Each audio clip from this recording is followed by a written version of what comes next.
bode well for you or for the rest of us, really. It just turns into a character match. All she has, because she has not looked into who I am or what's gone on with. I don't need to look into. Well, look. Yesterday, where was it? It was yesterday. She turned around and said to me, I need to research my enemy. Yeah. So I researched my enemy, and the first thing that came up was her dead dad. Oh, Becca. So, like, what do you want me to do? And I figured out why you're so obsessed with Danny, isn't it? Because your dad's name was Danny, isn't it, Voldemort? That's why you're obsessed with Danny. You've got this weird obsession, right? But anyway... I didn't know that. Yeah. But let me keep the smoke for later. Take away from you. No, she's fucked up, and now all she does is go to my dead Innocent mind that they cannot see. They bring you down. Yeah, like fuck. They bring you down like. None of us have ever done anything to the levels of what you sort of done. You're obsessed with us. Esau, on the other hand, you're terrified of, aren't you? You are terrified of Esau. On that note, big up in the super chat. Another 1999 from our Athena. She put, "We are family. Hey, hey, hey, hey, hey, hey. Hogshead trolls." Oh, wait, let me think that through. We are family. I've been losing sleep at night, 'cause what you did set my world alight. Set my world alight. Set my world alight.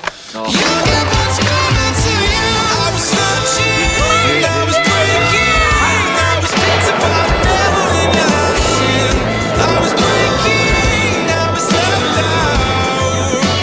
You get what's coming to you. I was waiting to be played in. I was left to tell the devil that he can't win. I was searching, I was left out. You get what's coming to you. You get what's coming to you. You get what's coming to you.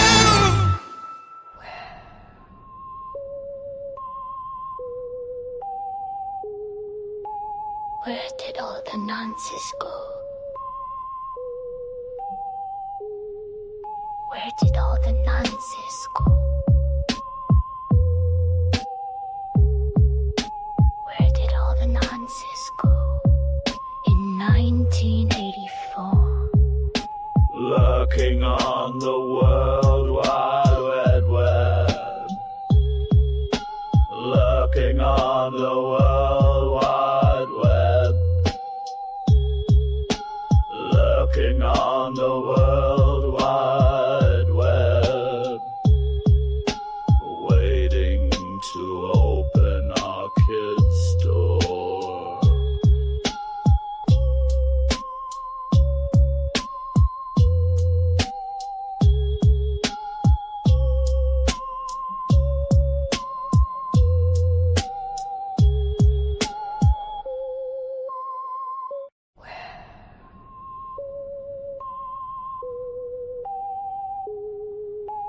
Where did all the nonsense go? Where did all the nonsense go? Where did all the nonsense go? In 1984. Lurking on the World Wide Web. Lurking on the World Wide Web. Lurking on the World Wide Web. Who are these 20 special There's children? Millie, she's a brown girl. Millie who? Millie Cowell, Millie Cow? yes. Okay. So how do you know she's one of the 20 special children? Because I know because she comes and they do sex to her, mostly. Who's they? the teachers, the parents, the staff. Every single teacher or specific teachers? No, the whole school does it. Hi everyone, hope you're doing okay. I'm just going to let the numbers go up a little bit. Please tap the like as much as you can and share as much as you can, please. We're going to be looking at some really important evidence in relation to the United Nations, tying in the research of Kim Jong-un from North Korea and a taxation company that's just dissolved. All evidence that you can verify, and we're actually going to look at the verification through this process as well on the video, so you can see that everything I'm saying is true. I'm just going to give it a couple of minutes or so just to let the numbers build up. Please try and get as many people on here as you can. And if you can actually record the screen and re-upload it somehow, that would be amazing, whether you need to use a second device to do that, because this is literally the most important evidence on the planet at the moment. I'm not even exaggerating. And they are removing some of my videos. One of them was removed a few days ago on my YouTube channel. And they've recently not only taken one of my TikTok channels completely down, they have also removed my access to WhatsApp, as many of you know. So I can't even use WhatsApp at the moment unless I get a new phone number. Now, earlier on, if you'd have joined me, just a quick summary. If you don't know who I am, I'm Gary Waterman, a former UK police constable since 2022, with the help of some others. And I'm getting some incredible evidence coming in from others at the moment. So fantastic. Really, really appreciate any evidence that's coming into me. And some of you are putting a lot of work into it. So thank you so much, which is joining some dots that even I didn't know. And I've just found out, actually, and I'm going to do some research on it. And thank you to that person that gave me the information. Apparently, Jimmy Savile lived in Bournemouth in Dorset for most of his life.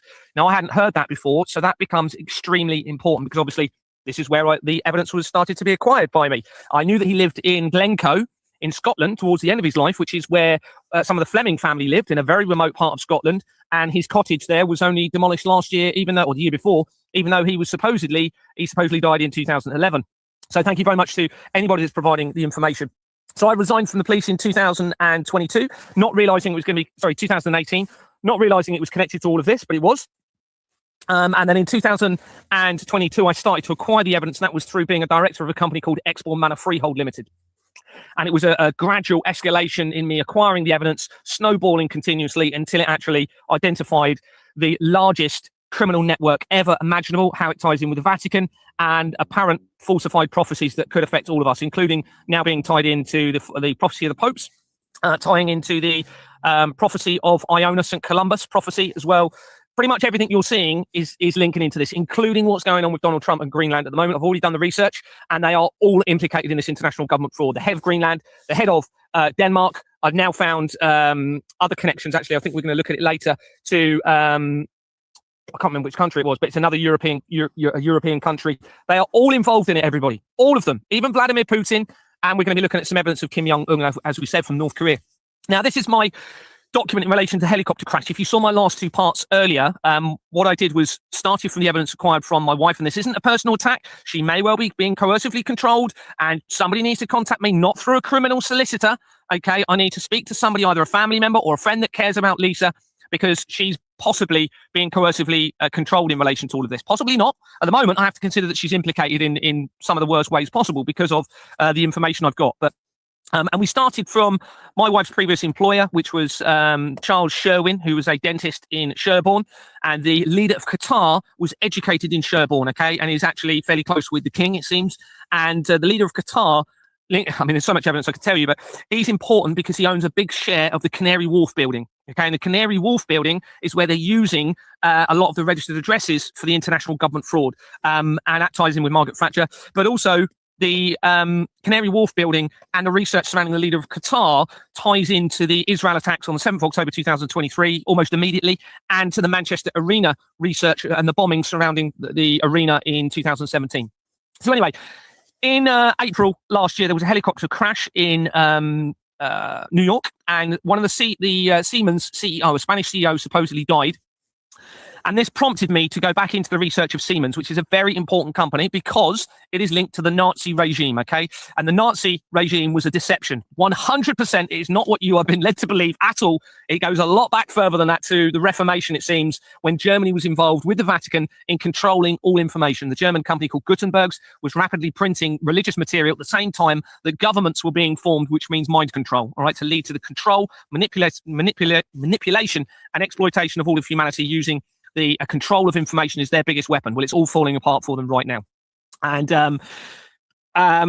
anyway, there's a lot more I could say on that subject, but let's just keep moving forward in this. So this helicopter crash prompted me to do more research, and I found from the evidence that this was the screenshots from the helicopter crash. You can see it here. I'm not going to show you all of this because we'll just be here all night. You can see it talks about Spanish CEO. 3 of his children supposedly died. And there they are. And his wife. I suspect nobody died. I suspect, and there is evidence to support this as well, that this was to stop anyone else in Siemens talking out. All right, to make people believe that it was potentially deliberate. It may have been, but I'm pretty sure it wasn't, to stop people speaking out. And the big question, everybody, is I wouldn't still be alive, would I? Let's face it. I would not be alive if all of these people were really dying. Okay, they could have easily taken me out prior to me being put in prison, all right, through their staged arrest, and they could take me out, I'm sure, if they wanted to now. So anyway, this helicopter crash, then there it is, falling out of the sky, supposedly, prompted me to research a little bit more. So I'm just going to show you just some of these screenshots. This is just to show you me posting some of the evidence in relation to the helicopter crash, linking into Benjamin Netanyahu and Donald Trump and King Charles on the April the 11th, the day afterwards. And then from here, soon afterwards, okay, we had this person here, Dave Fishwick, did a helicopter video, okay, trying to explain why it was an accident and that, you know, there was nothing untoward with it and there's nothing suspicious about it or whatever. So, of course, I then researched this Dave Fishwick via the research. And you can see he links to Burnley Savings from his TikTok and Bank of Dave. You can see he's by Netflix there. And he's also linked to football and obviously entertainment. You can see all those entertainment channels there. So here was me researching Burnley Savings, the company that's linked to him, and Bank of Dave. Here's Bank on Dave, which came up. And it was incorporated not long after CERN discovered the God particle. Okay, so it's all linking with the collider technology. I'm still trying to get my head around what CERN is really all about, but there is vast amount of evidence suggesting they were trying to use it to create a black hole. And I was going to mention actually that it looks as though they were trying to tie that in, according to the evidence, with the end of the Mayan calendar in 2012, and something didn't work. But somebody is now, in the last couple of days, I mean, there's no coincidence in this, has told me that actually the timing's all out, and the Mayan calendar doesn't actually end until 2040 or 2045, I think they said. Well, that is when our international governments are aiming to activate a new, larger Hadron Collider, okay, under the Future Circular Collider program, where nearly £1 billion has just been donated by rich, high-profile donors to conclude that project or start that project, which is going to be a collider in Geneva, which is over 3 times bigger than the Large Hadron Collider that's already there. Anyway, CERN supposedly discovered a Higgs boson particle on the 4th of July 2012. On the incorporation document, you have the formationscompany.com. That links to the Fleming.co Limited, okay, that was incorporated in 2017 as Donald Trump was coming in as the president, 45th president. 4 and 5 equals 9. He then came in last year as the 47th president. 4 and 7 equals 11. That's the date of the World Trade Center building disaster, everybody, 9/11. Okay, and there's no coincidence they set my court date for the 18th of the 11th this year, which I didn't turn up to. So that's 1 and 8 equals 9. 9/11 again, everybody. So here's Burnley Savings, and that company, by the way. And we are actually going to go into some verification in a minute. I'm just showing you the screenshots at the moment, building up to the United Nations side of things. That links to international leaders, okay, including the leader of Greenland. All right, to this company. You'll see that later if we do that tonight. And not only Greenland, Donald Trump, Benjamin Netanyahu, and the research of Iran. Now, we're being led to believe that there's a risk of a war with Iran. They're actually working collaboratively with the leader of Iran in all of this. They've had hundreds of years, everybody, to position everybody. All right, they position people in every government. That's why it goes back to the Reformation, the formation of the governments, a mass deception against all of humanity, linking into the Vatican, everybody. The infiltration of Rome, which appears to have taken place in 1870, the year before the Albert Pike letter was written to Mazzini, the head of the Illuminati, which set out the 3 world wars deception. Now, you know, it's massive what I'm saying, and I do understand that, but I've literally got the evidence of all of this, tying it all together. And this is why massive things are happening. I'm going to show you a huge, I believe it's a positive thing that's happened recently on the 2nd of January when we go through all of this, tying in with the United Nations.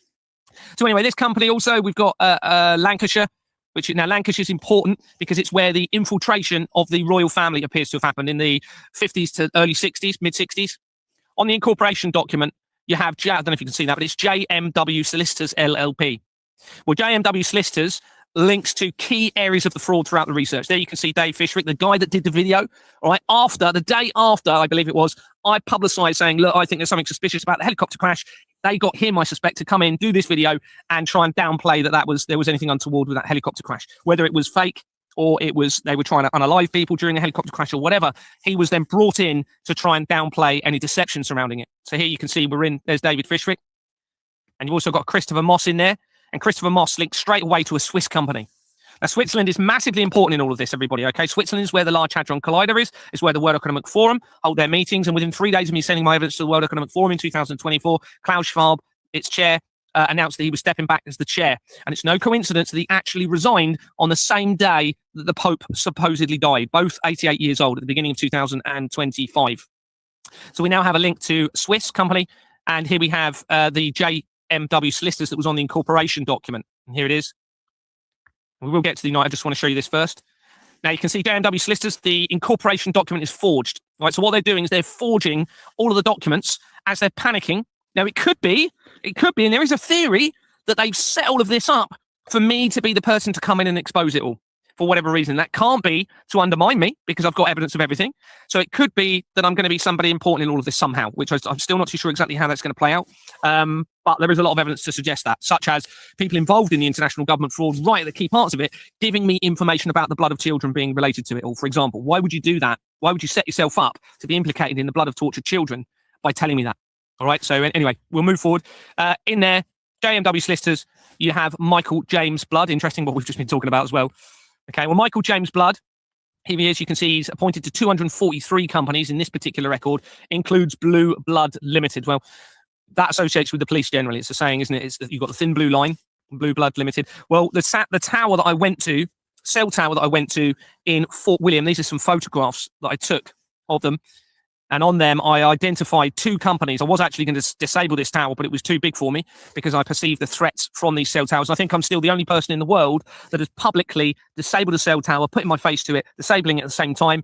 And I have asked repeatedly to be interviewed by the police surrounding me disabling that cell tower. Okay. And they have refused to interview me at all. Right. Because they know my evidence will change their system and will bring the whole system down completely, and it will ensure that a new system is brought in that will practically bring heaven on earth, but it will expose them in the process. Many people will be exposed in the process of that happening. Well, there's no getting away from that now, unfortunately. That's how it has to be. There has to be a new system, and I know exactly how, at least on a transitional basis, it needs to be to ensure that the children are safeguarded, humanity is safeguarded, and this will never happen again. I can reassure you that because the technology is at crossroads where you can create the transparency through certain measures, through public spending money, so that there's no motive through the financial sector to commit this criminal network against humanity. So anyway, I know you can't read it very well, but there's 2 companies, Nera, okay, and the other one is AJ Power. And these are just my screenshots, and they link immediately into key areas of the fraud. I'm not going to go too much into this. Sony Ericsson linked straight in from, was it Nera? Yeah, so there's me researching Nera. I haven't shown all of the, because I'm not really focusing on this, but I just wanted to show you a bit of it. And then it linked into the McDonald's, JP Morgan, the blood of the children, etc. It was just huge where it came in, linking in with, unfortunately, the military organizations. Military technology seems to have been incorporated into this cell tower, which then obviously supports the concerns around the threat from those cell towers and the mobile communication towers. And when you go back to the first mobile wireless communication tower that was erected on the Isle of Wight in 1898 by Marconi, okay, Marconi also implemented and was involved in the radio channel at the Vatican. Okay, this links in with the Vatican. Now, I suspect that what they were trying to do was create a system of control of people's mind through the subliminal frequencies emitted from cell towers. And this is quite possibly what went wrong with the COVID situation, where they were trying to experiment to get the control frequency right. It went wrong and it ended up causing harm to a lot of people. There's a lot of evidence now supporting the connection to the cell towers and the COVID situation as some sort of deception. And this would explain why many people, including Andrew Bridgen, that we mentioned later, and I've had a long conversation with him, as I've alluded to earlier, he refused to use the evidence that I've got that proves the vaccine companies are criminal, fraudulent companies. And he actually linked straight to not only Export Manor through the main companies, but also he linked straight to AstraZeneca UK and a JAB company, literally JAB company. This is someone that's supposedly fighting the vaccines. On this Fusiliers company, linking with the military, you have D&D Law Agency Services. That's dissolved since I've exposed it. That links straight to Tommy Robinson, that company, okay, via his name, Stephen Laxley Lennon. He's got another alias name, like so many people in this have separate names. There you go. There's Tommy Robinson. You're not going to be able to read that, but Stephen Christopher Yaxley Lennon was his former name, or the name that he was using. And he's also was part of the English Defence League, as you know. Well, here's the English Defence League on the company's house, incorporated in June 2011, dissolved in April 2019, the same month that Julian Assange was arrested, and they all link into Julian Assange as well, and a doomsday cult. All three members of my families, my wife's family, my family in Kent, and my brother-in-law's family all link almost immediately to Julian Assange, Jeffrey Epstein, Elon Musk, Ghislaine Maxwell, the main Freemasons Lodge, Jimmy Savile, David Icke, for whatever, well, I think I'm getting an idea why the reason is, but... So there was a search for Stephen Laxley Lennon on company's house, one entry linked to Maxim Trading Limited, and on Maxim Trading Limited, you're not going to be able to see it, but you can check it. You have D&D Law Agency, it's there, but you won't be able to see that. And then we get into a name via the record of D&D Law Agency of Lancashire Festival Hope, so it links in with the festivals. Right. Is there anything else? I mean, I could spare hours, really, so I just want to get to the United Nations. So you hit, we mentioned Invicta Film Partnership. If you watch my lives, I can't remember when I mentioned it, but this is a very important company because it makes the links to the Satanic Temple United Kingdom. So this now links Tommy Robinson to the Satanic Temple. Okay, and the intelligence agencies are linked to that as well. And I believe they've intercepted the Church of Satan and the Satanic Temple side of things to make it appear that it's actually Satan behind whatever it is they're doing as part of the deception. There's the Invicta Film Partnership. It dissolved after I was exposing it, 2023. After I escalated the evidence, and you can see it was incorporated. So this is the Invicta Film Partnership that we were just looking at there. April 2007, which is obviously the month before, almost a month to the day before Madeleine McCann went missing on the 3rd of May 2007. And then Exbourne Manor was incorporated later that year in August. And this is the actual research of the Satanic Temple showing the exact same company comes up. So then you can, and this can all be cross-referenced and verified. And then you hit a Masonic company. The Freemasons all need, I'm sorry to say, they all need to be arrested in my mind. They all need to be arrested. There's so obvious links to the Freemasons in all of this. Now, if they pose a risk to humanity, which it appears they do with this international government fraud, then they need to be removed from their position of influence on this earth. And I don't mean, I just mean remove them of their position of influence, not harm them or cause them any suffering.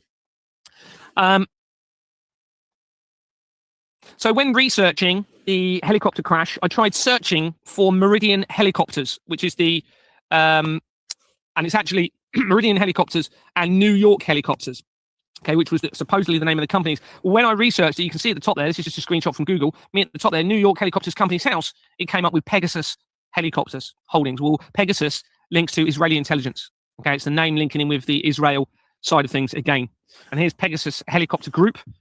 And the address there, 20 to 22 Wenlock Road, connects to the paedophile information exchange and the research surrounding the World Trade Center disaster that I'd already established.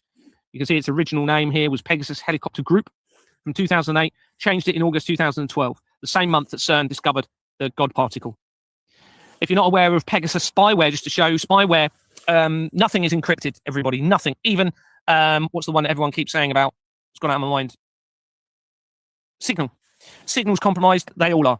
Okay, there is no encryption. Pegasus is a spyware developed by the Israeli cyber arms company NSO Group that is designed to be covertly and remotely installed on mobile phones running iOS and Android. While NSO Group markets Pegasus as a product for fighting crime and terrorism, governments around the world have routinely used the spyware to surveil journalists, lawyers, political dissidents, and human rights activists. The sale of Pegasus licenses for foreign governments must be approved by the Israeli Ministry of Defense. In other words, they're using it to cite or try to infiltrate through corrupted criminal surveillance those that are trying to stop the crimes against children, potentially, okay, and anyone else that is actually fighting for truth in this world. That gives the ability for them to do that. Now, it also, which is on another set of research, connects to the military and police radios. So remember what I said earlier about the frequency control? I suspect they're able to use the frequency control from the police and military radios to actually influence those officers' behavior and potentially cause them harm. And I actually remember when the new radio system came in, it was in 2007. Which is when Madeleine McCann went missing and when Exbourne Manor, okay, was founded or incorporated. And that was because I transferred from Kent in 2006, and then it was in 2007 they rolled out this new radio system. Here you can see, I'm not going to go into too much detail, but you can see a registered address here, the same as the one we were looking at a moment ago, 20 to 22 Wenlock Road, London. Okay, and this ties in with Westco Nominees, which was incorporated in 1994 on the lead up to the World Trade Center disaster deception, where they've removed the company name. You can see that box there in the middle of the screen now. If I put it there, you can see halfway, well, not even halfway, a little bit away along the lines there. This is a template document. The line's gone, that side. There you go. You can see the other side. And there should be a company name in the middle. And the government have removed that company name. possibly deliberately for me to identify that. Possibly this is all deliberate for me to expose all of this, okay? That's what I'm now having to consider in all of this. Otherwise, you'd forge all of the documents a lot better than they have, all right? They've left a trail of evidence for whatever reason, it seems, for the right person to actually expose it. And you can see the name Waterloo Secretaries Limited. Well, Waterloo links to the main currency producer, De La Rue. And then you have coming in from, so remember, we're within Pegasus Helicopter. You can just see at the top here, Pegasus H. That's because we're in the record for Pegasus Helicopters. And within the record, there is SLC Registrars Limited. Well, when you click on SLC Registrars Limited, you have a Rothschild company. Now, the Rothschild were involved in the Balfour Declaration, which was part of the deception going right back to the Reformation, it seems now, to foment Israel as it is now. And this ties in with the Albert Pike letter written to Mazzini, setting out the 3 World War deception, which talks about Israel and Gaza in it. And they resigned in December 2019. So this is showing his name, L. Rothschild Limited, or this company was appointed to SLC registrars. And then in 2003, you can see that, and resigned December 19. Well, 2019, we know what that was, don't you? That was the outbreak of the supposed COVID situation. And that is the exact same day, 31st of December 2019, when Prince William announced the Earthshot Prize, which ties into all of this. And that links in with the global climate change agenda. So here's L. Rothschilds Limited, the company we've just gone into. You can see Queen Victoria Street, incorporated 4th of September 2002, almost a year to the day after the World Trade Center disaster. This is in the People record. You have Lynn Forrester, the Rothschild. And they link to Travis Smith's secretaries. And then within there, you have Office Group Limited, Office Team, sorry, Group Limited. Well, Office Team Group Limited had already been connected to the Satanic Temple. Okay, you can see Office Team 2 Group Limited. And the research of that links to Jeffrey Epstein, Max Clifford, and Douglas Smith, who was a special advisor for the last few prime ministers, where information suggests he worked for James Goldsmith, who changed their names from Goldschmidt to Goldsmith to try and sound more English or Western, away from the Germany connection. And that suggests that Douglas Smith, the special advisor, worked for him, but also there's an article that James Goldsmith was the real father of Princess Diana as part of their deception. This is just me going into now what led to the connection to the United Nations in all of this. So first of all, I just did a bit of research, and I didn't search AI. Okay, I think we need to be very alert to AI. Okay, but it does come up for the first results sometimes when you just do a normal search, and this just came up, and it said that Qatar has invested in Siemens. Okay, in 2012, same year that CERN discovered the God particle, Qatar accumulated a small stake in Siemens. Now remember, the leader of Qatar was educated in Sherborne. 2012 is the year that CERN discovered a God particle. Siemens is the company linked to the Nazi regime that started in 1847 originally, 3 years after the company's house records began. So you can see how Qatar becomes important. And because he was educated in Sherborne. Now, this is, some of you saw my research earlier today. I'm just going to go through a little bit of it again. So it prompted me to research my wife's friend and my wife, because my wife's friend works for Siemens, okay, and lives in Wimborne, which is the same town that the Flemings lived that initiated my removal. And it's the same town where the creator of the World Wide Web, Tim Berners-Lee, had also lived. So this helicopter crash, and again, it might have been deliberate. They might have done that deliberately for me to look into Siemens more. All right, because honestly, there's a lot of stuff that suggests a lot of this is all being set up for me to expose all of this. I then decided to research Siemens more and the research surrounding my wife, etc. And Tyneham School in Christchurch is the school that they went to. And you can see it was incorporated in 2011 on the 15th of March. Well, that is less than a month after the Christchurch earthquake. Christchurch in Dorset is twinned with Christchurch in New Zealand. Christchurch Road is where Exbourne Manor is based, the company where this all started for me. Christchurch is the name of where the Hampstead child abuse inquiry took place, with the decapitation of babies, supposedly, according to the 2 children, alleging their dad had made them take part in the decapitation of babies' heads and then the drinking of those babies' blood, along with some other parents. Christchurch was the name of the church that happened. Christchurch is also the name of the church that my wife goes to with her grandparents, and Deborah Fleming connects to that church via the Wessex Partnership. And the Christchurch earthquake massively links in with all of this, everybody, into the collider technology. So Tyneham School was, there you go, you can see, changed its name 2015. And on its incorporation document is the London Law Agency. So it's a criminal organisation. And this immediately connects to now Keir Starmer, okay, which means it links to, via Keir Starmer's company that he was a director for, called the Death Penalty Project Limited, it connects to Bates Wells and Braithwaite's. and to an exact company that is shown on the Madeleine McCann Leaving No Stone Unturned company. Now, Bates, Wells and Braithwaite that makes that link is also on the Royal Foundation of the Prince and Princess of Wales Incorporation document that links pretty much every area of research that I've done. And Bates, Wells and Braithwaite was used by P. Diddy, or Sean Combs, his real name, I believe, or supposedly we're led to believe, who used Bates, Wells and Braithwaite for his defence after the investigation began against him in 2024 in relation to child trafficking. So this is the Hampstead, just showing that it was at Christchurch Primary School. Hampstead was described by Ofsted. So Ofsted comes in and gives it, as I'm starting to expose the fraud, they try to say that the school where this child abuse supposedly happened, and more serious than even child abuse, as in, you know, sexual abuse, even more serious than that, with the decapitation, etc. Then they try and rate it highly to show that the school's a good school. I'm not going to go too much into this, but the research from my wife's uncle, or who I was led to believe was her uncle, shall we say, Adrian Windsor, who owns or part owns the Bermuda Triangle pub in Ashley Cross, which is where Lisa moved to soon after we met. Okay, she went and lived in a flat there, which is Ashley Cross in Poole, right near this Bermuda Triangle. When we first met, we met in 2007, but this would have been around 2007, 2008. Well, that's her uncle links straight to the school that she went to, which is a criminal organisation. And you're not going to be able to see it here, but here's his name. You won't be able to read that very well. And that's via a company called Humphreys Kirk LLP. Adrian, not only did he have part ownership in a pub, but he was also a financial advisor. And so this is looking, you can see at the top there, within Twynham School. Okay. And this name, Adam Kenneth Bingham Scott, you can see his name at the top here, connects to Humphreys Kirk LLP. That's the exact same company that connects to Adrian Windsor. Here's Humphreys Kirk. And on the incorporation document is the London Law Agency again. It's a criminal organisation.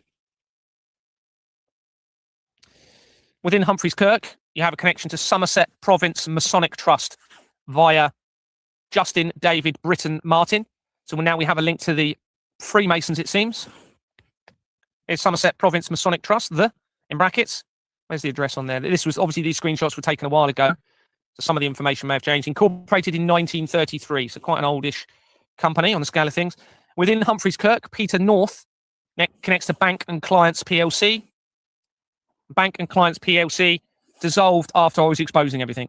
It was incorporated 1970, the year after Charles became the Prince of Wales, which is all relevant because that's where Companies House was based, that creates the criminal entity companies.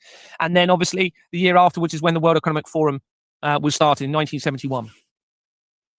And it dissolved in 2025. And within the previous names, this is just on the overview, which you can go and verify. You can see these Virgin company connections. See them, Virgin Bank Limited, Virgin Bank PLC, at a key time as well. 2010, 2012, on the lead up to CERN discovering the God particle. On the incorporation document for, what's this one for? Oh, that was for that company. Okay, you can see its original name was Dryfield Finance Limited when it was incorporated in 1970. So this is a criminal company as well, the London Law Agency. And here you can see Dryfield Finance. So this is a bank. Notice the address if you can read it. I don't know if you can. We have Murray Lewin of Temple Chambers, Temple Avenue. Now, the Temple is a massive connection in all of this. That address in particular makes critical connections right the way throughout the research. It connects immediately to CERN. It connects to dreams I had that led to research into McDonald's, to my family, linking in with the infiltration of the royal family as well in the late 1950s and early 1960s. So this is my wife's former boss. Now, I know I went through this a little bit earlier, but I think it's just to put this in a bit of context. You can see my research progressing through this document, and then we're going to come to where we left off earlier. So Charles Sherwin, you can see Brooklyn House. There he is. Not a great picture, but that was my wife's former employee. Met him several times, and my wife worked for him as a nanny. Him and his wife, who worked at Southampton Hospital, which meant it would have been overseen by Deborah Fleming, who initiated my removal. And you can see the address in Sherborne, where the where the leader of Qatar was educated. Well, when you search for Brooklyn House Dental, it brings up Brooklyn House Practice, LLP. No other record comes up for that dentist during my research. And there it is, just showing it coming up on the search. There's nothing else that comes close to it. And it was incorporated in January 2007. So what's that, 4 or 5 months before Madeleine McCann went missing? And it dissolved in September 2020, which is not long, well, whilst we're all coming out of the COVID situation. Within the company, Peter Daniel Pinar. Now, notice the PIE at the beginning. I suspect that is a reference to the Paedophile Information Exchange. Notice the NAAR. Well, there's a company called DARASP, I think it is, which has, I think it has a double A and an R, which links straight to the Satanic Temple United Kingdom in the research.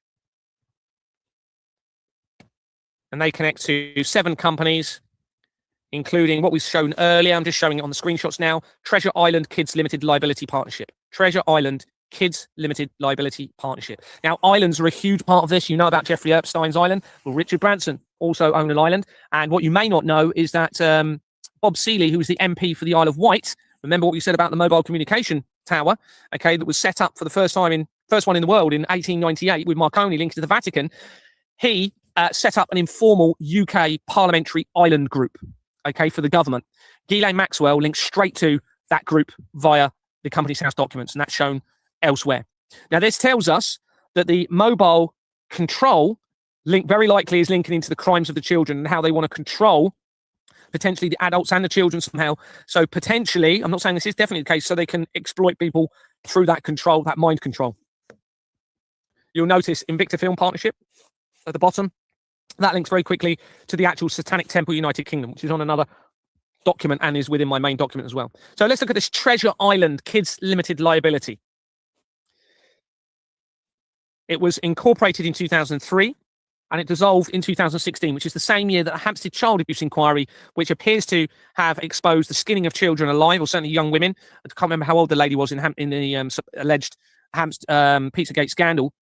But that was being exposed in 2016 when New York police infiltrated an email that would belong to Anthony Weiner and found emails that had pictures, had emails there with Hillary Clinton supposedly and with Tony Podesta's brother, John Podesta, pertaining to coded messages linking to a child trafficking and it seems unaliving network and how that linked into Comet Ping Pong, now which is links in with the pizzas and restaurants in the area. Well, I've researched Comet Ping Pong, and irrefutably links into the connections that I'm making in all of this. Hillary Clinton links immediately to Virgin Management Limited. Now, bearing in mind what we've just found, we've seen a Virgin connection already, and you're going to see more in a minute. So that now ties the Pizzagate scandal straight to this, straight to everything that we're talking about, all right? Within the company, you can see at the top, Treasure Island Company have Richard Paul Martin Abel. Connects to Bristol and London PLC that was in liquidation at the time. It's probably dissolved now because this was a little while ago. They also link to Owen Film Partnership LLP. Well, Owen Film Partnership is very likely going to be linked into Stephen Owen or Matthew Owen, I suspect. I can't find their name connecting to it, so it's speculation, but there are bets companies here. Now, Stephen Owens, if that's probably not even his real name, I doubt that's very much going to be his real name. He was the managing agent with the company Owens and Porter for Exbourne Manor at the time of me making my initial inquiries at Exbourne Manor in 2022. He refused to answer any questions and provided notice to resign on the spot. Okay, now Diana Betts, who was a director, still is, I believe, of Exbourne Manor Freehold Limited, was with me at that meeting and was just apologising to him. Even though I have very good reason to be questioning him, there have been no fire risk assessment done on the building. I believe there still has not been any suitable fire risk assessment since 2017, which is when the Grenfell Tower fire occurred. And the evidence I've got is overwhelmingly suggesting that fire was deliberate by those all linking into this international network and tying in with the, along with, I've researched multiple major terrorist incidents. I have researched mass shootings, including the Las Vegas shooting in America, which was also 2017, which is no coincidence, as Donald Trump was coming in power, and the Dunblane massacre, and it all links to the same companies, which tells us the same people must be behind all of these incidents, all right, as part of a deception against all of humanity. All serial killers I've looked at, all high-profile missing children, high-profile deaths. So far, every single thing I'm looking at ties into the same companies in this international government fraud. So here's Owen Film Partnership. It had already featured in my research of the Satanic Temple United Kingdom, coming in from the Satanic Temple. Same person links to Bristol and London Accident Management Limited, and you can see it dissolved as I'm exposing the fraud, May 2022. It had been incorporated in 2002 after the World Trade Center disaster. And within Treasure Island Company, so back into the Treasure Island Company, we make a link to Chambers Independent Financial Advisors. Here they are. And at the time of my research, they were in liquidation. trying to potentially close the company because they knew they were all being exposed. It had been incorporated in 1993. Within Treasure Island Company, Nicholas Haig connects to Royal Ocean Racing Club. So it appears to make a potential royal connection. Now, the royal family are massively implicated in this. I can pretty much guarantee you they're not the real royal family. Okay, they've been positioned as part of this fraud. The evidence is suggesting that the real name of Charles could have been Frederick Lee, and that he may have been a relative of the Cray twins family. And as part of the infiltration directed by the Vatican, the Crays were given the job of taking out the royal family and infiltrating and putting a new royal family in place as part of their agenda moving forward in relation to the falsified prophecies. Within the Treasure Island Company, we've got Stuart Keith Jackson. And I've just shown this because, again, it links into the potential frequency control via the devices in your homes as well. There's a strong suggestion that they can emit the frequencies through the smart meters as well. And also your routers and your meters. Which is why a lot of people that are in rented accommodation are being forced to have a particular, not router, what do you call them? You know what I mean, for your internet at home. So they also connect to Octopus Energy, but I'd already identified Octopus as being implicated in the fraud, but I'm just going to show it to you here. That was actually my energy supplier. I don't think that's a coincidence. All right. And I chose to go with them initially. So this isn't someone setting that up unless there's certain things where certain things have happened where it's either going to be a divine intervention through me, or they've manipulated my mind, my environment and time. Okay, because there's no way certain things could have happened, such as the dreams, which I could go into another time, and I've mentioned it a lot. But that was incorporated in 2016, this company. Changed its name in 2019. This is the Octopus Company. And it has Companies Made Simple on its incorporation document. Now, that links back in with the company that we showed the missing document. Sorry, we showed the missing company name ties to that company. All right, because when you search Companies Made Simple, on there, you have Westco Nominees Limited. You trace the evidence and you hit from Westco Nominees that company document where they've removed the company name. And that, I believe, is because it links the World Trade Center disaster to Silverstein Real Estates, to the Paedophile Information Exchange and this international criminal network. Within the Treasure Island Company, Henry Knipe, I presume you pronounce that, links to Capita Employees. Now, Capita companies feature all the way through the research. Capita Employee Benefits Consulting. And it dissolved in 2024 as was exposing it. This is one of the companies, one of the addresses, One More London Place, that are used throughout the fraud. And it's been going since 1984. So it's not like it's a company that just recently opened up and it wasn't working out. We can see that this is a direct result of this fraud being exposed. And last time I looked, and I haven't looked recently, over a fifth of all companies on Companies House had dissolved after this is exposed. There's over 5 million registered companies. Many, many more are in the process of being struck from the register or dissolving. Okay, as they're being exposed.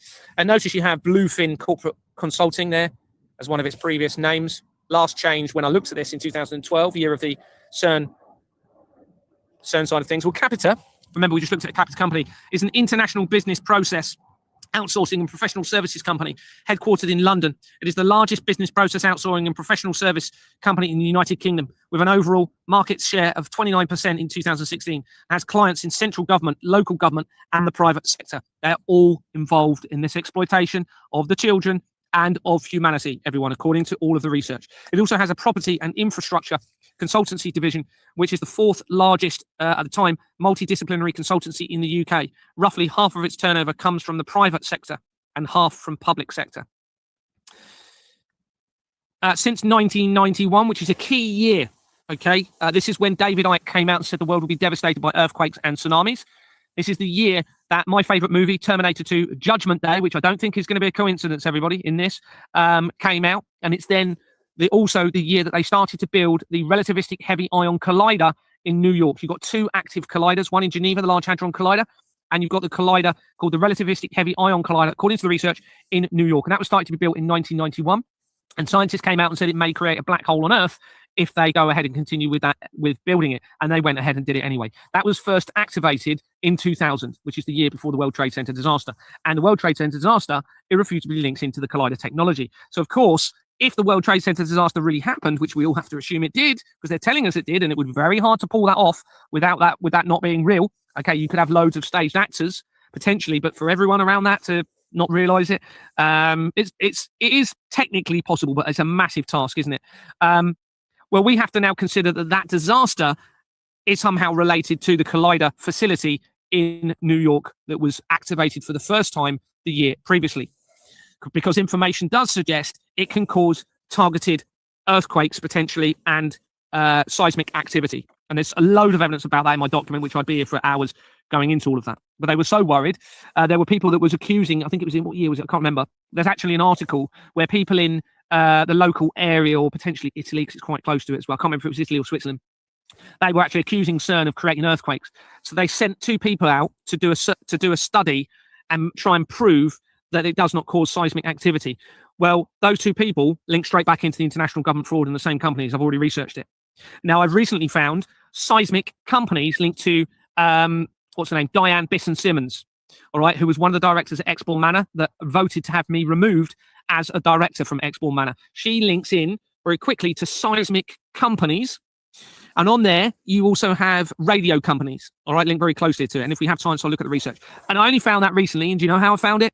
By going back in and researching the solicitors that I attended in Inverness, MacLeod and McClellan, that I attended as part of a strategy to stop this international government fraud on the 12th of September 2025, which led to my arrest exactly 7 days later. So I found a connection where there's been a removal of a name since I was arrested from the MacLeod companies, which then led me to find evidence tying the seismic companies to Diane Bisson-Simmons. And she's changed her name since all of the exposure was happening.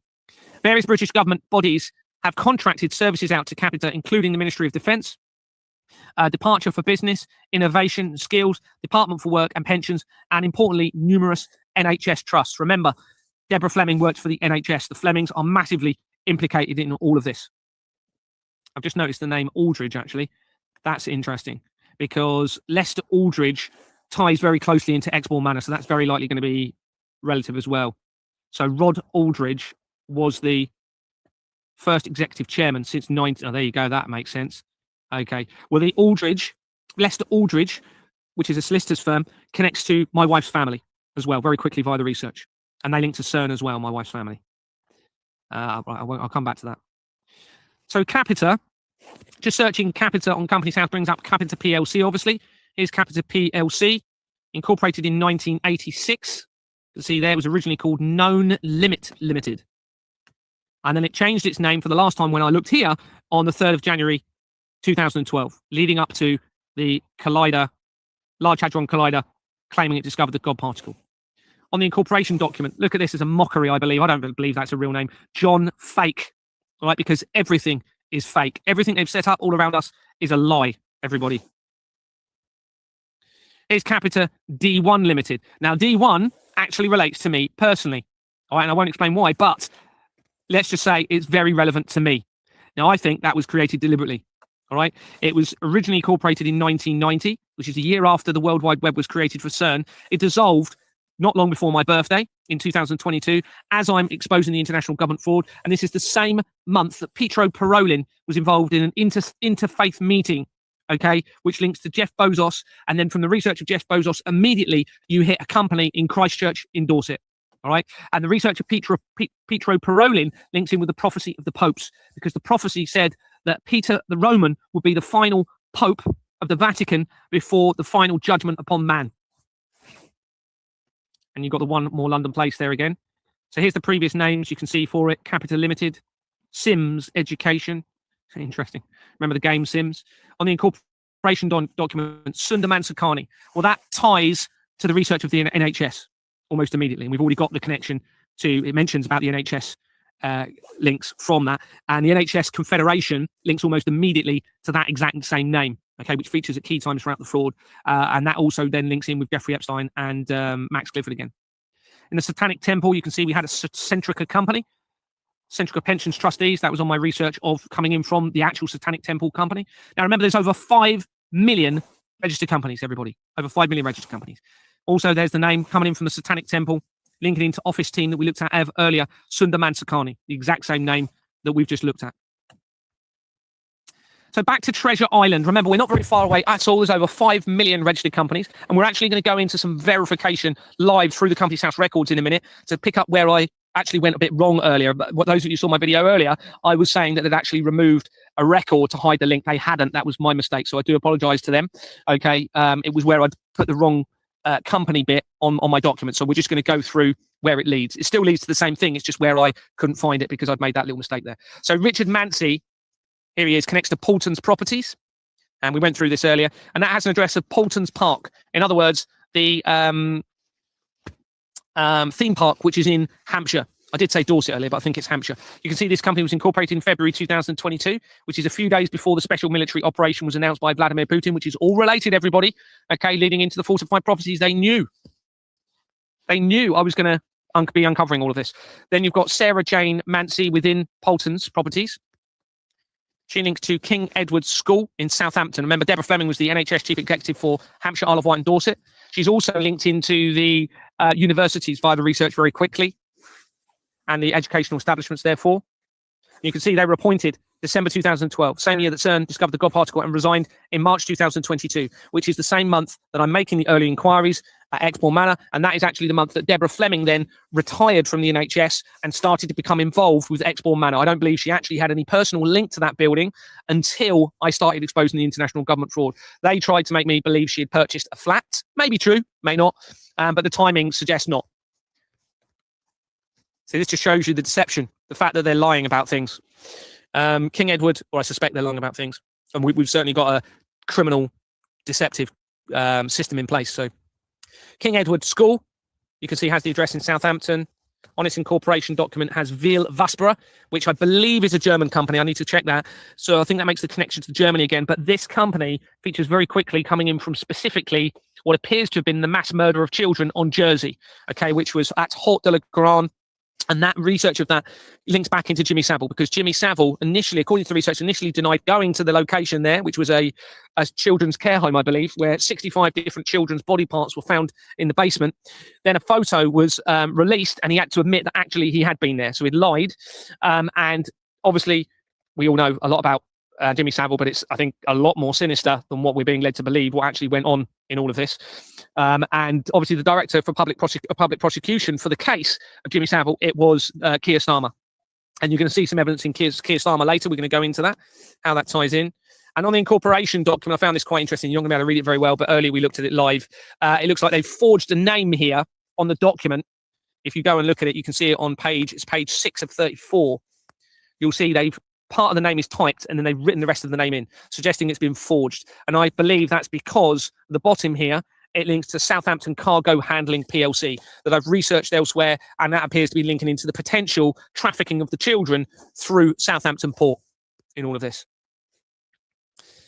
Paulton's Park Limited connects to the same director we're looking at, and this is critical. The British Association of Leisure Parks, Piers and Attractions Limited.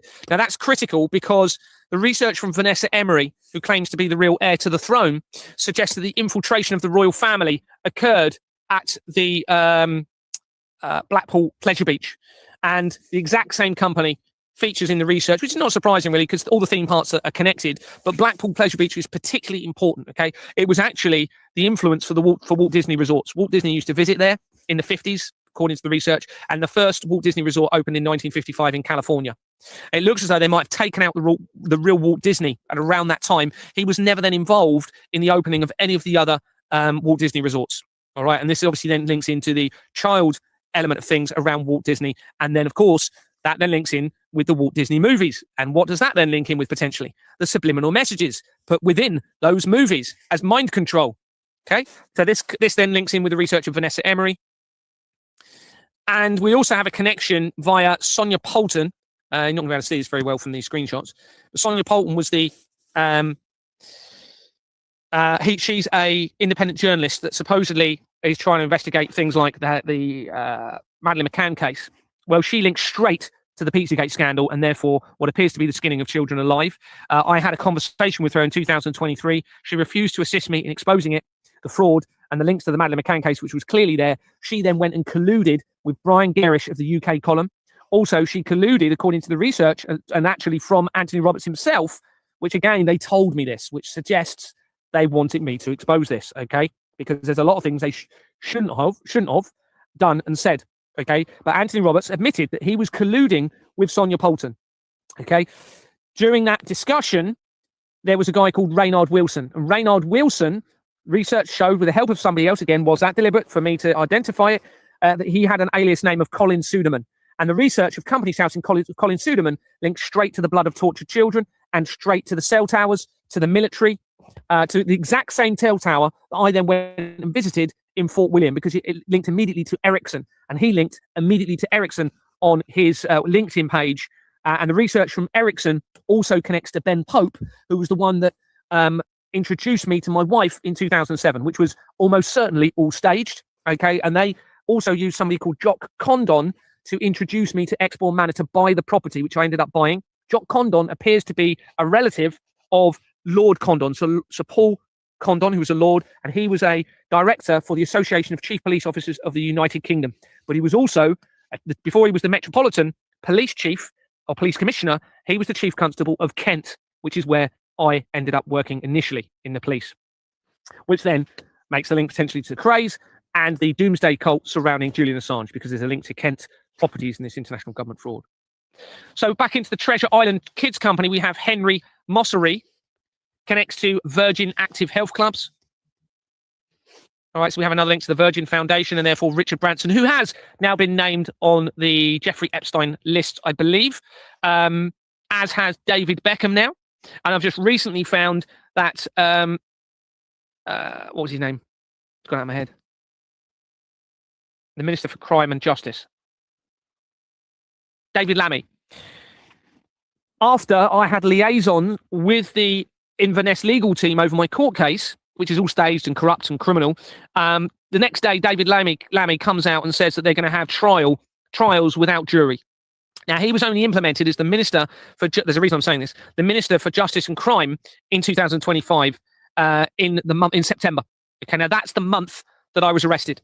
So I believe that was staged, that they positioned him as the Minister of Justice, and they staged it to say that there'll be trials without a jury, so that they had the ability to put me in prison without a normal and fair trial, with just one judge choosing to put me inside. So that meant they could get rid of me either by unaliving me or by putting me in the prison and unaliving me in there without a trial. Now, remember, they have refused to interview me. I've asked for an interview about 9 times. I documented it all when I went through the legal process. Still haven't interviewed me. So, and David Lammy, the reason I'm saying it is David Lammy connects almost immediately to loads and loads of Victoria Beckham companies. Now, I'd already identified the Spice Girls Limited coming in from the research of the Israel attacks on the 7th of October 2023. Remember, we also have the link there to the leader of Qatar via Canary Wharf buildings. There's also Christian companies as well. Well, there you have Spice Girls Limited as well. So Treasure Island Company, and this is critical, okay, like I showed earlier, Julian Newis connects Treasure Island Company to Ingenious Film Partners 2 LLP. And that is because that company is shown on page 40 of the incorporation document of the Royal Foundation of the Prince and Princess of Wales that connects almost all areas of the fraud together. I don't think I've shown it here. And that also links to the people that I grew up with immediately, which includes somebody called Emma Lee. That was her former name was Lee, same as the surname of the Cray twins family, okay, Cray twins' mother. And she'd lived on the Isle of Wight before she was married. In fact, I believe she was born on the Isle of Wight, which then links in with everything else that I've been telling you about the Isle of Wight. All right, so this makes that connection to my friends that I grew up with. Within Treasure Island Company, Daryl Scott connects to Seismic Events. Interesting. Now, that may be, I don't think it is the same Seismic Company. I need to check this. Remember, we said I found the Seismic Company coming in from linking into, what's her name? Diane Bisson-Simmons, who voted to remove me from Exbourne Manor. Well, now we've got another Seismic Events Company. We also have a neuro agency. Now, Elon Musk founded the Neuralink in 2016, same year as the Pizzagate scandal was being exposed, same year that the ritual took place at CERN in relation to a creation and destruction at the Shiva statue. There's also a neuro company. Now, if you don't know what Neuralink is, then it looks as though the plan was potentially, unless they want me to believe it with all of this other stuff so that I come in and change the world forever through what I'm doing, I have to consider that. It's a microchip that they can put in people's brain to control their bodies. Well, that would lead to potentially transhumanism and their control over humanity leading into transhumanism, which would fit the prophecy that says you will make people seek death but not be able to find it. So if you can't control your own body and they're controlling it, and you want to die because they're making you suffer so much, then that means you would seek death and you wouldn't be able to find it. There's also potentially links in with why they've just allowed the new assisted dying bill. I can't remember the name of it. It's not called the assisted dying bill, but it's something very, very similar. So there's a lot of research that ties in straight into the international government fraud. The companies around it are fraudulent as well. That also then links back into the paedophile information exchange via the National Council for Civil Liberties. I've already done the research, which ties that all into that, and also into Tony Blair, which now Tony Blair also links into New Zealand companies, which I suspect is, and I think I've made the link to the Christchurch earthquake technology via that. So here we also have not only the Neuralink company. I forgot about this. Darryl also connects to Use Your Noggin Limited, which becomes interesting in a minute. But before we do that, you've got a Technology Partners LLP connected to him. But Use Your Noggin. Now, on the research of the Satanic Temple, I hit a company of Dun & Bradstreet Properties Limited. If you don't know what Dun & Bradstreet is, it's the American version of Companies House, where there's millions and millions of companies. I think it's like, I can't remember the amount, but it's loads of companies where they register companies. So now I found that link to the Satanic Temple to the same registration system. It appears, although it says properties, I would think this is going to be linking into it, of the Dun & Bradstreet registry system. Now, I'm not going to be able to read, but I researched the Dun & Bradstreet on my document. And that eventually led from the Satanic Temple to, where is it? Remember, that was called Use Your Noggin. Well, as the time I was finding this all out, there was videos kept popping up of a noggin device, okay, on TikTok videos where people put their a device on their temple, and it appears to transmute them or put them into a virtual world and control their mind. Now, apparently, it was set up as a prequel to the Black Mirror program about it, okay? But this was all coming out at the same time that I was researching this. Now, the Black Mirror program, I can't remember the name, Charlie Brooker was the director, I believe, or creator of it, where he links in back into the international government fraud via the research. Now, the same director, all right, that we've been looking at, links to Atlas companies, all right, which, remember, the experiment, if you watched my videos earlier, the experiment at CERN in 2012 was the Atlas experiment. You've also got the Atlas 3i comet deception, which links into the comet that they supposedly discovered in July 2025 that ties with my research of the prophecy of the Pope. So you have a 3i company, okay? Well, here's an Atlas company linking into this. And that's coming in from, sorry, I forgot to show you the screenshot. So into the Treasure Island company, Paul Brian Sutter connects to Atlas Topco, okay, via that Treasure Island company. They also connect to Atlas Bidco, slightly different. In the Treasure Island company, you have David Voy. Why did I mention that? Oh, yeah. So here you have the, where is it? Atlas Topco, okay? Atlas Topco Limited, remember. So you can see Atlas Topco at the top there, where we've clicked on it and we've gone into Atlas Topco Limited, and we're looking at the company of significant control within that company. And it's CFN Apex Bidco Limited. And that was, they were notified as being a company of significant control as I'm exposing the fraud in November 2024. Then we research CFN Apex Bidco because that's what's there. Look, CFN Apex Bidco. So then we do a separate search, Companies House. Here it is, CFN Apex Bidco. There we go, CFX Apex Bidco. Again, incorporated a little bit before, October 2024. Company of significant control for that company was you can see at the top there, CFN Apex Bidco, CFN Apex Topco. So then we research Topco. And that leads to this company here. Here it is, Topco, CFN Topco. And that was incorporated 18th of October 2024. And then that has City Fleet Networks Limited. Okay, so it's just a case of following the trail of evidence, following the links, doing some extra searches, and you can prove the trail of evidence to what I'm about to tell you. So at the top there, you can see CFN Apex Topco. And then below that, City Fleet Networks Limited, connected into the company's national records. So then finally, when we search City Fleets Network Limited, what does that tell us? Well, our final destination here leads us to this company. And you can see it was incorporated, in a minute we'll come to that, but it's based in Aberdeen in Scotland, Scotland's very important in all of this. And it was incorporated a few days before Larry Silverstein acquired the lease for the World Trade Center, the only time that the World Trade Center had ever changed hands. Now, the World Trade Center building started to be built in 1966, which is the foundation of the Church of Satan, right, the same year. It was then completed in 1973, which is the same year that they started to use the SWIFT international transaction system used in the international government fraud. It's also the same year that MK Ultra changed its name to MK Search, suggesting they may have been trying to search for somebody in the world. Okay. That's a whole other subject. But also 1973 is the same year that the Soylent Green movie came out, which was about a lone innocent police officer in 2022 uncovering a dystopian future involving corporations. Well, that's the same year when I started to find out about all of this. Now, that film that came out in 1973 makes a suggestion of potential human remains being put in the food chain, and it is loosely based on a book from 1966, which is the foundation of the Church of Satan, the same year. And that book is based in the year 1999, which is the re-establishment of the Church of Satan the same year after its original founder died within 2 months of Princess Diana in 1997.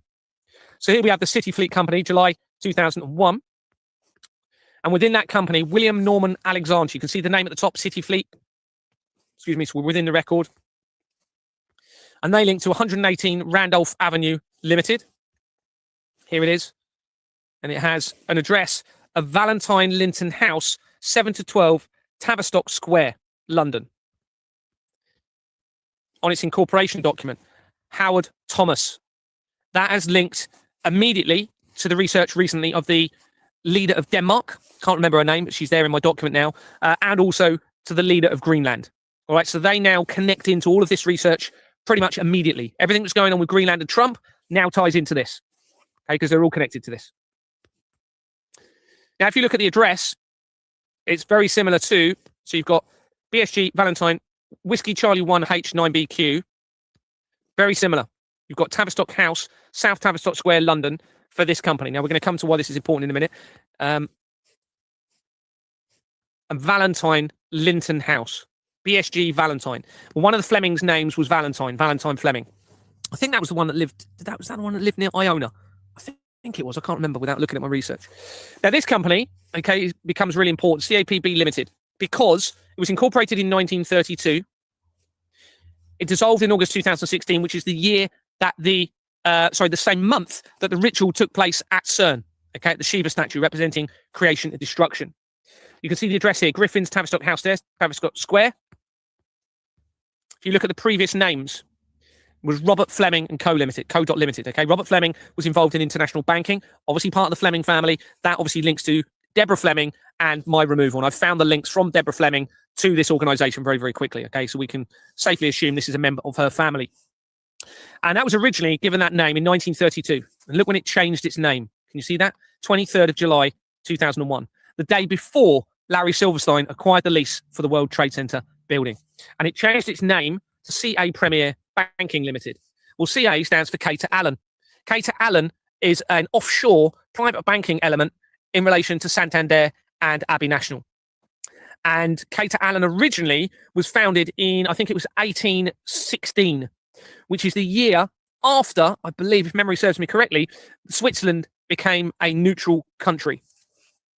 So this is no coincidence that this changed the day before the World Trade Center disaster. Before the, Larry Silverstein acquired the lease. So here within the company, you can see at the top, we're back into 118 Randolph. You can see Jason Reeder. Now, this address features throughout the fraud, often linked to Jordan's, okay, 21 St Thomas Street, Bristol. So we have a link via that address. Now, they also connect, here's Jason at the top. You can see his name to South Atlantic nominees. Look at the address. Temple, 10 Templeback. Again, linking in with the Temple connection, everybody. This makes the link to the religious element in all of this. When you go into it, so that's the correspondence address. You can see it says correspondence address. On the registered address, you can see it here. It has 50 Broadway. That's the exact same address that is used, and you can go and check it on the Association of Police and Crime Commissioners. Okay, on the incorporation document, go and look at it, 50 Broadway. That organisation links to CERN and to Jimmy Savile, and they are now scrapping the Association of Police and Crime Commissioners since this has all been exposed. Jason also connects to a Vistra company. Vistra is Jordan's. It's the same company. If you go, it's just where it's changed names. Jordan's is the main company in the fraud, okay? It was originally called Jordan and Sons Limited, then it changed to Jordan's Limited, and then it changed to Vistra Limited. You can see these Vistra companies, different Vistra companies, and Domesday Investments. Interesting. Bearing in mind we're talking about a doomsday cult. Now you have Domesday linking in with all of this. Playboy TV, same person connected to Playboy TV UK Limited, linking into the sex industry. I've already found that Miss World links into this and links into Trans World, which appears to be linking into the transgender agenda in all of this, which, Miss World, transgender potentially. Is that a mockery against humanity? All of these supposedly beautiful women. Playboy TV UK Limited was incorporated in 1989, the same year that the World Wide Web was created for CERN. It dissolved as I continued the exposure in December 2024. So that's Playboy TV UK Limited, linking into the sex trade. Now, this is quite good for those of you who saw my lives earlier now, because I'm going to show you the evidence that I've secured that it looks like they removed in terms of around Atlas, unless I just didn't find it earlier. But here's searching Atlas CERN. It's one of the 2 general purpose detectors at the Large Hadron Collider, or LHC. Here it is. Atlas is the largest general purpose particulate detector experiment at the Large Hadron Collider, a particle accelerator at CERN, Organization for Nuclear Research in Switzerland. The experiment is designed to take advantage of the unprecedented energy available at the LHC. The Atlas collaboration. The international group of physicists belonging to different universities and research centers who built and run the detector were formed in 1992. This is the year that the Companies House record started to become electronic, which is how I have managed to identify the international government fraud between the discrepancy between the electronic register and those incorporation documents attached. But it is also the same year that the the Catholic Church became a legal entity. All right, and remember, it's the year after David Icke said the world will be devastated by earthquakes and tsunamis, and when the relativistic heavy ion collider started to be built in New York, and scientists said it may create a black hole here on Earth. Now, when I took this, it hadn't been updated. Now, I took this screenshot, I want to say 6 months ago. No, when was it? Hold on, because the helicopter crash was in April 2012, so it was probably a bit longer than that, actually. It was probably June. I want to say June, maybe. No, a bit before that. May 2025. So they hadn't updated it for 3 years, which I found was interesting. All right, as if they realised, oh dear, game's up. There's no point updating anything like that anymore now. Now, look at this. It was founded in 1954, okay, which is the same year that an important company called Slaughter and May was incorporated. Now, May seems to be the important month for them in sacrifices, according to the research. Slaughter and May. That makes critical connections throughout the research. And that was also, that Slaughter and May company, which is on Companies House, if you just type it in, I might show the screenshots in a minute, was also incorporated in 1954. It might be the same date, actually, be interesting. Now, Fabiola Gianotti is the CEO, and she's been the CEO since 2016, when the Pizzagate scandal was being exposed, and when the ritual appeared to take place at the Shiva statue. Now, you'll notice the subsidiary, this is what I couldn't find earlier, I was possibly in the wrong bit. Craigmore Dairy 2 LLP is a subsidiary. Well, when you try and research that in Companies House, it comes up with Craigmore Research Limited. And there's Craigmore Research Limited. You notice the address? It's the same. The same as what we were looking at earlier. Tavistock House South, Tavistock Square, London, United Kingdom. Okay, so that's the same address, other than the first bit, Tavistock House South, Tavistock Square, London, as CAPB Limited. This now ties the Flemings to the original foundation or the research of, okay, although it's not exactly the same address, it's the one that comes up. They've just removed the original name, but that connection is too coincidental for that to be a coincidence. Now, you also, on the research of Julian Assange, you have an ISIS company, which is links into the Egyptology in all of this. You can see ISIS Business Solutions, the exact same address. Again, Tavistock House South, Tavistock Square.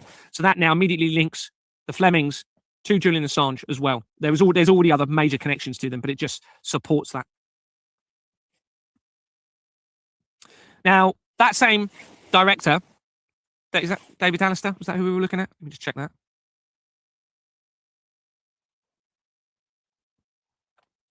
No, so we've gone back to... this is going right back to another bit of research, so I might not worry about showing you that because that's prior to, I believe, unless we've looked at it.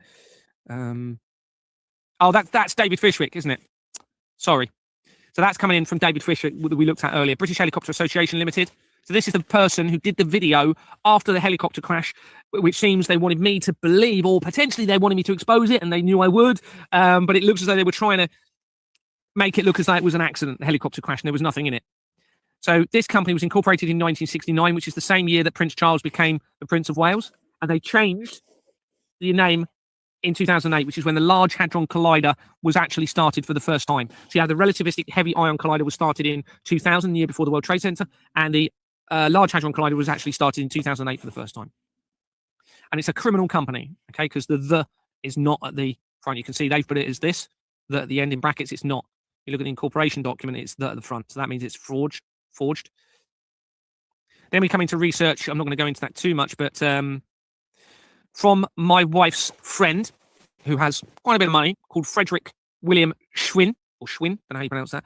But this is my father, well, we're not real, probably not even really husband and wife, because, like I said earlier, because of the forgery behind everything. It's a complete inversion.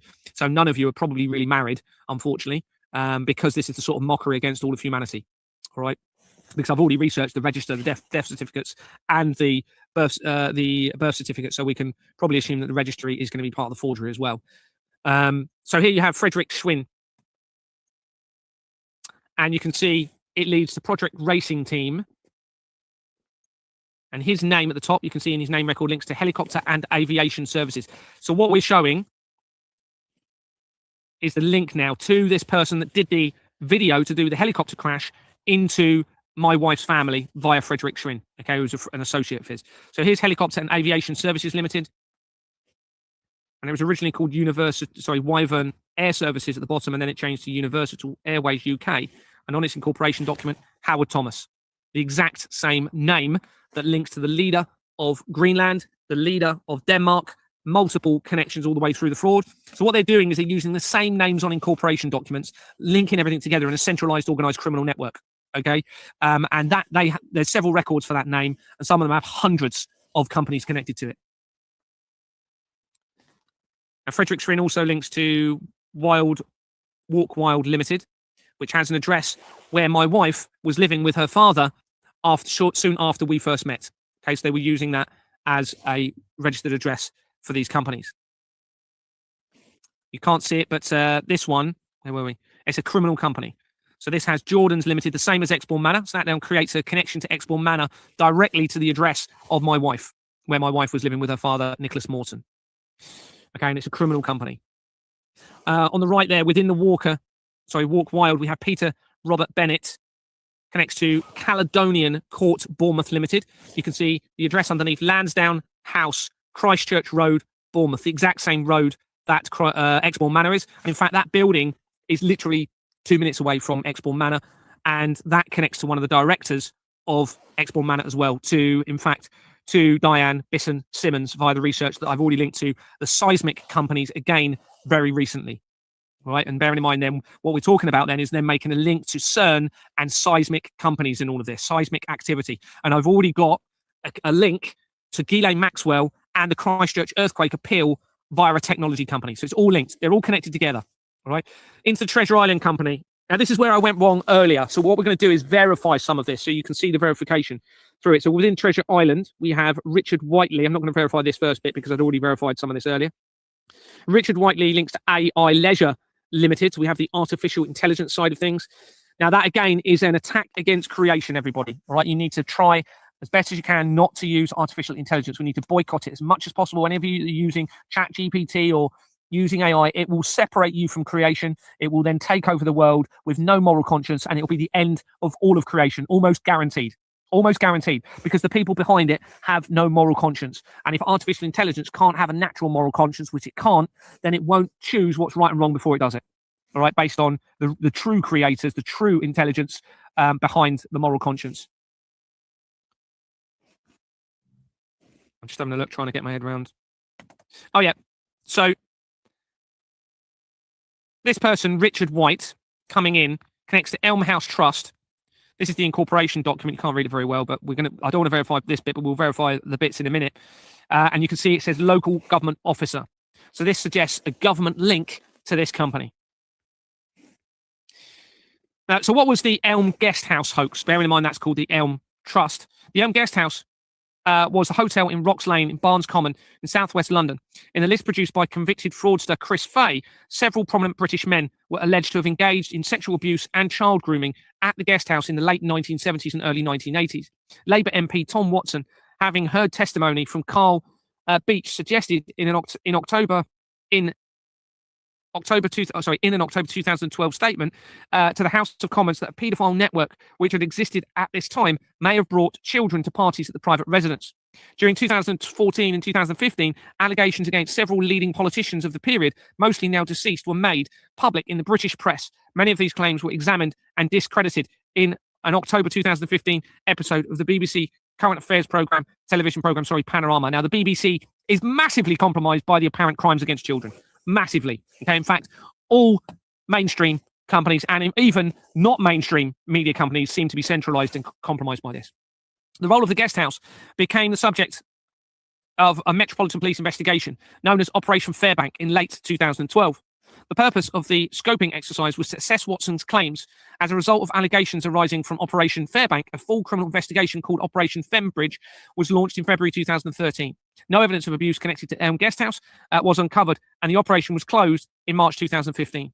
Another investigation, Operation Midland, was set up to examine claims of possible murders. A subsequent inquiry found that those investigated by Operation Midland had been victims of false allegations. In November 2016, same year as the Pizzagate scandal was being exposed, the then Metropolitan Police Commissioner Bernard Hogan Ho made a personal apology to the innocent parties involved. In May 2019, leading up to the COVID side of things, Beach, who was himself found to be a child sex offender, was placed on trial, charged with perverting the course of justice and fraud, which he denied. Beach was found guilty and sentenced in July 2019, the same month that Jeffrey Epstein was arrested, leading up to the COVID deception. In 1990, according to journalist James Hanning, Chris Fay, a Labour councillor, convicted fraudster, and a campaigner at the National Association of Young People in Care, claimed on oath that former Home Secretary Leon Britton had been involved in abuse, and that in March 1990, he had seen a photograph of a Britton with a young boy. He said the picture had been shown to him by Carol Casseur, co-owner of Elm Guesthouse, who died weeks later. Fay alleged that children from the Grafton Close Children's Home in Richmond, southwest London, had told him they had been trafficked to Elm Guesthouse. He drew up a list of public figures that he said victims had told him had stayed at Elm Guesthouse. The list included former government ministers, senior MPs, top police officers, judges, pop music stars, and people with links to the royal households. It was uploaded to the internet. In the aftermath of the Jimmy Savile sexual abuse scandal in October 2012, Labour MP Tom Watson said in the House of Commons, hold on a minute, I've just thought, it's Tom Watson, that's the same name as the manager of E17, isn't it? Who former manager of E17. I need to do a little bit more research around this, actually, because this is going to be quite important, I think. Said in the former House of Commons, he had evidence. No, that's Watkins, isn't it? There was a powerful paedophile network linked to Parliament and Number 10. In July 2014, Exaro began publishing articles in which Carl Beach, then known publicly under the pseudonym of Nick, falsely accused prominent men of having abused him. 4 months later, Beach told Operation Fairbank detectives that he had been abused by a VIP gang of paedophiles for over a decade at various locations, including at the Elm Guesthouse and Dolphin Square, which I think has connections to Jimmy Savile, doesn't it? I think. And that he had witnessed the murder of 3 boys, the murders of Vishal Matra, Martin Allen, and another boy was subsequently investigated as part of Operation Midland. Based only on Beach's claims, Operation Midland investigated Edward Heath, Leon Britton, Edwin Brimwell, Harvey Proctor, and others. An inquiry conducted by Richard Henriquez found that those accused had been victims of false allegations, and Metropolitan Police Commissioner Hogan Howe apologised to the living suspects. In May 2019, Beach was placed on trial, charged. Now I need to do more research around this because this is I very much believe this was all true. Very much believe it. So here's Edward Richard Heath, that was mentioned as a suspect, was a British politician and intervened as Prime Minister. British politician who served, as Prime Minister of the United Kingdom from 1970 to 1974. In other words, when the World Economic Forum was created. The leader of the Conservative Party from 1965 to 1975. Heath also served 51 years as a Member of Parliament from 1950 until 2001, the year of the World Trade Center disaster. Edwin, I'm not going to worry about going into, I'm going to do a bit more research surrounding that, actually. So into that Elm House Trust. It was called Elm House Trust, wasn't it, that we were looking at? Yeah, the Elm House Trust. Jane Other Ritchie. Interesting middle name. A lot of these names are probably being made up by them. We have the Workplace Aycliffe Limited. And within that company, David Ford collects the Durham Excellent Educational Partnership. Now, Durham is where the Archbishop of Canterbury, Justin Welby, former Archbishop of Canterbury, had worked. And I've found critical connections into Durham from this, and to specifically and directly into the Archbishop of Canterbury, Justin Welby. And he supposedly resigned due to a scandal, again, of child abuse in relation to John Smythe. David Heaton links to Blackwell Grange Golf Club Limited. So that's within the Work Highcliffe company.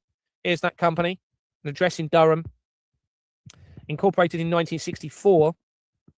And you're not going to be able to see it on your screen, but it's a fraudulent entity. Well, you might be able to. It's got a different name on its incorporation document that does not match the register. They've forged the register. They also link to Age UK North. Now, Age companies make critical connections right the way throughout my document at key times. And here we have an Age charity company. Within the Work Highcliffe company, Brian McCafferty links to Motherwell Football and Athletic Club. And that was incorporated in 1904. Football companies are a massive part of this, everybody. It's a criminal organisation. It hasn't been registered legally. Got forged register. And they also link to the Young Enterprise. Is the Young Enterprise, incorporated in 1962, which is the same year as the apparent infiltration of the royal family. And that has Slaughter and May on its incorporation document, which was originally founded in 1954. Within the Highcliffe company, Gerard Moran, Diocese of Middlesbrough trustee. Hexham and Newcastle Catholic Partnership. So we now have the link back in to the religious establishments, and we're so close to the original bit of information. Okay, we're literally close to it, and there's over 5 million registered companies. Romero Catholic Education. Within the Elm House company, we also have Emma Jane Varley. Okay, right, now we're finally at the bit. So, York Professional Services. This is where we were earlier, and I went a little bit wrong. We're going to find and see the connection to the United Nations company very quickly, okay? So, York Professionals, I think I've got it on my screen. Here we go. So, we're going to follow this as we go. Hopefully, it's still there. Yeah, York Professionals. So we noticed earlier, this is within the Companies House records itself now. It's not a screenshot. You have assets, which we mentioned earlier. You have Monk's Cross. Bearing in mind, this all ties into a monks organisation on the incorporation document for the Royal Foundation of the Prince and Princess of Wales. It was incorporated on the lead up to the World Trade Centre disaster deception, February 2001. Its original name was York Professional Initiative. Changed its name in 2008 when the Large Hadron Collider was first activated. Now, I'm just going to go to my other document and let me know what I need to show you next. Oh, no, that means it's going to go back to the beginning. Oh, no, it's not. So York Professional Services, let me just see where we're going to go from there. Incorporation document. Why did I go on to that? Oh, yeah. So on there we have York and North Yorkshire Chamber of Commerce and Chamber Management on the incorporation document for. I'm not going to worry about going into that. It's not that critical. You can go and check that on the incorporation document. You'll find that in the filing history. But that's to show the connection to the Chambers of Commerce, because they've all been centralised to this criminal network, everybody. All right. They've centralised the Chambers of Commerce, the Citizens Advice Bureaus, so that they have the ability to silence people straight from the outset if there's any risk of exposing this. Within Yorkshire, the York Professionals, we have Simon Hudson connects to Soapy Productions and Events. I'm not going to worry about going into the verification of this bit, but I just found this sounds quite innuendo-y, doesn't it? Soapy Productions and Events, which was originally incorporated as the Little Man Limited in June 2012, literally almost a month to the day before CERN Limited was, before CERN discovered the God particle, which was on the 4th of July 2012, and then they changed its name in September 2024 as the exposure continued. And this is almost like a mockery to us, to humanity, isn't it? Particularly me, I'm quite small. So it may actually have been, they may known that I'm going to find this and deliberately put that there for me, possibly, who knows? But there you go, Little Man. Within the York Professionals, you have Jane Lloyd Johnson, and they link to Cube Media Limited. You may or may not heard of the Saturnalia or Saturn Cube, or some people call it the Cube of Satan. Now, this is becoming very relevant in all of this, and how Saturnalia links into Rome and a deception surrounding the birth of Christ in all of this, and setting up the 25th of December as a mockery against humanity, when actually that was the date of the sacrifices of babies, as a mockery to all of you, celebrating the day that actually babies were being sacrificed. According to some of the research that I'm seeing, that is what appears to be happening in all of this. And that's a whole nother bit of evidence that I've got. And then also, so Saturnalia was worshipping Saturn, and Saturn ate certainly his own brother, and I believe he ate babies. Now, in Switzerland, there is a statue in Bern, in its capital, of a character eating babies, right? Putting a baby in its mouth. I've done the research surrounding that, and it proves very, very critical in all of this. Switzerland, it's where it is for starters, which obviously is important for the reasons we spoke about earlier. But they've just brought in a new head of the Swiss. It's not called, what's it called? The Swiss, not corporation, is it? Swiss, can't remember. Literally, I think it's either end of 2025 or oh no, sorry, it was beginning of 2025. Now, that person has a double-barreled surname of Keller. The Keller group were the ones involved in creating the control panel for the Large Hadron Collider. Okay, my dreams led me to identifying that the ninth circle, which links to the crimes of children against children, ties to a name given by the technology staff, the technicians at CERN, when the equipment goes wrong. They call it the ninth circle or hell. All right. Well, this organization created the control panels for CERN, according to the research. So that could indicate that they had planned, or they want me to find the evidence to expose it and that it's not real. There's a big part of me suggesting that could be the case in all of this, where literally I'm going to be somebody coming in and changing everything somehow in all of this. But here we have Cube Media Limited, and that was incorporated in 1990, key year after the World Wide Web was created for CERN, dissolved the month before, almost to the day, I believe, before CERN Limited was created on Company's House. Its original name was the Old Dairy Studios Limited. Interesting, bearing in mind we spoke about the dairy connection earlier to Atlas, didn't we? Okay, now this it changed its name after the World Trade Center disaster on February 2002. It's all connected, and it's a criminal company. You can see Jordan's and Sons Limited. Jordan's. On its incorporation document, it has the name Epstein. Stephanie Epstein. Wendy Stephanie Epstein. Just thought I'd mention that. May or may not be important. Within the Cube Media Company, we have Susan Morris, and they link to York Theatre Royal. Now, this is where I need to go into the verification. So, Cube Media, which we got to via York Professionals, we want Jane Johnson. So let's go into the verification. Jane Johnson. I went wrong earlier with this, so it's my apologies to them. They hadn't removed a record. I have yet to find a record where they've actually removed it to break the link in my evidence.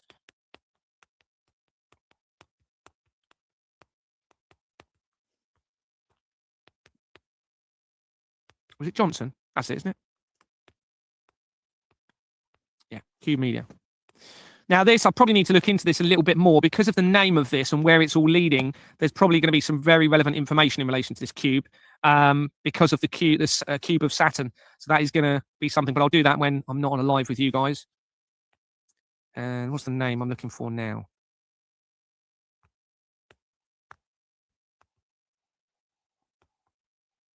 Yeah. So it's Morris. Susan Morris.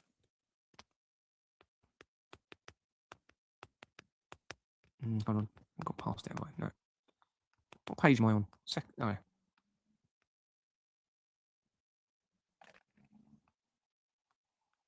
No. He says. All right, let's make sure I've got this right before I start making any accusations. It's got to be here somewhere. There we are. Susan Diane Oakland Morris. 6 companies. York Theatre Royal. Now, I've recently come across, and I'm sure it's going to be a connection from this, the Duke of Edinburgh Theatre, I think. No, Duke, I forgot it. It makes an apparent link to the Duke, to Prince Andrew. So that's probably going to be a connection around here. Now, this company, we're going to very quickly in a minute see the link to the United Nations, but I just want to have a quick look at this. So we've got York Theatre Royal Catering Services Limited, incorporated in 1994, changed its name in December 2012. Let's have a look at the incorporation document. Actually, let's see if there's any other changes recently. So we've got a confirmation statement, because quite often I can see through the filing history where changes are happening as I'm exposing. So we've had a couple of people, one termination there, Susan Helmont. Let's have a look at the filing history, incorporation document. Can't remember what's on here. Let's have a little look. So it's a criminal organisation that was started with the same 2 companies as Export Manor Freehold Limited, okay? That's massive in itself. So Swift Incorporation Limited, Jordan's and Sons Limited. So that's very important. Just have a look at the other quick names on here. Dennis Robert Appley. You might know some of these names. Alan John Vincent. Linked to York Citizens Theatre Trust Limited at the bottom there. Living in York. Looks like That one.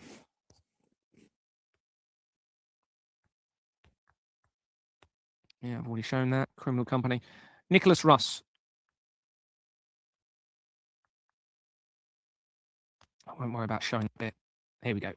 So we want Joanne Claire Spittle. Now, this is probably the most important bit that I wanted to show you today, and I just built up to it. So we've come all the way, we've come in from, and it's not even very far at all, okay, from that island company that links to my wife's former employee, okay, and now we have a United Nations link, and I'm going to show you why it's so important.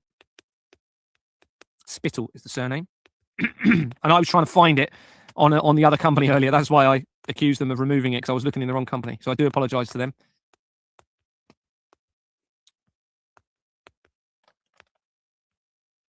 Here we go. 10 companies.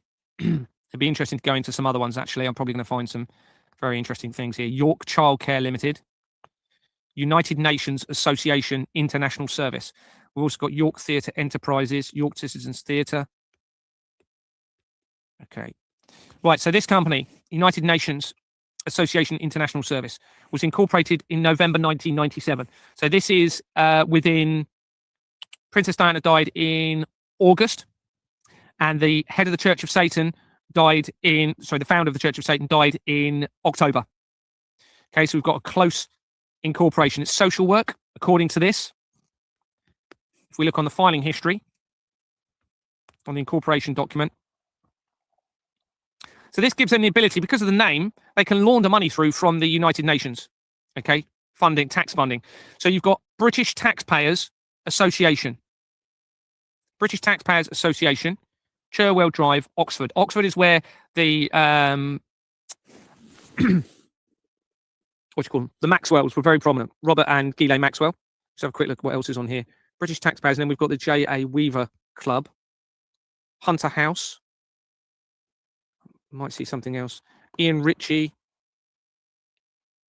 retired physician and former UN official. All right, so we've got a confirmation. According to this, we've got a United Nations confirmation linked to the United Nations company. All right, so that's pretty good evidence to say that it is United Nations linked. For United Nations Association. Okay, so you've got the British Taxpayer Association on the company. Let's see if there's anything else on here that's going to jump out at me. Interesting to do a bit of research on that former UN official, actually. Or something's been added there. Great Britain and Northern Ireland. Oh, United Nations Association. They've changed it to Great Britain and Northern Ireland on there. That is also another United Nations company that I've identified linking with the fraud. And in fact, that company started, pretty sure it's that one, and we might come to it actually in a minute, with the same company as Export Manor Freehold Limited. Now, remember this, British Taxpayer Association. Now what we're going to do is go into that company and see how important that is. I think I've got it here if it loads up. And I only found this out coming in from the research of Kim Jong-un, the North Korean leader. So here's the British Taxpayers Association. It was incorporated in 1930. All right, so it's nearly 100 years old, and they've dissolved it on the 6th of January 2026. Now, that is a massive, massive signal, all right, that they know they're in serious trouble. Now, the name of it suggests they are using British taxpayers, stealing from the, and this isn't the only evidence in relation to tax. There's another very critical tax company that I've found that links very quickly to the police, I believe, from my research, that they've also dissolved early 2024, as I was exposing the fraud. So what they are doing 100% is stealing your money from the tax, funneling it through. I mean, we all knew it was going to be going on anyway, but this is now the proof that we all needed. But unfortunately, and very worryingly, it also shows that that money is being used for the crimes against children. It will be used for drug trafficking, for conflicts, for terrorism, all right, because this is a problem, reaction, solution criminal network they have in place. So they need problems to be able to continue funding their lifestyle by the money that they are taking from you. Okay, as well as feeding their addictions. Now, the addictions are going to be a massive part of this, whether it's addicted to a substance or addicted to sex or addicted to crimes against children, which is going to be, I'm sorry to say, it seems as though it's a massive part of this. Now, the blood of the children links in with, it seems, the drug trafficking network, because the adrenochrome, which is the name given to the adrenalized blood from children who are in times of terror, okay, before they are very often unalived, I would think, will be being sold in the black market along with the drug trade. And I know that because I've spoken to somebody who used to do it, okay, as part of their criminal network background. So what they are doing is basically they're behind all of the world's problems because of this company's house fraud. It has to be stopped. And the only way you can stop this is by bringing a new financial system in place. And I know exactly how to do it, at least on a transitional basis. The technology is there on how to do it, and it will stop it from ever happening again. Which what will happen is it will bring heaven on earth to most of humanity moving forward. It will make it almost hell on earth for these people who are very likely addicted to all sorts. And of course, they're going to have to pay consequences. But this is the decision of their actions. This is the consequences of their actions that they made. So we have this British Taxpayers Association. I can't remember what was on the incorporation document of this company. Let's have a little look.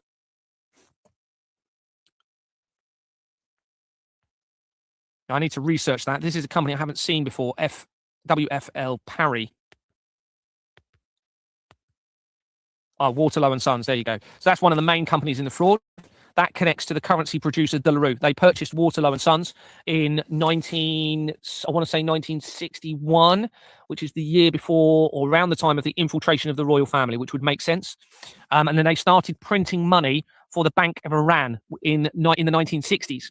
Okay, well, this is when 1965 is when the main company in the fraud called Jordan and Sons Limited was incorporated on Companies House, the year before the Church of Satan was founded. And on the year that the Church of Satan was founded is when you had the football game World Cup between England and Germany. And the Church of Satan was founded after a German night, as in a night, not as in evening night, which links to Christianity. So this now makes critical links. Now the Waterloo connects very quickly to the main Freemasons Lodge. I think it does immediately, actually, to the research. And you've got Jimmy Savile connected into that very quickly as well. So this is a really important bit of the research here. So what we're going to do now, we're going to start with how I got to that, I think. How many people have we got on here? 100. We'll keep going. If you can get more people on here, that would be great. I don't know if you can send some messages out to people. How long we've been doing it for a while? Haven't we? 2 hours. I'm going to keep going. Or should we... I'm going to come back. Let's have a little break. I'm going to come back at 8:30. Okay, and what we're going to be talking about is this man here. If it loads up. Oh, no. This man here. If you don't know who he is, he's Lee Clegg, who is the head of the World Martial Authority. So when you come back, we're going to be talking about what I found, or the research surrounding him, okay, and where that led. And that was actually how I ended up finding the link to Kim Jong-un and that taxpayers company that we've just looked at. So come back at 8:30 and we'll start with the research surrounding the World Martial Authority. Thanks very much. Take care. Bye-bye.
Of the Danish-led and Allied coordinated action in Greenland.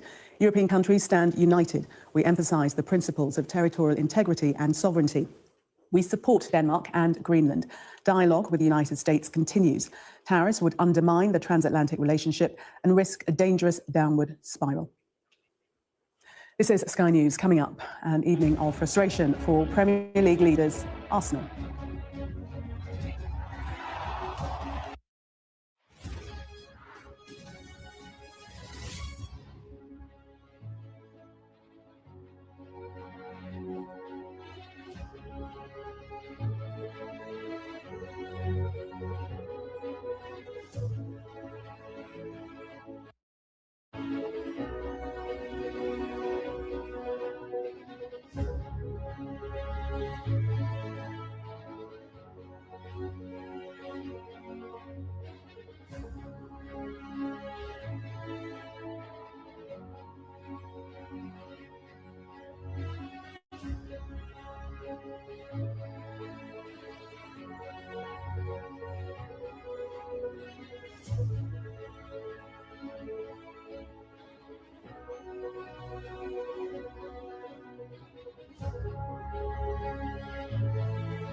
Time now to catch up on all of the very latest sports news with David.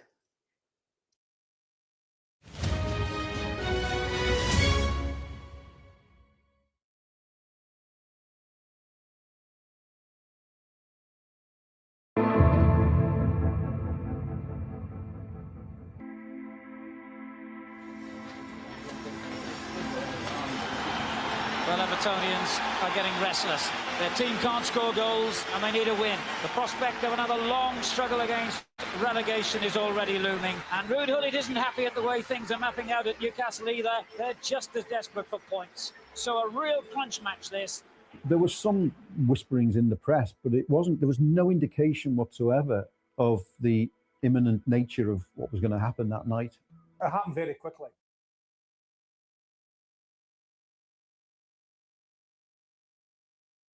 Who are these 20 special children? There's Millie. She's a brown girl. Millie who? Millie Cowell. Millie Cow? Yes. Okay. So how do you know she's one of the 20 special children? Because I know, because she comes and they do sex to her, mostly. Who's they? Who's they? The teachers, the parents, the staff. I really fought for almost my whole life that sexual abuse of children would become a criminal offense. And after a year-long battle, it was introduced in Germany, finally in 2021, that this is called a criminal offense. And it lasted from 21 to 2024. Then this Mr. Buschmann was his name, the Liberal Minister of Justice, came along and reversed it. Now it's called a misdemeanor. No big gain. In my point of view, all the formulations that the Ministry of Justice explained why they reversed it is a shame. Go on, Jake, you nonce. Get on this panel now, dickhead. I only made negative experiences in this field. I really fought for almost my whole life that sexual abuse of children would become a criminal offense. And after a year-long battle, it was introduced in Germany, finally in 2021, that this is called a criminal offense. And it lasted from 21 to 2024. Then this Mr. Buschmann was his name, the Liberal Minister of Justice. Turn it off. Yes, a shame. Yeah. So sexual abuse only just became an illegal offence for particular. You were the sexual abuser, Yes, Jake. it's really a shame. Thank Not you so only do you much. do that, You take you've got so much somebody action for the claiming to children, be especially abused for as a bringing these survivor grievances to public who won't go and attention. That report. is so important. Excuse me, if we could just hear, if we could just hear the end of this. Doing more Yeah, damage. thank you for taking this And time. you think that's upon me? Well, you're traveling right now. This is how Your twisted statements you really are. help You're us the one that to get started a clear picture of this problem. after he got We caught wish with you all those well images. for your work, everything the best. You're the one that's Even in your charged by the retirement, you're police now. taking action. Yeah. Thank you for your great You're the one educational that's work. We banned from being love around anybody you. under the age of 18, and you got sectioned because Thank you, Lois. I'm looking forward to join you here again when I come in This person. is what you are. So what And happened? I was so you meet welcome. me and stuff. You want to put the record know. straight. You want to find out who I am. You want to put an end to all this and come and hand myself in at the police. This is your words I'm using back on you. I'll meet you anywhere. I offered to meet you in Telford with me and Danny, and you didn't even want to show up. So Danny's a dangerous man. I think he would be. Listen, he it's might- at the police I reckon he- station. What's going to happen to you? Yeah? No, I think he's got a gang of paedophiles. The police. I think he's got a gang of police deal satanic with you. paedophiles. I think there's a gang of satanic paedophiles around There his isn't a area. gang of satanic paedophiles, Jake. It's just me. I'm just a normal guy from Wigan. Not Chester, Danny West- not Danny in the West- army, Danny- not the other stuff, but me Lyndon. and you, if you don't turn yourself in and you don't turn at the police station, one day I'm coming through your front door. Do you mean Lyndon Warden or Danny West? Danny Jones. Danny Jones, okay, yeah. The offer was there because apparently you've got all this information and all this stuff to hand yourself in. Well, we were going to willingly go and do it. And I don't like Danny. I've no time for him, right? But I know he's not what you say because I know Well, I'm not. And I know the other people what's he done out here, you accuse aren't. So you're accusing people all the time, all this stuff. Now, you've got a psycho beg there that's saying she's been abused. She's saying she's been abused. Well, guess what? Get it to the police station, get their abuser, yeah, and make sure he doesn't hurt anybody else. But you're twisting that onto me. What a weird thing to do. When I'm telling you to go and get whoever that was reported. Well, why would what is it you don't like about Lyndon? What is it you don't like about Danny Jones? For these nonsense. Why are you always making apologetics for people like Carl Beach and Matt? What is it you don't like Justin, about why are you making these things, Jake? I don't think you're going to compensate, are you? What don't you like about Danny Jones?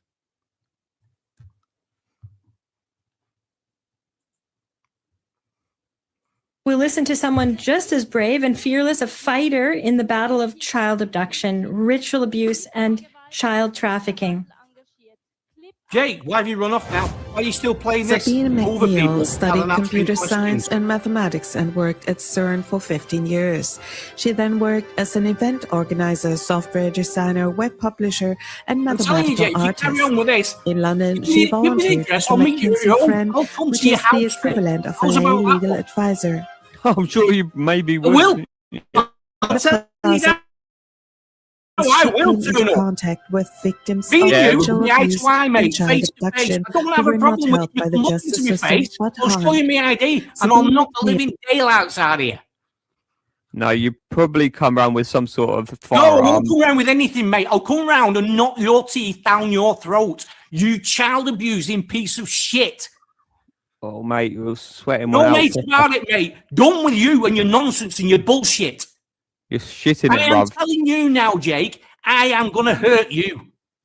Brother, calm. No, calm. none of this nonsense. I am sick to death of your bullshit.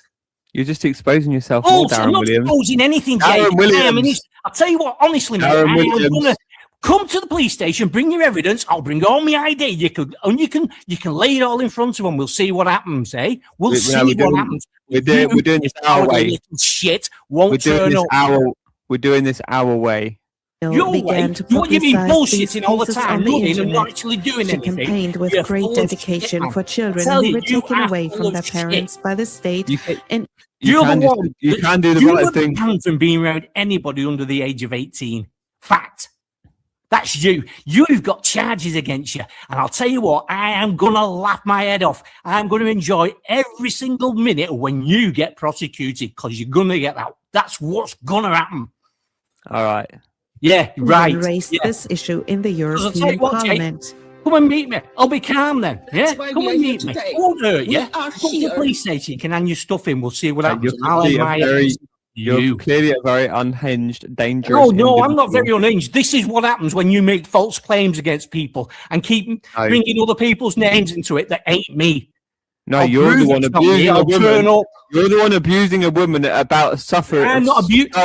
No, she suffered wrong again, Jake. 30 years ago. Asking somebody to 30 go and years report their ago. abuser is not abusing a woman. It's getting what should be done by normal people. Anybody very will go and report that. You are And you shitting it. are telling her not to.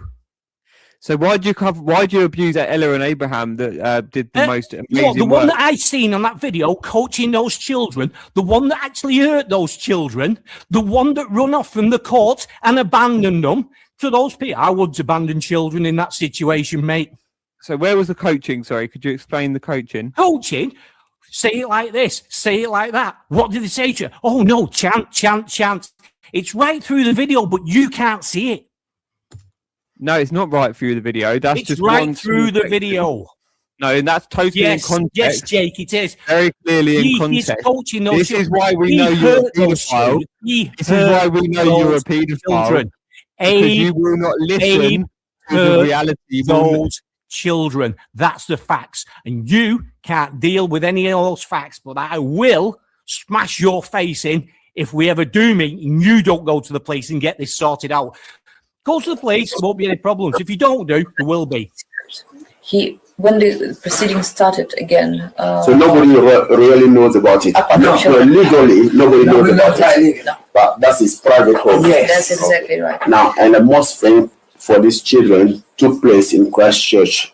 Yes, Christchurch School and church. And yeah. And church. Also,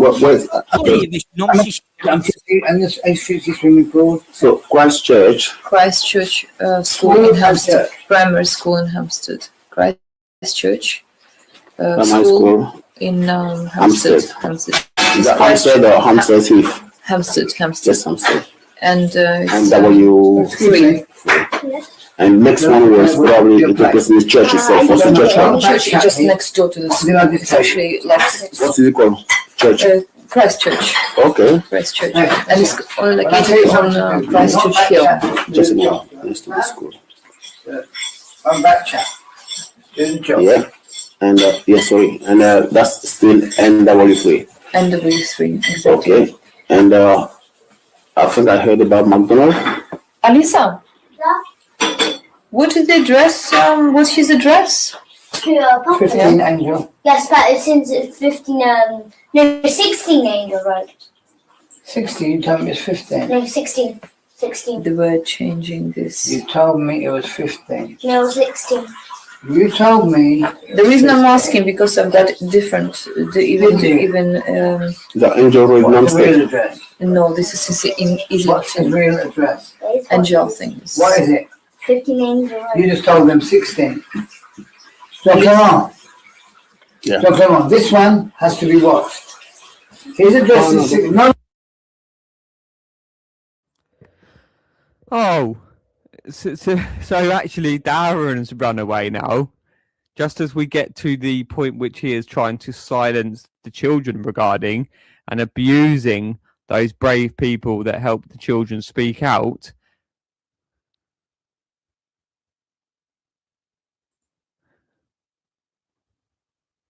Oh my God, he's so desperate.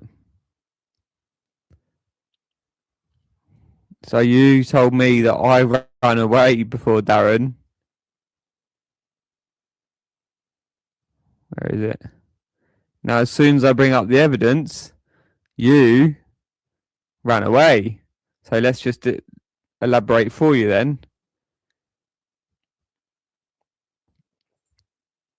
So Elisa has said 16 Angel Road, and Abraham is speaking with Jean Clement Yehero, the special police constable, as the is an officer in training. His brother-in-law, is he's given the initial disclosures to when they've got back to England. They're in England in this recording. This is just a picture from Morocco of them all happy reading. No, don't tell me anything. His address is 15 Angel Road, and she just told you it was 16. So they're trained, as you'll get to the bit after, I believe it, or we'll go back to it, where they are, even in that house, they're so programmed to touch each other sexually. They're so ingrained into them, the brother and sister have to touch each other sexually by the father, Ricky Dearman, that they even feel the urge to do it at that time during at the end of this, this kind of, I don't know what you'd call it, like a discussion, interview, evidence collating session period of time. So she's also they're trained to lie, to do small or big lies, to derail from the truth coming out in a clear, concise fashion if ever it was to leak. So there's all these contingency plans already in place. Pay close attention to this one. Does it span on 2 buildings? Jean Clement. Does it span on 2 buildings? It doesn't. No, Jean Clement. I live to. They also make shoes of the skin of the baby's skin. They got a special tool and they put it in the skin and like in the baby's skin, and then they take it out, and then they stick it. Because the blood is kind of sticky, and they make the shoe with the sole and the flip flops. They stick it on the flip flops. They got flip flops and like those shoes, like the one that I like, the ones that I showed my mum in the shoe shop in Grand Cross. Those ones with this big, it got a big star on its baby skin, but it's not like, you can do it coloured, but it's not like, it's a bit see-through there. For the skin? Yes, it's skin. Okay, well, sorry to. A big black star, it Wait. Pause. I have to But go it's and thought draw Oliver this then star began using picture. overseas unlicensed sites which target people just like him. Oliver's sister Chloe told us that more action must be taken. And just to warn you, you may find her comments distressing. It was very clear the impact that gambling had on Ollie and the fact that gambling with illegal operators led to Ollie's death. We are disappointed that the coroner didn't include gambling disorder in the medical cause of death. However, we're going to draw on the positives and use this to continue to raise awareness in my brother's name. Ollie was such a kind, generous, loving person. We have a really, really close family. He adored his nephews, his 5 young nephews, and he was just great fun to be around. He was always the life and soul of the party. He was so funny. He was a great DJ. He loved his music, and we just miss him so much. It's just such a hole in our family not having him anymore.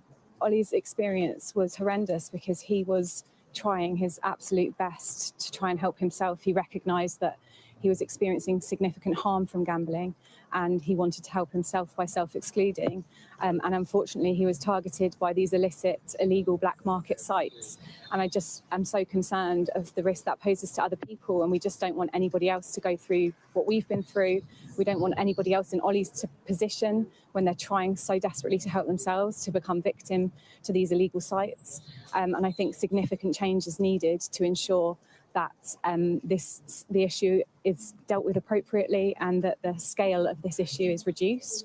And we have serious concerns that the Gambling Commission is not doing an adequate job at present. I think it's important that they acknowledge the scale of the issue and the fact that there is so much being done by these illegal operators to actively target the most vulnerable groups, so those who have self-excluded or underage children. So I think what I would say to them is that they need to do significantly more in terms of having a more impactful strategy for enforcement. And I think the legislation is significantly outdated and needs to be reviewed. The legislation for gambling predates the smartphone era, and I think the way that gambling exists now is just inadequate. So I think they need to treat it seriously, and I think they need to do that extremely quickly to prevent others dying in the way that Ollie did. Well, to discuss this, I was joined by Ishmael Valley, founder of the data analytics firm UGSCP, which has been looking at the traffic to these unlicensed sites. The biggest problem we have with illegal gambling in the UK is this has been growing for years. So we started talking about illegal gambling in Great Britain in 2020. We set up UGSCP, which is basically a firm that looks at all of the audience, all their activity, all of the time. We found that illegal gambling has grown from just a tiny share of the UK marketplace of just under 0.5% in 2020. It's now knocking on the door of 10% on our data from last year. The growth from that has been from two audiences in Great Britain. It's been from children and from self-excludes. And when you look at that marketplace, if I'm looking at the audience, which is everything that UGSCP and Gaming Compliance International, a firm that bought us recently, looks at, we found that the offshore gambling was targeting the United Kingdom because it wants a share of what is the most lucrative online gambling marketplace on the planet. It had no share of that 5 years ago, and during the pandemic, it came looking for that audience. Looking at a scheme like GamStop, a self-exclusion scheme for self-admitted problem gamblers, that's like a gaming reservation to these guys where they can basically look at and say, they are the most valuable customers who have a self-admitted problem. Let's go looking for that audience, and they found them through the scheme name, GamStop. So they didn't need to crack or hack any database here. They just went looking for the itch that those customers could not help but scratch at some point. So this was definitely crime coming looking for the share of a lucrative marketplace, Great Britain's, and it found the most vulnerable community there and went looking for them. If you're going to have a scheme like GamStop, you need to protect that scheme, and you need to protect its credibility and what you've told people. You've told people who join a scheme like GamStop that they are going to be safe. That's not sincere if you don't monitor, police, enforce, and optimize your online marketplace.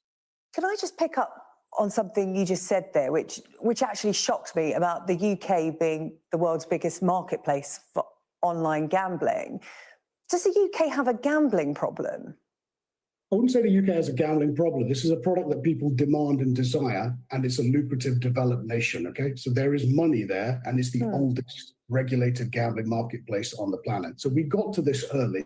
The problem is, as Chloe Long said today at the inquest, she made it very clear that maybe the law needs to change here, that the regulation and law we have around online gambling in the United Kingdom, it's going back to the 2005 Gambling Act. We had a series of the conservative Tory government looking at this and saying, we're going to change it, we're going to reform the law. This is a pre-smartphone law, as Chloe Long said.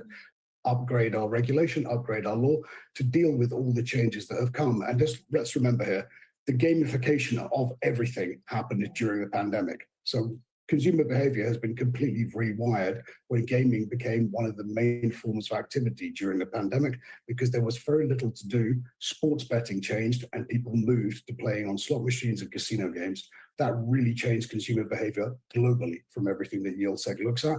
And that's something that needs to be looked at in every marketplace, including Great Britain's.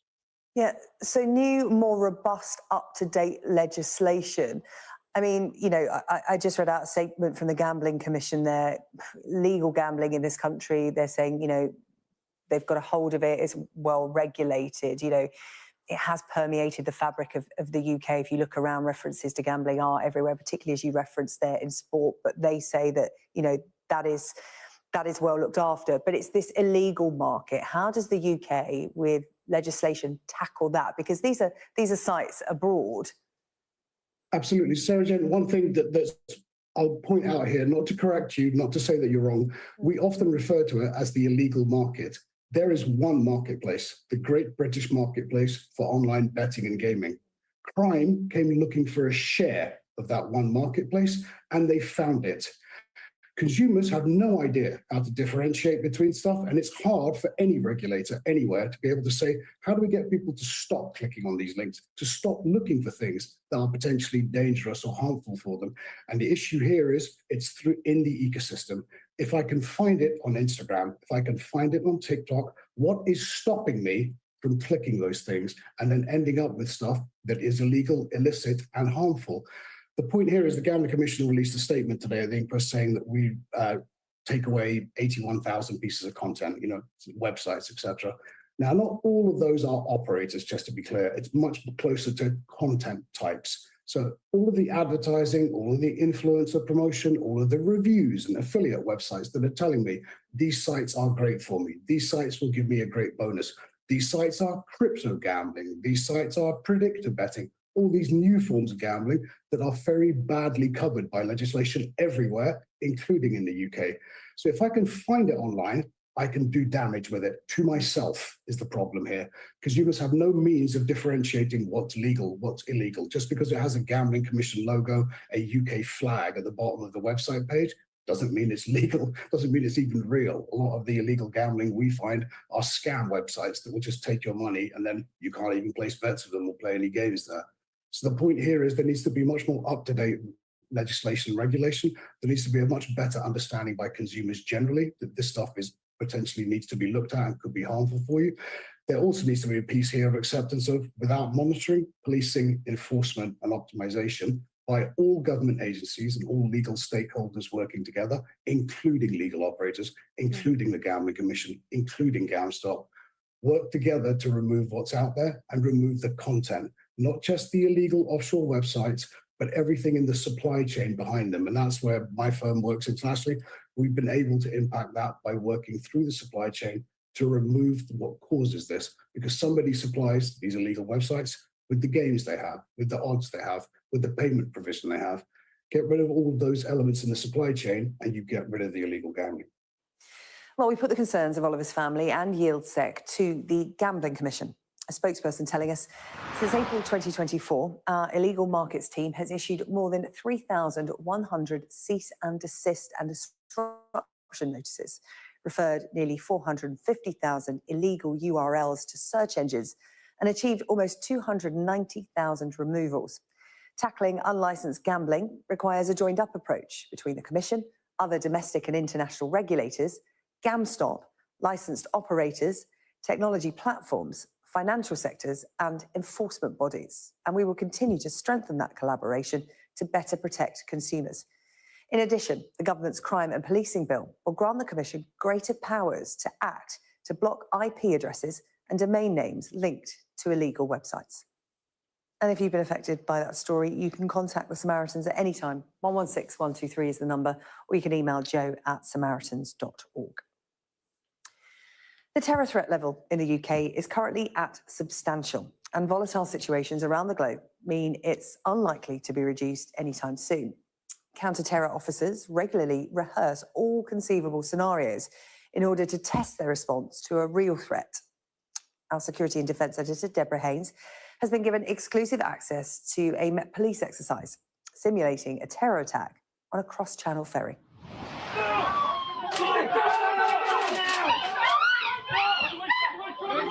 Fearing gunmen are about to start executing hostages, armed police storm the room. It's hard to know who's who, but the officers managed to shoot dead 2 attackers and free the captives. Down the floor, down the floor! Not everyone's so lucky after marauding terrorists target a cross-channel ferry. This is just an exercise, but it's designed to test the UK's emergency response to a very real threat. There's a substantial terrorist threat, which means an attack is likely. But what I would like to do is to reassure the community that this exercise is not in response to any specific threat or specific intelligence, nor is it connected to any events either nationally or internationally. In the simulation, counter-terrorism police board this ferry at Poole Harbour after it came under attack while travelling across from France. Islamist militants have killed and injured passengers and taken hostages. The police tried.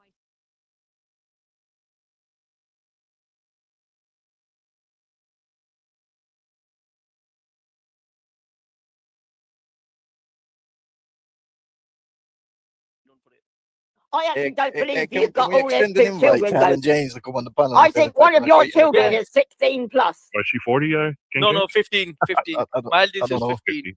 Oh, 15. Oh, it's not going to be long then, Ghost, is it?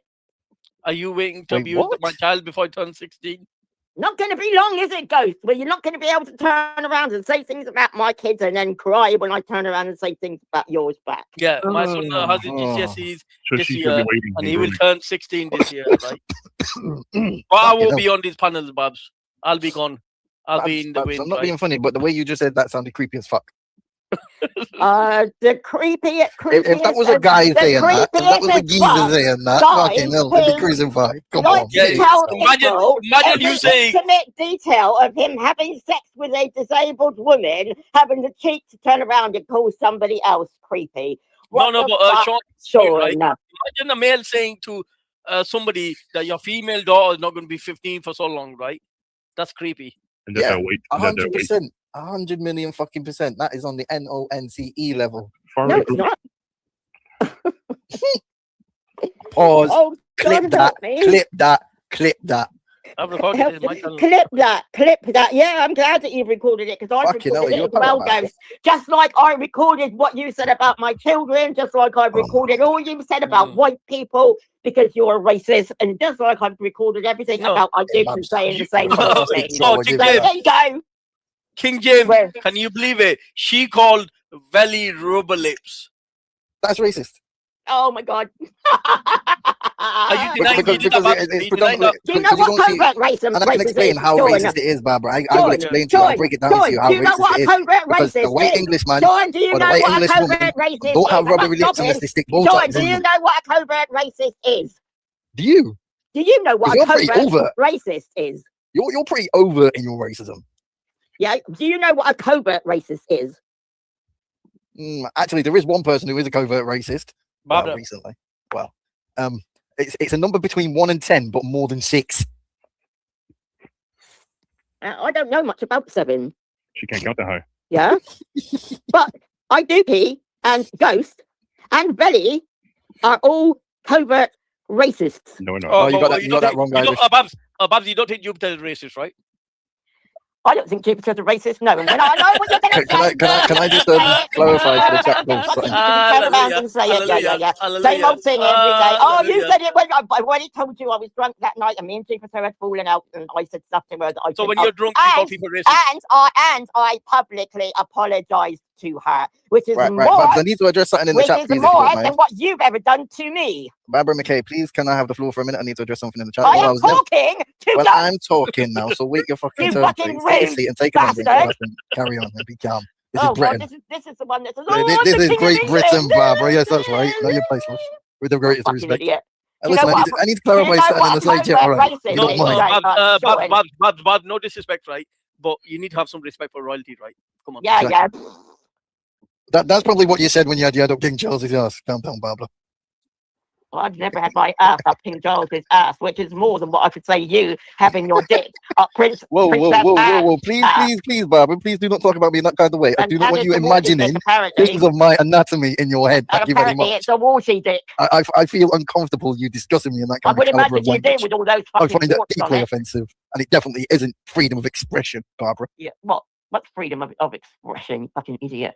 Well, that says a lot about your brain capacity then. No offense. Anyway, I was just clarifying in the chat. Irish Flame was asking me a couple of questions. Irish, no, I have never been arrested for racism, and when I was in prison, it was malicious communication. It's not racist. But you are a racist. That's all I James, wanted to do, aren't you? Barbara. That's all I wanted to Yeah, say. but Barbara. Babs, Now carry you on. call a black man rubber lips. That's racist. But you are a racist, aren't you, James? Sean, whatever your name is. I'm getting bloody I'm a racist. confused. Okay, please clarify on how. And I just wanted to say something about DP. You do know DP Ghost likes Ghost. You do know that DP likes Tommy Robinson, don't you? I got no idea. He said it on Yes, your Mickey, I've panel got the my other slippers on. night. And he didn't get a His slap. slippers on, I got a cup of In a tea. box, no, you didn't say a fucking word for him. Yeah, so, Funny so as Babs, fuck. is he wronging for that? Is he wronging for that? No, that was you wronging, no, I right? don't think he is a wronging. But anybody else, see, this is how Ghost works. Anybody else who said on the panel that they liked Tommy, he would have gone mad. But he didn't go mad at DP because DP wanted to lie his way through his ass about AY. Maybe I didn't hear it, Babs.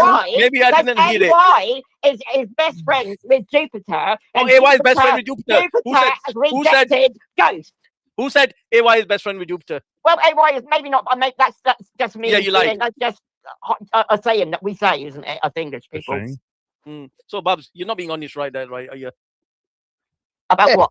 Adam Smith, are you watching my being best Facebook friend? post? And secondly is, maybe I didn't hear it because when DP was on here, I wasn't on here for the whole time, right? I've got things to do. I've got business to do. No, I've you got heard it because you weren't here. Because after I can't remember what you were in the conversation, so you were here and you heard it. The only reason we didn't go would in never, because I would you never, want I would DP never to allow place anybody AY because AY is friends with your enemy, and it can't be I would any never allow clearer. anybody to support people that abuse children on my panel, right? That would never be allowed. And Then since why Tommy do you let Robinson, yourself and Ipaki on the panel? since Tommy did that to Jamal, why you let you I on would the never panel? allow that. I would never allow that. I would never allow Never that. allowed that. Never allowed that. No. Why don't you tell us who you are, Ghost? Why don't you I let have us told you, into I'm the people's who you champ. are? I'm the best citizen No, journalist why in the world. can't we find out about you? Because I'd love to find out just literally What, you got a how bat waiting? You got a bat waiting? fucking how real bad you are, Ghost. Because I've got a feeling I know You a want to lot meet up in about the street? you. Oh, you I think in can't real prove life? any of it. Babs got a If you bat. think in real life that I'm a bad guy, right? I do. Like what? I do. I think you're a druggie. All right. Yeah, I think you might be an Like AY? alcoholic, Like AY audits? like Belly. Okay. What else? I think you're an alcoholic. All right. Don't Like worry, Jupiter? you're a functioning alcoholic. There's two different kinds of alcoholics, yeah? All right. So I'm You're a a functioning functioning alcoholic, alcoholic. drug addict, right? That Yep. makes me like an Olympic champion. You know what I'm telling you? What? I don't think you're married. I don't think you That's live like with a woman. Eh? I think you live in a dirty little bedsit All right. somewhere in Manchester or wherever it is you claim to come from. Maybe he's in So what else your Southampton. fantasies about me, Babs? Not fantasies, just, observations. All right. What's Because else you your spend an awful lot of time on here for someone who's No, I supposed don't. to be Babs. a married man with Yeah, your with best young friend too. children. Your best All friend right, too. Babs. On the fact, right, that I don't really spend a lot of time on here. I have been away. Every night, yeah. Okay. No, I have been away from my family for the last. Your 2 to 3 family has kicked you out. They finally found out about you and they've baited your fucking sad ass. All right. So I've been away for the last 2-3 months, but this is my last 3-4 days. Then I'll return back to England. Secondly, is like Jupiter, who claims to be a grandma of a mother of 8 children, a grandma of 11, is on here 24/7, and you don't have that. How is she? I'd like you to tell me how she's online 24/7. All right. Are you saying? All right, Babs. 5 or 6 days sometimes without seeing her. All right, Babs. Are you saying that Jupiter spends less time than me online Yeah, definitely. on your kid's life? Hang on a minute. Some of the stuff you've said about me, I've never asked you to swear on your kids' lives. No, but what I'm saying, don't go down that fucking road. That's out of order. All right, Bob. So we know why you're Bringing my kids up again, Ghost. Bringing my kids into it again. Been away from England, right? And I do a live stream for 4 or 5 hours. Jupiter literally does a live stream for 4 or 5 hours, then jumps on another live stream for 2 hours, then jumps on another live stream for 3 hours. You cannot even compare it, Bob. Stop it. But at the end of the day, I don't know if that's true because I don't actually. All right, so I can't turn around and I wouldn't believe you. But Jupiter doesn't claim to have babies. She does. She says she has 11 children, 8 children and 11 grandchildren. But her children are adults. You claim that your children that's what I said about your children, and you said it didn't matter. No, because baby children take more time to look after. I said the same thing about your children, and you said it didn't matter. So shouldn't you be looking after your little children? I am. Oh yeah, okay. Sat on here. Not when I'm away for business, man.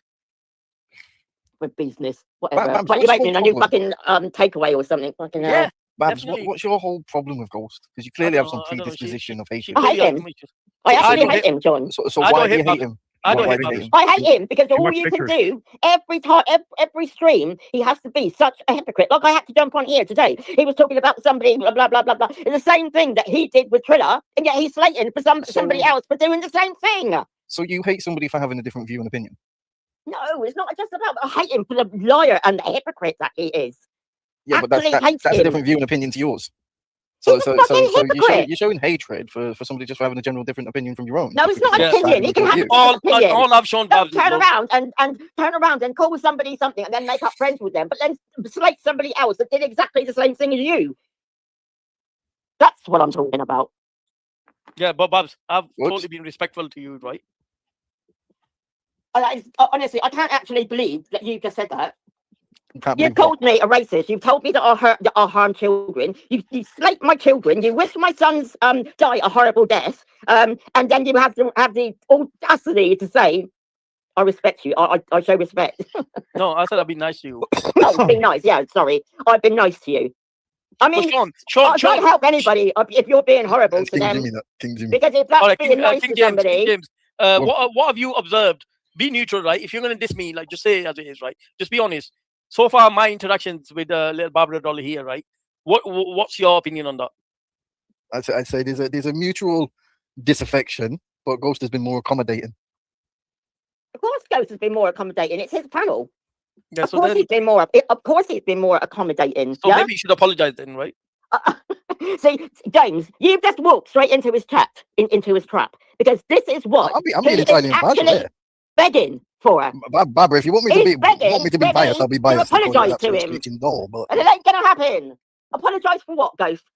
If you could give me one good reason why I should apologise to you, I will. For screaming. No, I said Ghost, not you, retard. All right, for screaming. What's the reason? And for not being respectful, for me being a very good host and you being a very disrespectful guest, right? And second thing is, we welcomed you in our country, and all you done is show disrespect. That's unacceptable. That's a good point, actually. Yeah, we welcomed you into our country. No, you didn't. No, yeah, your parents. We welcomed your parents. Maybe my parents, not me. Bob, Not same thing. And if you think I'm going to apologise for screaming when you don't apologise to me, you've got chances of that happening, and neither of them are very good. Babs, can I ask you a question? A serious question. Get it, do you? Babs. No, you're not the King of England, so shut the fuck up. I'm asking you a question. Was you born in England? Was you born in England? No, she wasn't. Nope. Are you a British citizen by yes. birth? By birth? I've got a British passport, so what does that make me? She's an actor. You could have been patriot nationalised. My parents are British. What does that make me? That's not answering the question. The question is, was you born in England? My parents are British. What does that make me? Your parents could be British and you could be born in Timbuktu. That wouldn't make you automatically English. Yeah, but Ghost's parents weren't born in England, were they? No, but Ghost one of them was. But the other one wasn't. But Ghost was born in England. I was born in England. Yeah. But your grandparents weren't born here, were they? Oh my God! We're not asking about my grandparents were born here. All right, can we just take my me versus you born here without getting grandparents or parents involved? Me versus you are born here. You wasn't. And right, that's it. So I win. that's it. I win. That's a simple question. I win. I'm such a pathetic little How hard was that? How hard was that to answer, Babs? Oh my God! Whatever. I'm not answering you. It's just this. It's just, I'm not being nasty to you, Babs. I don't understand why you're being nasty to me. You can turn around and be nasty to a fucking fly if you tried. Yeah, but I'm a better human being than that. So you know, the Yeah, fact that I'm not being hang on, nasty hang on. Let demonstrate my me examine the proof. So a better human being talks about all his sexual acts with a disabled woman. Puts it all, you know, all like the. Babs, calm down. Don't go there, Babs. Don't go there. That's Oh, here we go. Go showing his hypocrisy again. I'm saying that's got nothing to do with the current debate, right? Why are you going there, you twat? Oh, because you go there. Because you're okay to go there, aren't you, Ghost? Interesting.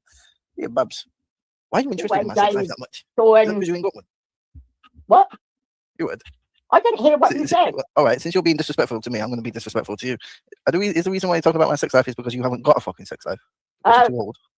Hang on a minute. Why would I not have a sex life when I've been Well, don't be talking about mine, and then I won't pry into yours. I'm not talking about your sex life. You just did. You just did. There's a way to try and disrespect me. You just said that you were a decent person, and I'm trying to show you that you're actually not. You're not a decent person, Sean. Well, I actually am, to be fair. No decent person would do half the things that you've done. Do half the things that I've done. Okay, please explain. Actually, wait, don't. Because I've heard the same old shit. You're still going around driving, are you, Sean, without a license? Well, actually, I don't get my license back till May, so I guess not.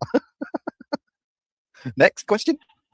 You're getting your license back. You don't even have a license. You admitted that. Stop lying, Sean. There's a dual license system in this country. You can drive a motorbike on a green license.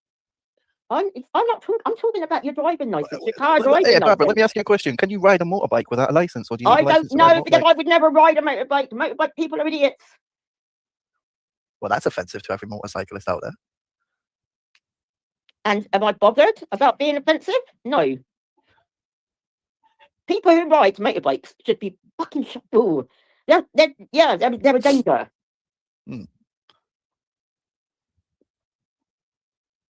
Next.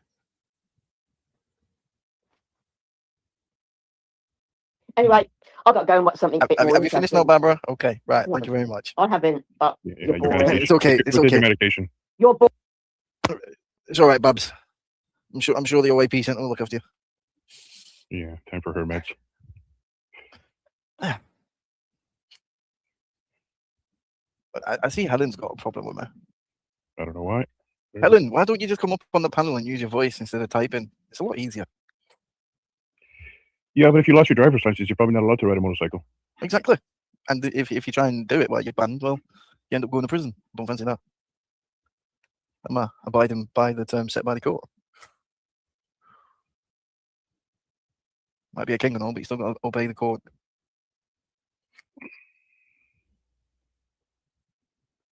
So, Helen, I mean, what's the issue? Right, wee man, come on the panel then. Helen keeps digging at me, so I'm answering because she's trying to get my attention. So, feel free to pop on and say what you want to say, wee man. This is what happens when you attack one granny, James. They're all coming for you. Fuck, you know, Granny's Anonymous. Oh no, they know you. Fucking hell, they all want a fucking piece of me. No, you are, Helen. Come on, you are. You posted a few comments trying to make a dig at me. Not like I fucking hide anything, Helen. Come on. You're just mad because I saved more money driving illegally than I would have done fucking doing it the normal way. Hey. Over 150,000 miles on UK roads. Not a shingle accident. Not any shingle accidents? What about any single accidents? You Nope, crashed into any roofs yet, James? No, definitely not. Fucking hell. That'd be the day. Red Bull will be calling me. How the fuck are we doing? I noticed the badge jumped off, so I thought I'd jump on. Oh, thank good. My ears started bleeding. That's because you put things in there. Stop putting things in your ear. How are we doing? What happened to Ghost and the Dookie? Ghost is doing something. I'm still here. No worries. So, yeah, when was the last time you were on a motorbike? You ever do motorbiking?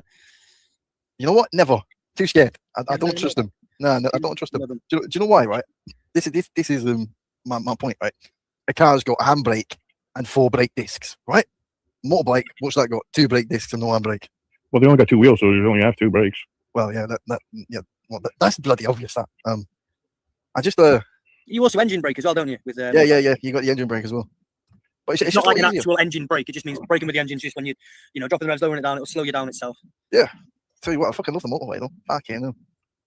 They're fucking awesome. Like literally everything about them, everything about motorbikes is fucking awesome. except for falling off them. That's my fear about it. If I got on one of them, knowing my luck, I'd definitely fall off it. Well, you got to be balanced, so that's it all. Well, I think my You get weight bikes, would get bikes depend on- nowadays with those little spinning gyro things in them that keep them completely level. You can't come off them; they stay level all the time. Well, you can get your training wheels. You could do that. Get your what do they call them? Tricycles. Stabilizers. Stabilizers. That's it. Oh god, I remember when I fucking first rode a bicycle and I had to have stabilizers on. That was traumatic. I don't think I ever had a bike with stabilizers. I had to. I felt so fucking disabled. Oh, bad joke. Yeah. What you smoking there, Jay? This one is a bit of blackberry kush. Nice. A nice little tin, looking all fucking official. It's nice. It is. Truth be told, I'm doing a sad bastard thing. So I was out before and I came back, spent a bunch of time with the missus, but she's got to pop back home because she's looking after her old man. But I had a couple of hours to kill, and it is my birthday, so I thought I'd pop on and say hello. Well, happy birthday, JLJ. Been out, done my thing, and I'm fucking stuffed, mate. I've eaten so much fucking pizza and cake, mate. It's fucking brilliant. Oh, I had my appointment with the orthopedics the other day. They're going to be taking the screws out of my leg, but I've got to wait 9 months for the operation. Ooh, lovely. I might finally be able to fucking walk again properly. Charles on a motorcycle. Is your stabilizers at the back? Can't you see them? You The big fella's holding it up. Bike, didn't you? What is that? Is that a Goldwing, that one? I'm pretty sure that's a Hell's Angel, isn't it? That's a Hell's Angel. Trust me, it's just a photo op. That's all that is. Yeah, 100%. That's a Hell's Angel there. There's Just no way sitting he there. got to hold that bike up when it goes around the corner. No way fucking couldn't he fall off it? Yeah. Oh, Jaden, fuck off. Right. Jaden, the online hacker. Yeah, he always jumps in the back. Ignore it. Imagine coming online on a birthday definition of loneliness. What's wrong with coming online on your birthday? I don't see a problem with that, mate, personally. Right. Spread the joy. Hey, what's that? Sorry. Hey, What are you saying? Sorry, I'm sorry. Stop me dogging. No, so Jaden in the back chat complained. He's twining. Imagine coming online on a birthday definition of loneliness. Hey, shit, it happens. I totally get it. I wasn't even going to myself. I was like, oh god, that's a bit cringe. But yeah, no, I've just been fucking. Yeah, I've been out for the day. Everyone's gone. Family gone. I'm at home now. Nice and chilled. Nice and stoned. I seen the ghost was still streaming. I thought, oh, might as well pop up. So, and I seen Babs, and I was like, I'll give it a minute. Come on, get the birthday wishes in. Come on. Come on. Oh, mate, I got everything I needed today. Granny's going to give you the bumps. My 17-year-old nephew that was like, "Have you got your birthday pizza?" I'm like, "It's gonna hurt you more than it hurts me, mate." Oh yeah, a dookie. Ghost. I was in the police station the other day. I came on dropped a little bit about it, right? Yeah, what do they want you for this time? Well, same thing as fucking last time I fucking got brought into the fucking station. Ain't saying his name because I got something going on. But it's from the other side. He's trying to ask if you can provide a character statement for him for court. Nope, can't. No, I'm not going to court. I'm just messing. But actually, you know what? Yeah, fucking. If they ask you where you were at the time, just say you were with Babs at the time. No, right. It was the most kind of hilarious interview I've ever fucking had in my life, right? So they give me a phone call, they asked me to come in for a voluntary interview. Kind of like last time when I sat in somebody, right? Can we acknowledge the accent change? Oh yes. Sorry, lads. Do apologise. I can't help it. It just switches. Kind of like my personality. Yeah, mine does that every now and again. I just oh no, wait, it doesn't. That's not what. Yeah, but the maddest thing is, it's actually on my fucking police record about me switching accents as well. So it's a fact. I do it all the time. Where would you be right fucking now if you could? If you could be anywhere in the world. It's the first birthday I've had where I've not been abroad for a long time. Hawaii. Strong choice. Yeah, I've always wanted to go to Hawaii. Yeah, I'd be. See the TVs like that when you're a kid. It's like Hawaii's like the dream place. It's the state, innit? It's like the dream state. Yeah, like I seen it in the film 50 First Dates. I thought it looked pretty nice. Yeah. Well, that's a good movie too. What about you, Dookie? Peaceful. What? Where would you be anywhere right now if you could in the world? I don't know. I'd like to hear, but if I was to visit somewhere, maybe Northern India, Australia, Japan. Southern India is where it's at, mate. No, the hills, Northern India, man. The ganja. Yeah, but India don't fucking get into the fucking colonial train uniform. Good on them. I had no idea. I tell you what, though, if they're going to get rid of anything from the trains, it's got to be the trains. Fucking Indian trains are the sketchiest fucking thing you'll ever see in your life, mate. Trying to catch a train in India is fucking brutal, mate. There's people hanging off the sides on the top. Yeah. Hey? Yeah. It's a hell of a place. Getting buses in India was fun. Like, you wait about fucking 4 hours, and then it's basically like, you know, that Harry Potter thing where they get the that magic weird bus. Oh, the triple decker. Yeah, basically, The night bus. it's not a double decker though. It's just a single decker. You get on there, and you're basically greeted by, you know, the shrunken head from that thingy where it's like, hold on to your life, man. That Lenny Henry character. It's that. It's Hold on for dear life. There's like no. It's going to be a bumpy ride. That's the one. Yeah. I think I did that a bit too good, actually. Come on. But yeah, mate, no, it's fucking... What happened to Ghost? Is he coming back or what? Yeah, I think he'll be coming back. Probably took a call. Ghost doesn't take calls, he makes them. Yeah. Well, maybe Babs kidnapped him. I don't know. Yeah, so when I was in the fucking station, Dookie, right? It was a certain wannabe lawyer, yeah? So he'd made a statement against me, right? Alleging that I'm harassing him, right? Fucking hilarious, this. Absolutely hilarious. He's only tried to use something that had already been previously investigated. So he tried to get me arrested twice for the same thing, right? And it was already given no further action by GMP. So he's tried to do it with a different police force. So he's tried to pull a double jeopardy card. Yeah, because the original police force got tired of his bullshit, so he did the same thing like a lot of people do. Yep, right. And this statement that he'd given, fuck you know, it was prepared to tell you that, but it was full of bullshit, complete lies. Everything in it I could contradict right down to the fucking specific details. Oh well, whatever. And you know, like, it's not going to work out well for the fellow anyway. Yeah, imagine this, right? Imagine this, yeah. Right, say you register a company, right, for example, right, in England, yeah, right, JLJ.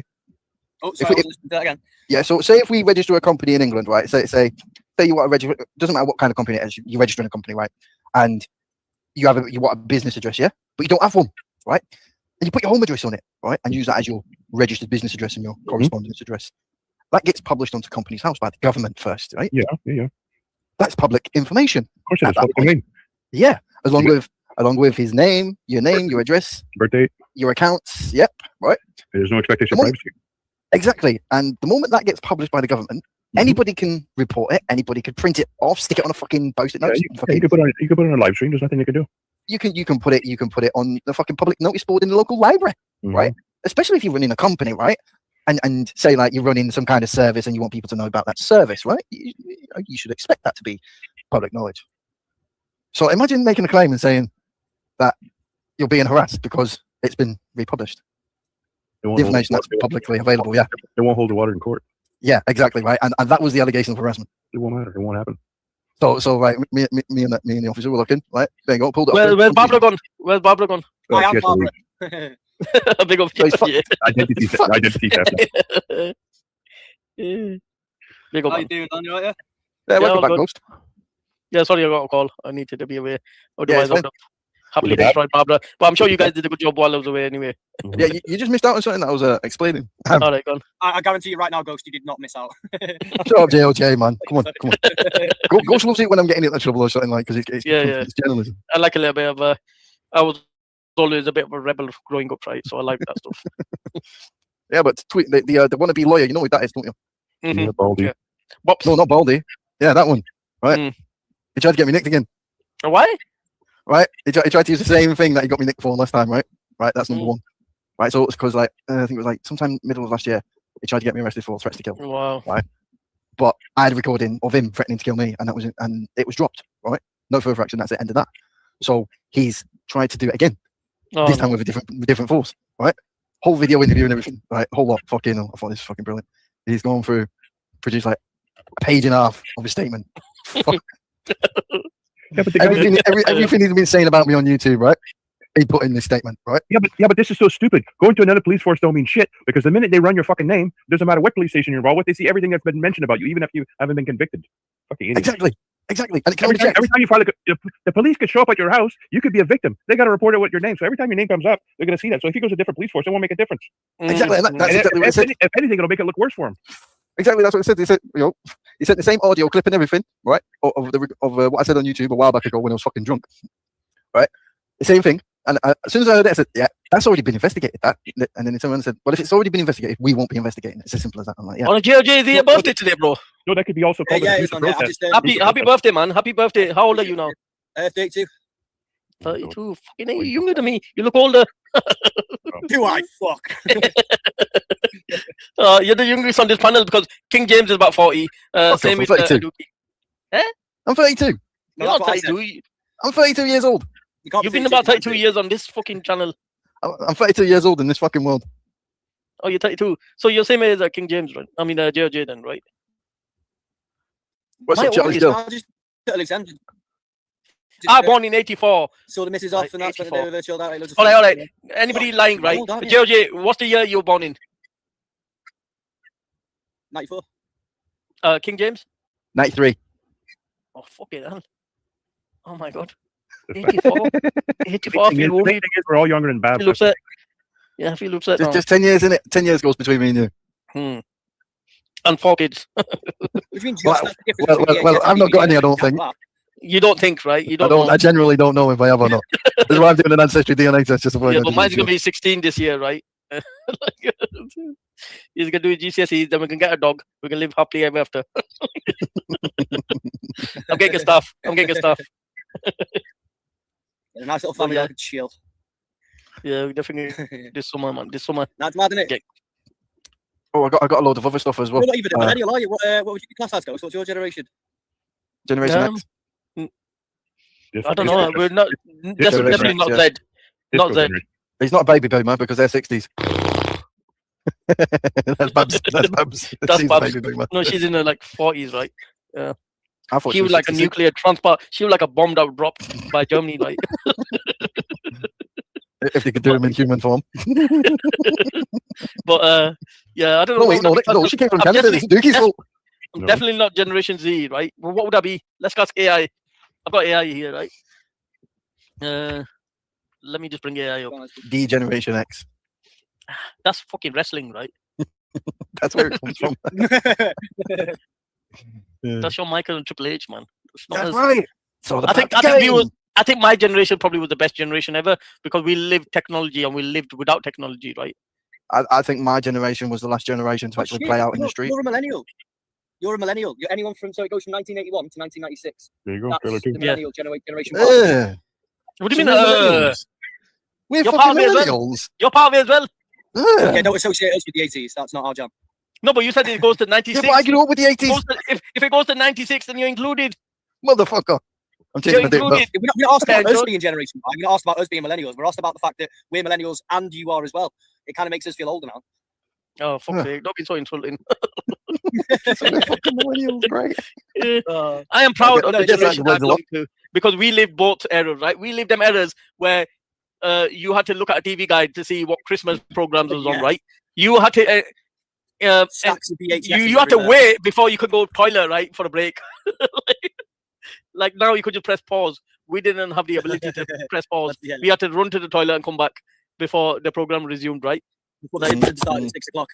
Yeah, but when Babs used to watch TV, she didn't have to leave the room. She was in the same fucking room as I remember I used to wake up like 8 o'clock in the morning on a Saturday to watch Cartoons. Rescue Rangers and Power Rangers, and there was another program. He-Man used to be on. Yeah, I swear they stopped Power Rangers on at like 5:30, 6 a.m. in the morning. You had to get up there early to catch it. Talk about getting us in a routine.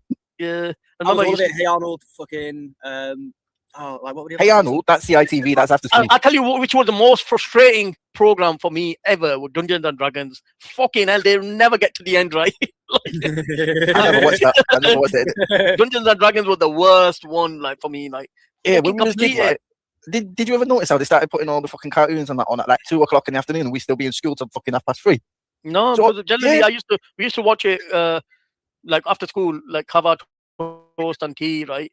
A little bit, and then we used to eat around about 7, 8 o'clock. But that's Asian style, right? We won't have tea. We'll just have like biscuits or whatever, something light when he came back from school. So we used to have a cup of tea and toast or biscuits, whatever, and watch a bit of programs, and then like watch Home Alone and fucking Neighbours. That pissed me off so badly. That pissed me off so badly that I never wanted to return home, right? And EastEnders and all that bullshit because I couldn't stand that shit. At least Only thing I like watching was football. We didn't. We were forced to watch that, all right? You remember your sisters watched think Mickey EastEnders, wants and you Babs. had to watch it and pretend like you didn't care whether or not you shot the Mitchell. You know what? I'll tell you what I did watch though. I watched Home and Away, Hollyoaks, Neighbours. I like the Australian dramas, the Australian soap operas. I like them. Yeah, but wasn't that Home and Away Australian? Yeah, Kylie Home and Away Minogue and Jason Neighbours. Donovan. Neighbours was Australian. Yeah, they were pretty fucking good, you know. Oh, fuck off, man. Their writing was way better than fucking Coronation Street. Hands down, hands fucking down. Could you imagine going back to that now? Could you imagine going back to like sitting on the toilet and reading a TV guide instead of your phone, and then having to like wait until it shows? Hey, that's exactly what I did. You know, when it was at my nan's, you know, I'd be like, right now I'm borrowing a TV, my guy. I'll be about half an hour. Oh my god, we used to highlight stuff on a like a TV guide when it was time for holidays, Christmas, and make sure we planned everything that we watch it. Now we just got Netflix, Disney Plus, whatever. We can watch it. What was your Christmas movie? Ours was like Midnight Mr. Tom and Die Hard. No. For me, it was like there were 2 movies, Snowman and Home Alone. Home Alone, yeah. I think ours was like The Last Action Hero, Arnold Yes. Schwarzenegger. Yeah, and what was the one? It was that one where they had Chris Kringle and he was working in like a department store or something, like Christmas one. I can't remember what it was called, but it was like it was real Santa, but everybody thought he was a fake Santa. The Christmas Chronicles. That's a new one on Netflix that I watched with the kids a few years ago. That was pretty good. Christmas Chronicles. Or when you watch the TV guide and you wait all night to watch a movie and they fucking cancel on you. Oh yeah, that would be so annoying. I remember once. There was this film. It had Brad Pitt in it. It was like Meet Joe Black. That was the most mind-bending shit I'd ever watched as a kid. You know, like my nana had the TV in the bedroom, innit? So my nana had the TV in the living room and one in the bedroom. Yeah. So whenever my nana was watching shit, I'd be like, right, then I'm going to bed in it, and then I start watching some shit on the fucking TV in the bedroom, and I'd be like, yes. Yeah, you was a bit advanced for us, right? You're 94 to 80 for it. It wasn't big, you know. It was a tiny, like 8-inch fucking thing. I used to sneak downstairs to go and turn on the TV when my mum and dad were asleep, and then if I heard like a footstep in this old rickety fucking house, I just turn everything off and pretend I was asleep. Last weekend, I wanted to watch all of the fucking programs that was on, right? I used to check and look forward to it. All Rescue Rangers come on at 7:30 and watch that. Then this comes on, this program. ITV will show this. BBC One will show this. I used to make sure I was on it. I used to be well prepared. But at the moment, like nowadays, kids like watch Netflix. There's no issues, right? They don't know what it's like. I've got a nephew who's dead young, and he starts speaking in a weird garbled language, and he's like, "It's Italian brain rot." I'm like, "They got the brain rot part right. That's certainly what it is." Like, There's a language we called it back in the day. It was called gobbledygook. It's mental, like, it's crazy. But yeah, no, it's we grew up through the golden era, like, you know what I mean? Like, I had comics, I had shit like. In fact, I got given a bunch of comics today, some original ones, 88 fucking Plastic Man 4-part series, fucking love it. Now that I'm an adult, I still do all the nerdy shit. Yeah. Ghost. But yeah, things have changed a lot, right? This is why, as human beings, you got to remember, change is part of life, right? Doesn't mean that it's now all of us that have grown up here over the we've like experienced massive change. So that proves that change is like, as long as it's positive and it benefits us, then it's good. If it goes against our beliefs, then then we got an issue. Yeah, I agree. No, fuck it, keep everything the same. Never change anything ever. We can't keep things the same. Things have to change for human beings to evolve, the humanity to evolve. I wish Babs was having this conversation. Well, Babs, why did you run off? Do you want me to I'll channel my inner Babs for you if you want, and I'll argue against you. No, because you're a racist now. Yeah, but guys, I've really tried my best to accommodate that woman, right? And trying to reason with her, try to like get to some logical understanding where we both agree. But she's just a nutcase, right? I can't like reason with stupid. Right. Like, it gets to the point where it's like, you know, obviously, like, you know, with insult things, I'm like, oh, you know, somebody's grandmother, somebody's mother, you know, somebody's daughter, and everything else. I totally get that. But like, I've never heard a grandmother say the word cunt as many times as I've heard Babs say it. She is so out there and like aggressive with her language, with her everything. And she does this like thing as well, whereas if you go, well, we think this is racist and that's why. We think this is bigoted and that's why. She's like, well, I think you're racist. I think you're a bigot. It's like rubber glue, sort of like back up with this aggressive, you're a cunt. And it's like, it hurts my yeah, she made a statement about Jupiter that she thought she was the biggest racist on YouTube.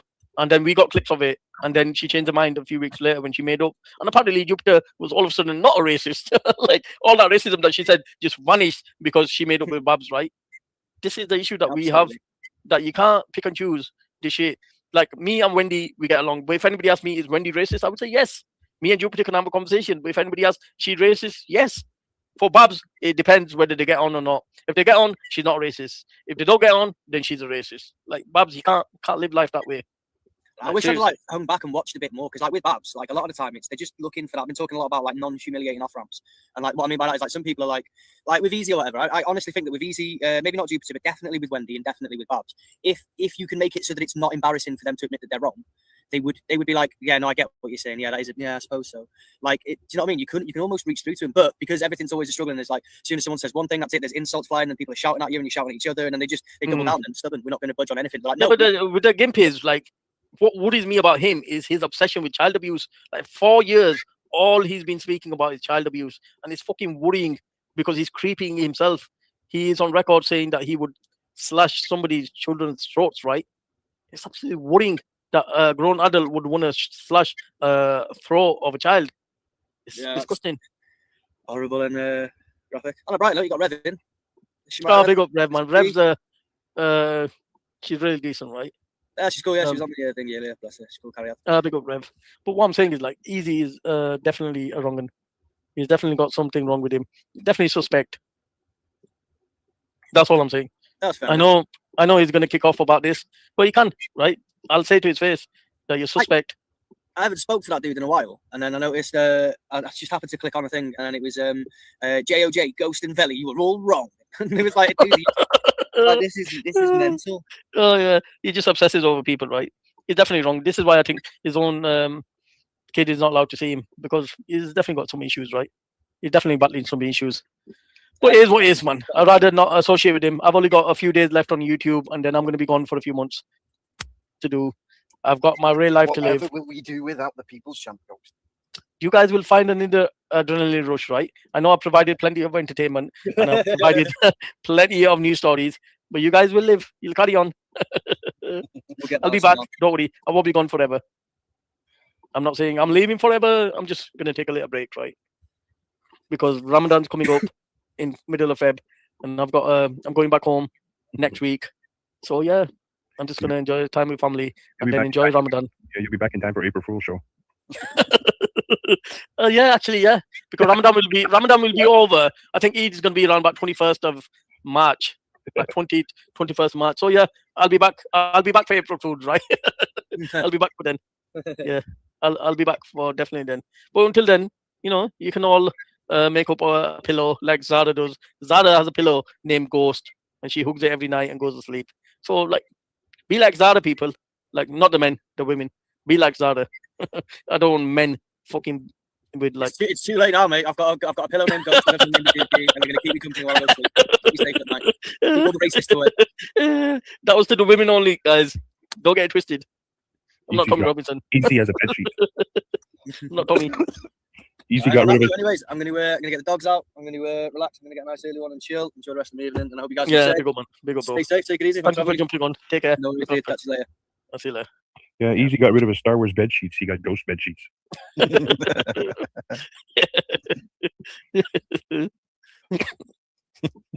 thought you got Batman ones, to be fair. Do you? Because he always needs a symbol in the sky to look at. The other thing, it's true. I love Ghost. I spam everywhere telling people he is the #1 citizen journalist. Fucking hell, Sean, you need to be like Zara, right? And represent the brand. What? Scouts? No, fucking go everywhere. Tell them that I'm the #1 journalist. What the fuck? Who says I don't? Who says I bloody don't, Ghost? I never said you did. I'm just asking you to be a bit more like Zara, right? Hey, listen, if you want to buy some advertising space on my website, you're more than welcome. I did offer you money, and I said, like, I'll pay you if you edit shorts of me, right? Did you? I don't remember. You said you was up for it, and then I said, like, we need a secret way of getting the money over to you without revealing my identity. Ah, right. You could do it, but like everybody else, just do it for fucking PayPal or whatnot. Yeah, but PayPal shows you your PayPal identity, right? Email address. It's not like I'm going to fucking tell anybody. See me if I did. Oh, no. Once I stop paying money, then that will become a source of money for you. Cash, only cash. Come on. But you can send it through the post. I can pick it up from the post office. How do I do that? PO box. I'll find a way. I'll pay you some money. Just make some shorts, man. While I'm away, then I'll just sneak at 3 a.m. and drop it in his mailbox and run. just don't give me any peanuts or cheese, right? I can't stand Sean, are you still in Manchester? No. God, no. Fuck, I'm not in Manchester. Let me drop some money off to you, right? I'm a bit further up north. Carlisle. Scotland. Oh, Carlisle, that's better. Just go down the M6. You'll be getting in about 2.5 hours, mate. I'm going fucking there. I don't mind. It probably costs you 9 euro to get there and back. I don't mind going to Salford from Cheshire or whatever, but I'm not going all that way. Fuck, I'm glad I don't fucking live in that shithole anymore. No offense. I tell you something. Ever since I've not lived there, you know what? I've not had a single bad day. Oh my god. Serious? Seriously, not a bad day, not a fucking episode, not a rant, not a fucking my door getting kicked in. Because they don't know who you are, that's why. Well, not even that. Actually. Quite a lot of people actually do know who I am. To be fair. Hiding who he is, right? Even that's well done. But yeah, I think Salford is fucking shit, all right. Come on, think about it. I move out the area and I get a job straight away. Fucking brilliant. I'll have 2 jobs. Yeah, I think Salford is a shithole. I've fucking been around there as many times. I don't want to say why, but yeah, it's a shithole. I'd rather live on Cheetham Hill or Prestwich. Fuck, I've lived in Cheetham Hill. Oh my god, that's a shithole as well, right? Yeah. Have you seen all them fake fucking stores?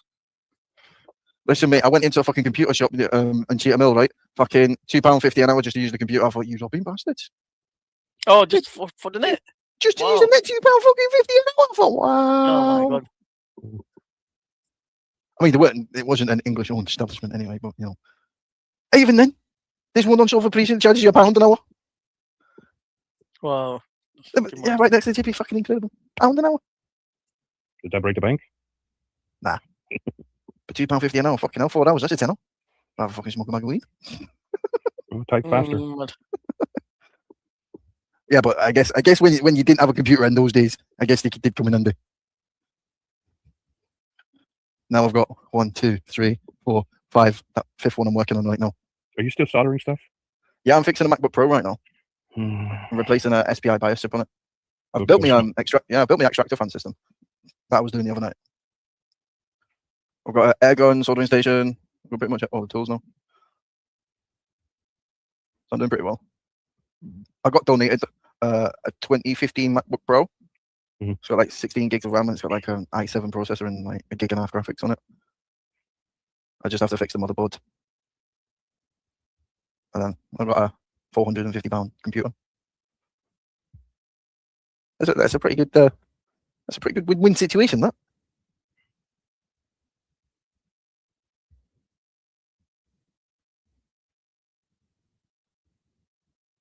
I love computers anyway. I'm pretty good with them. Plus, I want to learn how to be able to fix things as well. So I'm like, Sean, I told you to do some edits, man. Show us how you do edits. Like, people are doing edits out there non-stop. And you're saying, oh, I'm good with computers, but you've not shown us any example of edits so far. well, video production is different, isn't it? Like, if you want to see video production, send me an email with whatever you want, and I'll send you something back. Might take a couple of days, but I'll send you something back. Yeah, it could take a couple of weeks if you ask that, right? Whenever you get time, I'll send you a video. Just drop some good edits of little beefs that we're having, right? That we can turn into little shorts, and then we'll just turn them on Let's. And if it does well, you'll be rewarded. I guarantee you that. Zara, you should know that I don't use fucking Telegram anymore. I use fucking Discord. That's it. Yeah, I'm not commenting. That's why you can't see me, Zara. I'm not commenting on them. I'm in the panel. Right here, love. You all right, Dookie? You sound a bit. Yeah, I'm about to take off.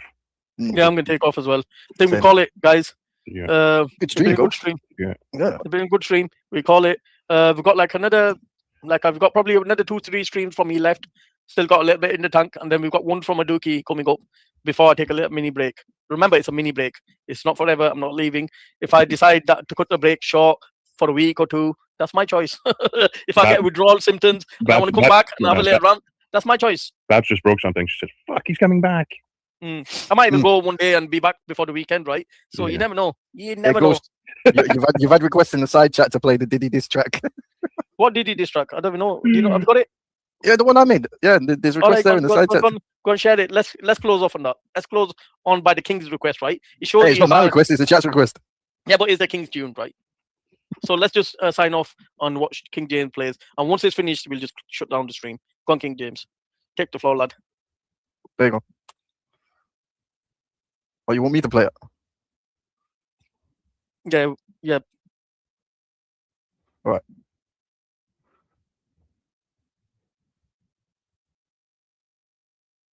There you go. Backstage. Look at me. Yeah. Right here. All that money. And still ain't thick enough to block the sound. Puff Daddy said the fuck still don't look away. Glass between us, truth louder when you ain't got shit to say. Once they stamp you PDBIG, big name out of shine, feel ball like it came with a date. Swag on credit, pass on loot. You selling no memories like they brand new. Same tie, gated, same recycle shit. Culture ran last when you stood there rich. They clap cause they train, not cause you're raw. That ain't respect, that's muscle memory applause. You ain't evolved, you just stay paid. Now you frozen in time while the world move lanes. Did he? Do it, did he?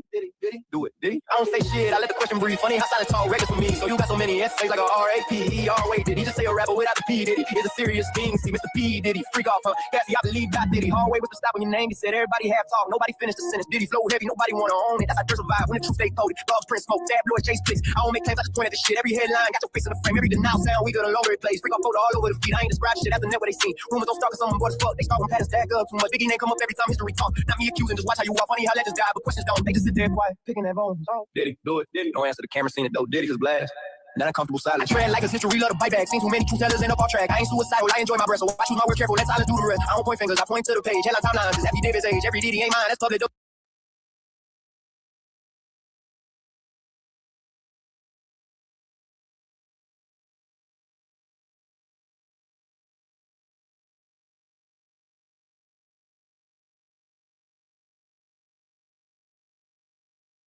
We start with breaking news tonight. Donald Trump says that world peace is at stake over Greenland. He says that China and Russia both want the territory, and there was nothing that Denmark can do about it, accusing them of having 2 dog sleds as protection. He went on to say that the UK, along with other European nations, including France and Germany, had journeyed to Greenland for purposes unknown, accusing them of playing a dangerous game. Well, writing on his social media platform, the US president said, therefore, it is imperative that in order to protect global peace and security, strong measures be taken so that this potentially perilous situation ends quickly and without question. Starting on February the 1st, 2026, all of the above-mentioned countries, Denmark, Norway, Sweden, France, Germany, the United Kingdom, the Netherlands, and Finland, will be charged a 10% tariff on any and all goods sent to the United States of America. On June the 1st, 2026, the tariff will be increased to 25%.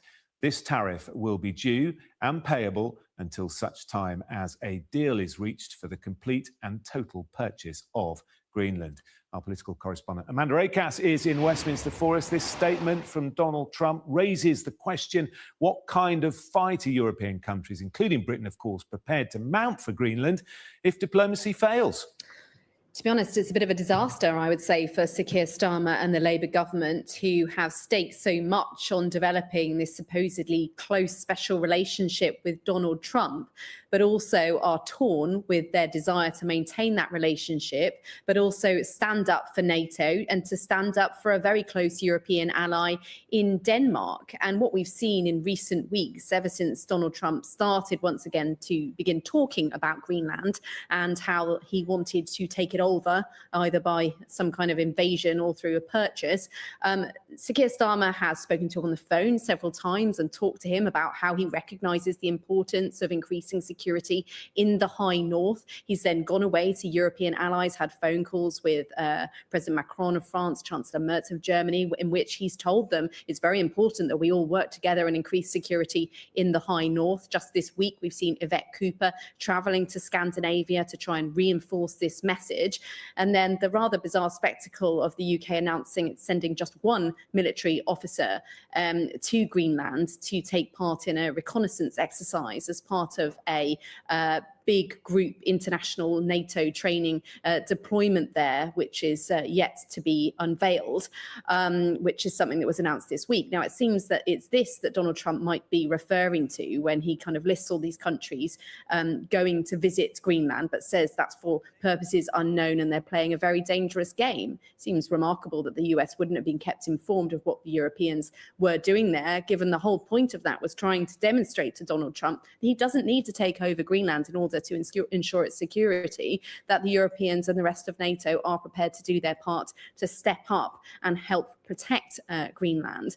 But the message in this is very aggressive towards the UK and indeed all those other European partners listed within his statement. And the economic impact of tariffs, of course, is also something that no government would want, let alone a government that has put economic growth front and centre of what it's trying to achieve. Now, the UK already has a 10% tariff on most goods imported to the US under the initial round of Donald Trump's tariffs, which at one point were a lot higher and then were kind of reduced. So we're slightly unclear as to what exactly this would mean. But he's saying that from June, that 10% would increase to 25% unless he gets his way and is able to fully take control of Greenland going forward. Now, clearly, we know Donald Trump has a strong track record of using tariffs as a way to get his foreign policy ends and bring people to the negotiating table and really try and show the European leaders he wants them to sit up and listen. But clearly Denmark is really pushing back on this, and the UK has been supporting Denmark, the UK government repeatedly saying that the future of Greenland is a matter for the people of Greenland and the people of Denmark, that they're a sovereign country, that they're a member of NATO, and the UK supports whatever decision they want to take. And the Danish government and the people of Greenland have made it fairly clear that they don't want to be taken over by the US. There were talks held on Wednesday, which we're told broke down with a fundamental disagreement over the future of the territory. A working group has been established to try and look at ways forward, but clearly this latest statement from Donald Trump suggests he doesn't think he's making the progress he wants to see, which really raises the spectre for all of these governments of a big dilemma to come. What do they do? How can they possibly stand up against the might of the United States when it's trying to force through such a huge foreign policy change? The Prime Minister of Denmark has previously said this would lead to the destruction of NATO, and certainly it would be a huge schism. Donald Trump says he needs Greenland in order to set up missile dome protection system over it, but currently the US already has the right to put US soldiers on the territory of Greenland, and I think there's a real pushback from the Danes about the nature of the threat that he is describing there. But this is yet another announcement for Donald Trump, which has really rocked the global world of diplomacy.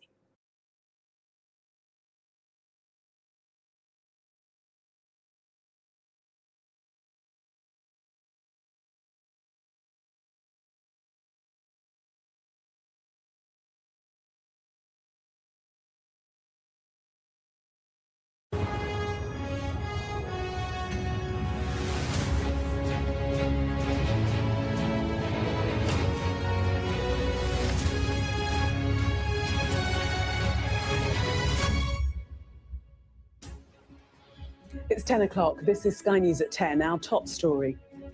President Zelensky vows to fight on as Ukraine marks its Independence Day, but says a meeting with Vladimir Putin could be the best solution to end the conflict. A message of support from the King to Ukraine as the UK government pledges renewed military support for Kyiv. Also tonight, a fast-track asylum appeals process to be introduced as unease and protests continue over the use of migrant hotels. A 15-year-old boy arrested with another man over an arson attack on a restaurant in Ilford. Plus, colour, costumes and controversy over safety as this year's Notting Hill Carnival gets underway with 140 arrests made. Plus, Manchester United are still looking for their first Premier League win of the new season after being held to a 1-1 draw at Craven Cottage. And we'll take a first look at tomorrow's front pages in our press preview from 10:30 right through to midnight.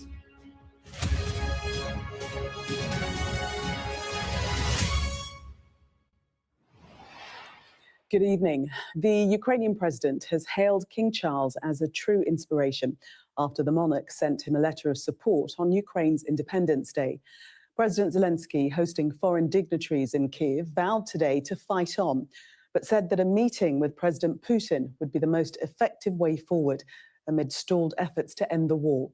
We'll have more on the UK's renewed commitment to supporting Ukraine's military efforts in a moment. But first, our Europe correspondent, Siobhan Robbins, reports. In Kyiv, the mood was defiant, proud. Today was a celebration of independence, of throwing off the shackles of Soviet rule.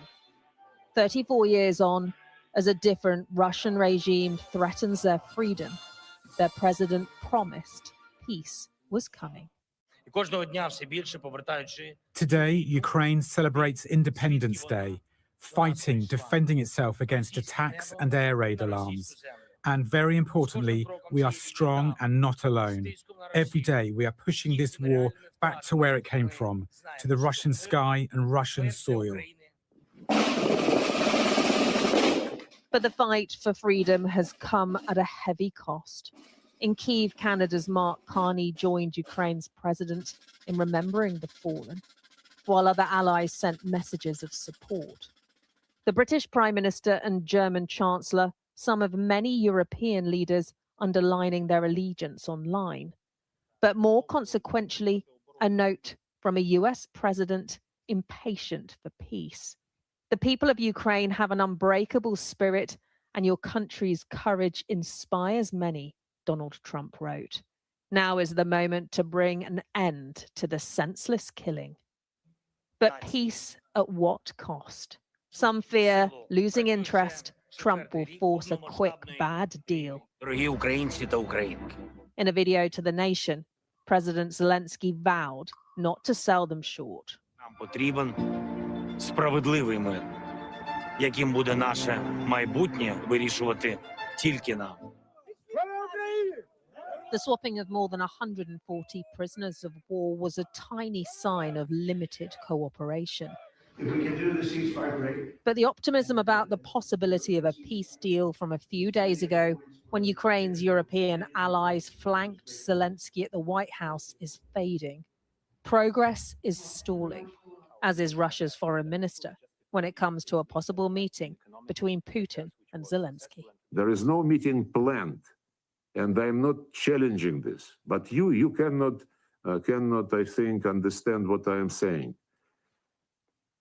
Putin is ready to meet with Zelensky when the agenda would be ready for a summit.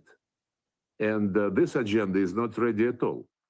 If it has any hope of getting Russia to the table, Ukraine knows it must keep the US on side.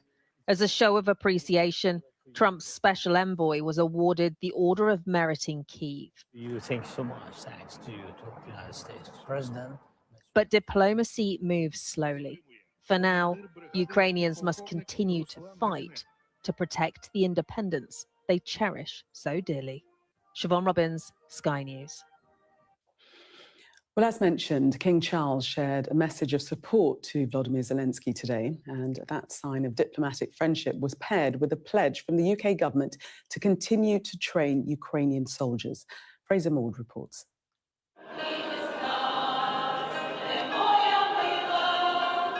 At a British army base somewhere in the east of England, Ukrainian soldiers pause their military leadership training to celebrate their independence. These soldiers are the latest cohort of over 58,000 Ukrainians to have received training in the UK as part of Operation Interflex. They're far from home, but their national pride and determination is undiminished. What's really carved in my heart is this day is a remembrance day for all the fallen soldiers who were fighting for our country, who are fighting for our freedom. And this day is a remembrance day for me, first of all. Of course, I'm very happy to be here, but at the same time, it's quite a sad day for me because I cannot share the joy of the super important celebration for us Ukrainians, with my family and my closest ones. But it is great to be here and to have the ability to train here. King Charles, who met with Volodymyr Zelensky in June, reiterated his support for the people of Ukraine through social media. I keep feeling the greatest and deepest admiration for the unbreakable courage and spirit of the Ukrainian people, he said. I remain hopeful that our countries will be able to further work closely together to achieve a just and lasting peace in Ukraine.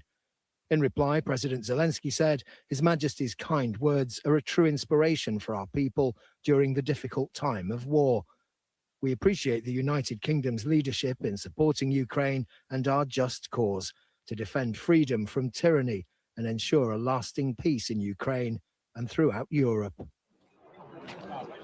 Operation Interflex involves an army of nations, 13 in all, most of them represented here as a sign of continuing solidarity with Ukraine. There's definite value in what we're doing here, that we teach the basic recruits how to be soldiers, and for them that allows them to be survivable and to be lethal and to be resilient. So they get back out to Ukraine, they join their units, and they can take the fight to the enemy.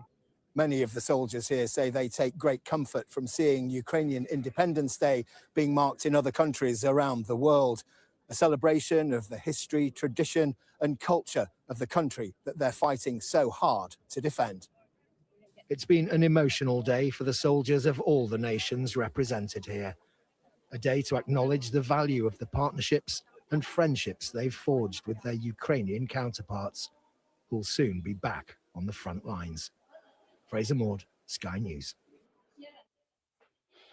After days of scuffles and demos, the government has promised to reform its asylum appeals process to speed up decisions and reduce the backlog of cases. It follows a decision by the Home Office to appeal a ruling that would stop migrants being housed in the Bell Hotel in Essex from September. Ashna Haranag reports from Norwich, the scene of another protest today. Save our kids! In Norwich, their flags billow in the wind, and so do their voices. They're protesting on the doorstep of the Brook Hotel, which for the past few years has been home to over 100 asylum seekers. It's now become a beacon of unrest. How did you feel when you saw what Epping Council managed to do last week? Did you think, oh, it's probable we could do this? We will do it. There's no doubt we will do it. We'll be here every week until it is done. It's as simple as that. Norfolk and Suffolk are my local areas, and I feel if Norfolk's affected by it, then I can't just sit on the sofa and do nothing. I've got to come out and do something about it. Since the council in Epping won their temporary injunction over the closure of the Bell Hotel, the domino effect is already in motion. Dozens more are seeking to do the same. Uncharted territory the government wants to get ahead of by tackling the delays in the courts when asylum seekers try to overturn their rejected application. A backlog that's booming. There are at least 51,000 asylum appeals waiting to be heard by judges. On average, it takes more than a year to reach a decision. Instead, the Home Office wants to set up a new independent panel of adjudicators to deal solely with asylum appeals. They will legally be required to get to cases within 24 weeks. Demonstrations like this are hard to ignore, so it's perhaps no coincidence then that we've seen movement from the Home Office, that they're clamping down on the asylum appeal applications. And that's because a lot of those who do lodge appeals are housed at the taxpayers' expense, and many of them are in hotels. Those working in the system say this latest plan is just papering over the cracks. The whole system is wrong at the core. It's essentially like saying you have a house with shaky walls and a shaky foundation. It's not going to be mended by sticking a couple of tiles on the roof. You need to really restore the whole system from roots upwards. But that would take time, which those in power don't seem to have. These past few days prove we are a nation unsettled. The government wants to end the use of hotels by 2029, but it's not good enough for some, whose calls are becoming harder to ignore. Ashna Haranag, Sky News, in Norwich. Well, our chief political correspondent John Craig joins us now from Downing Street. John, the government will be hoping that their plans to speed up the asylum appeals process will appease those that we see demonstrating on the streets. Is there any chance of that? Well, not according to the politicians who've been criticising the move. The Conservatives, Shadow Home Secretary Chris Philp said this is nothing like far enough.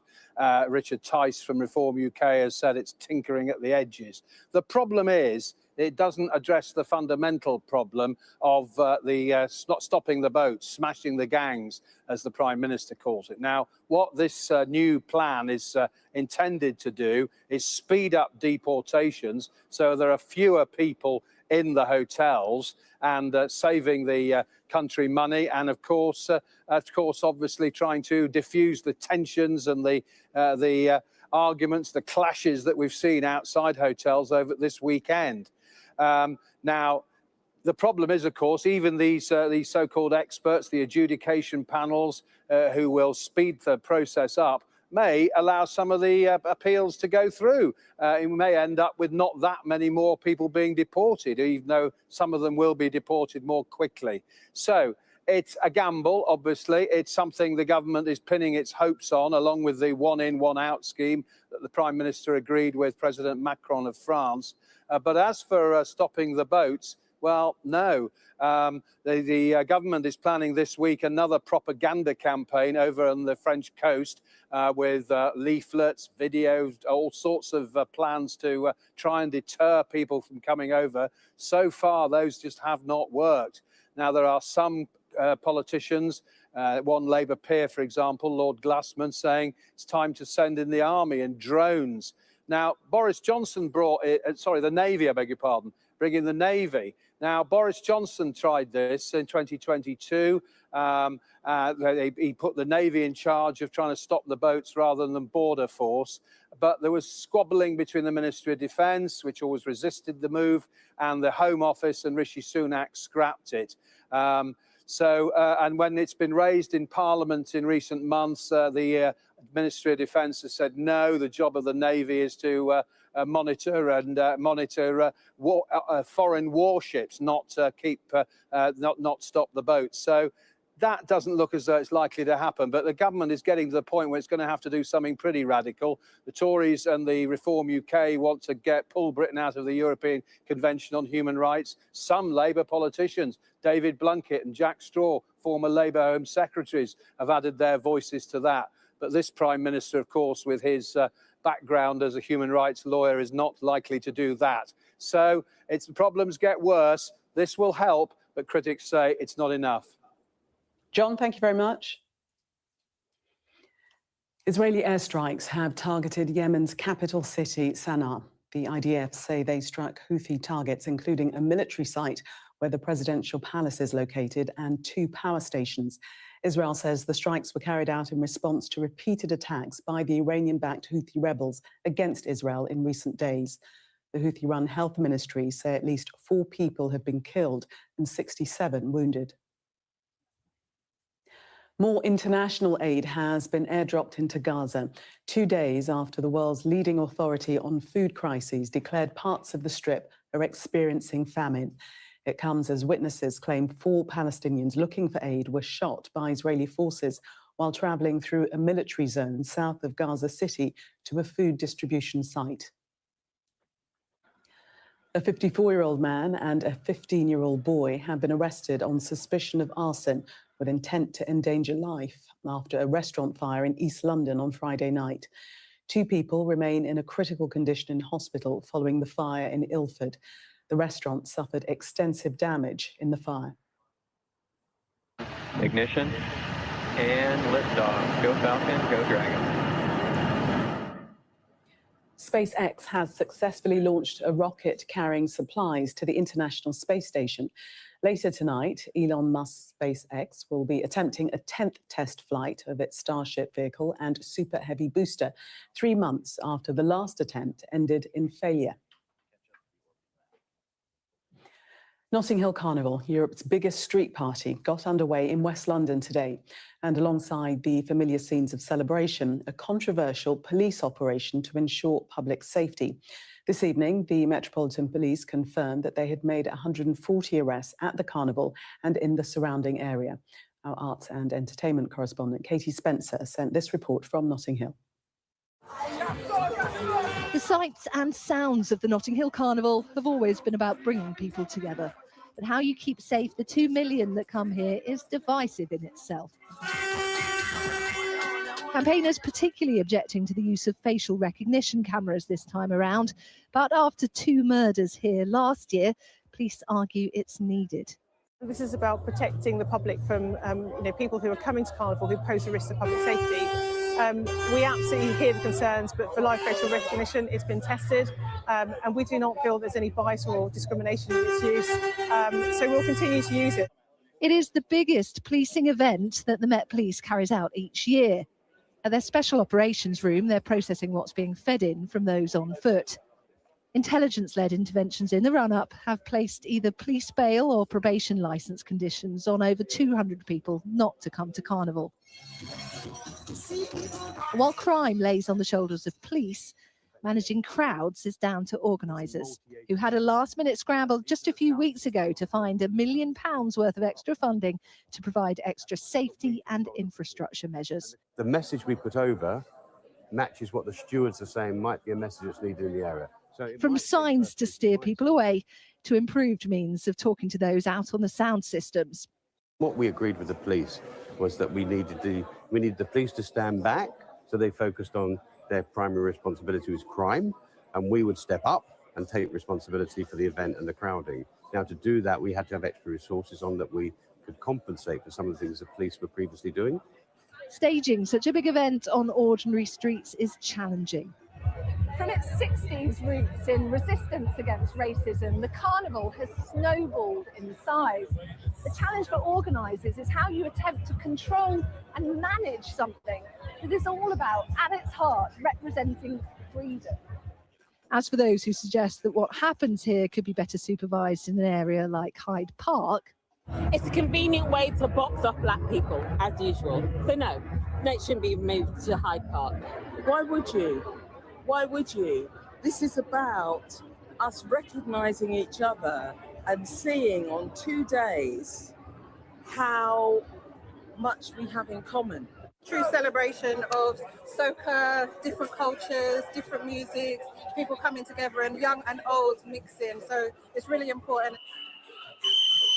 while it is often crime that sadly makes headlines here, there are many who feel the reasons behind the Notting Hill Carnival are as important to mark today as they ever were.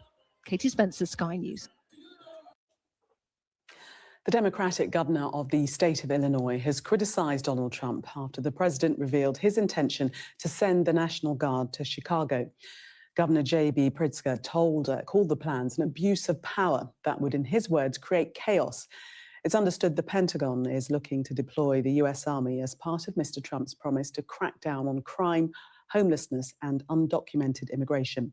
It comes after a similar deployment in Washington, D.C. Emma Birchley reports. In the US Capitol, this was the response from some at least to the National Guard taking to the streets.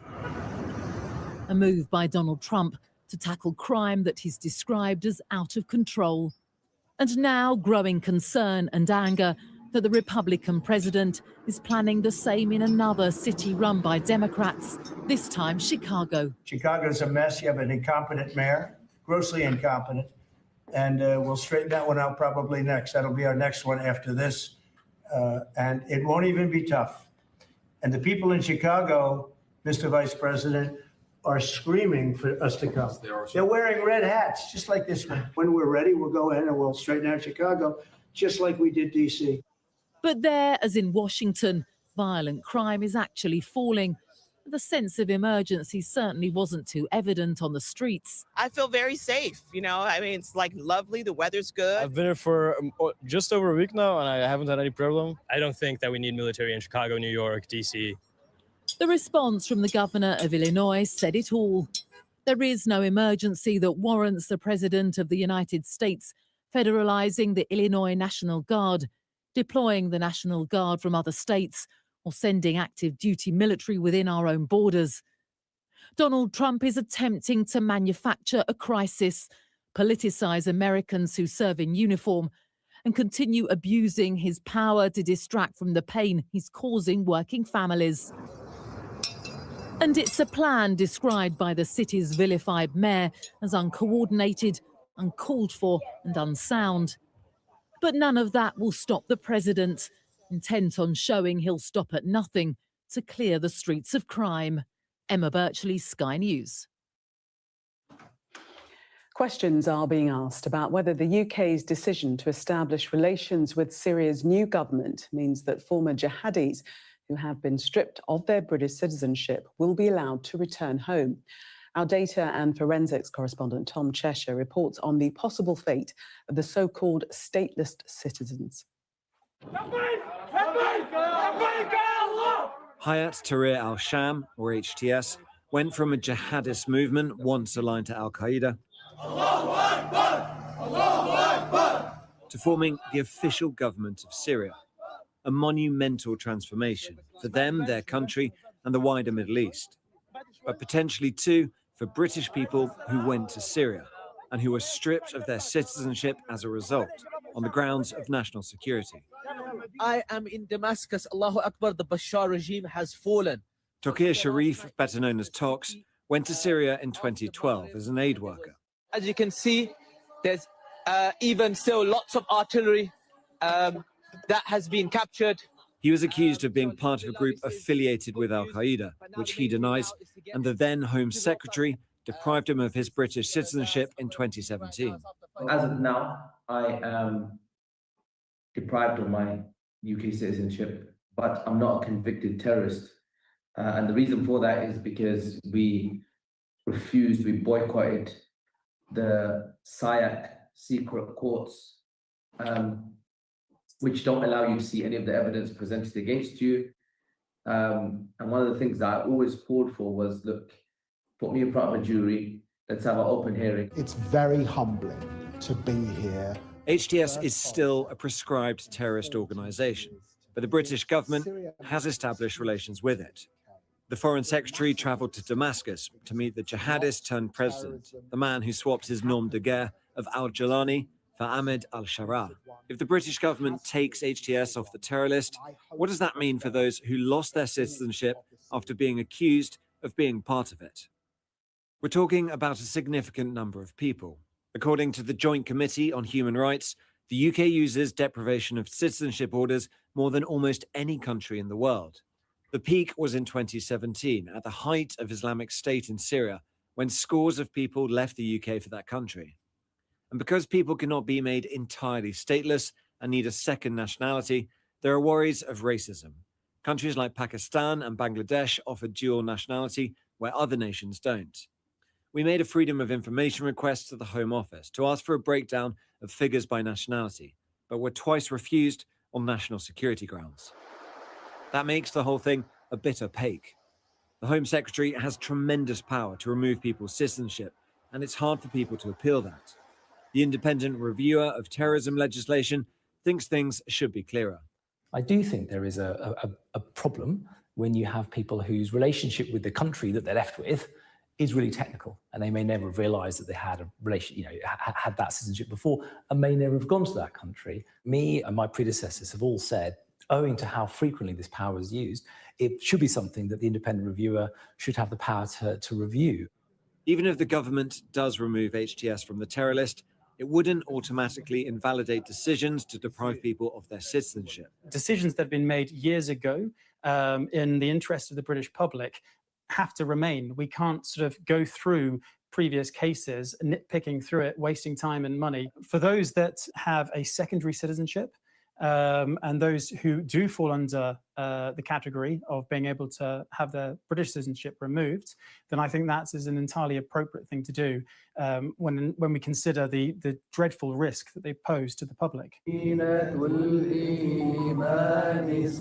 But those born and raised in Britain who joined the same cause and lost their citizenship as a result might reasonably ask why that should remain the case. Tom Cheshire, Sky News.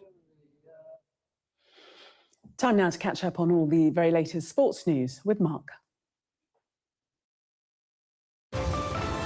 Staying connected is vital for business. Sky Business sponsors this report.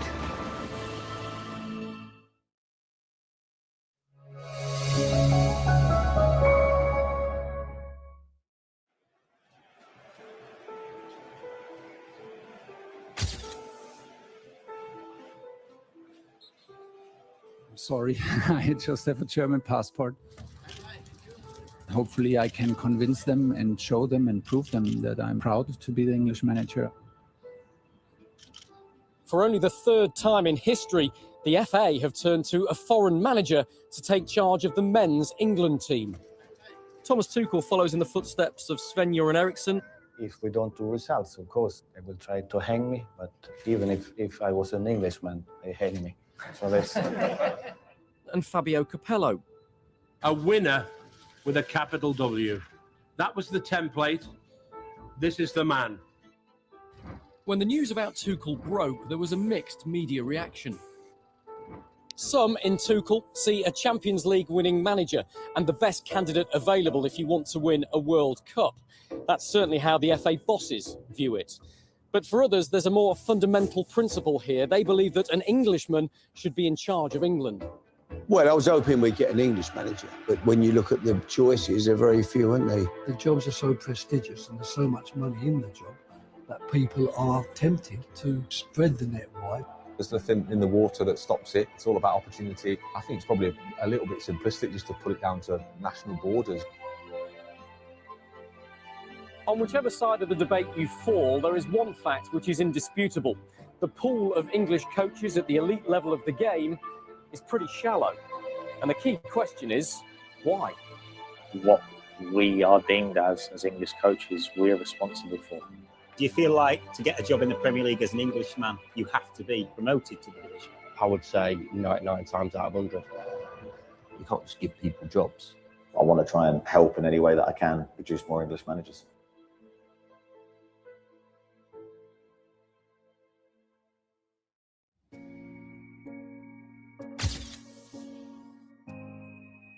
I'm at St George's Park. Opened in 2012, the FA intended this place to be a centre of excellence and a destination of choice for players, coaches, administrators and officials alike. Why have the FA turned to the continent to replace an English manager who's been the most successful in the top job since Sir Alf Ramsey? Well, to answer that question, you have to look much deeper within the game. Before the birth of the Premier League, the English First Division was won predominantly by teams with British managers. 38 Englishmen, 10 Scotsmen and an Irishman in Bob Kyle. The Premier League was formed in 1992, and that date coincides with the last time an English manager was in charge of a team that won the top division. If I'd said to you back in 1992 that no English manager would win the top division for another 33 years and counting, you'd have been shocked, wouldn't you? No, my first response would have been, don't be stupid, based on what I saw at the time. Don't be stupid. It's not sadness, it's just a lot of that sentimentality. But sometimes because you've got to be sentimental. My desire is, or would be, it's the England team, we need an England coach. But what I think of as ideal has to then be placed in perspective with regard to the reality. And the reality being, do we think there are people around who can take the England team to where we'd like it to be in terms of position? And if they decide that they don't think that's possible, I don't see that they can make any other decision. Football, as we all know, has changed. And I think that now, particularly with regard to football and the Premier League in this country's possibly become the... Sky Business sponsors this report. Well, that was Sky News at 10. Coming up, we'll take a first look at tomorrow's newspapers in the press preview. Tonight, we're joined by President of the Board of Deputies of British Jews, Phil Rosenberg, and Politico journalist Bethany Dawson.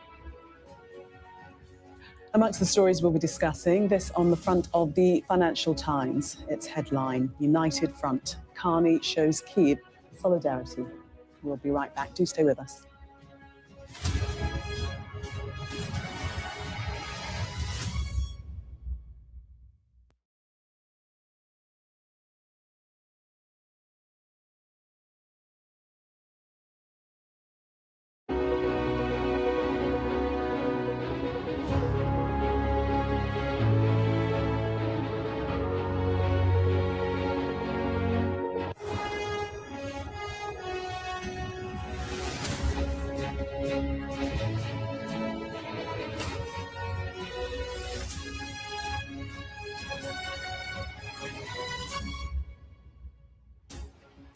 It's 10 o'clock. This is Sky News at 10, our top story. Low growth, rising inflation. The backdrop building as the Bank of England cuts interest rates and says the government's reforms will take time. I hope that we'll start to see some effects on confidence, that businesses particularly having confidence. Yes, I think this really is going to happen. These measures are going to happen, but the measures themselves, they all take time. The Prime Minister welcomes the rate cut and insists his Chancellor's budget will not impact growth. But we've got to see these decisions through, because this is what is going to turn the economy in the long run and make sure that people don't just see a line on a graph, but feel better off. Also tonight, the Palestinians facing a storm in Gaza, as Israel's defense minister says he's ordered his military to start preparing for their departure. Donald Trump insists again the territory could be turned over to America as he opens another front, signing an executive order targeting the International Criminal Court. We don't think that we are in a war. but we are no longer living in peacetime, and we are in between. We see the volunteer soldiers preparing for possible war as Germany accepts a new reality in Europe. And later, we'll have a full run-through of tomorrow's front pages.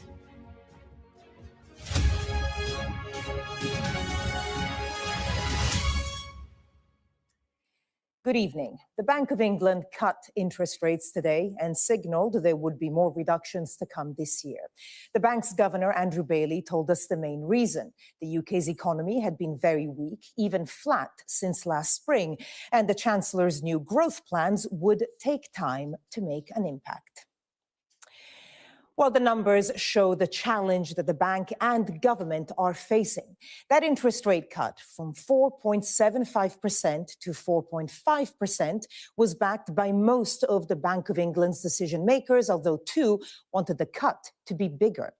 That's despite the bank predicting that inflation will peak significantly above its target at 3.7% between July and September this year. The likely reason? A cut to the bank's forecast of UK economic growth from 1.5% to just 0.75. Our economics and data editor Ed Conway reports on the challenge facing the economy. Get Britain building again. That's the message from the Prime Minister and Chancellor. Get the economy going again, and we all get better off. Simple. But of course, it's never that simple. Take this hotel group.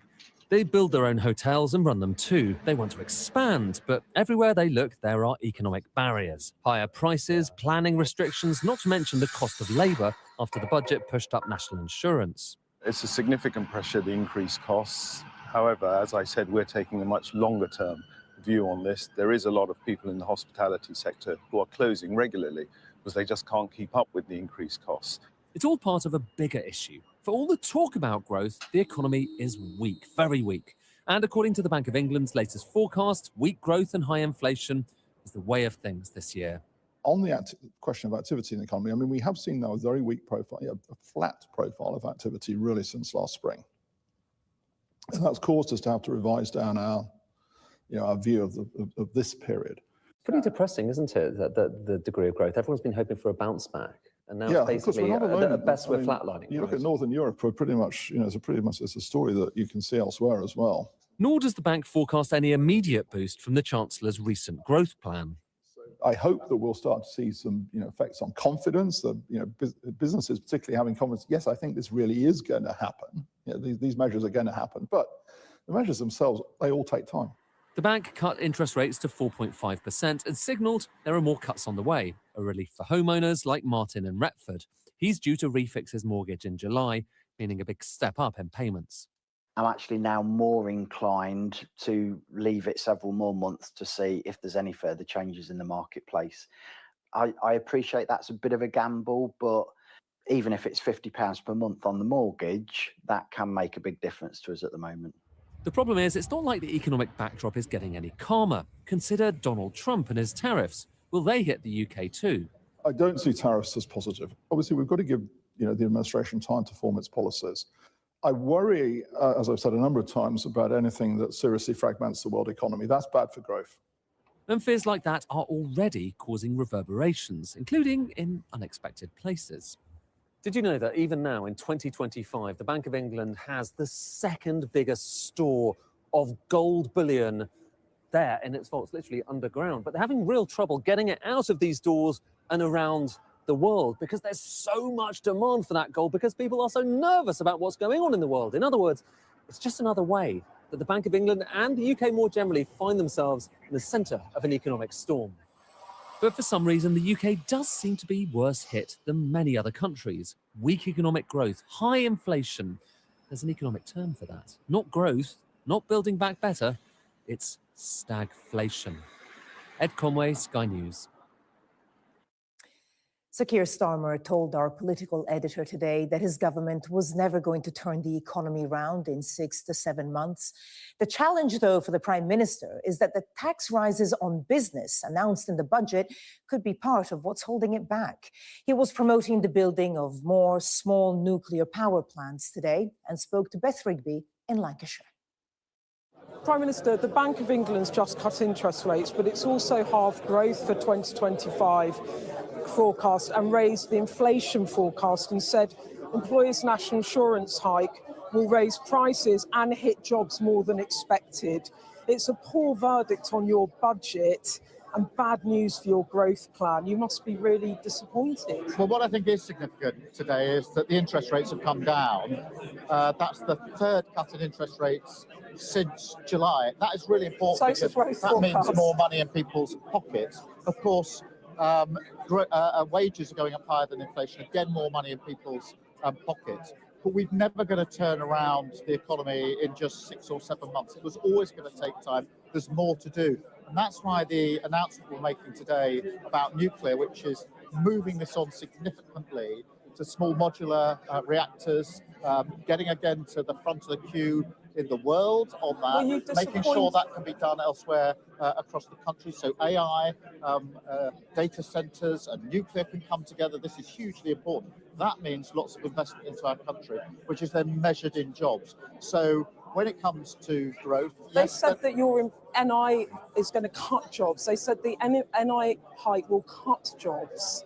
Well, there's been an increase of, I think, 70,000 jobs since we came into power. So I think that shows the trajectory when it comes to jobs. But the only way to get sustained jobs in this country is to get the investment in. And that's why I'm really pleased that we've got the highest levels of investment now for 20 years. That's only coming because of the big decisions that we're taking. It will take time, but we've got to see these decisions through because this is what is going to turn the economy in the long run and make sure that people don't just see a line on a graph, but feel better off. Well, let's speak to our chief political correspondent, John Craig, who's in Downing Street for us tonight. And John, Sir Keir Starmer putting a brave face on it there. But the message from the Bank of England today wasn't a good one. Well, it was good news and bad news for the Bank of England, from the Bank of England. The good news for the Prime Minister, obviously, was the interest rate cut, which he welcomed. And you heard him say that it was the third since the general election. And obviously, the government is hoping for more. The bad news, of course, was that growth forecast and the warning about inflation. That was what Kemi Badenoch, the Conservative leader, wanted to talk about.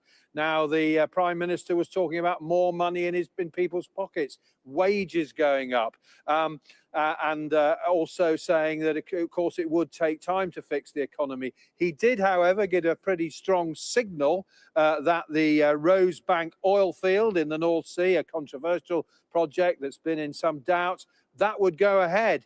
He said that the government was not going to interfere where licenses had already been granted, and it has been, and of course, before he got held up. He also said that oil and gas was going to be part of the mix for years to come. He also claimed those mini nuclear plants would help bring energy bills down, £300, as he promised in the election, by 2030.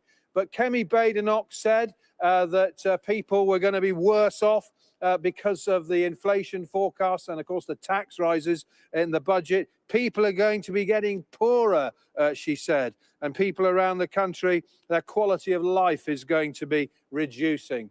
And from Mel Stride, the Shadow Chancellor, there was a claim that because of the tax rises and the forecasts about the economy, that made the likelihood of further interest rate cuts later this year less likely. Well, the Prime Minister and his next-door neighbour, the Chancellor, will be hoping that Mel Stride is wrong about that. John Craig in Downing Street. John, thank you. President Trump said again today that Palestinians should be resettled from Gaza and the territory turned over to the United States. The anger at his proposal is still stark in the Middle East and beyond, but members of the Israeli government have been quick to try and build on the idea. The country's defense minister said he had ordered the Israeli military to make preparations for the departure of large numbers of Palestinians from Gaza. Our Middle East correspondent, Alistair Bunkle, reports. In Gaza, they're trying to survive the storms that have hit them in the last few days. Despite the ceasefire, almost everyone is living in temporary shelters still. What they want is international help to rebuild their homes. But President Trump wants them to leave so America can build homes on this land. The Palestinian people are not going to migrate. They're not leaving. This is our land. These are our skies. We're not looking to any plans, whether Israeli or not Israeli, that talk about the displacement of the Palestinian people from their land. In a tweet, Israel's defense minister said, "I have instructed the IDF to prepare a plan that will allow any resident of Gaza who wishes to leave to do so to any country willing to receive them. The plan would include exit options via land crossings, as well as special arrangements for departure by sea and air." America's allies have all distanced themselves from Trump's proposal. The US president has doubled down on it today, though, but he did say that US soldiers would not be deployed to Gaza. The actual idea of allowing first Gazans who want to leave. I mean, what's wrong with that? They can leave, they can then come back, they can relocate and come back, but you have to rebuild Gaza. If you want to rebuild Gaza, you can't have, this is the first good idea that I've heard. It's a remarkable idea. Israel says that this would be voluntary migration, but Palestinians and human rights organizations say, how can it be called voluntary after 15.5 months of constant Israeli bombardment that has left Gaza looking like this? Palestinians must determine the future of Gaza with support from regional states and the wider international community. There must be no forced displacement of Palestinians, nor any reduction in the territory of the Gaza Strip. Trump's proposal has been jumped on by the Israeli far right, who have long hoped to resettle Jews in Gaza. They have held parties on the Gaza border in recent months, convinced it would soon be their land. The least we can do is just kick them out of our land, because this is our home, this is our land, and we deserve it. This was one visualization that was created by a property development firm in December 2023, shortly after the war started. "Wake up, a house on the beach is not a dream," the caption says. Their dream, though, is Gaza's nightmare. They've survived the war, lost their homes, and now, maybe, their land too. Alistair Bunkle, Sky News in Jerusalem. Well, Donald Trump is opening up another front over the war in Gaza tonight, signing an executive order sanctioning the International Criminal Court. That is the court that has issued an arrest warrant for Benjamin Netanyahu. Well, our U.S. correspondent James Matthews is in Washington for us tonight. And James, perhaps no coincidence, the timing of this. Yeah, hi, Barbara. That's right, the Netanyahu factor. What's happened is that Donald Trump has signed this executive order sanctioning the International Criminal Court, to which, of course, the United States is not signed up. Trump is accusing the court of inappropriately targeting the United States and Israel. Financial and visa sanctions, he says, will be placed on individuals from the court who pursue U.S. citizens and U.S. allies. So essentially, the message is keep your hands off Benjamin Netanyahu. There has been history, of course, between the U.S. and the court. After an episode last November, you'll remember the court issued arrest warrants for Benjamin Netanyahu and simultaneously for leaders of Hamas. The Trump administration is calling that a shameful moral equivalency that should never have been applied. A couple of extra lines coming out of the White House in the past half hour. Barbara, you'll remember USAID, 10,000 strong in terms of its workforce. That's being shut down. The White House is saying that fewer than 300 employees will be retained. And today, the tech supremo Mark Zuckerberg has been inside the White House, the Meta boss, talking about how his company can help to defend and further American tech leadership abroad. James Matthews with the latest there in Washington, D.C. James, thank you. The first victims of the Swedish mass shooting were identified today. Salim Iskev had fled the war in Syria and was working as a nursing assistant. The shooting happened in the city of Örebro, around 100 miles to the west of Stockholm. Police say that the motive for the attack at the campus, Rickberska, is not yet known, although more details are emerging about the alleged killer, Rickard Andersson. Our correspondent, Ashna Hurinag, reports now from Örebro. A jobless loner who set out to harm. Ricard Anderson, the alleged attacker responsible for the shooting in Orebro, was a former student at the education centre. On Tuesday, it's thought he returned. Marisol was inches from the gunman as he tried to lure people out of their hiding places.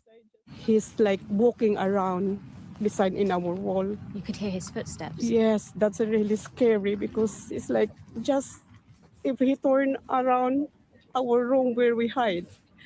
So he's just walking around and talking like out, like, and then suddenly shuts again. Inside the barricaded classroom, she called home. I was thinking, I got panic. I want to go run to save my life because I was thinking like hoping and thinking my children that I get home. I need to get home alive. I need to get home alive. The 10 victims were from a range of nationalities. 29-year-old care assistant Salim Iskef was one of them. He was originally from Syria and had been taking Swedish lessons at the college. We keep looking out the window, thinking maybe he'll return and knock on the door, and we have to open it. We don't sleep, we don't eat, we don't drink, nothing. We just sit and look out. We've held a memorial for him. We don't have his body, but it was the little we could do. 2.5 miles from the scene is the second-floor apartment where the alleged attacker lived alone. Gosh, there's only 2 floors below you. We were shown around by a neighbour who had never seen him. I had a friend from my childhood who was his neighbour in some years, and he never saw him. This is the front door to his flat, now swept for clues to find a motive. He lived in the shadows in the heart of the city. This is a busy apartment block opposite a parade of shops, opposite a school, and only 500 metres away from the police headquarters. He was living in plain sight. A number of weapons were found next to his body at the scene, all of which he had a licence for. Police are investigating how he was able to possess them and then use them in a senseless attack. Ashna Haranag, Sky News, in Orebro. For almost 8 years, the shell of Grenfell Tower has stood as a monument in West London to the 72 people who died when the residential block caught fire in 2017.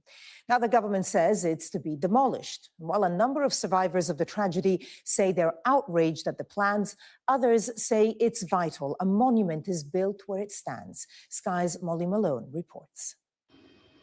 The message at the top of the Grenfell Tower block, forever in our hearts. A permanent reminder of the 72 people that lost their lives. Now, a decision to dismantle it has left a community divided. Families who lost loved ones feel it's come without proper consultation. This conversation is so sensitive, so sacred. This is the last resting place of our families, whose death was clearly avoidable. And we haven't been involved in these conversations. How would you characterise the way that this has been approached? Unforgivable. Disgraceful. Others say it's unrealistic to keep the structure of the tower up as it is, but want a memorial in its place. Nabil lost 6 relatives that night and needs them remembered. It's very saddening and hurtful. We kind of knew or kind of expected it to happen because it wasn't structurally safe. A fitting memorial would have to be, designed to be maybe in its place or within it, and it's about our 72 loved ones. It's all about them. At the heart of this for people here is that it's less about the process and more about the point of being heard. This is a community that say the fire happened because they weren't listened to, and now that has to change. And for change, they have been waiting. The public inquiry was launched in 2017. It took 7 years. The start of the demolition of the tower block isn't set to happen until after June, while criminal charges aren't expected to start until the end of next year. Nearly a decade on. If we got further along with that pursuit of justice, people may not be clinging on to the tower, because that is the kind of symbol of everything that's gone wrong. It is a symbol that remains a sobering sight across this skyline. The government say a decision needed to be made about the future of the tower block. For the families, they wish decisions had been made much earlier that could have prevented the loss of so many lives. Molly Malone, Sky News.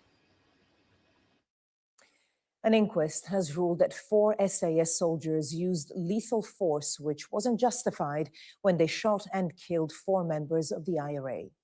The provisional IRA members were killed in County Tyrone in 1992, minutes after they'd carried out a gun attack from a lorry. The inquest heard that the soldiers fired up to 570 rounds in the ambush. A Californian utility company says its equipment may have sparked one of the smaller wildfires that broke out in Los Angeles last month. Southern California Edison, an electricity supplier, faces multiple lawsuits and says there's currently no evidence to show electrical equipment arcing near the source of the fire. Police, stay where you are. Stay where you are, police. Madam, is your phone missing? Have you got a phone? Oh, stay there, police. At this point, you're under arrest for theft. The reason I'm arresting you is we just found a stolen phone on you, and I've witnessed you put your hand in that victim's pocket, okay? The Met Police has stepped up its efforts to clamp down on phone theft, seizing 1,000 stolen mobiles and arresting 230 people. During a week of coordinated action across London, the force said it had specifically targeted phone thieves. When Russia invaded Ukraine nearly 3 years ago now, Europe faced a shock realization. Security cannot be taken for granted. Militaries, having been stripped back for years, found themselves needing to be more battle-ready. And in Germany, even civilians are being trained for a worst-case scenario. Our Europe correspondent, Siobhan Robbins, spoke to some of them. They say the trick is to remain calm.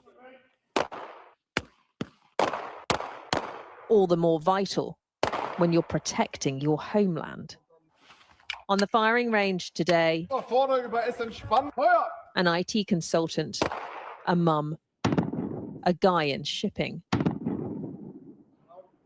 Civilians being trained to defend Germany in a crisis. The situation in Europe has changed because of the war in the Ukraine. So now where whole areas are changing and we need to get ready for maybe a war in the future, we need to fill up our reserves.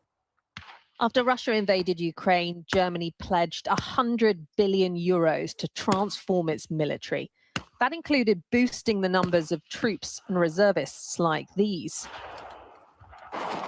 Like many here, office worker David signed up after war returned to Europe. The invasion of Ukraine by Russia, I think that was definitely the motivating factor, because they're systematically trying to undermine the world order, crossing every red line that we have drawn up as a result of the experience since World War I, World War II, you know, not executing prisoners, not torturing, not raping. Putin's invasion of Ukraine shocked Germany into reprioritizing defense. Military chiefs warn Russia may be strong enough to attack a NATO country in 5 years, meaning Germany needs to be war ready and fast. I don't think that we are in a war, but we are no longer living in peacetime, and we are in between. I'm really convinced that this plan will work. When it comes to responding to the new threats, Lieutenant General Andrei Bodeman is a man with a plan. He's helped draw up a new top-secret defense document. It covers everything from moving German and NATO troops through the country to mobilizing civilians. Would you say this is the most dangerous period in terms of risk of war for Germany since the Cold War? Yes, definitely. We cannot lose time. We have to start now. We already started, and we have to speed up to be ready before Russia is ready. So with Putin not pulling any punches, Germany has no time to lose. But there's a big problem. After years of neglect, the military is aging and shrinking, with the Armed Forces Commissioner warning it has too little of everything. Ready, go. Germany needs to find around 20,000 more soldiers in the next few years. And that's where young people come in. This camp offers teenagers an insight into what it takes to be in the military. And 17-year-old Julian is ready to serve. Why is it that you want to join the military? There's a sense of patriotism, that's a big part of that. And also the love of my country, wanting to defend it. With conscription currently off the table, the military is having to find other ways to attract recruits. Not an easy task in a country where history's left many inherently wary of war. Why do you think more young people aren't interested in joining at the moment? Probably they think they come here and have to go to war. And yeah, that doesn't sound that great. The war in Ukraine has forced Germany's hand. Defense is once again a focus, but it's also a dividing line, a boundary that many here don't want to cross. Siobhan Robbins, Sky News, Germany. Princess Anne is famously the most reserved and reticent of the senior members of the royal family, but today she revealed a little more about the serious accident that she suffered last summer. The Princess Royal returned to the hospital where she was treated after an incident involving a horse and told staff she didn't remember her treatment due to suffering concussion and minor head injuries. As I said, you've been filling in the blanks. I mean, it's partly from my perspective, it's really useful to know what kind of happened, because I seriously don't have any idea. And sadly, I don't have huge memories of being in here either, but I just know I was really well looked after, so thank you. But whatever you did, it seemed to work. Both the example and the recovery have been relatively straightforward, thankfully. That isn't always true, so I'm really grateful. Well, that was Sky News at 10. Coming up, we'll take a first look at tomorrow's papers in the press preview. Tonight, we're joined by Conservative Home's Deputy Editor Henry Hill and the New Statesman's Associate Political Editor Rachel Cunliffe. Welcome both. Among the stories we'll be discussing, this take on today's interest rate cut by the Bank of England in the Telegraph. It says, bloated state is harming economy. We'll be right back.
Mandatory evacuation, you must leave.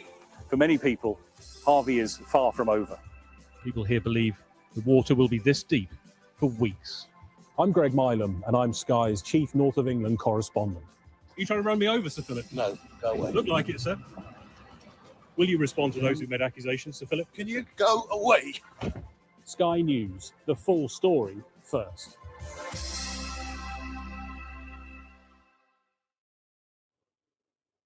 This is Sky News. In just a moment, the press preview, a first look at what's on the front pages as they arrive. But first, our top stories. The Bank of England has cut interest rates by another 0.25 percentage point, bringing down the cost of borrowing to 4.5%. But it's issued a warning on inflation and slashed its forecast for economic growth. The Prime Minister is under fire, but Keir Starmer says it will mean more money in people's pockets and says investment is at a 20-year high. President Trump has restated his controversial plan to move people from Gaza to develop a luxury Riviera as Benjamin Netanyahu welcomes the proposals.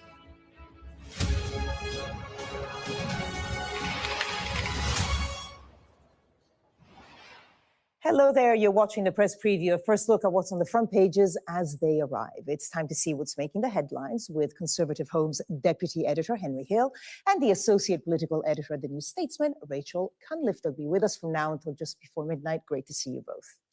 Well, let's take a quick look now to see what is on those front pages. Well, the Financial Times leads with the Bank of England cutting interest rates today and halving its growth estimate for this year in a blow to the Chancellor, Rachel Reeves. The Express quotes a source describing the prospect for growth as putrid. In the wake of today's announcement, the Telegraph carries comments from the Bank of England Governor, Andrew Bailey, suggesting that the recruitment of 500,000 public sector workers since the pandemic has actually harmed the economy. The Mail believes the recent budget has put the economy in a state of stagflation. The Guardian has a similar message with the headline, "Fears over stagnation as Reeves' growth plan suffers double blow." The Times also leads on potential difficulty for Rachel Reeves with the Bank of England's growth forecast possibly causing issues for the Chancellor. The Eye quotes Keir Starmer, who says the government will take tough decisions to boost growth. The Metro has the headline, "Bedlocked," with the story of hospitals being overwhelmed by norovirus cases. The Sun has another exclusive interview with Liam Payne's girlfriend, with her revealing that the singer dreamed of a One Direction reunion. And the Star cites a study which found that lazy people live longer. Good for them. And we are joined tonight by Henry Hill and Rachel Cunliffe. Great to see you on a day where obviously a lot of the headlines are dominated by, I guess, two stories. One, the interest rate cuts, but then obviously this prediction, worrying prediction about the economic growth. Henry, why don't you start us, especially looking at the headline in the Financial Times? Yeah. So essentially, in November, the Bank of England forecast a growth rate for the British economy of 1.5%. Now it's cut that in half in just 3 months to 0.75%. Now that is incredibly bad news for the government, because growth is effectively what generates tax receipts, right? All of the government spending forecasts, which are already based on razor-thin margins, Rachel Reeves already having to ask departments to make 5% cuts, are based on forecast growth figures. So if those have been halved, that means that all over the government, they're going to have to go back, they're going to have to recalculate, they might have to make what Starmer says, even more tough decisions. And of course, it means, there's less money in everyone's pockets as well. Rachel. But I mean, yeah, you've got the government sort of pitched its whole strategy on growth. That was its election strategy. And then Rachel Reeves came in and was quite downbeat and said there had to be fine savings elsewhere, the £22 billion black hole, the inheritance, etc.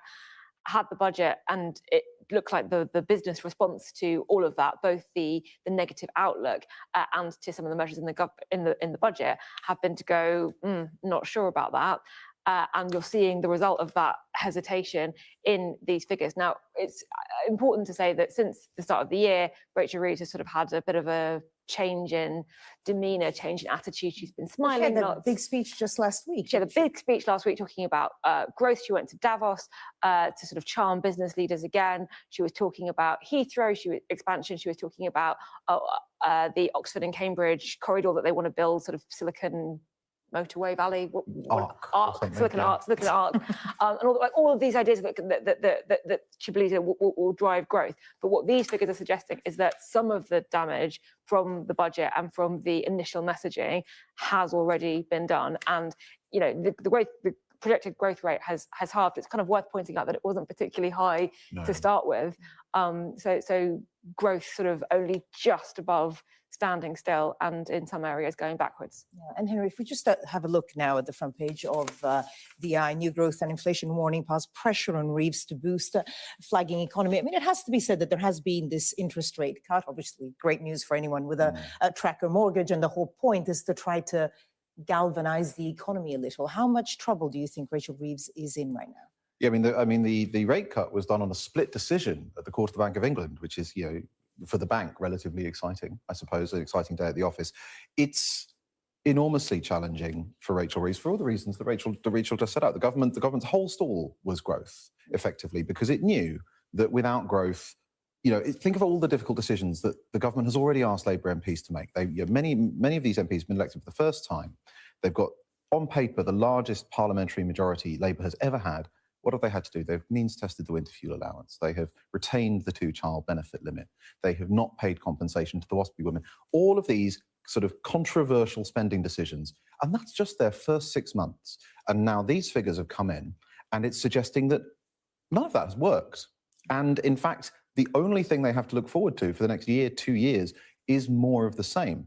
Now, Rachel Reeves is doing, it's worth saying, some really good things on growth if the government goes through with it. The plan on nuclear power, very good. But stuff like that is long-term strategic stuff. It takes years to pay off. It'll take more than the lifetime of this parliament and maybe the next parliament to get those power plants up and running, assuming they do. I mean, that's what Keir Starmer told our political editor, Beth Rigby, in an interview, that, they were never going to turn it around in 6 or 7 months. No, they were never going to turn it around in 6 months. And they have, as Henry said, started to make some of the decisions.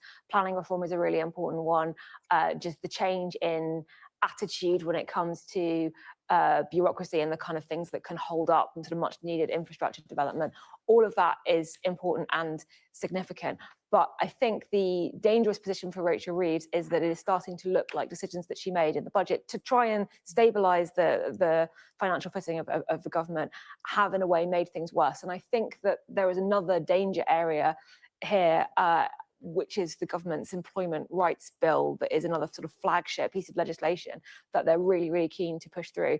And in addition to the warnings from business leaders about the rise in employer national insurance contributions and the rise in the minimum wage, there are also concerns about some of that regulation, which is kind of core to Keir Starmer's whole sort of ethos about what's gone wrong with the country. It's core to Rachel Reeves and her securonomics agenda that she talked about lots in opposition, and that's going to be a real kind of clash as well if it looks like that could further limit the growth potential. I mean, obviously, the Daily Mail mentioned the budget on their front page. Let's just look at the front pages of the Mail. Here it is, new year of stagflation. If we can also then have the front page of the Guardian, please, because they use the same word. Not often that the Guardian and the Daily Mail go with, a sort of similar, at least similar word. Fears over stagflation as Reeves' growth plan suffers double blow. Yes, stagflation. Properly exciting stuff. If you missed the 70s the first time, you get to do it now. Basically, that describes the abysmal situation where your economy is simultaneously shrinking, or at least not growing, and suffering from severe inflation.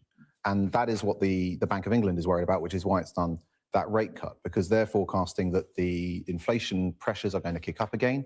And obviously, that hugely increases cost of living pressures across the board because inflation, it corrodes the buying power of wages. It pushes up the cost of energy, food, fuel, everything. And again, if you're the government, that's the really frightening thing for you is you can't, as a government, get out of it if people generally, after 5 years, feel poorer. You can lose on all kinds of individual issues. You can make enemies of specific constituencies. But if you as a government are presiding over a public that just feels poorer than it did 5 years ago, you're done. And I think that's what will be really keeping Starmer and Reeves up at night at this point. But so what do you think the government could do, Rachel? Well, first, I just want to make a point on the stagflation that Mel Stride, who is Shadow Chancellor, has tried to make starmflation a word.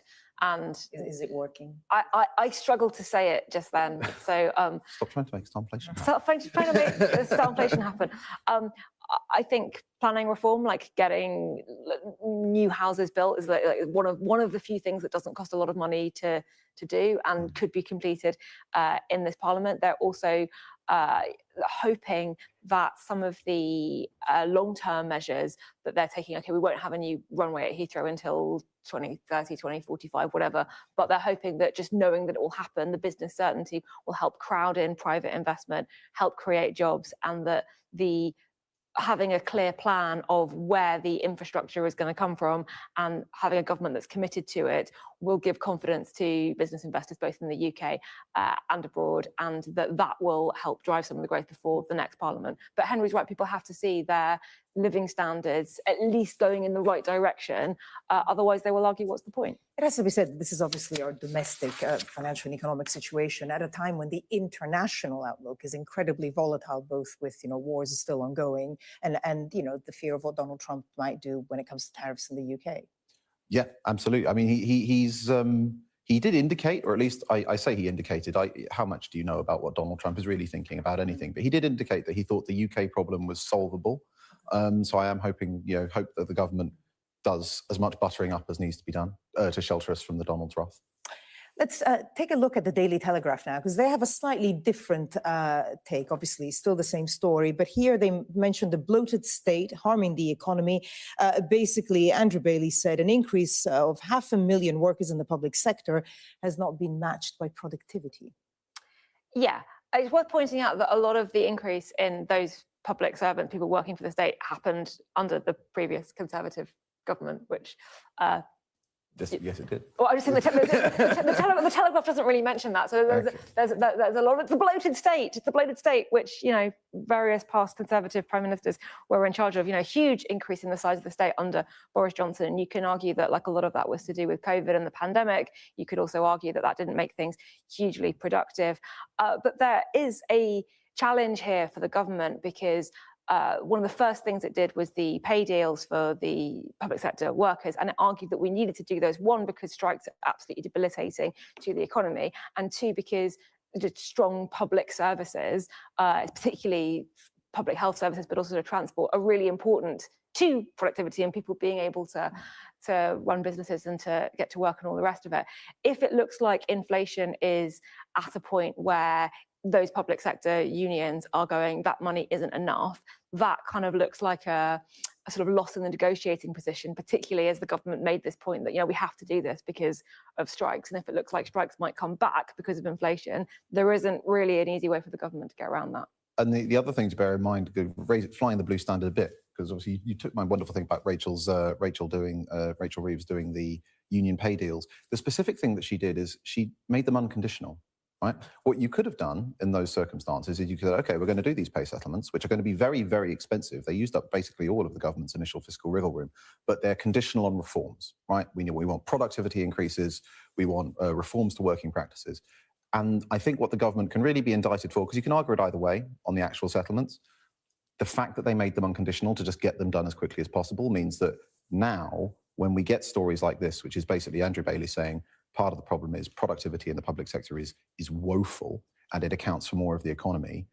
Part of that is the government's fault, and because it didn't use the leverage it had in those negotiations to try and drive through reforms. Do you see them making any U-turns coming up? On what? On anything. On anything. I see them being tougher on the unions, actually. I think that the messaging is very much, the message to the unions is going to be, we gave you what you wanted up front, you're not getting any more. And I think that is a line that Rachel Reeves in particular is very, very keen to hold, but that is going to further antagonise and upset Labour backbenchers who are more sympathetic to the trade unions perhaps than the government is. The biggest obvious one that they're going to U-turn on is their promise on tax. Rachel Reeves, after she broke her promise on tax the first time, she said, this is our fiscal plan for the entire Parliament. Now, fuel duty.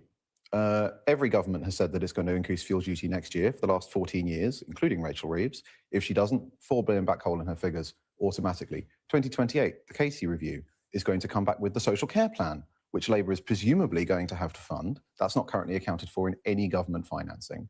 And if tax receipts continue to fall because the economy is woeful and the government won't make big cuts to pensions, social care, or any of the big spending issues, which would be extremely difficult, they'll have to raise taxes again. So that's the big U-turn that I expect we'll get in this Parliament. Okay, we're going to have to leave it there for now.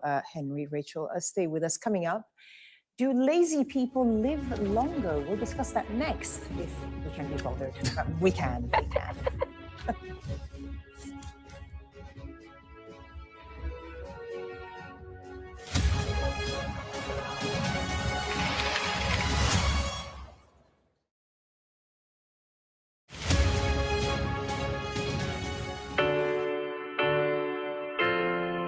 I'm Mark Stone and I'm Sky's correspondent based here in Washington, D.C. We'd been warned that we would meet people in the lowest moment of their lives. Their story is one of fundamental American failure. Well, a slow drive for the president as he approaches his golf club, but I have to say there are more media here than there are supporters. We love Trump! I've witnessed the remarkable passion for politics here, but the anger too. This is just the audience that Joe Biden wanted. Is this the moment to reform gun laws? You know, it's easy to go to politics. But it's important. It's at the heart of the issue. For all the talk of a toned-down, humbled Trump, yes, maybe there was just a little less rhetoric, a little less divisiveness, but in the end it was the same rhythm, the same speech, the same man. All them people that died in Russia and Ukraine, they'd still be alive today if Donald Trump was president. If it was my wish, have a businessman that's strong like Trump, but maybe just doesn't say as much, you know? We are under Israeli military restrictions in terms of some of the things that we can film, but it's important to be in there. What we've been allowed to see over here is a humanitarian corridor, free wherever you get your news. A young American medical student is making remarkable things happen. I've seen a lot of difficult things, and honestly, it breaks my heart. These children don't deserve that. I don't think there's a single Arab I know who isn't seriously disturbed by what's going on. And so they gathered for this wonder of nature. I'm very excited right now. This is an extraordinary moment beyond anything I could have expected. Sky News, get the full story first.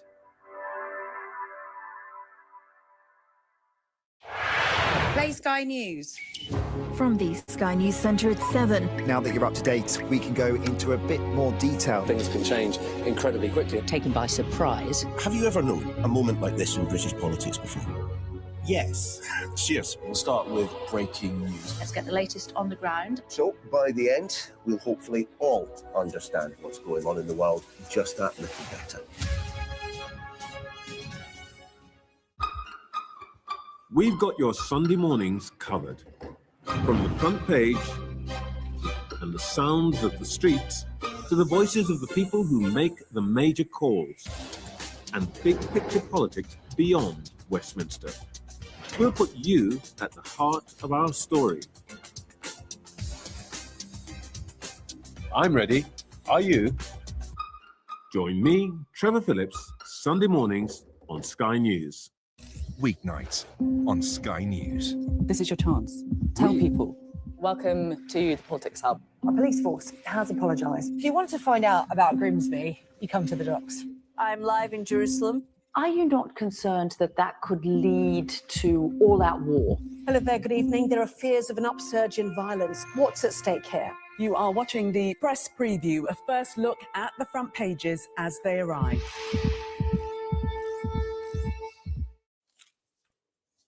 Welcome back. You're watching the press preview. With me now in the studio, Henry Hill and Rachel Cunliffe. Let's go to the Telegraph.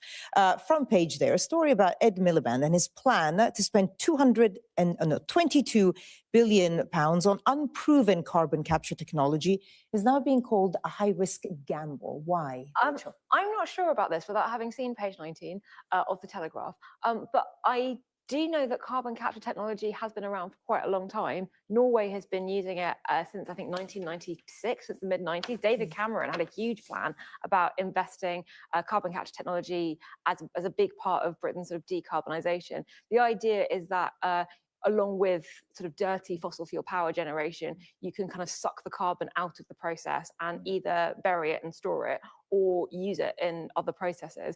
And it's kind of quite a core part of what Ed Miliband was trying to do when he was last in government. So, yeah, what it says here is the Commons Public Accounts Committee said the technology had never been tested and may not work.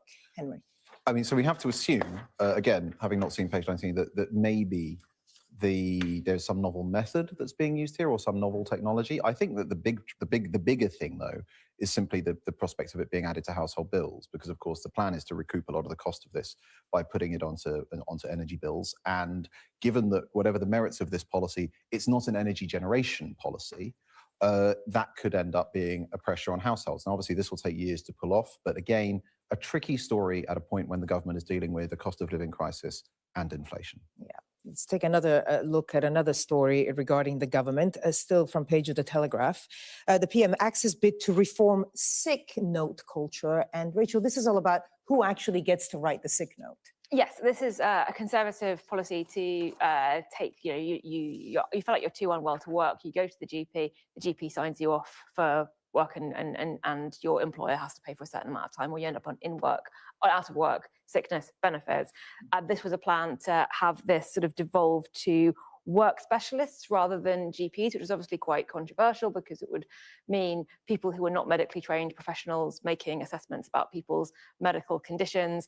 This is, I think, part of the government trying very much to get the sickness bill benefit bill down, but to do so by trying to help and encourage and solve some of those long-term health conditions that mean people can't work, rather than taking a more punitive approach and going, yeah, your GP says you're sick to work, but we don't trust them.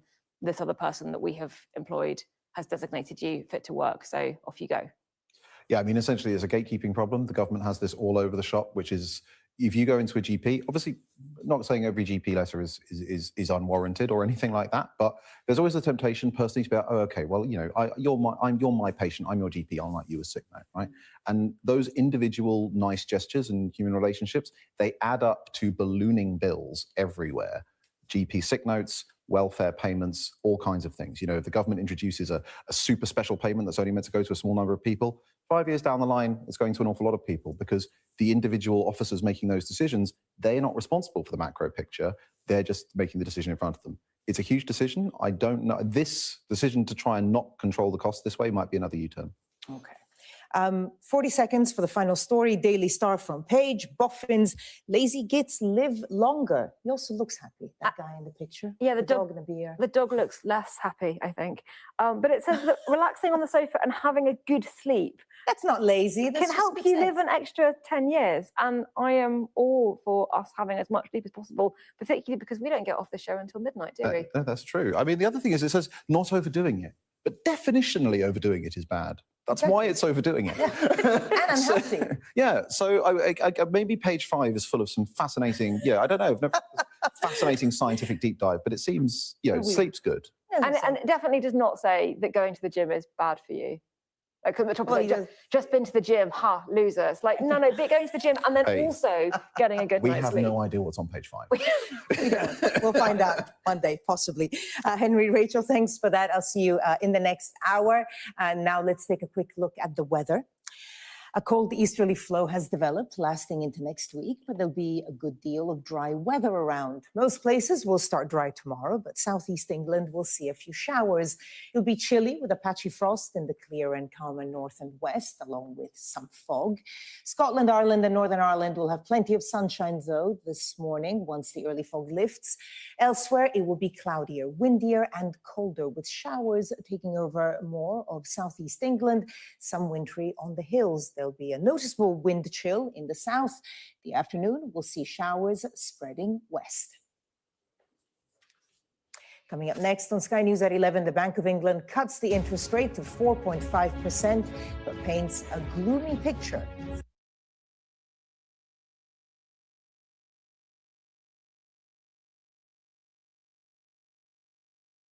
Correspondent Thomas Moore reports. NASA's moon rocket inched its way towards the launch pad so slowly that only with a time lapse could you see it move.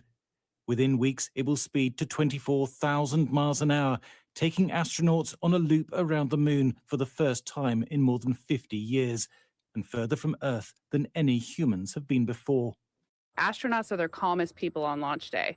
And I think we do that. It feels that way because we're just so ready to fulfill the mission that we came here to do, that we've trained to do. We are so ready to just give back.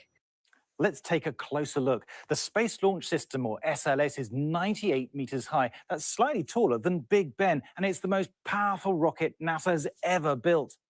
There are two main sections or stages. The core stage takes up much of the rocket. Inside are the vast fuel tanks, 2 million litres of hydrogen, 750,000 litres of oxygen, frozen so cold that the gases become a liquid.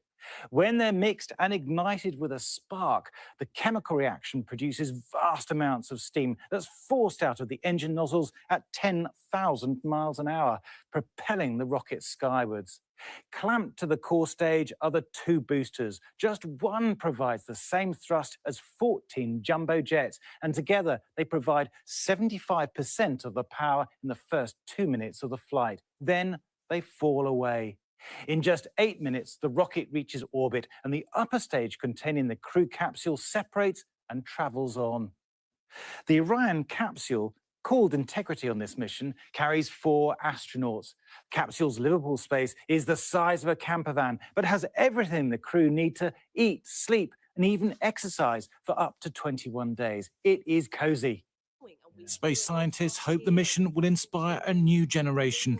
I wanted to have a career in the space sector because I learned about those Apollo missions, and they were ancient history to me when I was a child. And so finally, to be seeing that happening, to see that first step, to see the rocket that is going to take astronauts back to the moon, I can't stop grinning. I'm really excited to see this. This will be the first time the rocket and capsule have carried humans. 2, 1, boosters in ignition. An uncrewed test flight 3 years ago revealed critical flaws that NASA says have been fixed. But there's plenty of jeopardy, not just for the astronauts, but America's ambitions of beating China back to the surface. It's a tight space race, and a successful launch as early as February the 6th will put the US in the lead. Thomas Moore, Sky News. Ugandan President Yoweri Museveni has won his 7th term in office, beating musician-turned-politician Bobi Wine, claiming 71% of the vote. But the election has been marred by allegations of vote rigging, military clampdowns, and opposition supporters being attacked. Our Africa correspondent Yusra El-Bagir reports. A march to declare the end of a deadly, drawn-out election cycle. And the adding of 5 more years to President Museveni's 40-year rule. His party is here to celebrate the win. And his prime minister is here to represent the state. And how will the government deal with unrest over the next 5 years if people continue to reject President Museveni's time in power? Nobody has rejected President Museveni. They're protesting. They've been protesting. No, the protesters are engineered by those who have failed in this election. Of course, once you fail, you feel the pain. The party members of opposition leader Bobi Wine are not here to express any pain. They've been banned from sitting alongside dignitaries, diplomats, and people of the cloth to witness the official results. the votes that have been stolen. All except Bobi Wine's lawyer, who walked out as their defeat was announced. The results, as announced by the chairperson of the Electoral Commission, are fraudulent, and they do not represent the will of the people of Uganda as expressed on the polling day. We have sampled the figures being displayed here with what we have obtained from the polling stations. Clearly, they do not match. These allegations of election rigging are not dampening the mood of Museveni's supporters. And as they cheer in Kampala, cries of grief echo out 2 hours away. A victim of the security crackdown is being laid to rest. Sarah was hit by a stray bullet aimed at dispersing protesters. The day votes were counted and disputed. Her brother Samuel says she had nothing to do with politics. You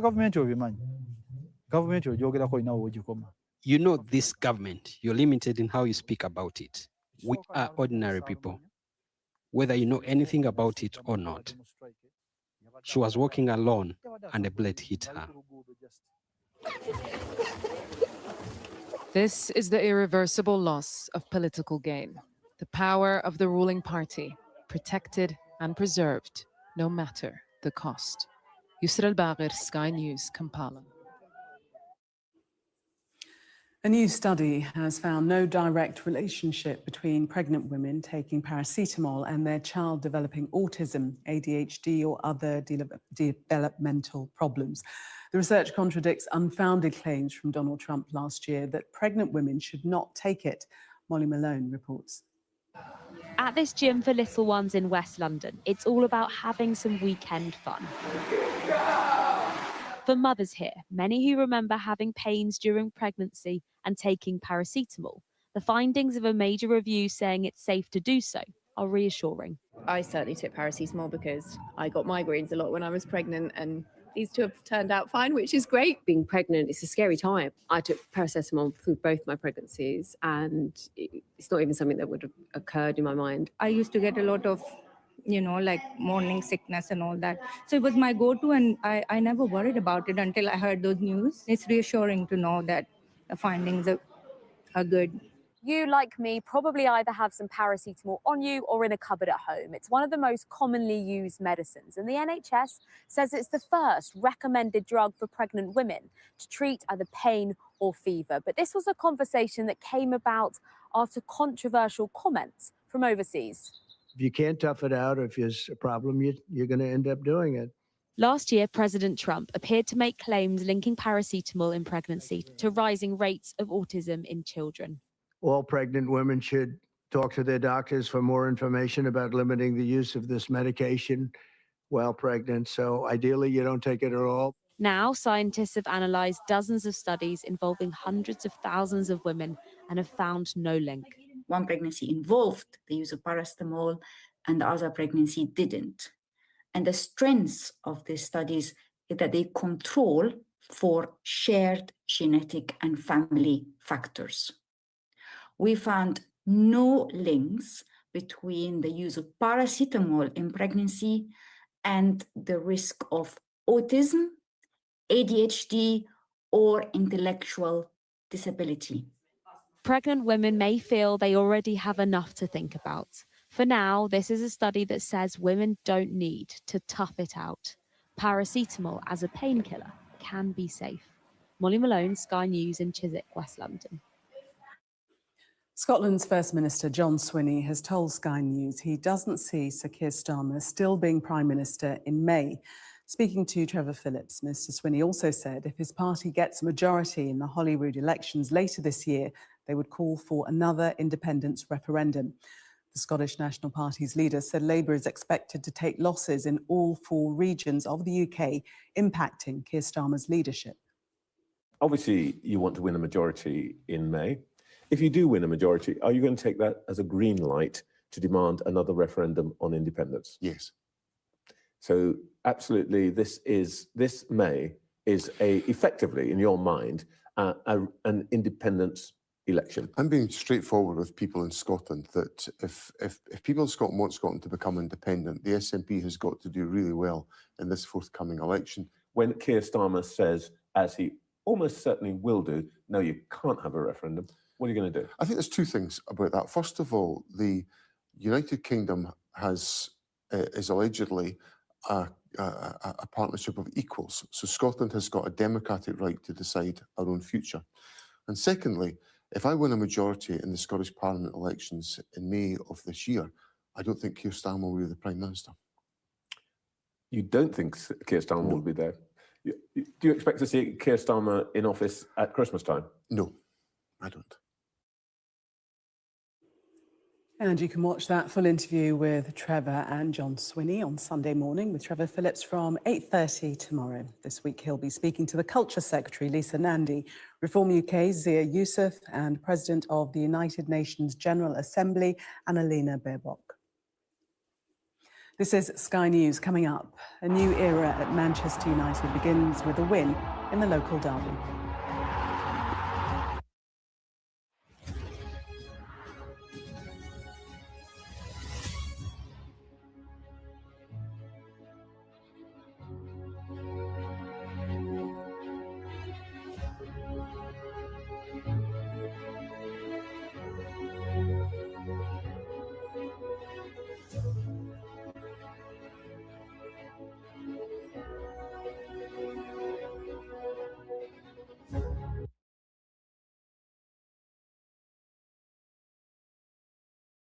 School.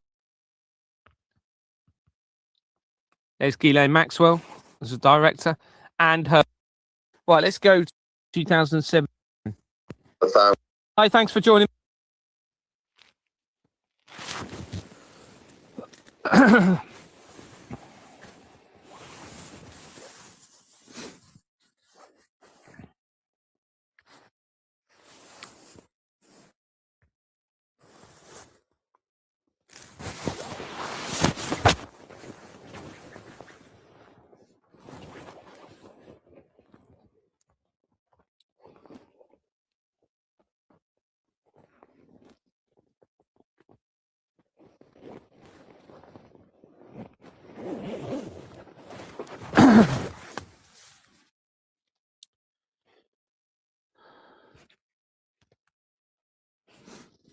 Hi, thanks for joining me. Part 4, I think this is the 4th video I've done today. Thanks for joining me. Please tap the likes as much as you can. If there is a like on here, share it out as much as you can. Get as many people on here as you can. If you can, record the video, please, and re-upload. Hope everyone's doing really well. I'm just going to wait for the numbers to hopefully go up a little bit. I'm sorry I'm a little bit late coming on. I do apologise. Just wait for the numbers to go up a little bit, hopefully. There's only 3 there at the moment. I do not seem to be getting many people on here, unfortunately. What I'm going to try and do is, after the live on here, I'm going to go to TikTok. And then if people want to come on and speak to me on there, then they can. So we're going to be talking about the World Martial Authority and the research of Lee Clegg and how that led me into researching Kim Jong-un of North Korea and where that led into the research.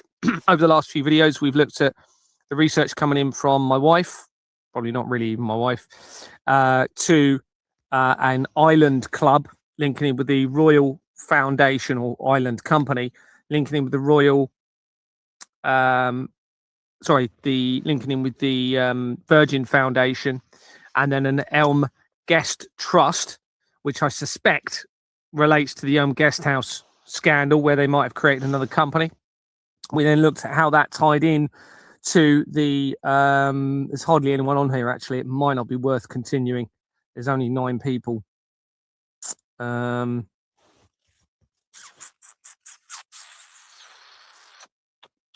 know what to do. I don't know if that's very low.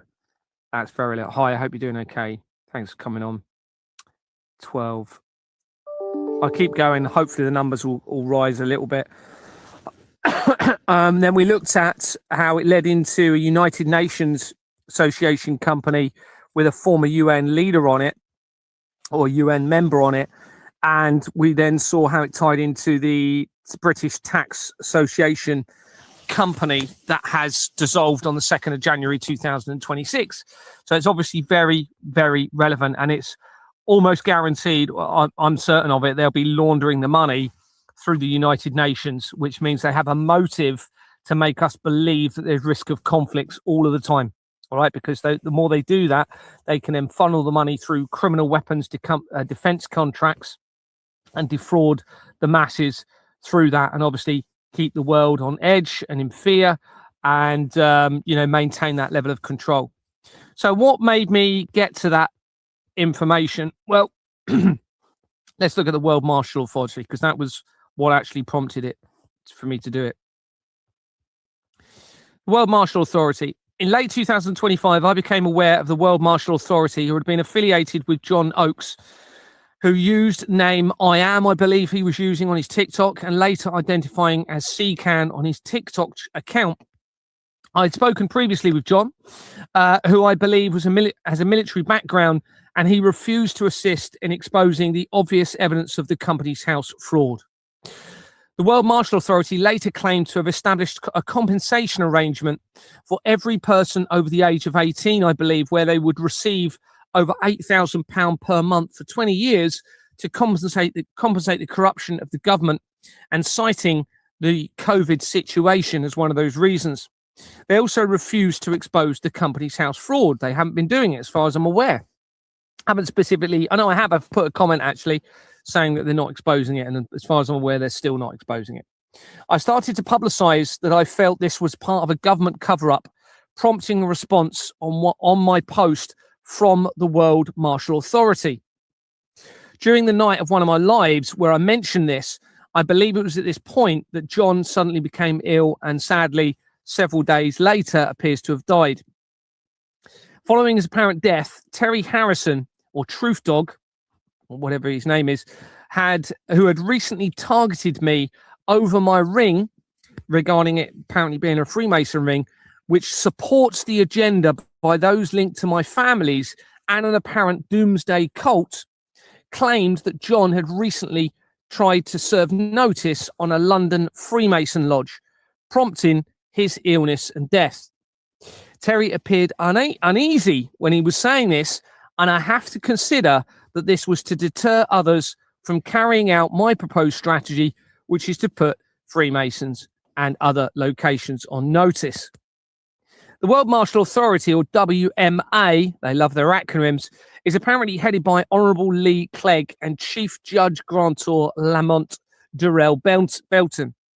I'd already noticed that they had publicised the acronym FOTL alongside that matches that associated with John Harris and stands for, I believe it's Freeman of the Land or something similar to that, where significant connections have been made to John Harris through the company's house records, supporting that Harris was positioned as part of the deception.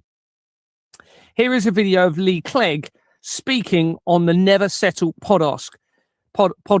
I noticed one of the comments suggested Clegg was friends with the CEO of JP Morgan. Let's open this link. Just going to watch a little bit of the video. Meet my new Febreze fabric refresher. I use it to fight odors and enjoy freshness. Its new 2-time action formula really fights odors and freshens fabrics. After I make the bed, after I catch my dog on the couch, providing freshness on fabrics for up to 24 hours. Breathe happy with Febreze.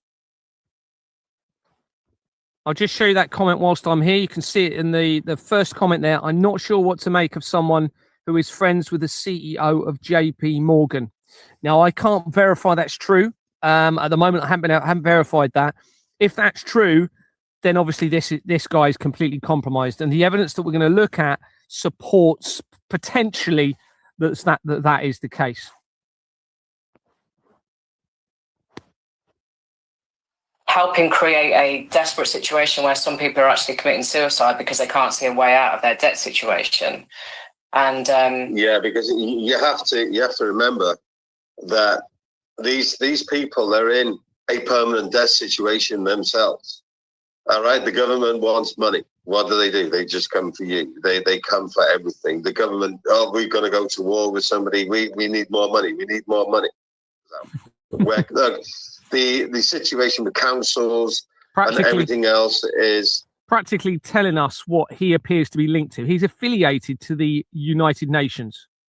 It's embarrassing at best, because coming to take somebody's property over what? Sorry, I know I keep intervening, but also Bannerman is mentioned. Okay, Bannerman links to the rapid response and films them, and they're the ones linked into my family and who threatened to steal my motorhome. And my motorhome was actually stolen in the end, and that links to Mikey P, Trevor Meelam, which ties into massive key areas of the international government fraud and the apparent crimes against children. 1,000.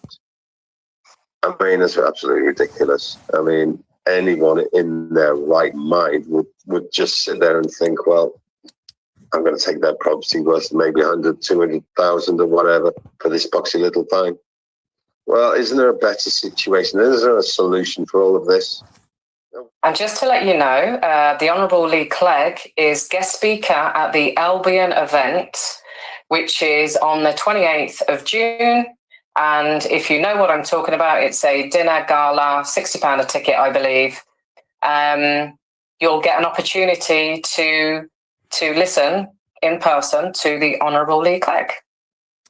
And notice that... Well, hello, lovely listeners, and I'm not welcome. going to go too much into this video. Notice that Andrew Bridgen was also at that event. Well, Andrew Bridgen links to Exmoor Manor Freehold Limited immediately. So the main companies in the fraud, he links to AstraZeneca UK Limited and a JAB company, JAB Transport, has a name of Andrew Bridgen linked to it. Andrew Bridgen has not contacted me in relation to any of my other evidence. So let's go forward a little bit more. The video mentions Clegg being at an event where Andrew Bridgen, as I've said, is a speaker, and Bridgen is confirmed as being immediately compromised by the main companies in the fraud and linking with the Flemings and JP Morgan via that company, okay? So we can assume that that comment may be true that was put on there. Steve, aka Dan Dyer, also ex-military, associated with those connected to my families via the rapid response. He was affiliated to the Mikey P, also supports the World Martial Authority. And I have information of very serious concern about his background in all of this. On around the and he was the one that he threatened also to steal my home on the lead up to me actually being arrested and my motorhome being stolen. On around the 15th of January 2026, I received information that Steve, aka Dan Dyer, and Steve probably isn't even his real name, was working with Mark Steele and Duffs, who works alongside Aisha from God FM. And they were asking a group of individuals claiming to be targeted by directed energy for copies of personal documents. Now, God FM, if you're not already aware, is massively compromised by the international government fraud. And it looks as though through the criminal arrest and court case with me, they were trying to set me up to unalive me going to Aisha's address. And she links in very quickly on the scale of things to the research, to the information of CERN, and also to the Lloyds Bank, which is on page 40 of the Royal Foundation of the Prince and Princess of Wales, which linked pretty much all areas of my research. The YouTube channel for World Martial Authority shows that they have been posting videos for around 4 years, meaning they started doing so around the time the fraud was starting to be exposed in 2022. Here's their YouTube channel. So you can see the first one at the bottom there 4 years ago. There's no older videos. If we listen to a little bit of this, you can see he claims, I think it's this video, that he is affiliated to, there's some sort of mention of the United Nations. Good afternoon. I am Honourable Lee Clegg, the Global Commander of the World Martial Authority, also founder of Alternations. I am a sovereign IGO. We're also tied to the United Nations as a special agency to the United Nations under UN GRIP and under UN CITRAL. We are UCC 1, common law, natural law. So that does not pertain to the corporate UCC. Now, the corporate UCC is where everything is registered and all registered under UCC bankruptcy. So as an overview, I'm not going to go into that, but you got the gist there. So they're affiliated to the United Nations that we've already looked at. There appears to be United Nations companies linking into the crimes against children and to the taxpayers' company. All right, and that becomes important with what we find out moving forward in a minute in all of this. I'm not looking at my comments, so I do apologise. What I might do is a TikTok after this and go through, answer any questions there. During the first video, Clegg explains that he is the founder of I think it's Alter Nations. Now, I need to do some research around that. I think he said Alter Nations, and is affiliated to the United Nations, who are hugely implicated in the fraud and the apparent crimes against humanity. Here's an article in relation to a Nick Clegg. Now, he may have publicly confirmed this is him. I don't know. I haven't checked that. However, this appears to be him when he was younger. Okay. Now, I don't know if it is 100%. I'm not saying it is 100%. Okay. But we're going to have a look at some images in a minute. Former paratrooper Lee Clegg, who won the legal battle to clear his name over the shooting of 2 teenage joyriders in Belfast, has been rejected for a job in the police. Mr. Clegg, whose family comes from Bradford, was jailed for life in 1993. Now, if we look at the 2 images, he's probably declared that this is him, but I don't know that. I haven't gone into it that much. So here's an image of this Lee Clegg, and here's an image of this one. Obviously, it's some time ago. I suspect that's him, okay, which helps us in the evidence moving forward. Just going to flip back a couple of times. A lot of you on here will probably know it is, or are going to suggest it isn't. Okay. Now, let's presume that is him. Let's presume that is him.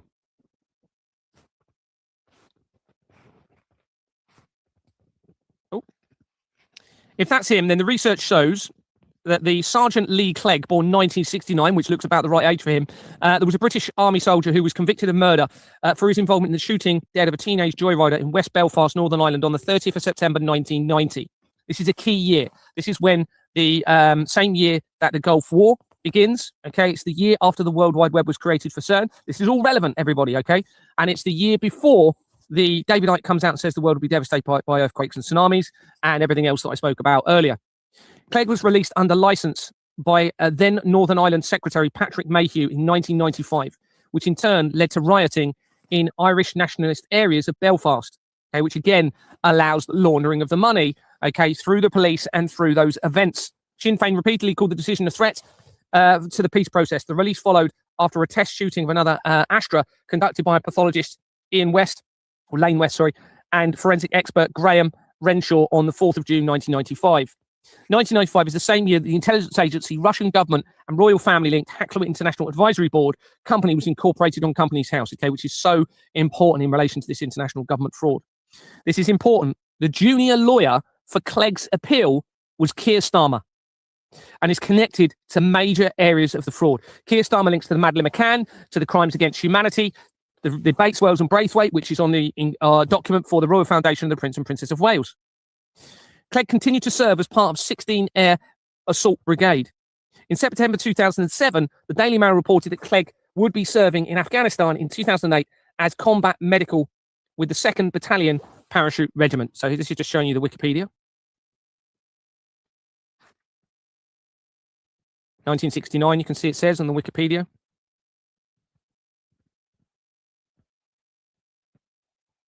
Now, Sinn Féin, I've already done the research and they are linked straight back into the international government fraud. And you make a link to Ingenious Film Partners 2 LLP via Jerry Adams very quickly. And that is on page 40 of the Royal Foundation of the Prince and Princess of Wales, where you also have the Hackler International Advisory Board that I've just mentioned.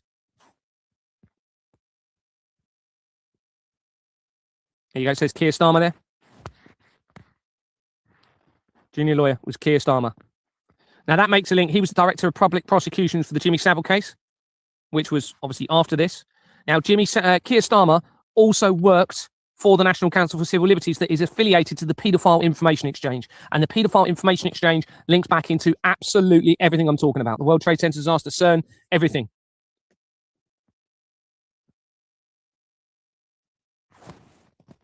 So let's assume that is him. A Companies House search shows a Lee Clegg, born 1969, having been appointed to M Press Supplies Limited in 2016 as the Pizzagate scandal was being exposed. The company dissolved in 2018 as Gordon Bowden is exposing the evidence of the non-verification element of the Companies House fraud. Clegg has Media Factory in Britain, in Preston, Lancashire, as a correspondence address. So the same county as the apparent infiltration of the royal family. The registered address for the company is Astra Business Centre. Okay, now that is very likely linking into AstraZeneca. Okay, there's other Astra companies as well that also link in with AstraZeneca. The registered address, as I've said, is Astra Business Centre. Its filing history shows that on the 12th of September 2017 and the 6th of April 2018, its address was Blackburn Rovers Enterprises, making apparent connections to the football industry and addresses being changed after Donald Trump was positioned. Football companies are a huge part of the international government fraud, and Slaughter and May, which was incorporated in 1954, links massively into the football companies. And so, as we're going to look at later, there's the research from NATO, okay, which ties into Begbie's Trainer, which links immediately to a company called Colliders Limited or Collider Limited, suggesting a connection to the Collider technology. Let's go into this company's house record. And Begbie's Trainer is also heavily involved in football. Okay, they were actually, one of their projects was Bournemouth Football Club, which is where Anthony Roberts, the acting chairman of Exbourne Manor, had worked.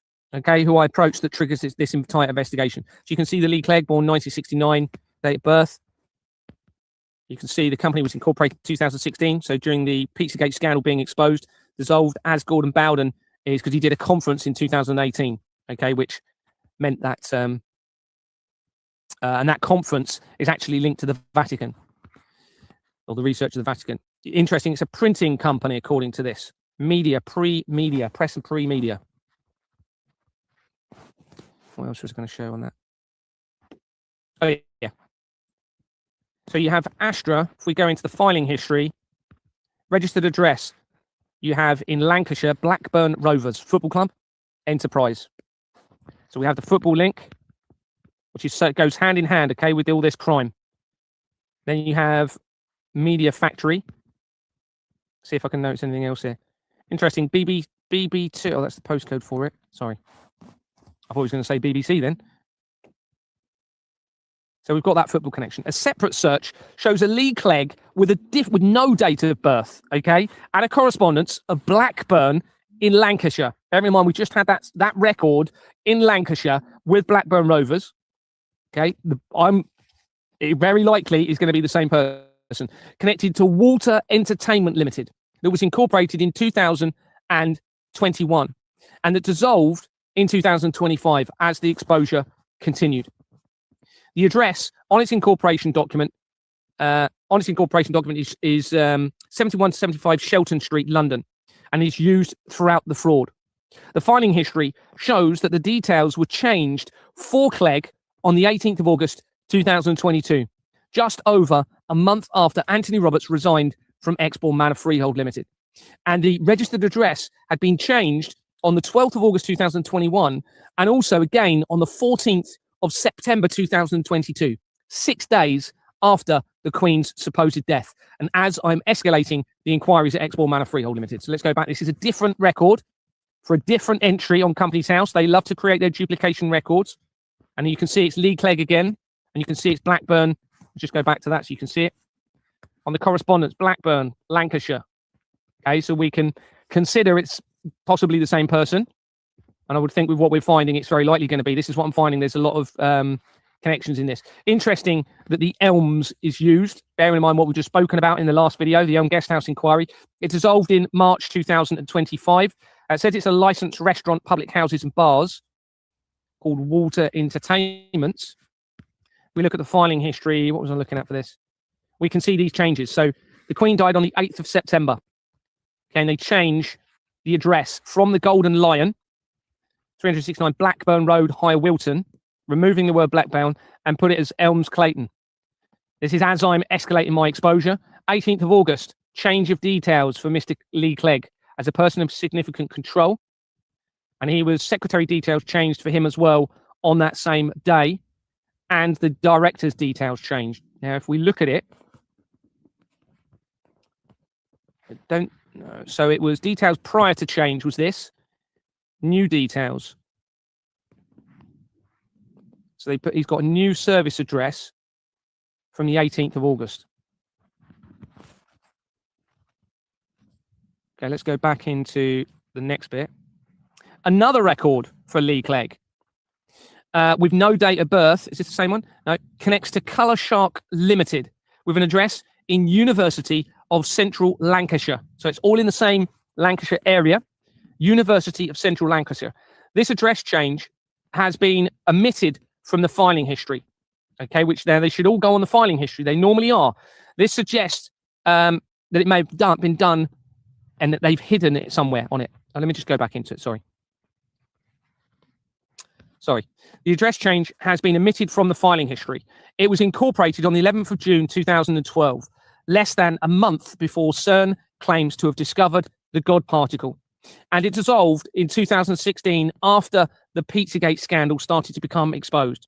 It has the formationscompany.com on its incorporation document, making the connections to Fleming Co. Limited and other world leaders in the collaborative deception against all of humanity. If we go into this, just show it to you. Lee Clegg again, Colour Shark Limited, University of Central Lancashire. We're going to come to that in a minute. 2012, okay, the Higgs boson particle was discovered on the 4th of July 2012, so it's just over a month. And it dissolved in 2016 as the Pizzagate scandal was being exposed. And if we look on the filing history, remember, University of Central Lancashire, we're going to come to that in a minute. Filing history, incorporation document. And what I might do is actually go through, because this now connects with multiple world leaders to the Fleming Co. company that was started in 2017 when Donald Trump became the president. It's almost guaranteed that they are planning something massive against all of humanity, a world takeover, at the very least, centralized one world order that we're aware of. It's possible that I'm going to change it all, but it may be that they're going to allow me to change it all somehow.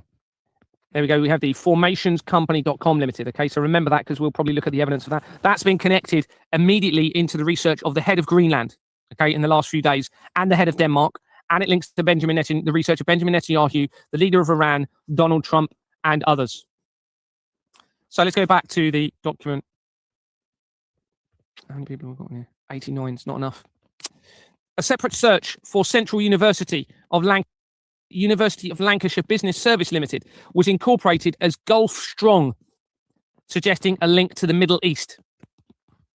In 1989, the year that the World Wide Web was created for CERN. Got that spelling right? Is the E? Oh, I can't see because the comments. Oh, there we go. This suggests a possible connection to the Middle East. As I've said, its name was changed less than 5 months later, and it had the name University of Central Lancashire Business Services Limited from 1999, when the Church of Satan was being re-established, and on the lead up to the World Trade Center disaster deception until October 2007, just over 2 months after it's just under 2 months, sorry. After Exporn Manor Freehold Limited was incorporated. According to the overview, its name was not changed again until the 8th of August 2025, as the exposure continued. It is a criminal company, having been incorporated with the same companies as Exporn Manor Freehold Limited. Just go into it. Remember, because it had University of Central Lancashire on the connection to Lee Clegg. And here we have University of Central Lancashire Business, so we can assume that it's connected to the same university, and its name was changed in October 2007. Actually, it was just over a month, just over 2 months after Exporn Manor was founded, and it changed its name for the last time since then in August last year, okay, as the exposure is continuing. If we look on the incorporation document, it was created with the same companies as Exporn Manor Freehold Limited, I believe.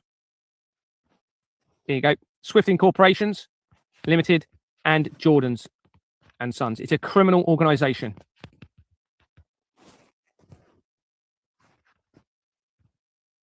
Venkata Dharma connects this company to Preston Youth Zone, making a connection to a former head of the Serious Fraud Office, Philippa Williamson, and other areas of research as shown elsewhere in the document.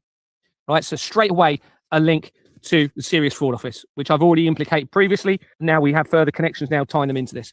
Michael Ian Haythornthwaite connects the University of Lancashire company to 16 companies, including World Football Museum and BBC Media Applications Technologies Limited, that was incorporated as Media Applications Technologies Limited. I put the same company. Let me go into it. Michael Ian Hayworth. University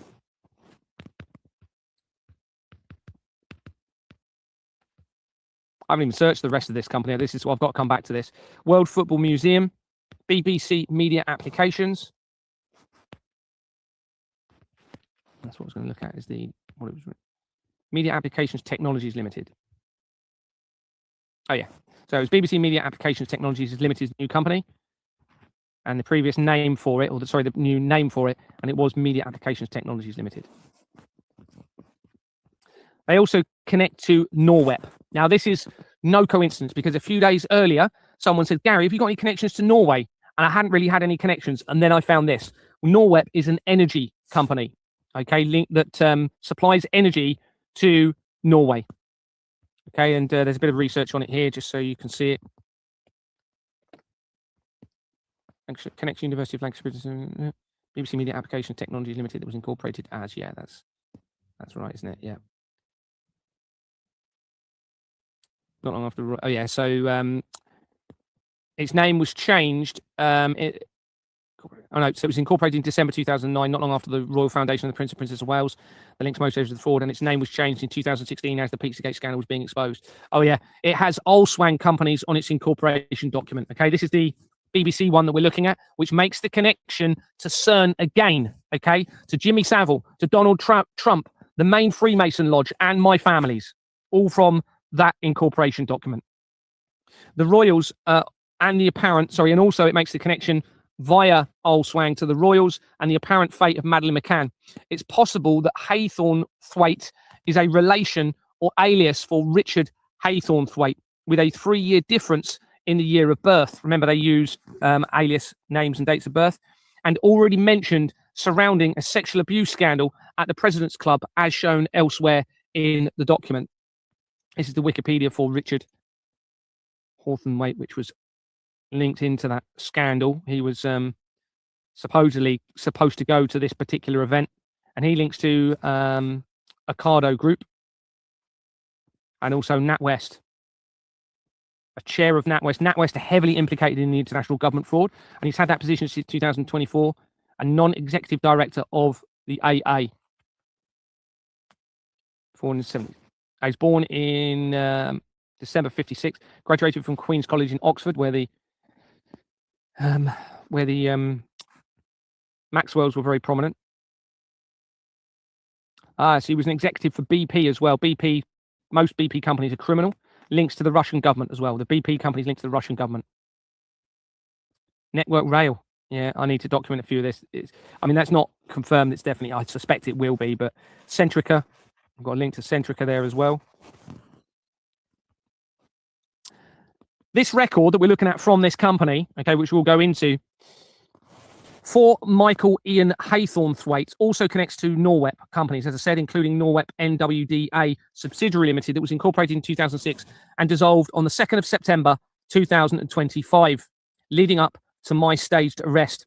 It has Eversheds on its incorporation document, making the connections to the police-associated organisations and the Vatican via the research of Deborah Fleming and Sasha Stone. So let me just go back to that. Oh no, we'll have to go into here.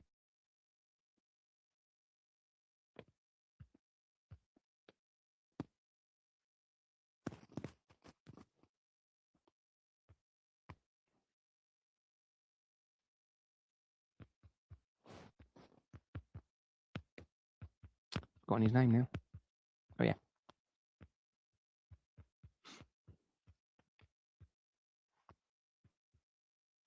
Okay, so you can see it dissolved not long before my arrest. There were several things happened leading up to my arrest. There's several key dissolutions and phone calls or contact that I was in, emails and stuff. So this was incorporated 2006, and it just happened to dissolve leading up to my arrest.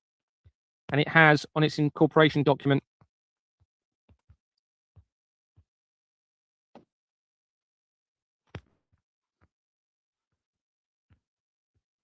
Eversheds LLP. Okay, that's the same company that links to the solicitor that Export Manor tried to use, okay, to extort money out of me for their criminal company. Now, that also links to a lot of police organisations. So we have another connection into the police from this now.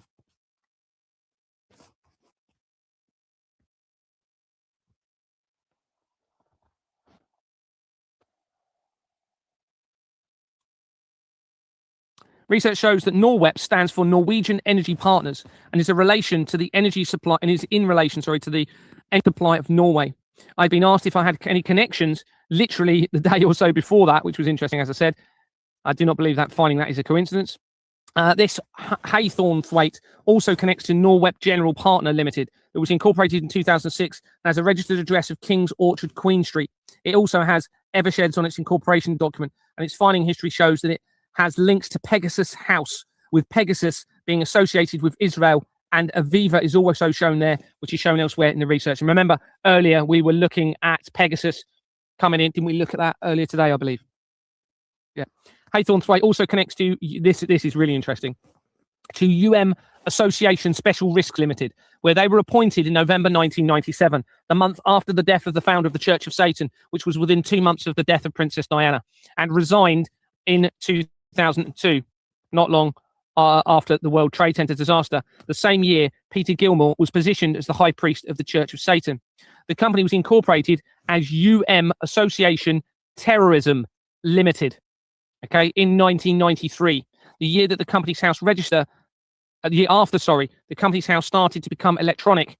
Companies House register started to become electronic, and the Catholic Church became a legal entity. It connects immediately to the fraud and the research of Max Clifford and others by Clifford Chance on its incorporation document, has Association on its incorporation document, which was incorporated in 1992, and also connects to Eversheds. So that's the year that the actual Catholic Church started to become a legal entity. Sidney John Dunning connects this company to Services Limited, that was incorporated in 1998 and dissolved in 2017 after the Pizzagate scandal became exposed and Donald Trump had been positioned. It has various companies from page 14 of its incorporation document, including Oxford ISIS companies and disaster management companies. I'm just going to show you that so you can see what we're looking at here. Association.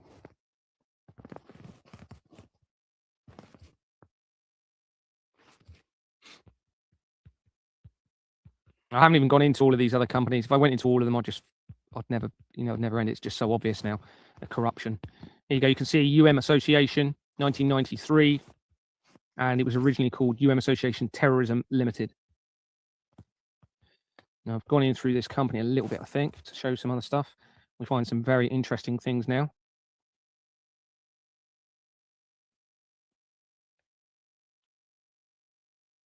Sidney John Dunning connects this to yeah, mentioned that. All terrorist incidents researched so far connect to the same criminal companies, and therefore the same people. This criminal network provides several motives for our governments and their organizations to actually be behind the terrorist incidents, including laundering money through insurance claims and through the investigations. John Charles Godfrey connects this company to the Standard Steamship Owners Mutual War Risks Association Limited, that was incorporated in 1913 before World War I and supports the evidence of exploiting humanity through a World War deception. Remember, this links in with the Albert Pike letter to Mazzini, which set out the 3 World War deception, but it appears to go back to the Reformation, a plan of the control of all of information under the formation of governments, meaning mind control. The incorporation document appears to have been doctored. The dissolve date has been omitted from the overview, but the filing history suggests it was 2012, after CERN claimed to have discovered the Higgs boson of God particle. The filing history shows a document on the 1st of January 1995 linking the company to Waterloo's. So we want Godfrey to the steamship company.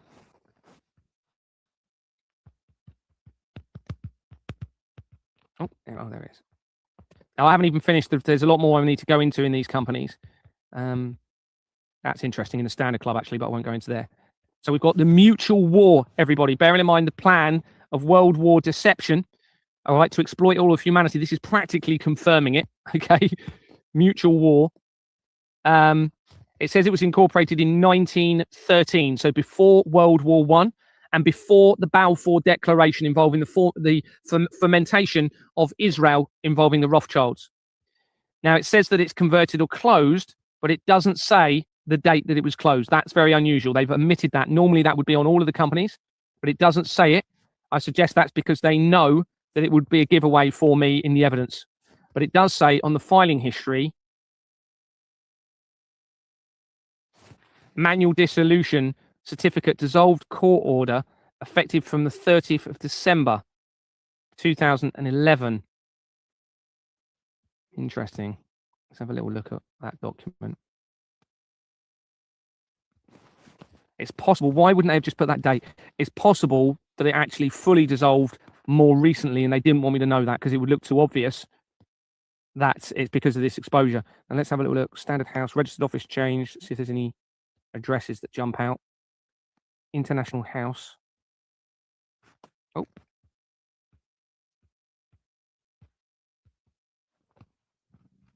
I mean, it's almost, it is certain. There's a collaborative deception over conflicts. It's 100% obvious now from the evidence. So, you know, we're living under a literally, I mean, I can't describe it other than evil. I just hope that all of the people that we're being led to believe are dying are not actually dying. And I hope it's some sort of deception, but it doesn't appear as though it is. Oh yeah, let me just show you the Waterloo's link. First of, so within the filing history, 1995. Selection of documents. Remember, we've just seen Waterloo's on the tax company.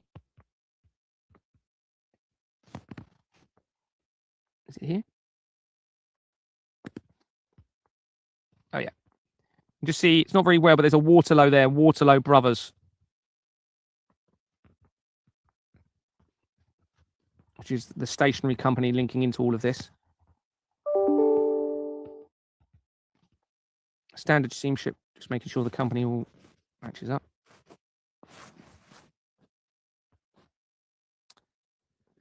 Barnaby Nicholas Swire connects this company to 16 companies, including Tidewater, too many W's, Offshore North Sea Limited. It was incorporated in 1996 and dissolved in February 2025 as the exposure continued. It is a criminal company having been incorporated with the same companies as Exbourne Manor Freehold Limited. Swire also connects to Eastern and Australian Steamship Company that was incorporated, keep missing the R's, in 1894 and dissolved in 2010, the same year that CERN Limited was incorporated. It has a registered address of 1 Dorset Street, Southampton, used throughout the fraud, and the county where Deborah Fleming was initiated, who initiated my removal from Exbourne Manor Freehold Limited, was prominent and a CEO of the NHS. The directors connect to various Maersk companies. Maersk is a Danish company that was founded in 1904. The leader of Denmark has recently been connected immediately to the fraud regarding the research of the apparent takeover of Greenland by Donald Trump. Maersk Company Limited, was incorporated in 1951, has a forged register and Freshfields on its incorporation document, making a major connections to the fraud, the royal family, BBC, and apparent crimes against children as shown elsewhere in the document. I'll just show you this quickly. So this is the Maersk Company, this particular one. Loads up. Maersk Company there, incorporated in 1951. Now that's 2 years before the Queen was coronated. This is the year that the Stone of Crone or Stone of Destiny appears to have been stolen, potentially, meaning a fake stone may have been used for the Queen's coronation. So you can see it's got Maersk Company Limited, in brackets afterwards. We look on the incorporation document. So this is a Danish company. They're all in on it, everybody. So it's got the at the beginning. So it's a forged register. And you'll see Freshfields. Now that is a critical company because the BBC had or still has the, this still has the contract for the BBC. Okay. And then via that company, they've centralized pretty much all solicitors. All solicitors are centralized, the international government fraud. A lot of them through this company, a lot of them through different other companies, all centralized, but they all link. All solicitors. This is why they're part of the Temple Bar. The Temple, it's in the name. And this keeps in this symbol in the corner of a lot of the companies here. Haven't really looked into that much, but it's probably going to be relevant.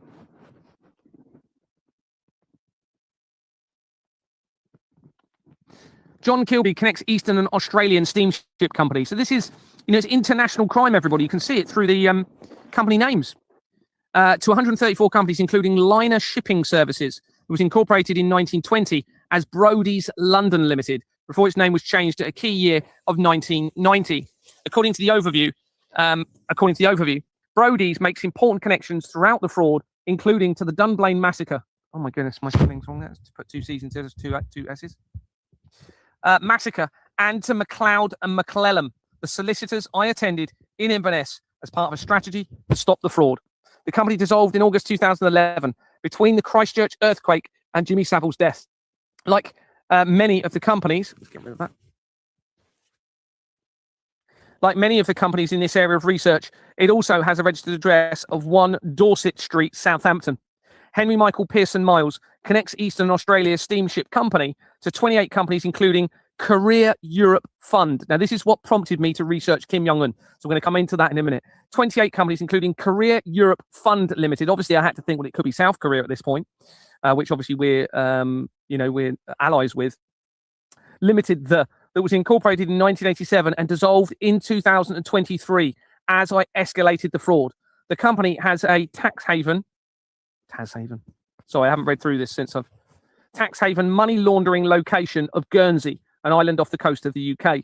Page 8 of its register document shows Schroeder Investment Limited, with Schroeder companies featuring throughout the research of the fraud. They link to the Rothschilds, key areas just in Welby, and it is the company that Royal connected Thomas Kingston.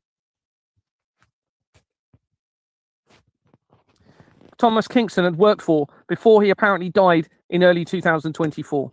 This really shows in the international collaborative deception between world leaders against humanity.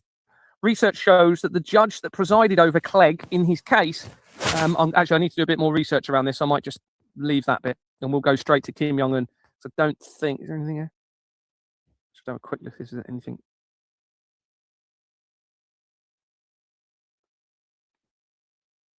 I'll have a quick look at this.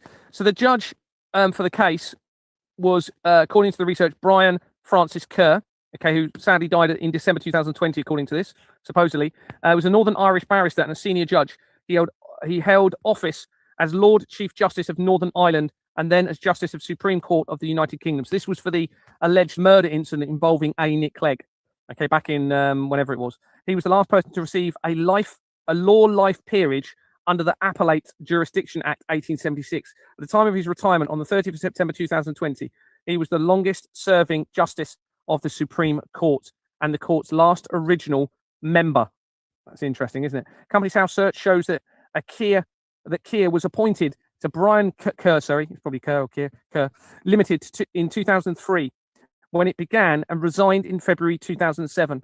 3 months before Madeleine McCann's disappearance, it is shown as being as in liquidation, and its incorporation document shows an address in for Kerr in Edinburgh.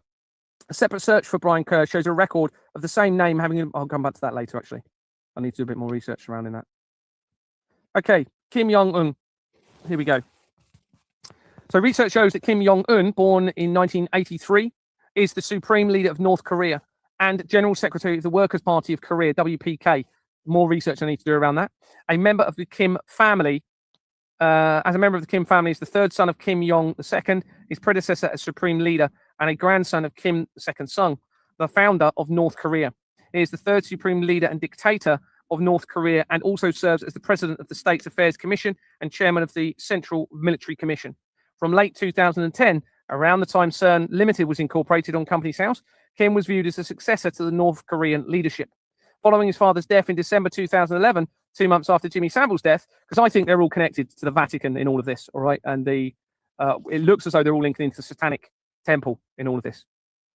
Remember, they've had hundreds of years to position people around the world, okay, as part of this plan. He assumed various leadership posts and also became a member of the presidium of the WBK Politburo, the highest decision-making body in the country. In July 2012, the same month that CERN claims to have discovered the God particle, Kim was promoted to the high rank of Marshal in Korean People's Army, consolidating his positions as Commander-in-Chief of the Armed Forces and Chairman of the Central Military Commission. Kim oversaw 4 apparent nuclear weapons tests and extensive missile tests, including its first intercontinental ballistic missile. These heightened tensions with South Korea, the United States, and China, culminating in the 2017 to 2018 North Korea crisis after Donald Trump had been positioned. I believe it was all collaboratively planned. All collaboratively planned, okay? I don't think there's ever been a real risk of a nuclear war. In 2018 and 2019, Kim took part in summits with South Korean President Moon Jae-in and US President Donald Trump. How convenient. The first meeting between North Korea and US head of state. Despite the brief thaw in relations, the negotiations ultimately break down, staged, I believe, without progress on reunification of Korea or nuclear disarmament. So that allows the ability for them to keep it going, the fear of the nuclear weapons and the war and the deception to keep it going. He has claimed success in combating the COVID-19 pandemic as the country did not report any confirmed cases until May 2022 after several independent observers have questioned his claim. Several independent observers have questioned his claim. In December 2023, Kim declared North Korea formally abandoned efforts to reunify Korea. In June 2024, Kim signed a security and defense treaty with Russia. Okay, well, they're all working together with supplying Russia material for the Russia-Ukraine war. In October, North Korea sent soldiers to assist Russia units in the Kursk campaign. Interesting. Kursk. We were just looking at Kursk, slightly different spelling, but interesting. Anyway, a search for Kim Jong-un on company's house through Google reveals Brick and Block Building Services Limited, where a Kim Jong-un, okay, notice what they've done there to try and make it a bit harder, a bit of a mockery as well there. I believe that's going to be him. Was appointed in 2014 when the company was incorporated. This appears to have been a mockery, as I've said. The company dissolved in 2016 as the Pizzagate scandal became exposed.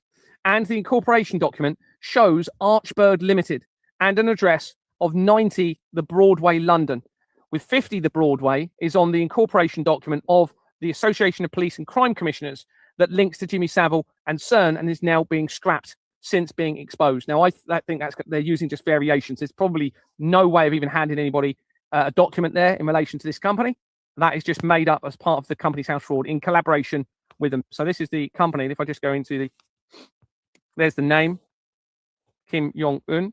Remember, there's no verification. They're making the dates of birth up. That's probably a mockery. What was he, 84, 85? So they've switched the 8 and the 5, I believe. Okay, and you're going to see where it leads, which supports all of this. We look on the incorporation document. It's just an absolute deception against all of us, everybody. All right, we've been lied to about everything. There's 90 the Broadway, 50 is on the Association of Police and Crime Commissioners. There's Kim Jong-un, the only person on the incorporation. Okay, they put him as a builder. It's just laughable. Here's Archbird Limited. Okay, so then if we go back to the document, they're all a bunch of, most of these people are from acting backgrounds. We know that Zelensky is, we know that, what's his name is? Emmanuel Macron. We know that Reagan was. This is why you got the intelligence agencies linked to the Garrick Club, and which was a gentleman's club, okay, men-only club set up in 1831. It's one of the oldest ones in the world, apparently, and that's its motto is the whole world is a stage. They just need to be arrested. We can't keep living in a world of deception and an organized criminal network so they can steal everyone's money whenever they want. All right, we need to stop this from carrying on. Anyway, a separate search for Archbird Limited shows that it was incorporated in 2005. It has Sung Hee Rang, and Chivers Easton Brown on its incorporation document that I had not seen before. So I'm just going to show you this. Remember, this is the name of the company that's on the incorporation document, but it looks like they've dissolved the previous one and created a... Oh, no, this is the same date range. So that's fine. Okay, if we go on the filing history, on the incorporation document within the filing history, notice the name, okay, Sung Hee Rang. I've also got Chivers Easton and Archbird Limited there. Accountant, Sung Hee Rang. It's just a joke, it really is. And then if we go back into the document, you're going to see how important this becomes. A separate search for Sung Hee Rang reveals a record connected to 34 companies, including Young's Korean Dance School Limited. Now, there's dance companies at key times. In fact, there's a dance company that connects my brother-in-law straight to the main Freemason lodge. Okay, not my brother-in-law, my brother-in-law's niece and her husband to the main Freemasons lodge, which links to Jimmy Savile. So we have a dance company, Young's Korean Dance School Limited. There's other companies as well. It was incorporated in 2004. and dissolved on the 18th of October 2011, a few days before Jimmy Savile's death. Young Suk Rang, Dayang Corporate Services Limited, and Chivers Eastern Brown of Yule Road, Tolworth, Surrey, is on the incorporation document. Okay. What am I about showing that? Sung Hee Rang, the same record, also connects to Kim's Education Limited. Okay, so we have a Kim, we have a Young, we have Korean, okay, all coming in from this. Sung Hee Rang also connects to Kim's Education Limited, which was incorporated as Kim's Education Agency in 2003, with its name being changed less than 2 months later. Young's Sok Rang, Daeyoung Corporate Services Limited, and Watson Solicitors of an address of Kingston Road, New Maiden, Surrey, are on the incorporation document. Okay, so we're going to go into that.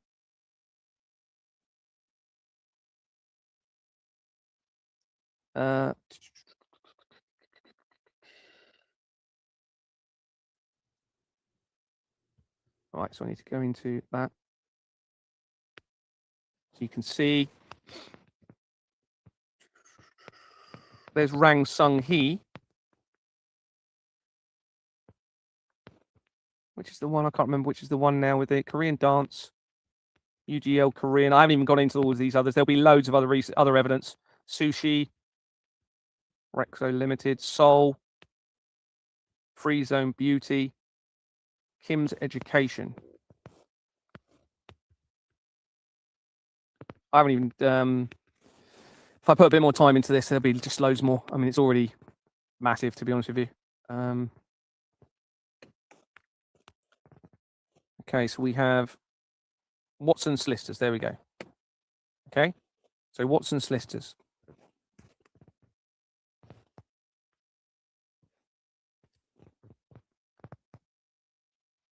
A separate search for Watson Solicitors shows a company of the same name that was incorporated in August 2012 and dissolved in 2023. As I escalate the exposure of the fraud, it connects immediately to one of the main companies in the fraud by SDG on its incorporation document. So I'm just going to show this to you. There you go, Watson Solicitors Limited. So it looks like they dissolved the other one, reopened this one, okay, in the same name. And that was obviously the month after CERN discovered the God particle. Okay, and then they dissolved it as I started exposing the fraud. Julian Charles Watson is the only director and connects to 14 companies, including Watson's Law.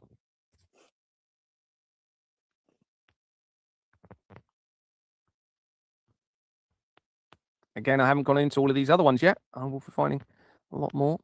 Watson's Law. Watson's Law was incorporated in 2006 and it dissolved on the 6th of January 2026, the same day that the tax company that I showed you linking to the United Nations dissolved earlier. Okay, now we're going to see more. We're going to see a connection to that tax company now. Where is it? Martin James Hassan. To 6 companies, including Wilford. Yeah. Into the company, Watson's Law, Hassan, Wilfred T. Fry. I suspect this is, I'm going to find a link to Stephen Fry via this company. I haven't done it yet. I need to go into it a little bit more. And I need to research all of these other companies. But Stephen Fry has recently featured in key evidence within my document, tying in with the Mind Group, which links into the mind control element of everything. So this company, Wilfred T. Fry Executor and Trustee Limited, was incorporated in 1939. And you can see its name was Ribbons, Winder, Winder and Sons from 1939 until 1976. What was I going to show you next?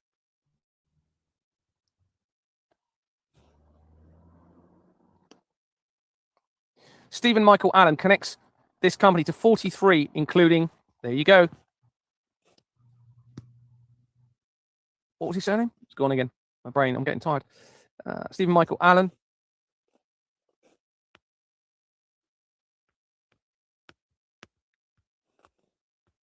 $43 companies. That's featured previously. Murray. Halo HR features previously. That is, Halo company is on the Royal Foundation of the Prince and Princess of Wales incorporation document. Let's have a quick look at that. Yeah, dissolved after I started exposing it. All right, links to the royal family, the Halo companies. These Quest companies are probably going to get linked to the currency producer De La Rue, because you have a Quest element of that to De La Rue. Balmoral, so that's very likely going to be royal connections via that.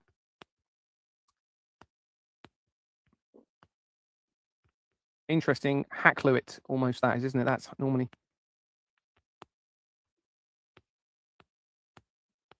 And there it is, everybody. Okay, so they were appointed on the 21st of April, resigned 2023, resigned in September. We go into it. It's the exact same company that we saw on the incorporation document earlier. You can see dissolved 6th of January 2026, incorporated 1990, linking to the United Nations, the crimes against children coming in from my wife's employer, British Tax Associations Limited. That is massive, absolutely massive, because now that is almost 100% sure and certainty that we are living a lie, because they will be laundering the money collaboratively through those names, through those organizations. Okay, the only other possible thing is that somebody has set it up to make it appear that way. But if that was the case, then you'd get the police responding saying, okay, this is fraud, somebody's done all this. But they're not. Nobody's responding. They're ignoring the evidence. They removed me from the company. They put me in prison. They arrested me. They've been trying to make me feel as though my life was going to be taken. There's dissolutions happening all over the place at key times. People resigning all over the place because of it. This is the end of this system. It is not going to go on. These people, they are not going to get away with this. Okay? If they try and harm humanity, they're in serious trouble. If they try and run and hide, they're in serious trouble. The only way they can have any sort of respite in terms of what the consequences are, or not respite, you know what I mean, consideration, is if they come forward in absolute full disclosure of the truth now, full repentance, and a commitment to change. They're not doing it, though. So the longer they leave it, they're going to be in serious trouble. They need to believe me in this. There's a reason that my favorite movie, I believe, is Terminator 2 Judgment Day. And when that came out, I actually believe I'm going to end up being fairly significant in all of this. So the only way out of this is full disclosure of the truth. From whatever part you've had to play in it, you all need to be coming out with the truth now, all right? And we need to work collectively together to ensure that the future generations do not go through this, and we can bring heaven on earth, because we now know what the problem is. We now know why this has all been going on. Now, I'm going to go into, there's another bit of research, I think, here. So just to confirm, here's the United Nations company, just so you can see it again. If it loads up. Those of you that didn't see it earlier.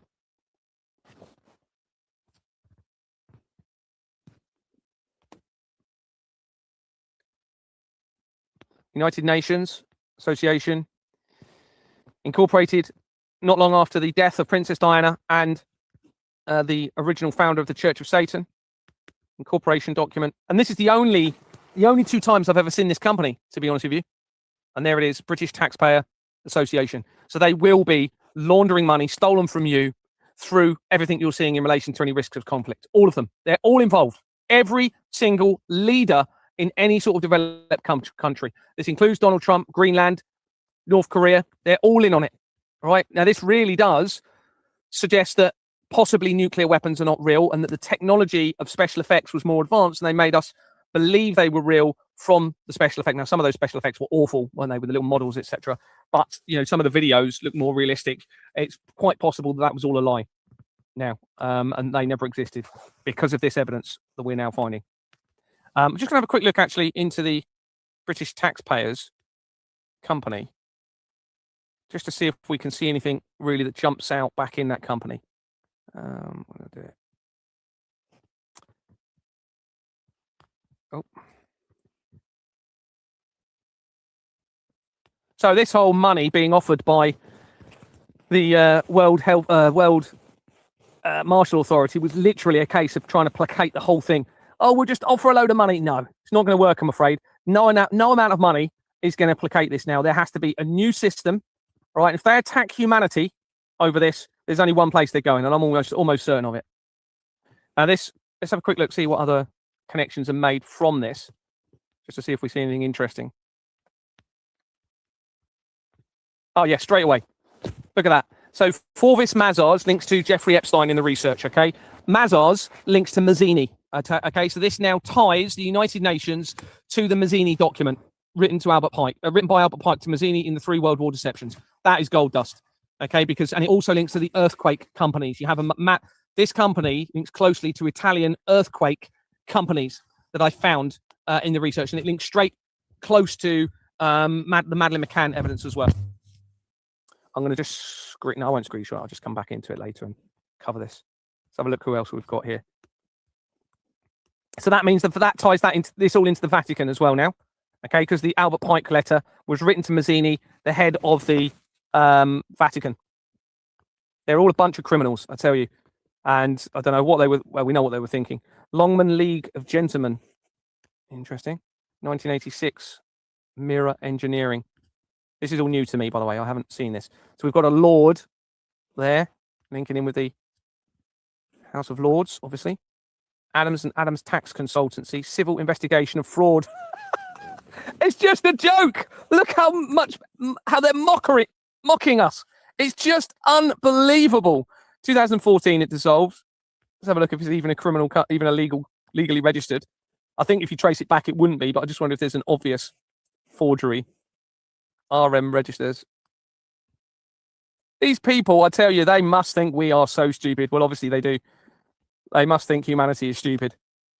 And to be honest with you, we didn't know, did we? We've been led to, we've been made too busy. Which it actually says that in the letter, the Silent Weapons of Quiet Wars. It says they'll keep us too busy to know the truth. Well, now it's all coming out. Global Assets Limited. Taylorley Accounts, Northway. Expats. Expats, look. January 2001 Incorporated changed its name just before Larry Silverstein acquired the lease, and then no other time afterwards. You criminals, you in the military and the police, shame on you. You're a disgrace to humanity. You're an absolute disgrace to your children and humanity. I'm sorry, but it's just disgusting. Oh, look, this company had the name previously, British Taxpayers Association Self-Assessment PLC. It's just, oh my goodness me, it's just gobsmacking. Civil investigation of fraud. I'm just looking for anything else that jumps out. We've already looked at that. Winifred T. Fry, more Winifred T. Fry companies. Harris Stewart, Windmill, Fry Wealth. Shame on them. How can they sleep at night? They're poor children having parents like that. Transpolymers. Emerging Capital Markets Group. I think I've seen that. BC Jebrid. Cardiff City Football Clubs. Now we've got the links to the football clubs coming straight from it. There you go. Perfect. All evidence. White Star Leisure. White Star. Yeah, look. This links to the Titanic. White Star, I'm 95% sure, was the company involved in building the Titanic, which links straight to JP Morgan. So here we go. And you can see, look, they've dissolved it. 2024. I'm 95% sure that is. I wonder if we'll see some Titanic companies in here. White Star, HMSA. Just a disgrace, they really are. Edge Pharmaceuticals. I think it was White Star. I could be wrong, but I think it is. Got it written down. Griffin again. Griffin. I wonder if it's got the address there. No. Interesting. Tunbridge Griffin. Now, Griffin is the company on CAPB Limited on their registered address. It says the company name Griffin, first of all. I'm sure they'll be watching this, some of them. You're a disgrace. You're an absolute pathetic disgrace and a waste of space. I'm sorry. I'm sorry to be, I'm a bit just gobsmacked by the audacity of you, to be honest. I'll calm down in a minute.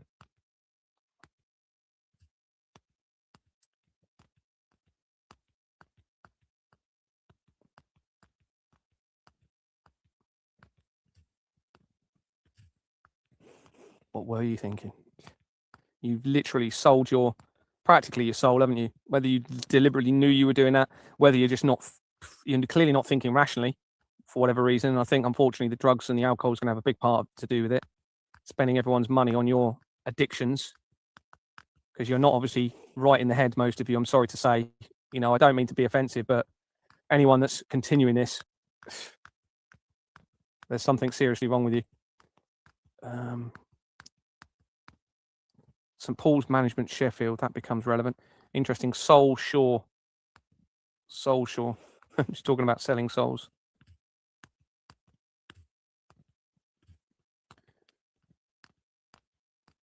Yeah, there's connections to Oval Sex, so that links into the fraud.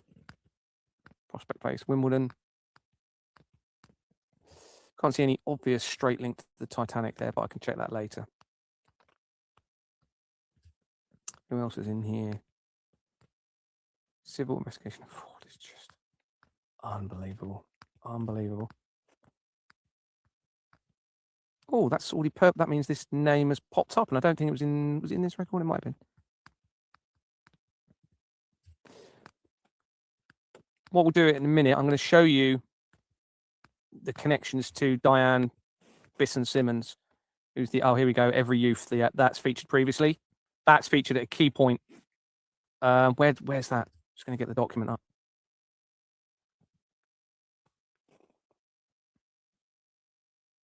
Oh, it's going to take a while to load, isn't it? Oh. Is it a separate word? I've seen that. I think it was in my document the other day. It's just going to load up. It's a big document now, so it takes a while to...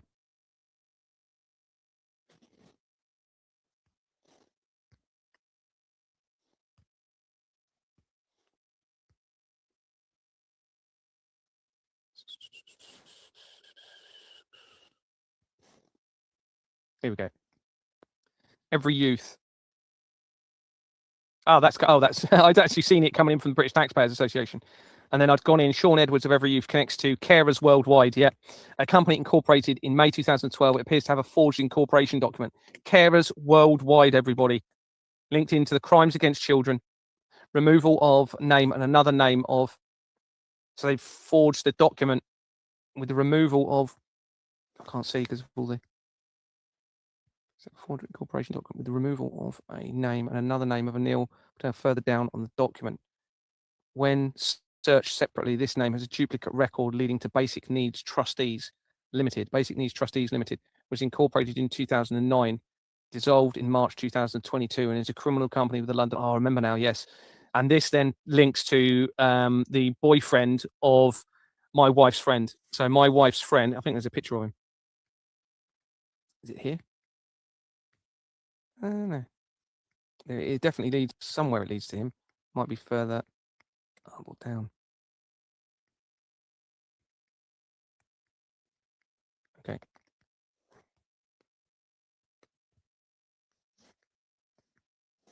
Carers Worldwide. Basic Needs. William Godfrey of this company connects to Sheffield and District Society of Chartered Accountants, where they were a director from May 2000 to 2002. Roger Avon of Basic Needs Limited connects to Contessa, that was incorporated in 2004. Dissolved in 2008. Lillian Avon of 28 Parkwood Road, Bournemouth, that is used in the fraud, connects to Bournemouth Literary Festival. So you can see how quick. Yeah, and Spectrum Premier. I thought I'd put his picture in here. It doesn't look as though his picture's here. I've got it somewhere, so I'll have to put his picture in because it does connect him. Spectrum Premier Homes Limited was originally called Western Challenge Services from 1994 to July 2012, the same year that the CERN discovered a God particle. This is a Gordon and Sons Limited. And Leicester Aldridge, do you remember I said about Leicester Aldridge earlier? Solicitors of an address of Christchurch on its incorporation document. This is Christchurch in Dorset. The document also shows James Telfer of an address in Barton-on-Sea, linked to Leicester Build Association, and Brian Wilcox of an address of Russell Drive in Bournemouth, linked to Riverside #1 Management Company. This last company had featured previously. Roger Avon also connects to Spectrum Property Ventures Limited, incorporated in 2012 with Western Challenge Housing Association, of an address of Spinnaker House, Grange Road in Christchurch, Dorset, on its incorporation document. Searching this address shows it being right next to, spelling mistake, BAE Systems Digital Intelligence, and being right near the Grange estate that I used to police in Christchurch. See, a lot of this appears to have been set up for me to identify it. There's so much around me that it leads to, or whether obviously I'm picking up on that more, obviously, because it's the forged bank documents. But, you know, little things like when I'd started like I put, when I started working there in around 2011, I had no idea that it had a Waterman's Park there where I transferred and requested to go and work. And during my role, I used to work with employees of the sovereign company. So this company we're talking about, where it's led in from that taxpayers company that links to Kim Jong-un and the United Nations, it literally is tying to me personally in terms of where I worked and who I was working with. It's just mind-blowing. It really is. According to its website, the Sovereign Network Group, SNG, was originally founded in 1974, 3 years after the WEF, and formed SNG in years after the WEF, and formed SNG in 2023 as the exposure continued. My wife's friend that works for Siemens has a husband called Andrew Hawksworth, and according to the information, he started work at Sovereign Housing Association in 2022. So these companies we're talking about, but I'd not previously realized the significance. I had confided in Leanne and Andrew prior to knowing of all of this, and had been discussing the important evidence being acquired, including the irrefutable connections to the case of Madeleine McCann. Now, Leanne works for Siemens, okay, which links to CERN in all of this. And Il Kumar Patil also connects to Disability and Development Partners. And Kamala Atru of this company connects to British overseas NGOs. That's massive. That company features at key times throughout the fraud. That's non-government organizations for Development Bond that was incorporated in 1997 and has Christian Aid, British and Irish Churches Trust, and Crown Agents Foundation Council on its incorporation document. This company had previously featured in the research of Bournemouth, Christchurch and Poole Council. Othman Mokbel was apparently appointed to the British Overseas Company on November 2023, a month after the apparent staged Israel attack, and they had started stated, he is Palestinian. Mokbel connects to Association of Chief Executives of Voluntary Organisations, which appears to relate to charities, the false criminal front for the Freemasons, and has featured several times throughout the research of the fraud. Kirsty Smith was apparently appointed to British Overseas NGOs for Development in November 2024 and connects to Forgotten Children UK Limited, a company incorporated in 2006 with Export Manor Freehold Limited connected at UK PLC Client Direct, and it dissolved in January 2023 as the exposure continued. Right, let's go to, it's just overwhelming, it really is. It's just, mind is just blown every day in all of this. We've also got a link further down, the National Children's Bureau, which then links into major areas of the fraud and the paedophile information exchange by the National Council for Civil Liberties as well. So this all ties in. Also, Princess Diana's bodyguard connects NGOs organisation. Like, I think I found a link back to this, to Princess Diana's bodyguard as well. We have the Crown Agents, okay, that we just mentioned. Crown Agents feature really key points throughout the fraud. So let's go to, now I can't remember if it's here or here, so I'm a bit laid back here. You can probably see right up my nose, but never mind. Let's have a look, see if I can find Diane Bisson, and I'll show you the search of the research that I've recently found about her. It's already in the document. So let's go to Seismic. Is that the right spelling? S-E? Is it S-E-I-S-M-I?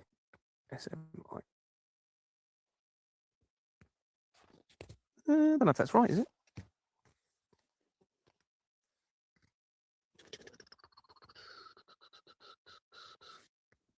Here we go.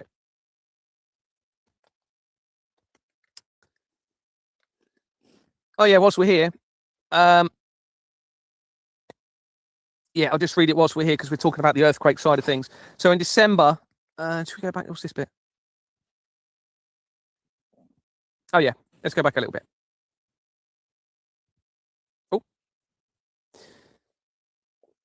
In November 2016, an article emerged by Mail Online trying to explain that a recent claim of CERN having caused an earthquake, so this was in the year that the Pizzagate scandal was being exposed, having caused an earthquake in Italy was untrue. This was 3 months after an apparent ritual took place at CERN by its statue, and that represents creation and destruction, and was the same year as the Pizzagate scandal, as I said. Let's have a look at the article. I'm only doing this because it ties in with this seismic evidence that we're going to be looking at anyway. CERN denied that the Hadron Collider caused... Oh. Don't really want to accept that. I'll just do it anyway. Bizarre claims that plasma blasting experiment was responsible for tremors. Now, interestingly, you've just had a plasma scientist shot and killed in America. I don't know if you're aware of that in December. Conspiracy theorists have blamed the CERN facility for Italy earthquakes. One suggested the Large Hadron Collider unleashes massive power. Another theorist suggested aliens could invade Earth using the collider. CERN was insisted that the Large Hadron Collider is entirely safe. CERN has denied claims the Large Hadron Collider was responsible for a recent string of earthquakes in Italy. The BP Earthwatch organization posted a video on its YouTube channel which claimed the massive machine on the French-Swiss border could have prompted the earthquakes. The conspiracy site claims the LHC could have triggered the earthquake in August, which killed more than 200 people and caused severe shocks last month. Scientists of the Geneva-based European Centre of Nuclear Research, CERN, have been trying to discover a new particle in addition to the 2012 discovery of the Higgs boson of God particle. However, after initial excitement of the breakthrough, scientists acknowledged the discovery was a statistical burp rather than a new particle. I don't think they're trying to discover any particles at all. I don't think the evidence suggests they are not opening portals or anything to do with time. All of the evidence suggests they are trying to create a false tribulation period and possibly the end of creation in all of this, unless it's there as the ultimate deception for the right person. But that is what all of the evidence is suggesting from what I'm finding. So if we go back, so that came out in 2016. The Mail Online news website is owned by the Daily Mail. That's the one that just did the article. And like all other mainstream media companies, is centralized to the fraud. Daily Mail and General Trust PLC was incorporated in 1922 and has a forged register with Waterlow and Sons again on its incorporation document. The filing history shows that in February and May 2022, as the fraud is being exposed, changes are made regarding the person of significant control, but the people record does not reflect this, suggesting there may have been a forgery. The significant person of control is shown as the 4th Earl of Rothermere, but the full name appears different to the research. Let's just show you that. Let's see if it's still functioning. Incorporated September 1922. Activities head office, Daily Mail and General Trust. Now, this is featured recently in some other research, okay, of the mass killings. I can't remember which one. I'd have to have a look, but it has come up very recently in my research again. So they are involved. You can see Waterlow and Sons, but it's got the Daily Mail Trust. Oh, so I've covered that up a bit there. I know the Daily Mail Trust, okay, is what it's saying its name was on 22. Okay, so in that date, the Daily Mail Trust.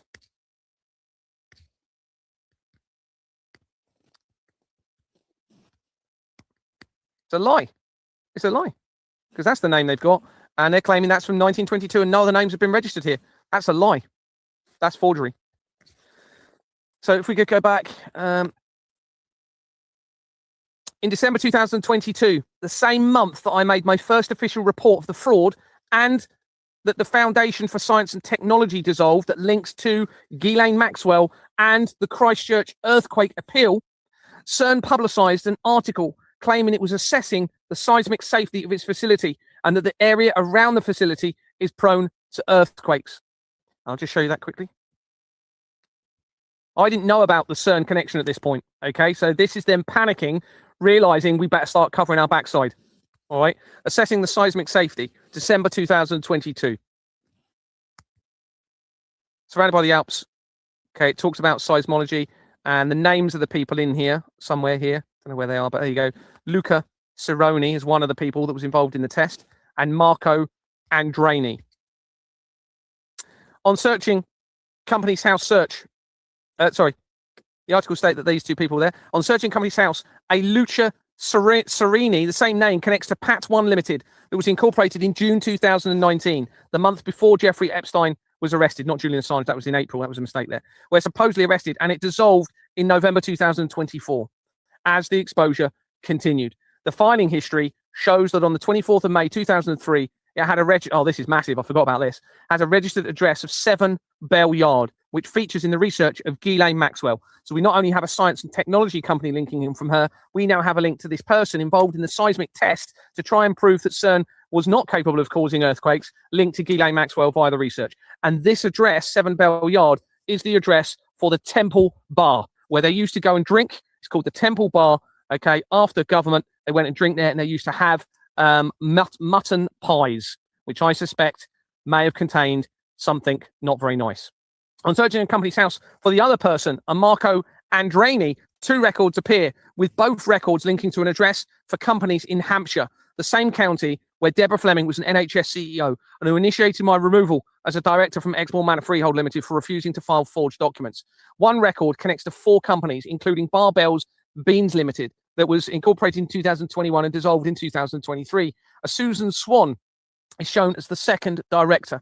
A separate search for Susan Swan reveals many records, but some stand out, because remember, they're using duplications of records and variations of details, with one that connects to Pegasus Consulting Limited that links immediately to the fraud, with companies made simple on its incorporation document. That also links to the paedophile information exchange in the World Trade Center disaster, and Swan having an address in Hampshire. This appears to possibly reference Israeli spyware and Israel connections to Pegasus.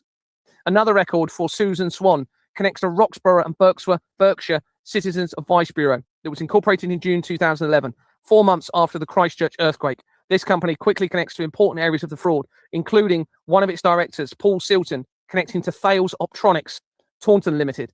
Thales is a weapons company linking various areas of the fraud to the Russian government, including the Nicola Bulley case, which also makes other relevant connections to Christchurch earthquake via Cobbitts LLP. I'm almost certain, I mean, the evidence is really becoming quite overwhelming, as I'm reading it again, especially how the collider is about causing false tribulation on Earth. There's a lot of people saying it's not, and that it's about portals, but the evidence is massive. I mean, it really is massive. And because you've got it linked to the Vatican, it makes sense, because the Vatican are saying that there'll be a tribulation period through their religion, okay, in all of this. There are many further connections, but this suggests that those behind CERN and controlling the criminal system may have panicked as the fraud became exposed and tried to conceal any speculation that the collider technology could cause earthquakes. The opera technology used in the experiment over the time of the Christchurch earthquake is at the world's largest underground research facility, laboratory. No, that isn't normal laboratory, but that's the Italian name for it. That's why I said it funny. Don't laugh at me. Okay. Nazionale del Gran Sasso in Gran Sasso, Italy. The research shows it uses the CERN's neutrinos to Gran Sasso neutrino beam.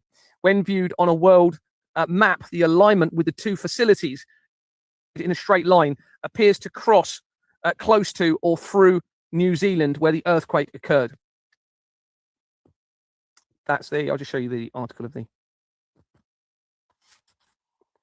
So this is the facility in Italy that was working on an experiment at the same time as CERN, in collaboration with CERN. They were doing it together at the period when the earthquake happened in New York.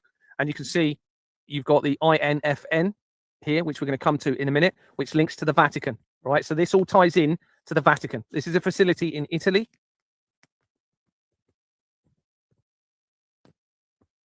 And its director, Ezio, there's a lot more research I could do about this, but it's just the time in doing it all. And if you search this acronym, you'll probably find something as well.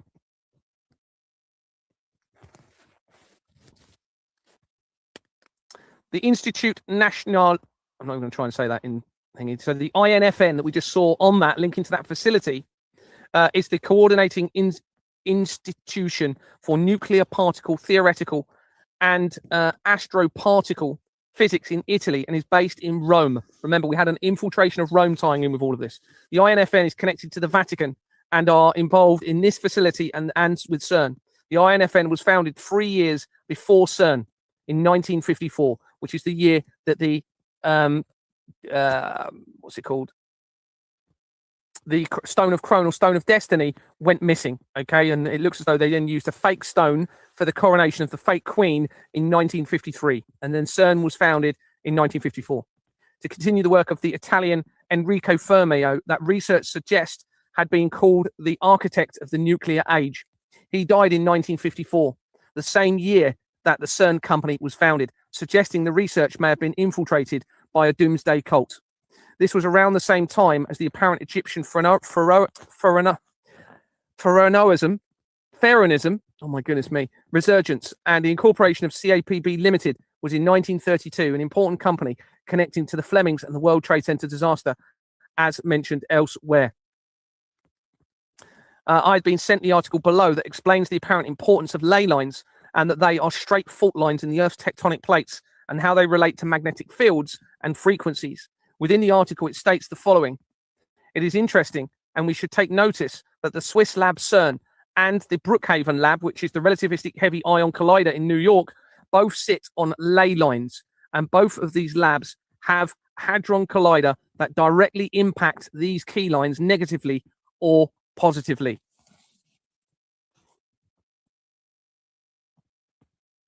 Oh, why is that not loading? Oh, looks like they might have removed that. That's interesting. Looks like they've removed that link. Yep. Interesting. Okay. Now, heretic.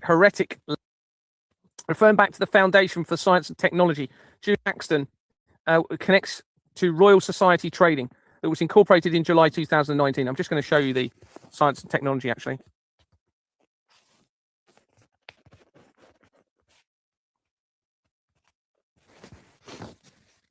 Oh. And we will get to Diane Bisson in a minute.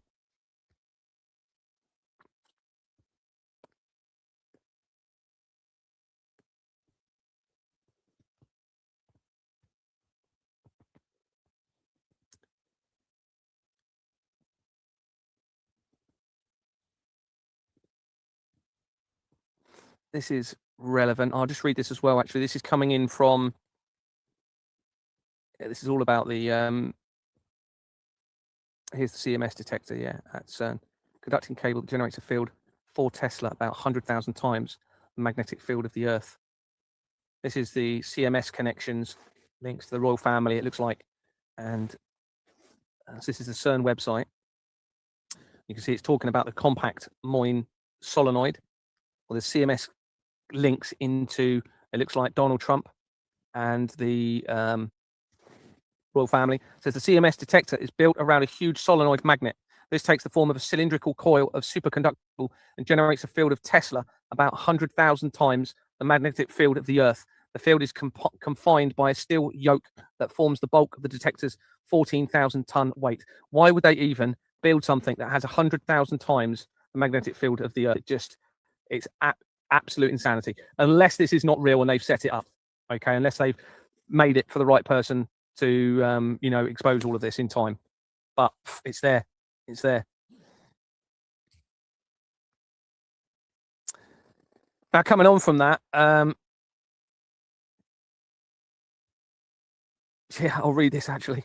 It's all so relevant. It's really massive. So let me just start here. Referring back to Prince Harry, Travelist Limited was incorporated. He's connected to a company called Travelist, which he changed his name or his address in 2024 as I was exposing the fraud, okay, Prince Harry.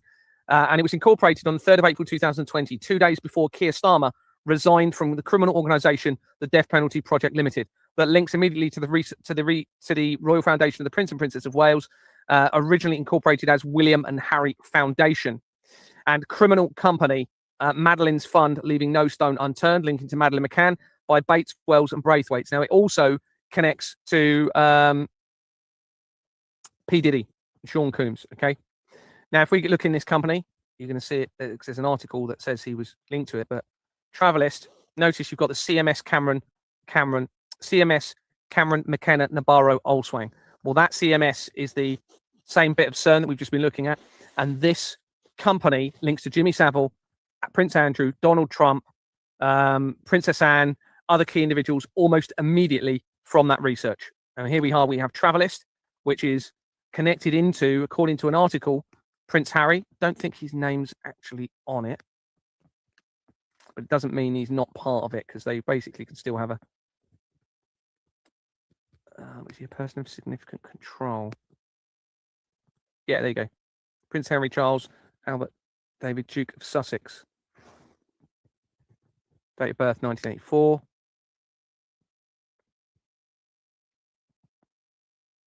Notified 3rd of April 2020. Yeah. So this was 2 days before Keir Starmer resigned from the important company of Death Penalty Project Limited, which was the same day that the founder of the London Law Agency died, okay, which is on the incorporation document for that.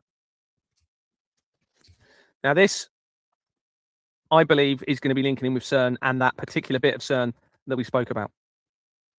James Allen Holt connects Travelist Limited to Inspiring Girls International Limited. This is linked to Prince Harry. Inspiring Girls International Limited. Douglas Wills of this company connects to Eureka Workshop Limited that was incorporated in 2000 and is a criminal company with Michael John Hope of the London Law Agency of 84 Temple Chambers, Temple Avenue on its incorporation document, with the name and address used throughout the fraud. A Eureka company is shown on the incorporation document of Jewish Community Centre UK that makes important connections to the research. So I'm going to show you this because it leads into very important information. So where's Travelist? We want James Allen Holt.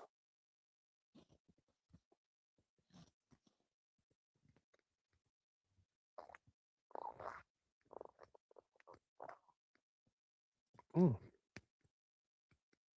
Oh, there. Going to start accusing them again then. Inspiring Girls International Limited. What else have we got here before we? Just Defenders.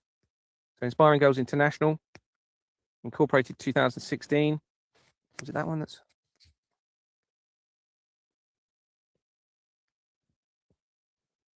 Oh no. Within that company, we want Douglas Wills.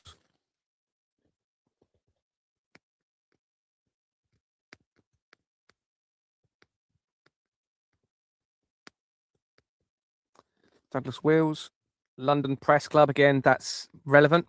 Society of Editors, nicename.com. What a mockery.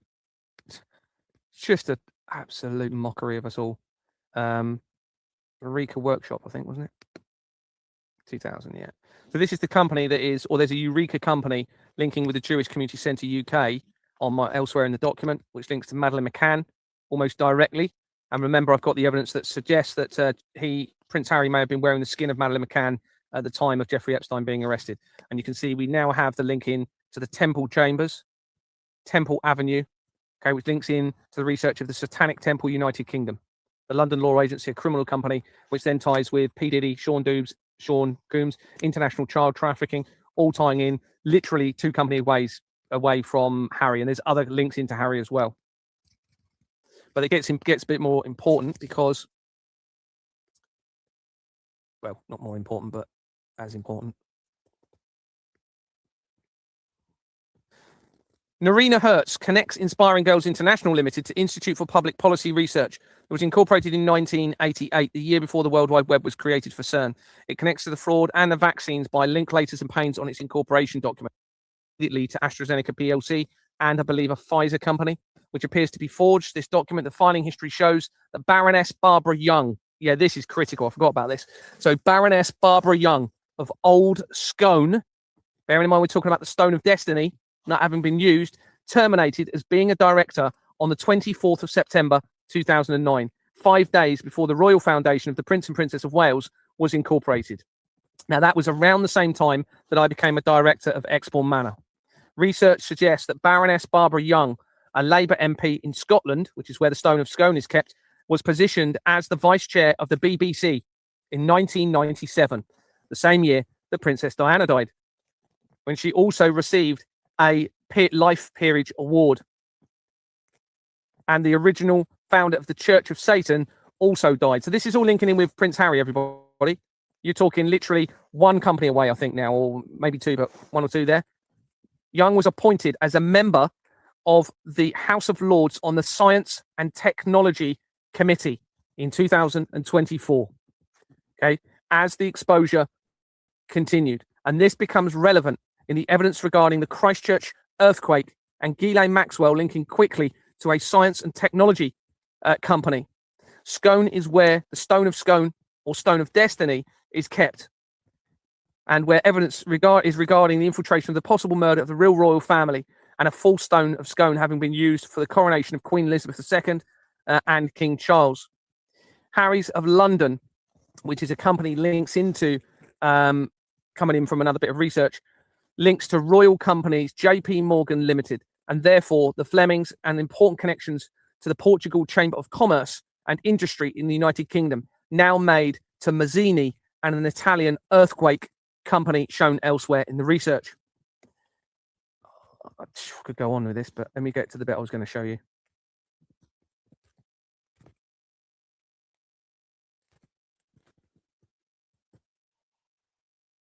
This is also relevant now. It's just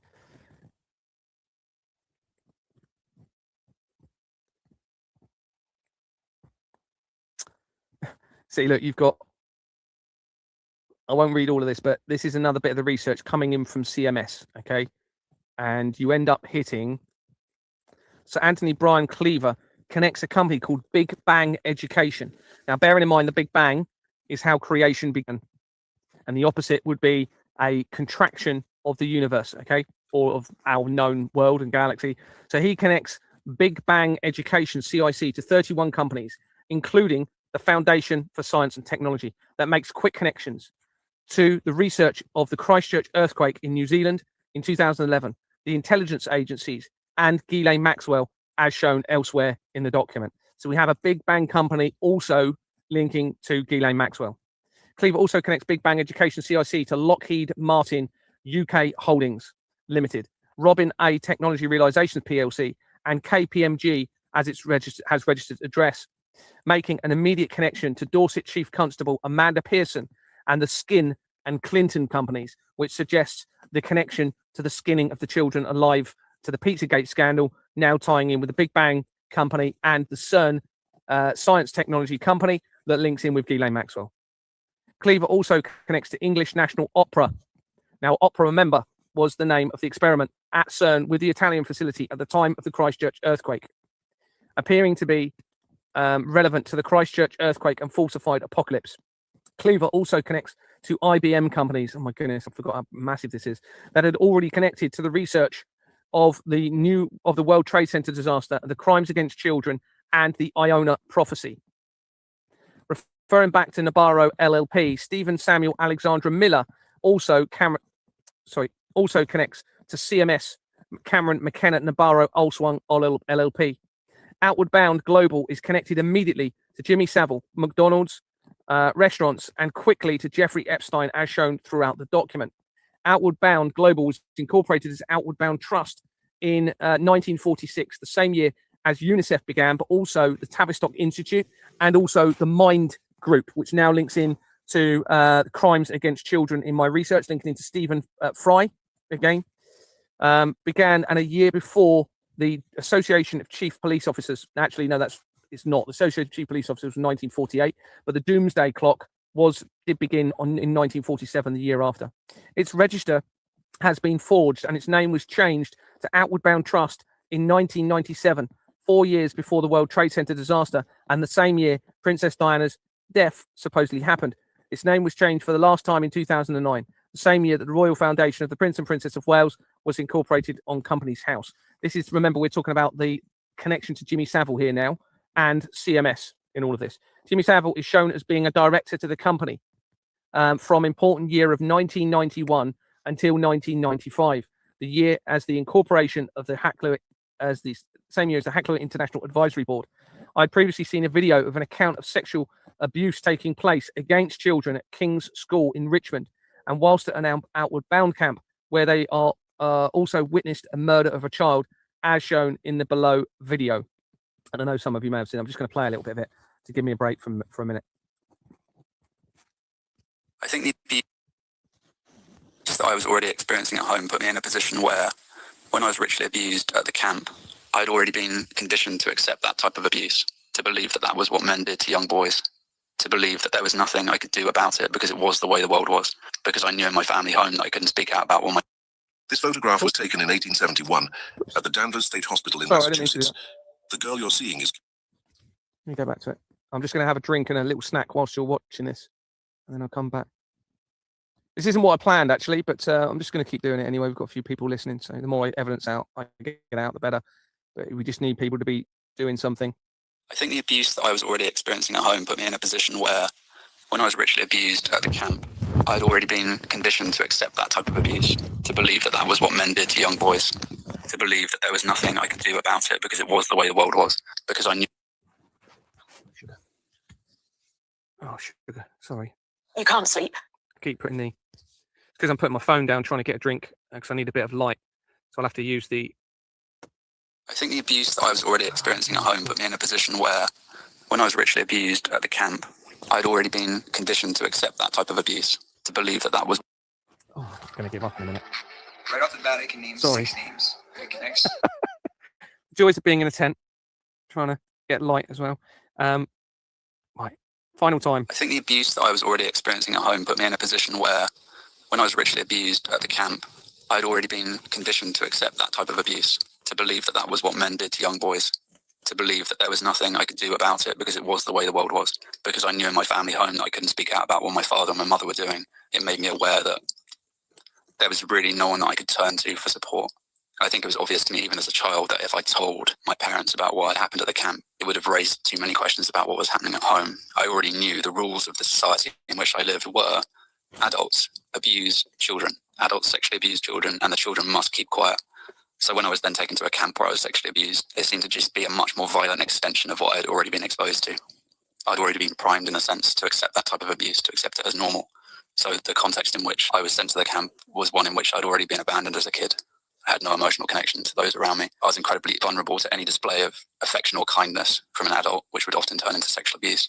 I was abused in a social context in which it was normal to abuse children. You were taken to a location in the north of England. What happened there? I was taken to a camp run by an organisation called Outward Bound, and Linked to Donald Trump. Isolated by a lake. The two most abusive teachers in that group that I remember, the history teacher, he was called Mr. Newman, an English teacher, he was called Mr. Sewell, and they both worked at King's House School in Richmond in London, where I was sexually abused many times by many different teachers. We were driven to the camp in 2 different minibuses. I remember when I arrived there feeling very isolated. On the way to the camp, we had stopped at Alton Towers, which is a theme park. I remember the English teacher who had previously sexually abused me at the school. I think I had this growing awareness that those who were taking us to the camp seemed to be grooming different children in the group. So I think I already had the sense as we were traveling there that there was a lot of fear in me. There was a lot of fear in me that I disguised. So many activities that I was taken on by abusers. There was this presentation of it being an adventure, of it being something fun. So whilst I wanted to go to the theme park and I liked the idea of going on an adventure holiday because I'd seen the brochures that they handed out at school, I think I was hoping, despite all the odds, despite the fact that it seemed to permeate every aspect of society, I think I was hoping that perhaps this wasn't an adventure holiday, perhaps this was something enjoyable that I could participate in with adults. Perhaps it was an experience that I could be involved in without being abused. When we got to the camp, I remember it being very isolated. There was a lake and a boathouse. There was a small recreation room with a video game inside. It was one of the old video games that was kind of under a glass sheet. I remember it took pence pieces. And I remember that between being abused, a lot of us would hang out in that recreation room and put 20 pence pieces into the Space Invaders machine. So it felt like a way of distracting ourselves from what was happening. I remember being very worried, as I think the other kids were, that we would run out of 20 pence pieces. It felt like this video game machine was the way in which we escaped from the camp. It was the only space in the camp where I felt like I wasn't in the camp. For a few minutes, we could sit in front of this video game machine, this Space Invaders machine, and not be there. Yeah, I guess I never really acknowledged how much that game helped. I'm very glad that someone made that game and put it there. And later on, I went to design video games, so I feel like maybe some other kid played one of the games that we made and was able not to be where he was or she was too. Yeah. And then at night, men would visit the camp, and cars would pull up in the driveway, and men would come out of them. They'd take us into different rooms, and they would abuse us. I could hear kids being abused in other rooms. I had my own experiences of being abused there. It seemed to typically happen quite early in the morning, around 2 or 3 in the morning. Dreading that moment in the night when I'd be woken up and taken out of my bed. I remember being burned by them after being abused, often with cigarettes. I remember the violence of the rapes that I was subjected to. I remember they were dressed in different costumes. Some of them were dressed as police officers. Some of them wore masks. It was filmed. I feel very, very angry at those men. I feel very angry at the school. I feel very sad at what happened to me. And I feel very strong.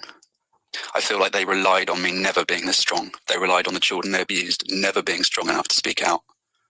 And they did that through a series of practices which are well defined as ritual abuse techniques. One of these techniques was to tie a child's leg to the ceiling and to spin the child from the ceiling until the child was so disorientated that they would submit to anything, that they would split themselves, that they would do anything to avoid remembering or feeling the pain of what that experience was like. After I was spun, I was also taken to the lake where the men would nearly drown me. They would push me under the water until I was nearly drowned, and then they would drag me up from the water, and they'd keep doing it, and they'd keep doing it, and they'd keep doing it.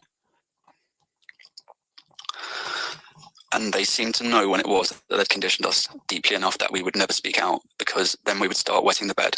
As soon as you've traumatized a child enough that you can regress them to an earlier stage of development, then you know that you've done significant damage to their nervous system And you know that it's very unlikely that they will ever speak out about what you've done to them because you've stored it in a pre-verbal form. It's very, very hard for them to ever speak out about what they did. And those men used that, the fact that we started wetting the beds, as an indication that they'd damaged us enough that they knew that it was safe to let us go. And they kept other children at the camp. And there was a girl called Claire, and we became friends. I now know that they would be doing this in order to create a bond between me and Claire, which they would later abuse. One of the evenings, I was taken into a shed on the grounds of the camp, and Claire was there, and she was tied in a chair. One of the men who was stood around her had a fork in his hand. He told me to stab Claire with a fork, and I refused. And I started shouting, and then he grabbed my hand with the fork in it, and he pushed it into Claire's face, and he did that again and again. After that, the men stood around me, and they shouted at me, "Look at what you've done, look at what you've done, look at what you've done." And they kept shouting it until I believed that I had done that. I had not done that. They had done that. And I don't know how many children they had done that to, but they did that to me. I don't want them to do it to any more children. If you feel comfortable with this, maybe you could talk about the rituals that you remember being forced to participate in. What was done to me and to other children is that we were taken out into a space outside the camp. There were graves dug in the ground. We were put into the graves, and then the graves were sealed, and then I was left there overnight. So I was essentially buried alive overnight. I feel this is like a big basis for my fear of death. I see no reason to fear death. It would just be transitioned to another space. I think what I had always feared was being put back in those pits by those men. I think as a kid, I thought this is death, being stuck in a pit. Time seemed to stop. I wasn't aware of how long I'd been left there. I didn't know if I would be taken out of the pit. I'm also aware again that listeners are probably thinking this sounds wild and implausible. If you feel that, then it worked. Then it worked. Then exactly what those men wanted you to believe, which is that this didn't happen to me, that they couldn't do this to children. It worked. Just like they wanted to hide the Holocaust, but didn't manage it. It seems like they have almost managed to hide this. So there's a few voices like my voice and your voice who speak out, and other voices who are joining us around the world.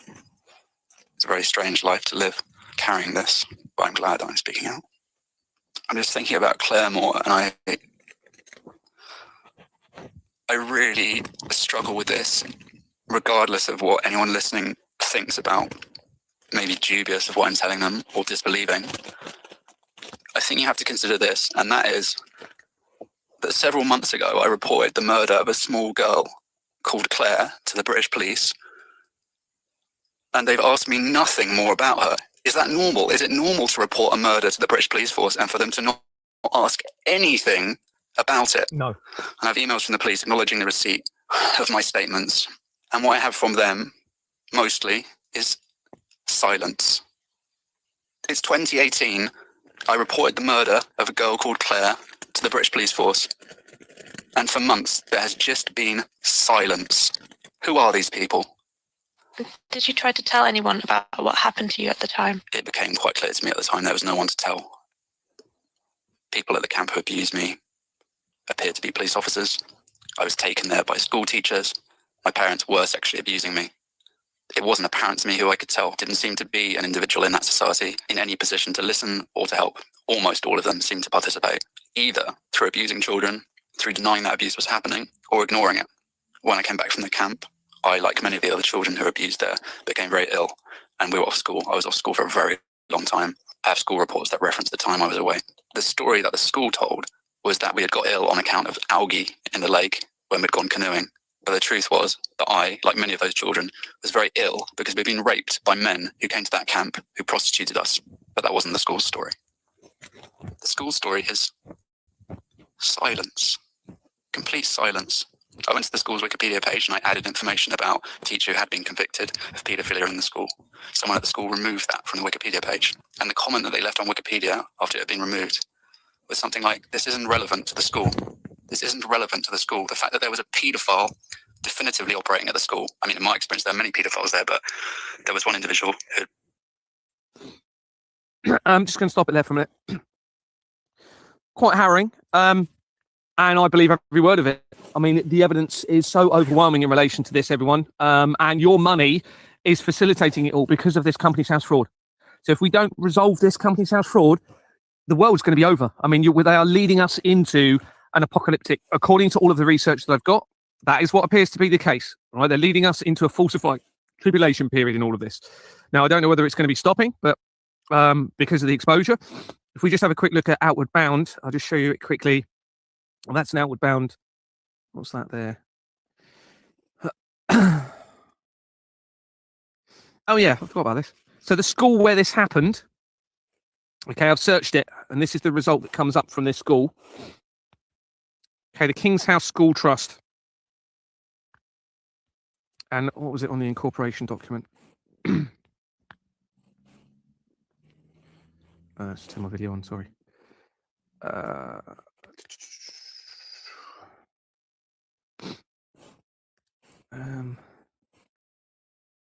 It was incorporated in 1957 and has Jordans and Sons Limited on its incorporation document. The same blooming company as Export Manor Freehold Limited. I'm just trying to find it to show you. Let me just show you the dates. This is the school where this happened, 1957, or where it relates to, but the actual, the incident happened at the camp, Outward Bound, which is linked to Jimmy Savile and Donald Trump very quickly, and the royal family via that company and the main Freemasons Lodge. But a lot of the abuse happened at the school here, which I'm going to try and show you the incorporation document. It's not on the... No, it's not there, so I have to go back. Right, that way. No, it's in a selection of documents then, which will be 1995 probably. But... let's go to the next page. I mean, it's blatantly, so obviously linked to the international fraud, the crimes against children. I mean, it goes hand in hand with the entertainment industry, all tied in with it, and it's all linked to your money. So we're all responsible for this. If our money is being funneled through to support the crimes against the children and actually actively motivate it. And there you go, Jordans and Sons Limited on the incorporation document. Same company name as Export Manor Freehold Limited, but this is actually an earlier registered version of it. They re-registered a new company in 1965. So, because the thing is, sexual abuse makes a lot of money because of these people that are addicted to whatever it is they're into, and so they need money to do it. And remember, it comes with the drug trade as well. The international drug trade is all linked into this. And it's actually the heads of our police and the system they've got in place, the heads of the military, the heads of the government, the MPs, the councillors are all running the world's problems through this company's house fraud. Could be stopped overnight if you all just follow a strategy, which I'm giving you, to end it. We simply cannot allow this to go on. They are going to, according to all of this research, and I was hoping it's a deception, but at the moment, the evidence is so overwhelming, it looks like there will not be a future for anyone if they're leading us into whatever it is they are with this technology. So, John Julian Davison connects that school company we're looking at to 11 companies, including an Evelyn Partners company, and to 3i PLC, making connections to key areas of the fraud, including to the research of Rishi Sunak and the Iona prophecy. Okay, this is coming in from this school, showing the link to the murder by that man and to the abuse that they were subjected to at that school. I'm going to show you that because the 3i company links to the 3i Atlas comet deception in all of this. So I'm going to just show you that. So it's Davison in the company.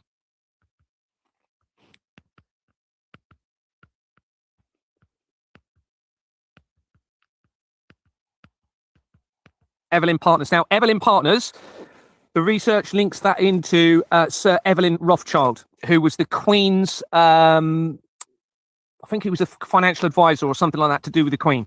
So they're all working collaboratively in this. The Evelyn Partners company features all the way throughout the fraud. And you also have 3i PLC. There you go.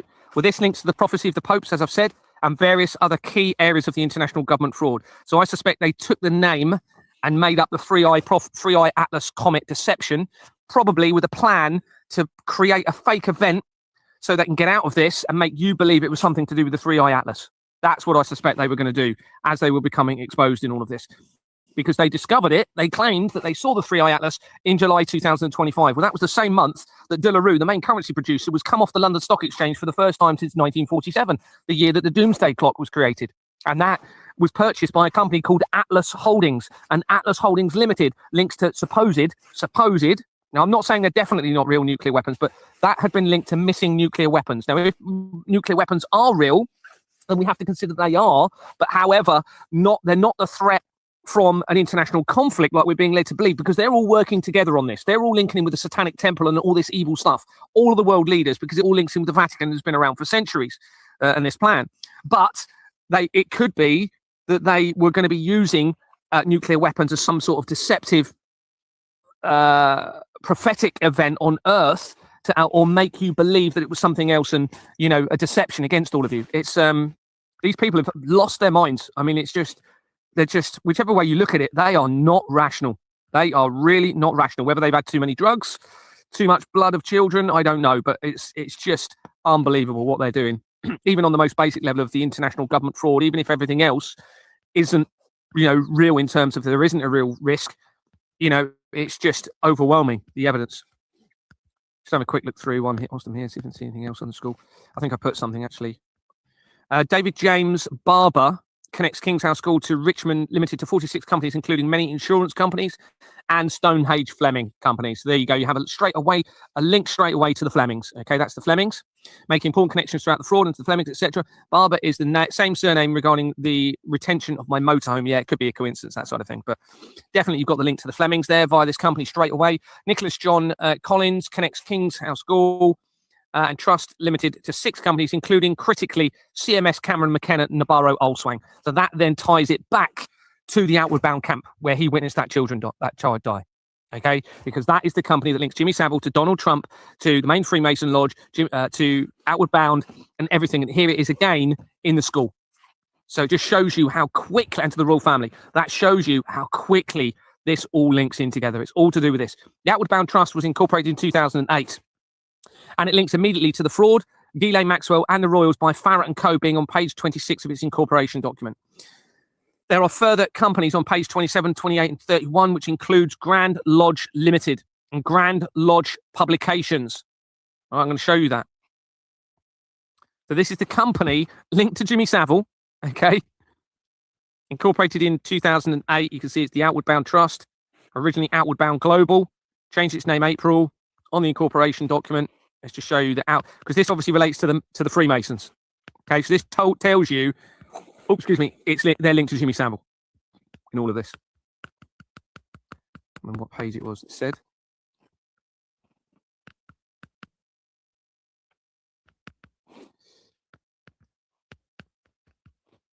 Pages again, sorry.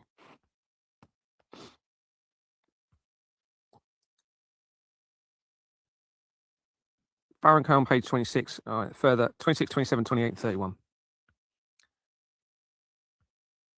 Oh.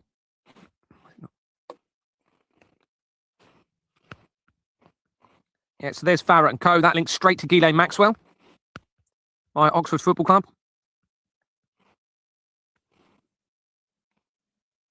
Bryanston Freehold, that becomes relevant as well. Other Outward Bound companies.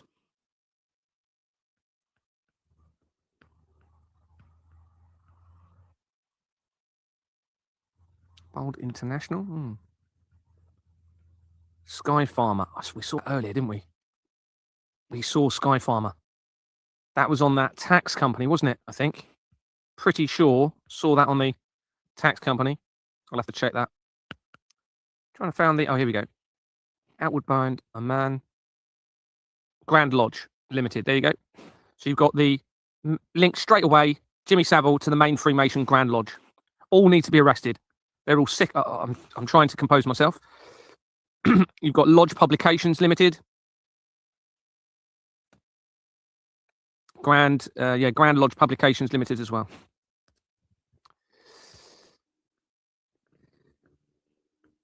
Research shows that the United Grand Lodge of England, UGLE, is the world's main lodge for Freemasons, including Commonwealth countries, and was originally founded in 1717, 200 years before the Balfour Declaration that fermented Israel. Yeah. A company's house search shows that Uggle Trading Company Limited was incorporated in September 2019, 3 months before the apparent COVID deception plan. It has an address of Great Queen Street, London, and Wedlacker Belle of Queen, Victoria Street. Wedlake. Oh my goodness me. On its incorporation document, a company I'd not seen before. So a quick look at this. I was going to go to the seismic activity. So Great Queen Street, incorporated 2019. Company is Uggle Trading Company. Let's see if anything's changed on the filing history recently. Should be dissolved. In an ideal world, they should all be. We've had termination of appointment, a new appointment.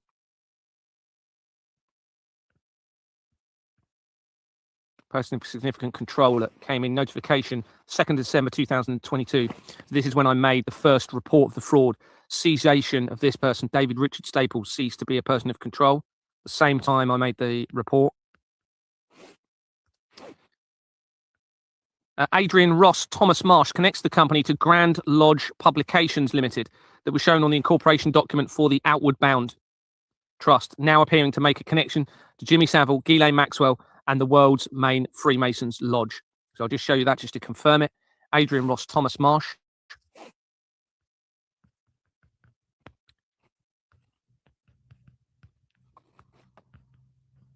Grand Lodge Publications. Okay, you'd already seen it on the incorporation document, so that now 100% confirms that connection.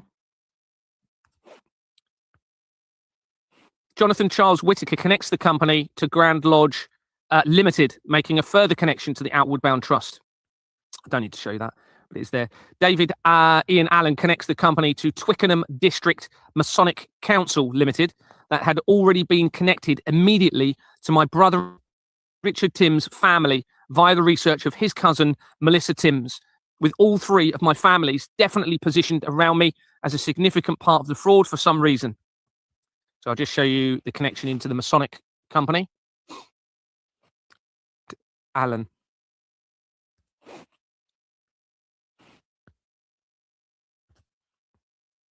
Oh. Middlesex Masonic, another one. And there you go, Twickenham. And you can see they resigned September 2022, 7 days before the Queen died.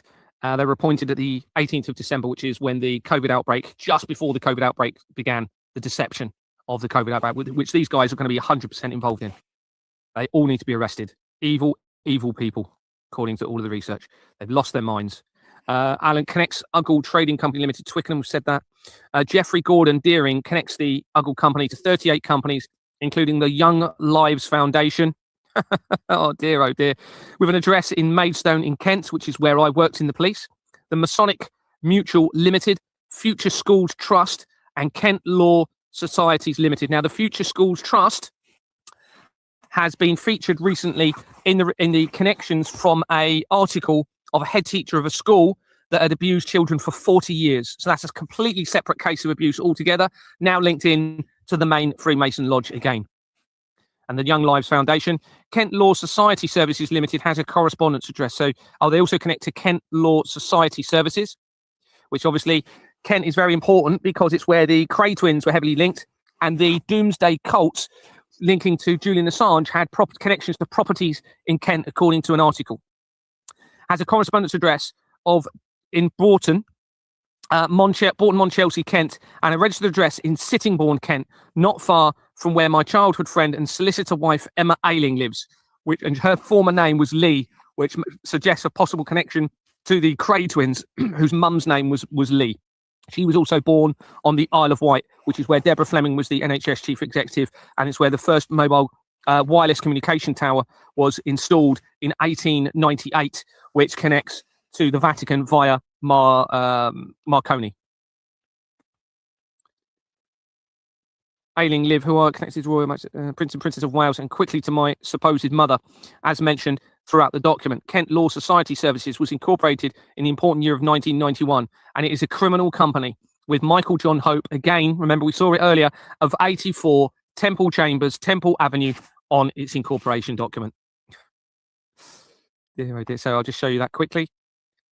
So Deering from the Uggle Company, which I think I've still got here yet. Deering, and you've got Grand Lodge Publications, Young Lives Foundation, Masonic Mutual Limited. How dare they? How dare they do this to humanity and to the children? It's just... Right, we've got... just trying to find it. Kent. I mean, some of these others are probably going to have a temple connection on there as well, but... Oh, this could be interesting. Thomas Watson Shipping, because we've got the Watson connections to key areas. Here we go. The Kent Law Society Limited, incorporated in 1991, the same year that David Icke said the world would be devastated by earthquakes and tsunamis. Sittingbourne in Kent, which is not far from where Emma lives, very close. And then if we go into the filing history, have a look at the incorporation document. I'm going to load up.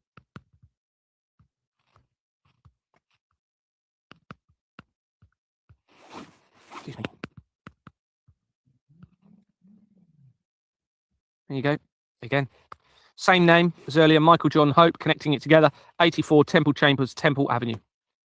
London Law Agency, linking it straight to Keir Starmer. Again, the Madeleine McCann case, P. Diddy, and the Royal Foundation of the Prince and Princess of Wales. Also, this links immediately in to Elon Musk and immediately to Stephen Hawking, who was involved in the meeting with Jeffrey Epstein in 2012, and Stephen Hawking wanted CERN to create a black hole on Earth, according to an article.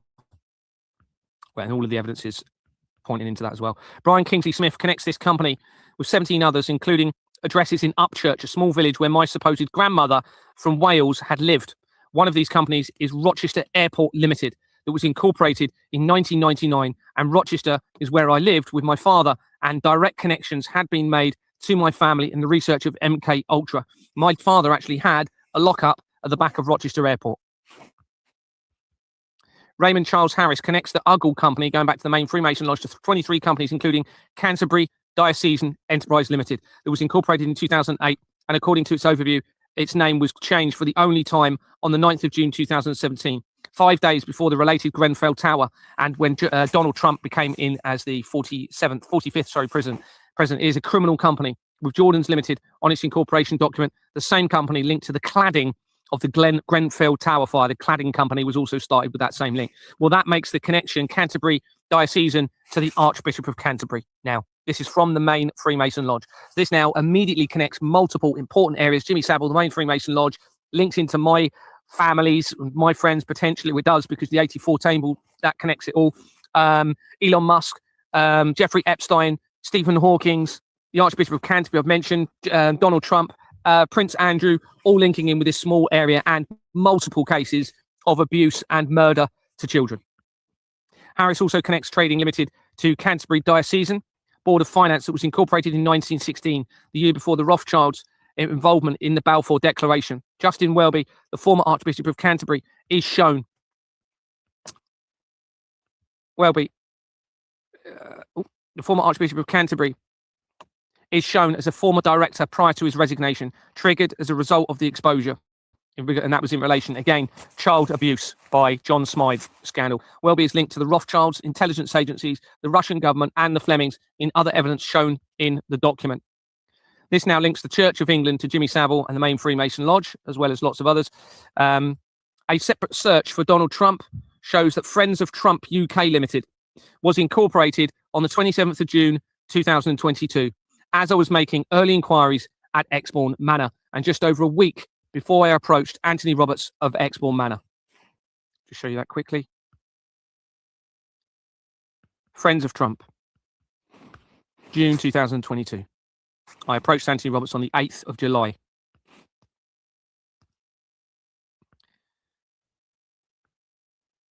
Augustine Chukwumo Obodo is the only director for the company and connects it to Atiku Center for One Nigeria Policy Limited, that was incorporated on the 26th of July 2022, 13 days after Anthony Roberts resigned from Exbourne Manor, and it dissolved in 2023 as the exposure escalated. Obodo also connects to the Nigerian Youth Movement for Atiku's presidency, 2023 Limited, that was incorporated in June 2022 and also dissolved in 2023, and it has Startley Limited on its incorporation document. Research suggests there was a scandal regarding Atiku, this person linked to this Trump company in South Africa or in Africa, and alleged bribery money supplied by Siemens AG stemming from 2010. This is the same year that CERN Limited was incorporated, and Siemens are heavily involved with CERN. This scandal involves the FBI and William Jefferson under the Obama administration. Startley Limited, linked to Trump's apparent company above, had already been connected to initial research of Obama, and I've researched Obama, and he links back straight into the Satanic Temple, United Kingdom. So we have this scandal linking into Donald Trump, tying into Siemens. Okay, and I can show you. Let me just go into show you from Friends of Donald Trump first of all.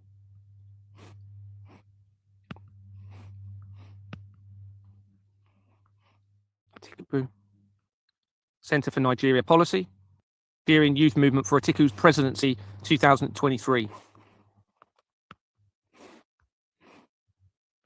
If we go into, so we have a link direct connection into CERN, and there's already multiple other connections, but to Donald Trump.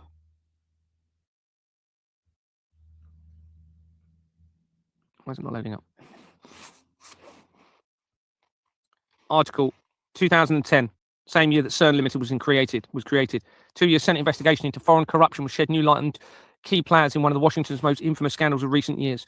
Atiku Abubakar and his wife Jennifer Douglas Abubakar, the former Nigerian president, former rep, bribed 100,000 to him by FBI informant Laurie Modi, a wealthy businessman, gave the money to Jefferson in a parking lot in July 2005.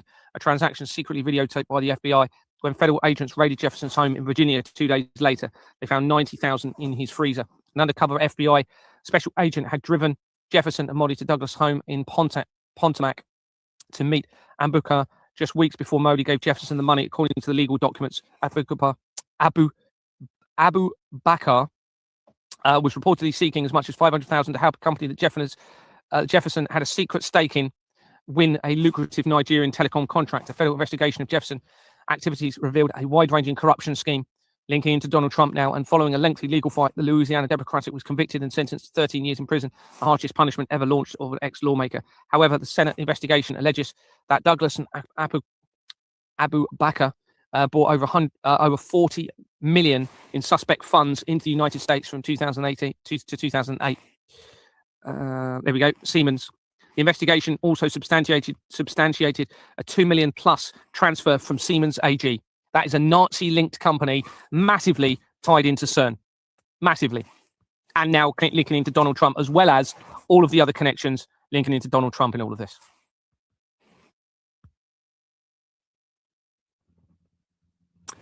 I'm just going to show you the link. Remember, we spoke about the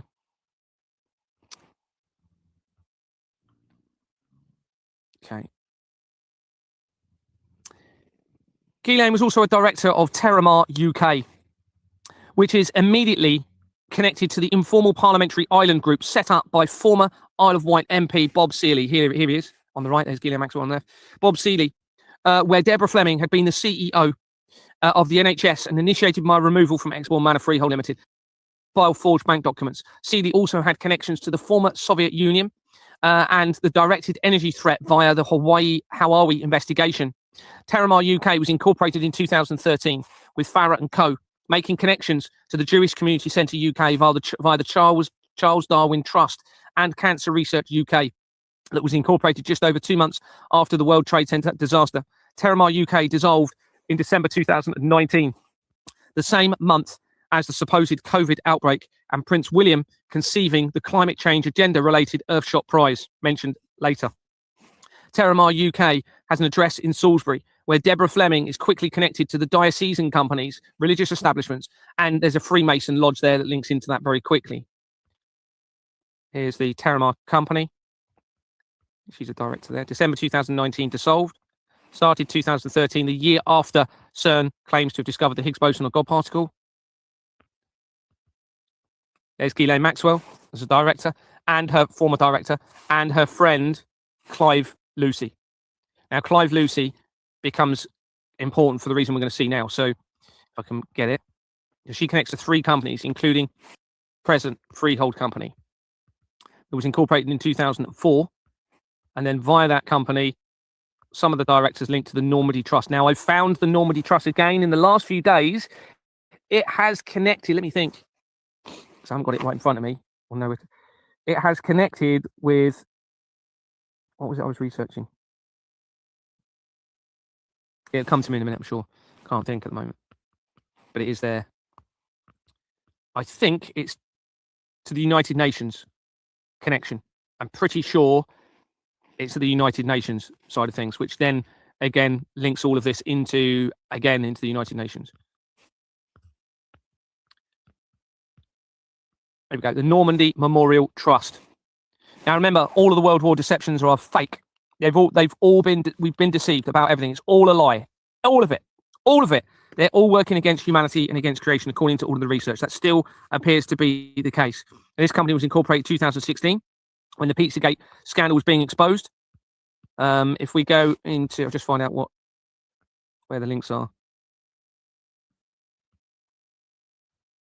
Oh, forgot to mention. So Elgin Crescent, that company that Lucy Mary, who was a friend of Ghislaine Maxwell, connects to, is a criminal organisation having been incorporated with the same companies as Expoor Manor Freehold Limited. So straight away to Ghislaine Maxwell, you have this link. John Harrison connects the company to the Normandy Memorial Trust Limited, a poignant company supposedly marking the D-Day landing, almost certainly a planned deception against the masses. There are many lords shown as having been directors for this company, apparently so closely connected to Ghislaine Maxwell, and therefore the abuse of children. These include Lord General Francis de Nat and Lord Robin Janvrin, as well as the others mentioned below. Baroness Gabrielle Burton connects the company to another company called Kids that was incorporated in 1977. Very concerning with such a close connection to Ghislaine Maxwell. Lord Alan Kakar connects the Normandy Memorial Trust Limited to Foundation for Science and Technology. Now, remember, we mentioned that earlier. This is the company I was telling you about that links in with CERN, okay, via the research. Plus, we've got the link to the Stone of Crone lady who became the Science and Technology MP, or whatever her title was, in 2024, because they knew it was all going to come out and be exposed. So they positioned people all around their plans surrounding the Collider technology. Now, this company is very important. It was incorporated the year that I was born, in 1977, and it dissolved in December 2022, the month that I made the first report to Action Fraud. It is connected to the fraud by Allen and Overy on its incorporation document, and by its title will likely have the connections to CERN, and it now does because it's been confirmed. The company gave notice that it has no significant person of control in August 2016. This is the same month as the apparent ritual at the Shiva statue of CERN, which represents creation and destruction. So I'm just going to show you. So Lord Ale Kakar, made up name possibly, maybe not. See all these lords, viscounts, all connected to this company. Kakar, there we go. When did he resign, actually? Yeah, look, when he resigned. Very recently, leading up to my arrest, which was on the 19th of September. And he was appointed 12th of July 2022, which was literally the day before Anthony Roberts resigned from Expoor Manor Freehold Limited. It's not a coincidence, everybody. All right, there's way too many things now in all of this. Foundations for Science and Technology. Here we go. Incorporated 1977. Closed on 30th of December 2022. Same month that I made the report. Now, if we go into the, I just don't know which, there's 143 people, so let me just go into the, and then I need to show you the Diana Bisson. Oh yeah, I'm going to show you the significance of the people. Here you go. Notice the company knows or has reasonable cause to believe that there is no registerable person. That was the month of the ritual at CERN. Okay, representing Shiva, representing creation and destruction. Stephen Benn of Foundation for Science and Technology connects to Newton's apple. Okay, now do you remember what I said about the apple symbol earlier, where literally Apple's first symbol was of Isaac Newton sat under a tree, came out in 1976. And it changed it in 1977 to just a symbol of an apple. By the end of the year, after I'd been born, they changed it again to an apple with a bite out of it, and it had apple, the word apple, written into it. Well, this suggests a link to gravity and the torus field and how that ties in with CERN and the gravitational effects. We've already seen that the CERN has the ability to create 100,000 times the magnetic field of the Earth, linking in with Donald Trump, the royal family, and we've got these links into Ghislaine Maxwell and all of this, and the Big Bang Company. Don't forget, we've got the Big Bang, which is the creation. So what would be the destruction? The exact opposite, an inversion into a point of singularity. Stephen Benn of Foundation of Science and Technology connects to Newton's Apple Foundation, incorporated in 2006, and it dissolved in March 2022 during my early inquiries at Exmoor Manor. And that appears to be the month when Deborah Fleming retired early from the NHS, who then became involved in Exmoor Manor. It has L&A Registrars Limited on its incorporation document. This appears to make reference to gravity that is relevant to the collider technology and the possibility of it creating black holes. L&A Registrars Limited, which is on there, was incorporated in 1990, and it dissolved in July 2011, 3 months before Jimmy Savile supposedly died, and not long after the Christchurch earthquake in New Zealand. It appears to have a forged incorporation document. I'll just show you that quickly.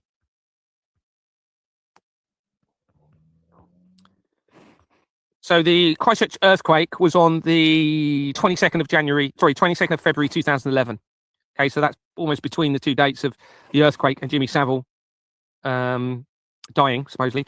Incorporated 1990. Key year is the year after the World Wide Web was created for CERN, the same year that the Gulf War started, which enabled the collaboration with the Middle East and the West over the international government fraud and the agenda. And then obviously 1991, David Icke said the world will be devastated by earthquakes and tsunamis. He is linked to the intelligence agencies in all of this. And if we look on the incorporation document, this also links to David, 95% sure, in fact, almost 100% sure, to David Beckham. And this name features throughout the fraud. And you see it appears forged. There's normally lines here underneath this bit of writing. This name features throughout the fraud. Keith Stephen Dungape's in that many, many times. It's one of the names they use. Not as much as some of the others, but it is the name they use. I'm just having a quick look at the other. Interesting. I saw David Beckham's name on here now. Bexley Heath, Kent. Now, Bexley Heath, okay, is where there's a company linked there which ties back in with my family, and that links to Colliders Limited, a company called Colliders Limited. Ties into it. It's a solicitor's firm in Bexley Heath. Referring back to the research of Ghislaine Maxwell, connecting quickly to the Foundation for Science and Technology, Dr. Julia Maxton connects the company to Royal Society London Limited. So we have the links to the Royals. It was incorporated in 2013, the year after CERN appears to have possibly failed to have inverted creation, which is what it looks like they were trying to do. It has for business on its incorporation document, making a connection to the mayor of New York at the time of the collapse of the World Trade Center disaster. And that is Italian linked. Can't remember his name, I wouldn't know how to pronounce it, but you know who I mean. He was the mayor of New York at the time. And obviously, we've got the relativistic heavy ion collider that was activated for the first time in New York the year before the World Trade Center disaster. And remember, that was first being built in 1991, and scientists said it would create a risk creating black hole, on Earth. I've already mentioned there. Research suggests that Julie Maxton, that person, is an English New Zealand barrister. Okay, and became an executive for the Royal Society from 2011, the same year as the Christchurch earthquake, and when Jimmy Savile later died. The Royal Society is the oldest learned society in continuous existence and serves as the Academy of Sciences of the UK and the Commonwealth.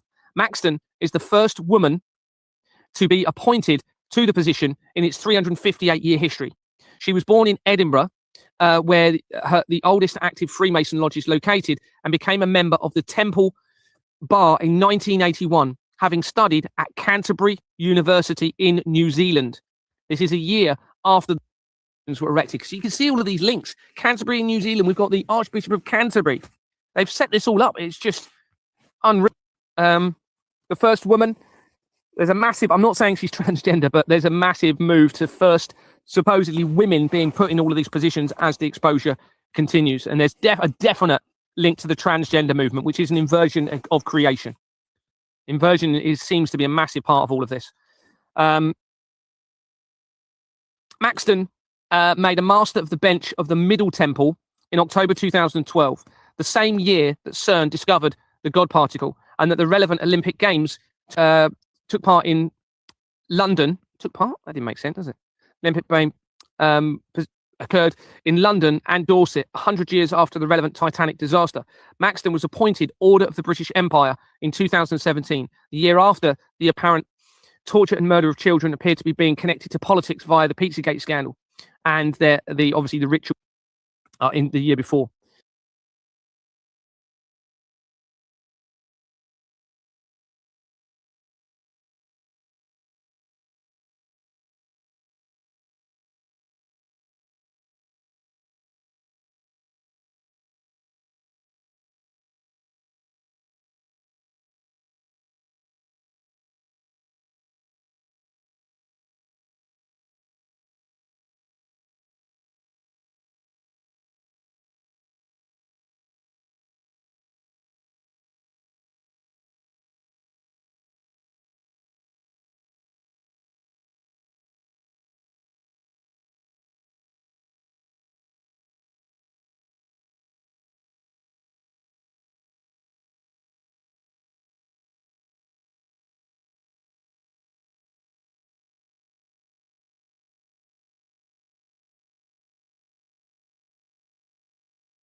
Psalm 27, verse 1. The Lord is my light and my salvation. Whom shall I fear? The Lord is the stronghold of my life. Of whom shall I be afraid?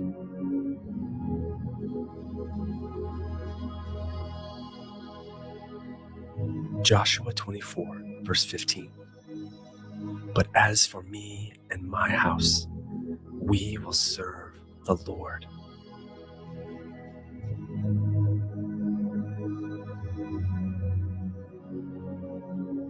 Proverbs 24, 3 through 4. By wisdom a house is built, and by understanding it is established. By knowledge the rooms are filled with all precious and pleasant riches.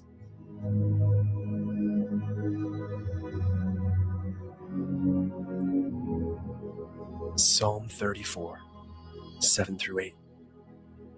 The angel of the Lord encamps around those who fear him and delivers them. Oh, taste and see that the Lord is good. Blessed is the man who takes refuge in him.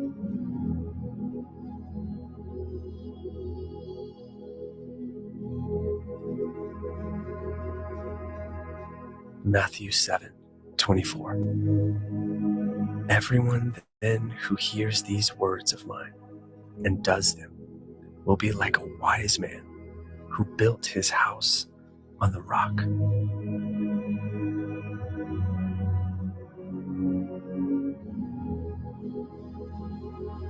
Second Chronicles 7, 15 through 16. Now my eyes will be open and my ears attentive to the prayer that is made in this place. For now I have chosen and consecrated this house, that my name may be there forever. My eyes and my heart will be there for all time.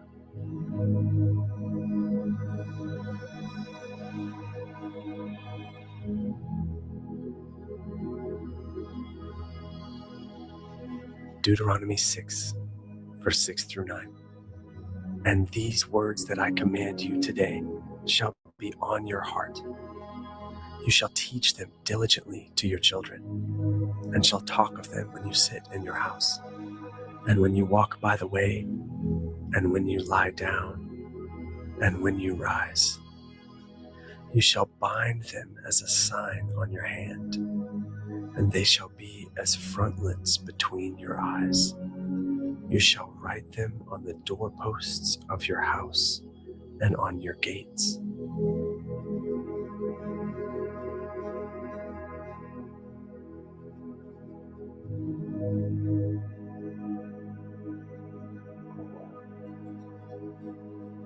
Isaiah 43, 1 through 3.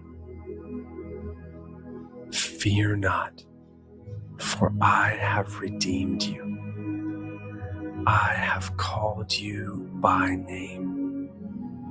You are mine. When you pass through the waters, I will be with you, and through the rivers, they shall not overwhelm you. When you walk through fire, you shall not be burned, and the flame shall not consume you. For I am the Lord your God, the Holy One of Israel, your Savior.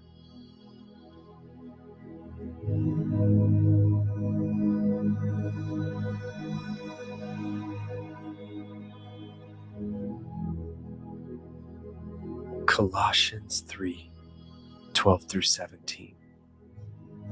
Put on then, as God's chosen ones, holy and beloved, compassionate hearts, kindness, humility, meekness, and patience, bearing with one another, and if one has a complaint against another, forgiving each other.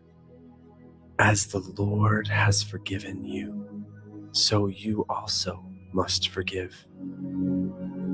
And above all these, put on love, which binds everything together in perfect harmony.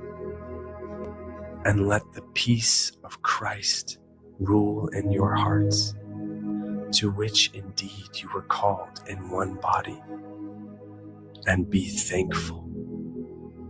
Let the word of Christ dwell in you richly, teaching and admonishing one another in all wisdom, singing psalms and hymns and spiritual songs, with thankfulness in your hearts to God.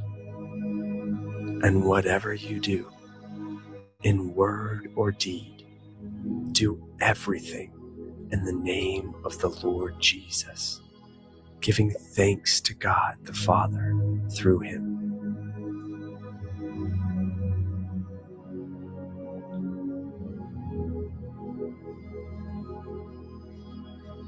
Second Kings 6, 16 through 17. He said, "Do not be afraid, for those who are with us are more than those who are with them." Then Elisha prayed and said, "O Lord, please open his eyes that he may see." So the Lord opened the eyes of the young man, and he saw. And behold, the mountain was full of horses and chariots of fire all around Elisha.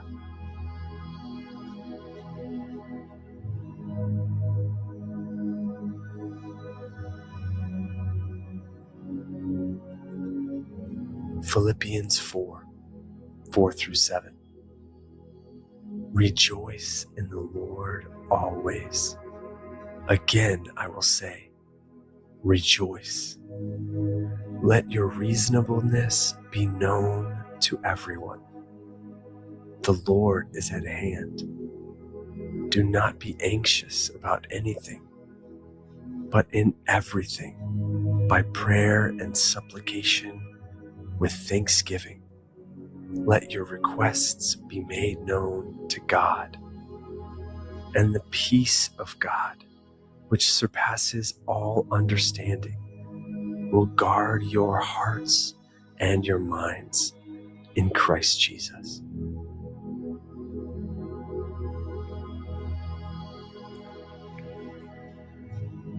Numbers 6, 24 through 26. The Lord bless you and keep you. The Lord make his face to shine upon you and be gracious to you. The Lord lift up his countenance upon you and give you peace.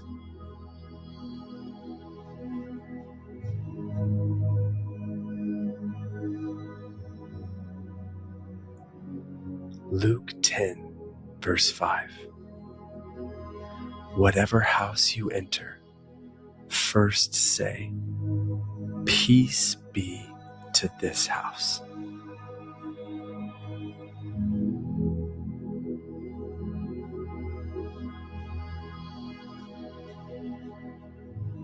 Second Samuel 7, 28 through 29. And now, O Lord God, you are God, and your words are true, and you have promised this good thing to your servant. Now, therefore, may it please you to bless this house of your servant, so that it may continue forever before you. For you, O Lord God, have spoken, and with your blessing shall the house of your servant be blessed forever.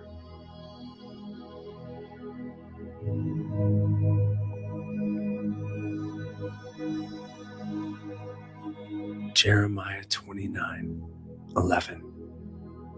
For I know the plans I have for you, declares the Lord. Plans for welfare and not for evil, to give you a future and a hope.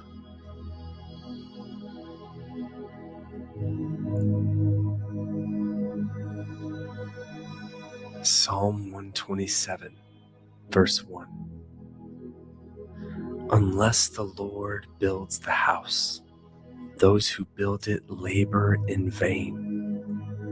Unless the Lord watches over the city, the watchman stays awake in vain.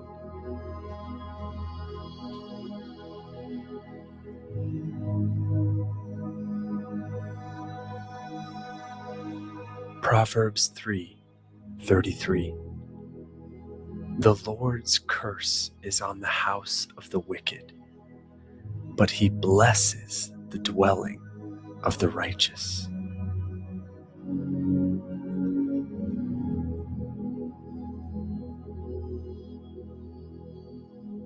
Isaiah 41, verse 10. Fear not, for I am with you. Be not dismayed, for I am your God. I will strengthen you. I will help you. I will uphold you with my righteous right hand.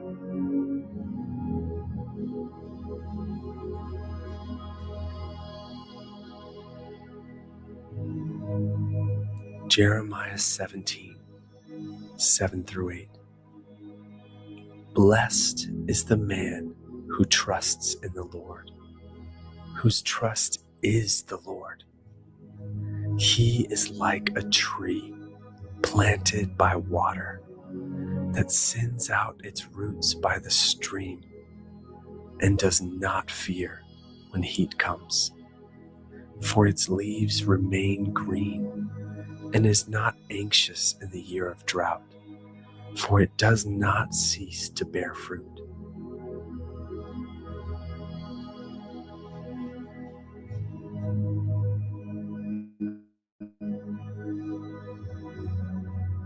Philippians 4:19. And my God will supply every need of yours according to his riches in glory in Christ Jesus.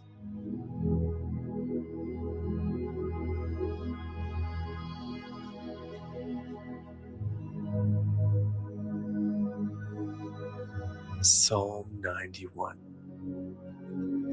He who dwells in the shelter of the Most High will abide in the shadow of the Almighty. I will say to the Lord, my refuge and my fortress, my God, in whom I trust. For he will deliver you from the snare of the fowler and from the deadly pestilence. He will cover you with his pinions, and under his wings you will find refuge. His faithfulness is a shield and buckler. You will not fear the terror of the night, nor the arrow that flies by day, nor the pestilence that stalks in darkness, nor the destruction that wastes at noonday. 1,000 may fall at your side, 10,000 at your right hand, but it will not come near you. You will only look with your eyes and see the recompense of the wicked. Because you have made the Lord your dwelling place, the Most High, who is my refuge, no evil shall be allowed to befall you. No plague come near your tent. For he will command his angels concerning you, to guard you in all your ways. On their hands they will bear you up, lest you strike your foot against a stone. You will tread on the lion and the adder, the young lion and the serpent you will trample underfoot. Because he holds fast to me in love, I will deliver him. I will protect him because he knows my name. When he calls to me, I will answer him. I will be with him in trouble. I will rescue him and honor him. With long life, I will satisfy him and show him my salvation.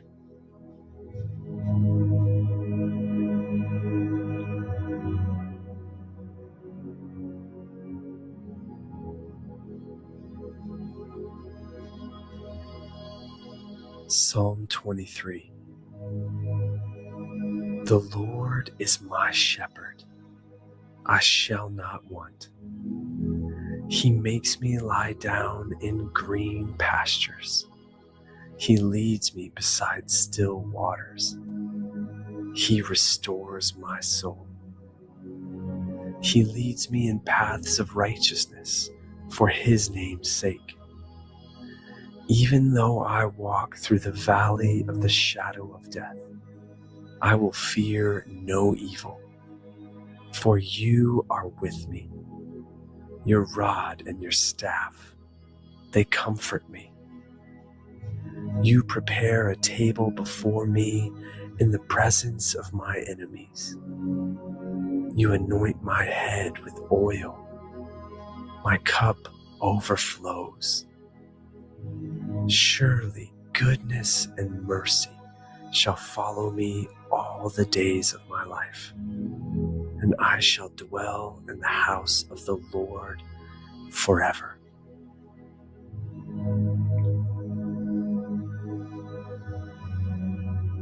Psalm 4, verse 8. In peace I will both lie down and sleep. For you alone, O Lord, make me dwell in safety.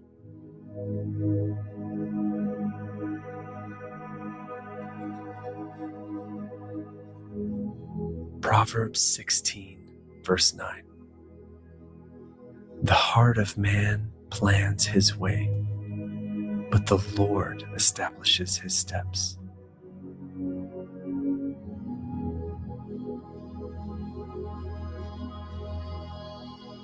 Proverbs 3, 5 through 6. Trust in the Lord with all your heart, and do not lean on your own understanding. In all your ways, acknowledge him, and he will make straight your paths.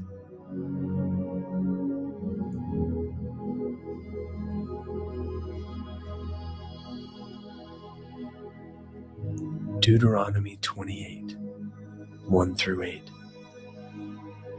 And if you faithfully obey the voice of the Lord your God, being careful to do all his commandments that I command you today, the Lord your God will set you high above all the nations of the earth. And all these blessings shall come upon you and overtake you, if you obey the voice of the Lord your God. Blessed shall you be in the city, and blessed shall you be in the field. Blessed shall be the fruit of your womb, and the fruit of your ground, and the fruit of your cattle, the increase of your herds, and the young of your flock. Blessed shall be your basket and your kneading bowl. Blessed shall you be when you come in, and blessed shall you be when you go out. The Lord will cause your enemies who rise against you to be defeated before you. They shall come out against you one way and flee before you 7 ways. The Lord will command the blessing on you in your barns and in all that you undertake. And he will bless you in the land that the Lord your God is giving you.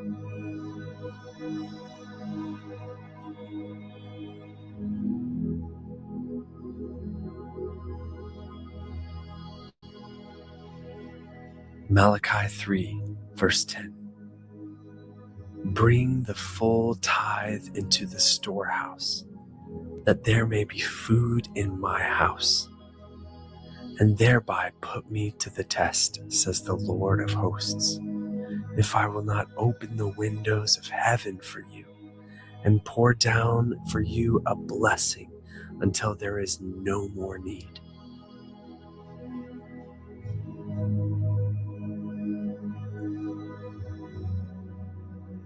Psalm 31, 19. Oh, how abundant is your goodness, which you have stored up for those who fear you, and worked for those who take refuge in you, in the sight of the children of mankind.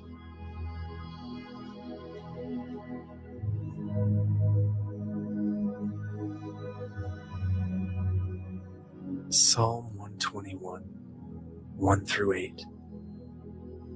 I lift up my eyes to the hills. From where does my help come?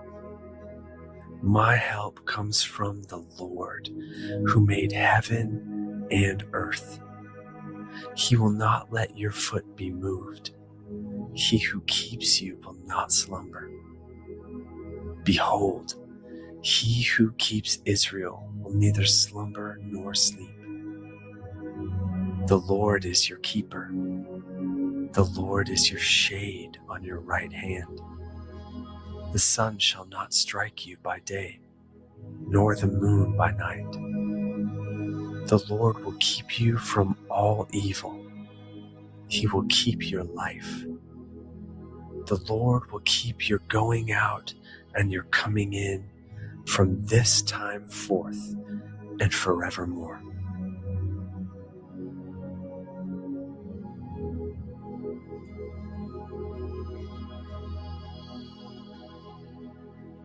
Hebrews 13, 2. Do not neglect to show hospitality to strangers, for thereby some have entertained angels unawares.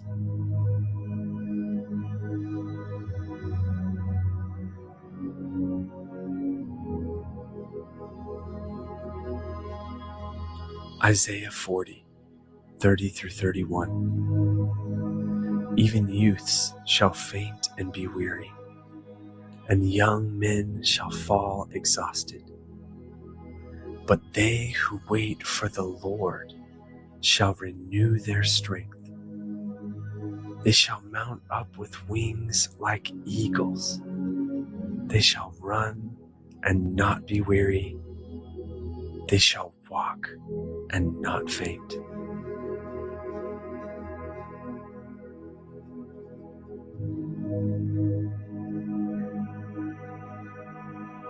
Psalm 20. May the Lord answer you in the day of trouble. May the name of the God of Jacob protect you. May he send you help from the sanctuary and give you support from Zion. May he remember all your offerings and regard with favor your burnt sacrifices. May he grant you your heart's desire and fulfill all your plans. May we shout for joy over your salvation, and in the name of our God set up our banners. May the Lord fulfill all your petitions. Now I know that the Lord saves his anointed. He will answer him from his holy heaven with the saving might of his right hand. Some trust in chariots and some in horses, but we trust in the name of the Lord our God. They collapse and fall, but we rise and stand upright. O Lord, save the King. May he answer us when we call.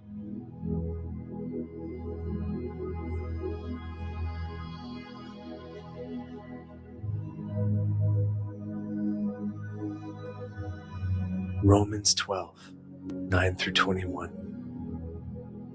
Let love be genuine. Abhor what is evil. Hold fast to what is good.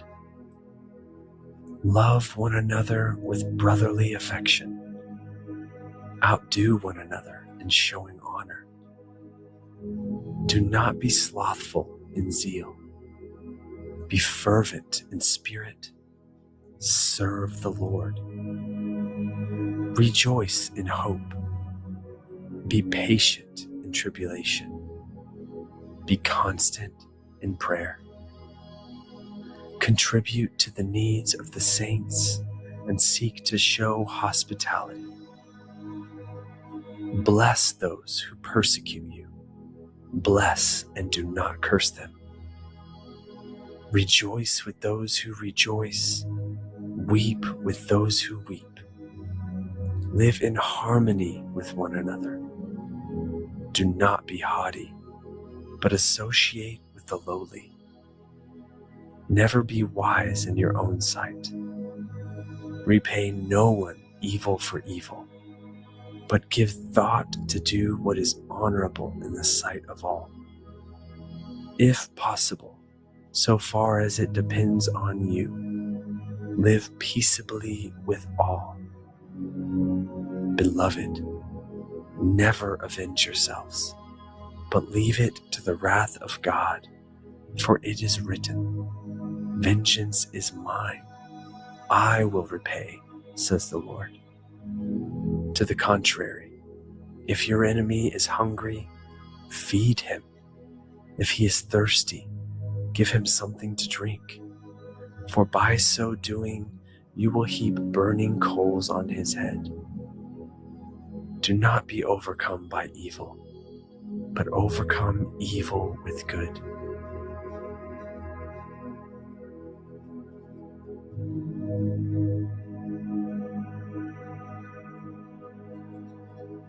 Proverbs 16, verse 3. Commit your work to the Lord, and your plans will be established.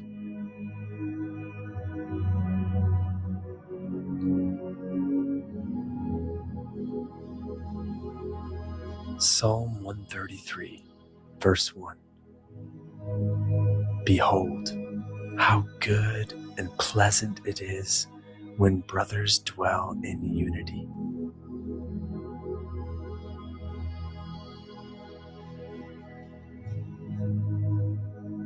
Luke 1:37. For nothing will be impossible with God.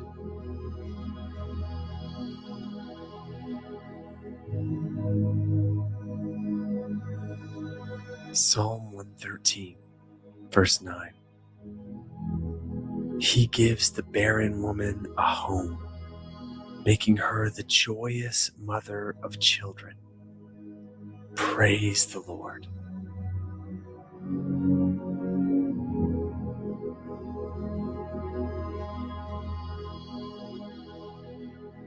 Haggai 2, 7 through 9.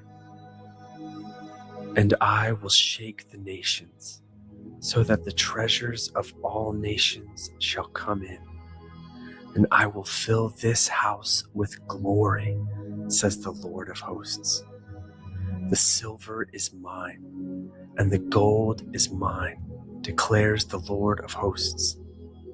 The latter glory of this house shall be greater than the former, says the Lord of hosts. And in this place I will give peace, declares the Lord of hosts.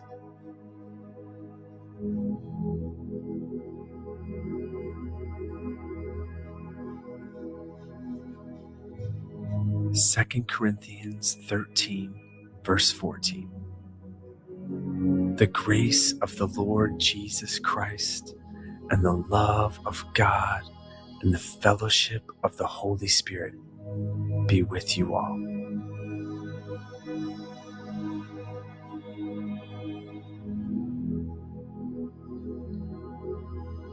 Matthew 6, 31 through 33. Therefore, do not be anxious, saying, what shall we eat? Or what shall we drink? Or what shall we wear? For the Gentiles seek after all these things, and your heavenly Father knows that you need them all. But seek first the kingdom of God and his righteousness, and all these things will be added to you.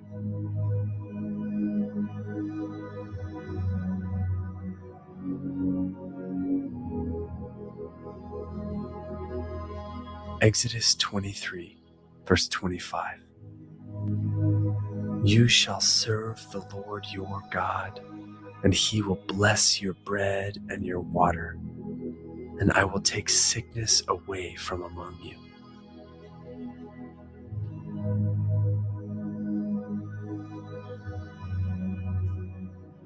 Ephesians 4, verse 2. I, therefore, a prisoner for the Lord, urge you to walk in a manner worthy of the calling to which you have been called, with all humility and gentleness, with patience, bearing with one another in love, eager to maintain the unity of the Spirit in the bond of peace.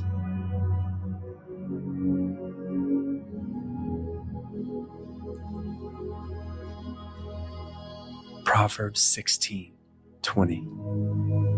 Whoever gives thought to the word will discover good, and blessed is he who trusts in the Lord.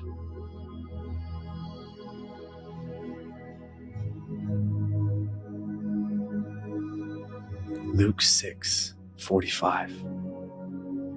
The good person out of the good treasure of his heart produces good, and the evil person out of his evil treasure produces evil.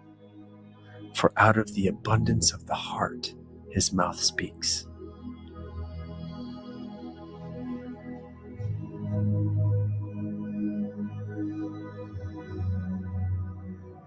Galatians 5:22 through 23. But the fruit of the Spirit is love, joy, peace, patience, kindness, goodness, faithfulness, gentleness, self-control. Against such things there is no law.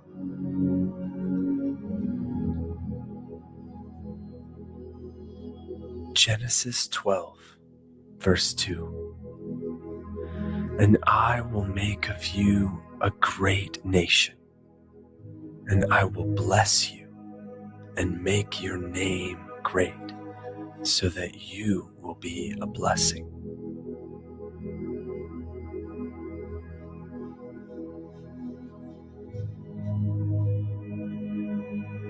Deuteronomy 30:16. If you obey the commandments of the Lord your God that I command you today, by loving the Lord your God, by walking in his ways, and by keeping his commandments and his statutes and his rules, then you shall live and multiply, and the Lord your God will bless you in the land that you are entering to take possession of it.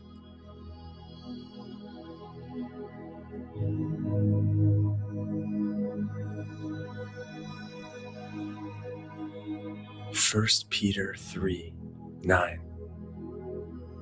Do not repay evil for evil, or reviling for reviling, but on the contrary, bless, for to this you were called, that you may obtain a blessing.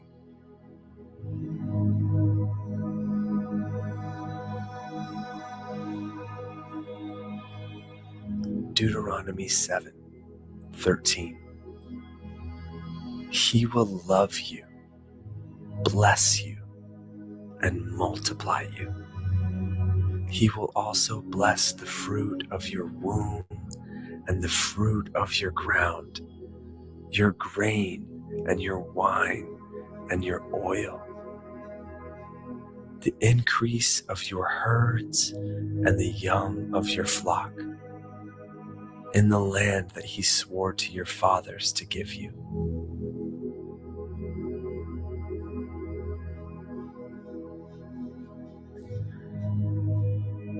Joshua 1, 6 through 9. Be strong and courageous, for you shall cause this people to inherit the land that I swore to their fathers to give them. Only be strong and very courageous, being careful to do according to all the law that Moses my servant commanded you. Do not turn from it to the right hand or to the left, that you may have good success wherever you go. This book of the law shall not depart from your mouth, but you shall meditate on it day and night, so that you may be careful to do according to all that is written in it. For then you will make your way prosperous, and then you will have good success. Have I not commanded you? Be strong and courageous. Do not be frightened, and do not be dismayed. For the Lord your God is with you wherever you go.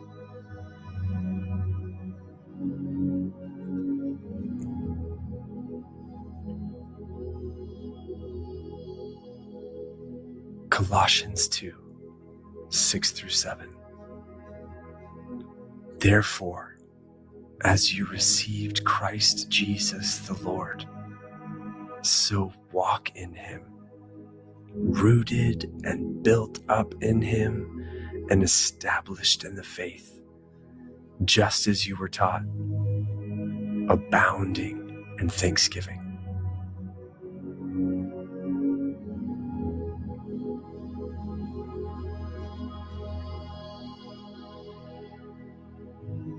1 Thessalonians 5, 11 through 24.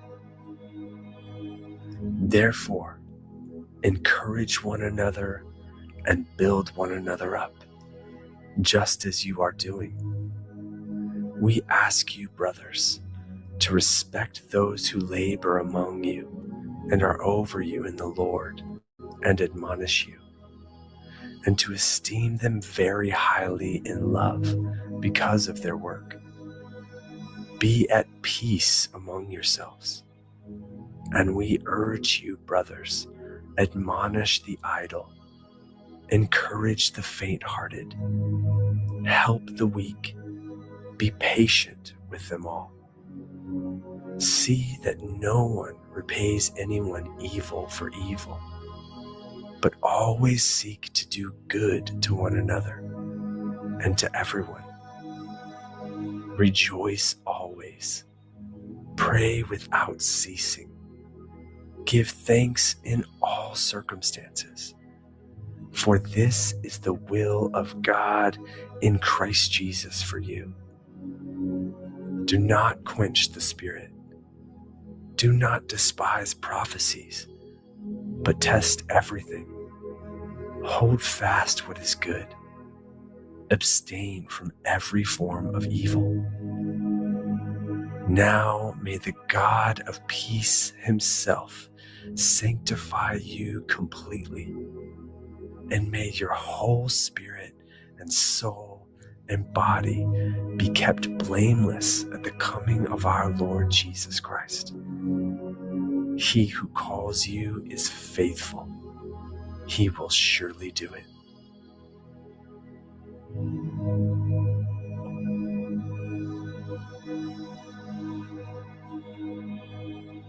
John 3, 16 through 17. For God so loved the world that he gave his only Son, that whoever believes in him should not perish, but have eternal life. For God did not send his Son into the world to condemn the world, but in order that the world might be saved through him.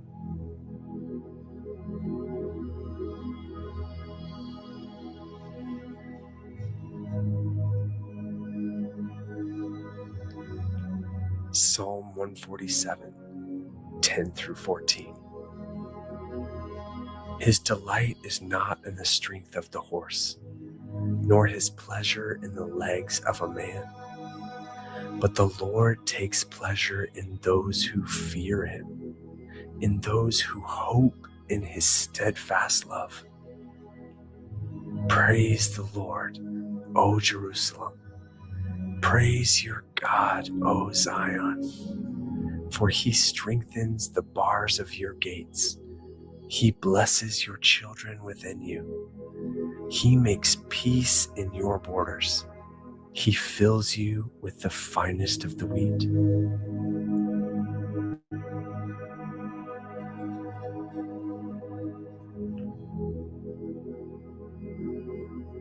First Kings 5, verse 4. But now the Lord my God has given me rest on every side. There is neither adversary nor misfortune.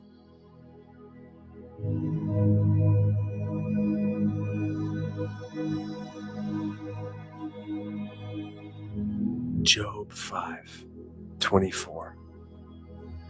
You shall know that your tent is at peace, and you shall inspect your fold and miss nothing.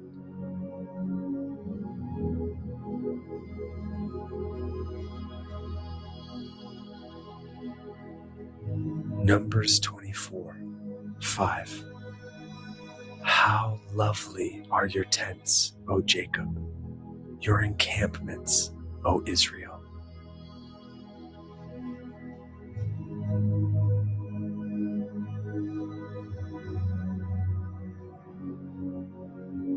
Second Thessalonians 3, verse 3. But the Lord is faithful. He will establish you and guard you against the evil one.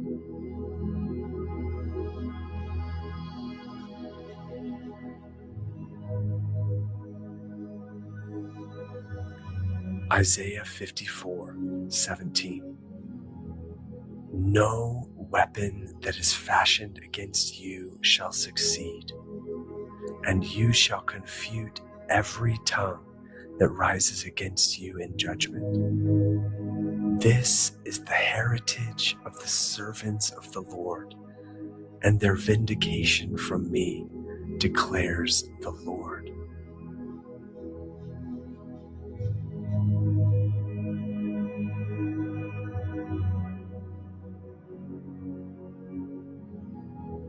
Psalm 46, 1 through 7. God is our refuge and strength, a very present help in trouble. Therefore, we will not fear, though the earth gives way, though the mountains be moved into the heart of the sea, though its waters roar and foam, though the mountains tremble at its swelling. There is a river whose streams make glad the city of God, the holy habitation of the Most High. God is in the midst of her. She shall not be moved. God will help her when morning dawns. The nations rage, the kingdoms totter. He utters his voice. The earth melts. The Lord of hosts is with us. The God of Jacob is our fortress.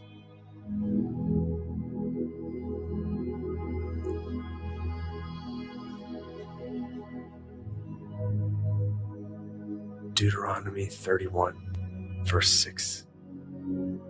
Be strong and courageous. Do not fear or be in dread of them, for it is the Lord your God who goes with you. He will not leave you or forsake you.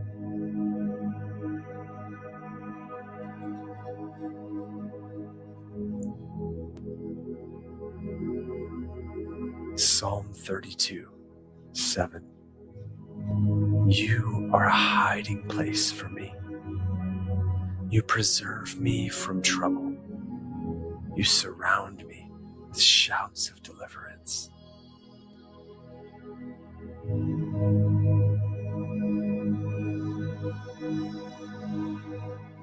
Proverbs 18:10. The name of the Lord is a strong tower. The righteous man runs into it and is safe.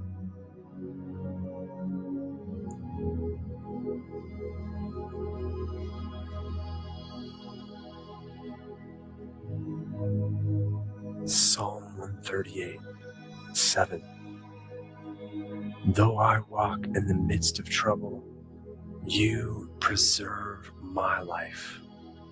You stretch out your hand against the wrath of my enemies, and your right hand delivers me.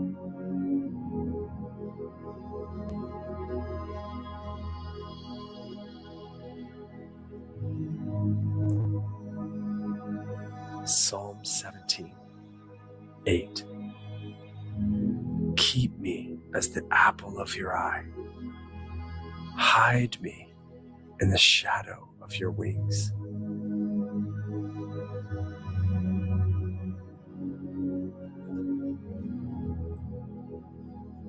Second Samuel 22:3-4. My God, my rock, in whom I take refuge, my shield and the horn of my salvation, my stronghold and my refuge, my Savior. You save me from violence. I call upon the Lord, who is worthy to be praised, and I am saved from my enemies.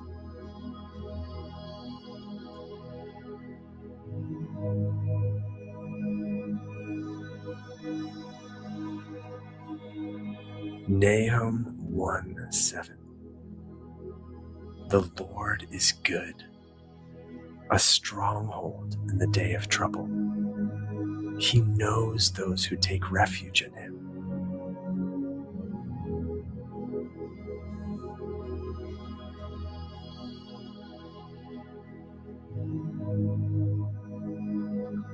Second Timothy 4:18. The Lord will rescue me from every evil deed and bring me safely into his heavenly kingdom. To him be the glory forever and ever. Amen.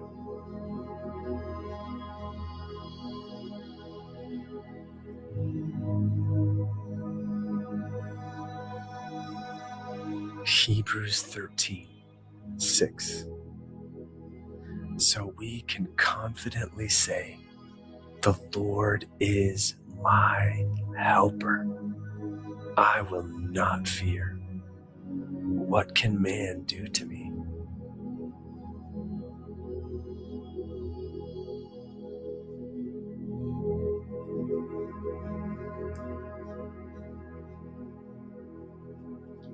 Exodus 14:13-14. And Moses said to the people, fear not, stand firm and see the salvation of the Lord, which he will work for you today. For the Egyptians whom you see today, you shall never see again. The Lord will fight for you, and you have only to be silent.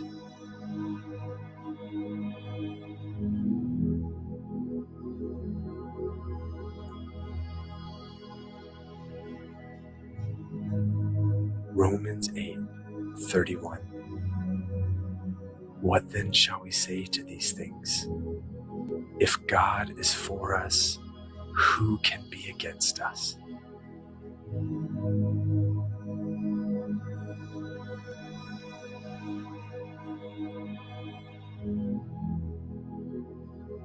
Psalm 3, verse 3. But you, O Lord, are a shield about me, my glory and the lifter of my head.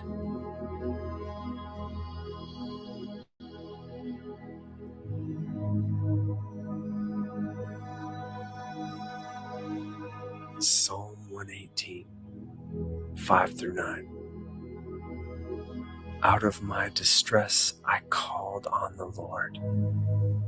The Lord answered me and set me free. The Lord is on my side. I will not fear. What can man do to me? The Lord is on my side as my helper. I shall look in triumph on those who hate me. It is better to take refuge in the Lord than to trust in man.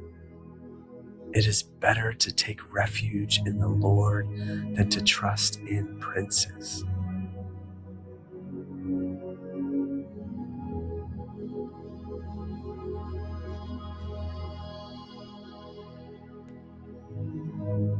Proverbs 30, verse 5.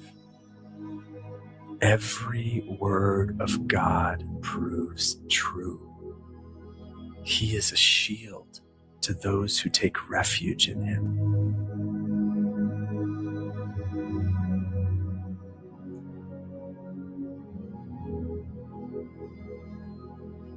Psalm 18, verse 30. This God, his way is perfect. The word of the Lord proves true. He is a shield for all those who take refuge in him.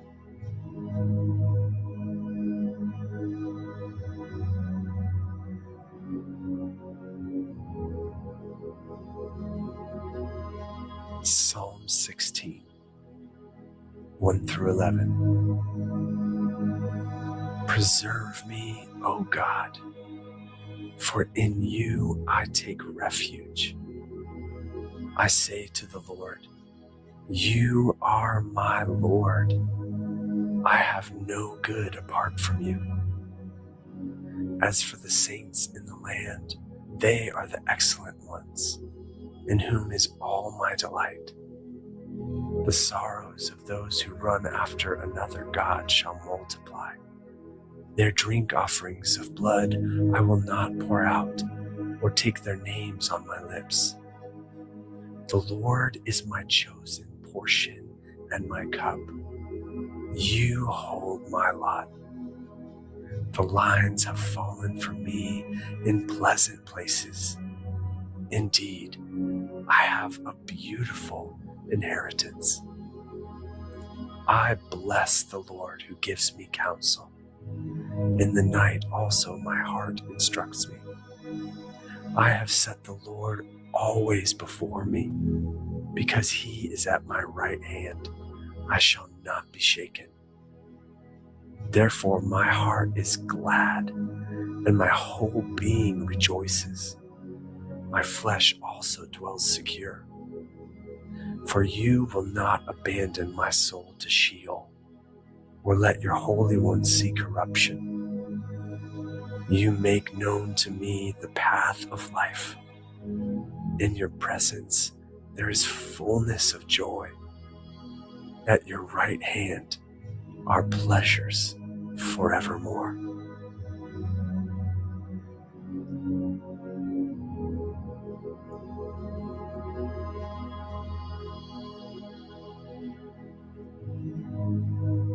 Ephesians 6, 10 through 20.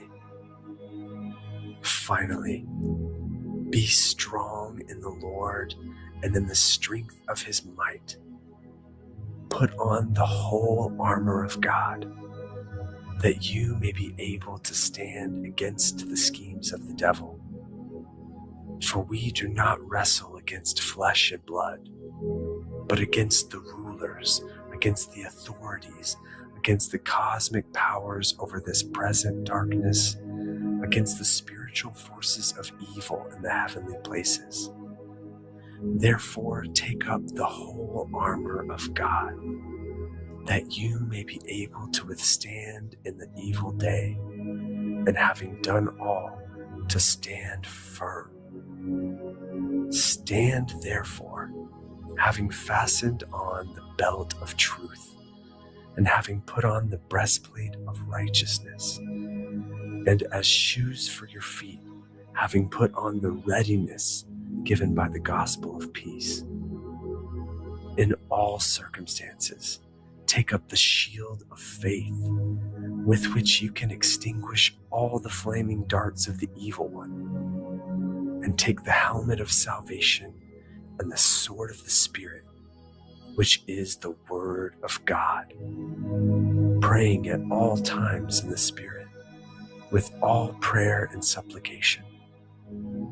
To that end, keep alert with all perseverance, making supplication for all the saints, and also for me, that words may be given to me in opening my mouth boldly to proclaim the mystery of the gospel, for which I am an ambassador in chains, that I may declare it boldly as I ought to speak.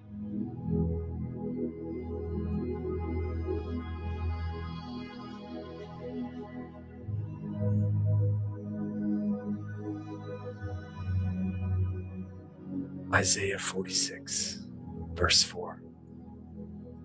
Even to your old age, I am he, and to gray hairs, I will carry you. I have made, and I will bear. I will carry, and will save.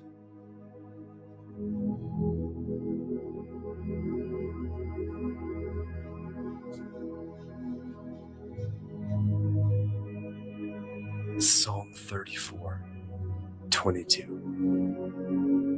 The Lord redeems the life of his servants. None of those who take refuge in him will be condemned.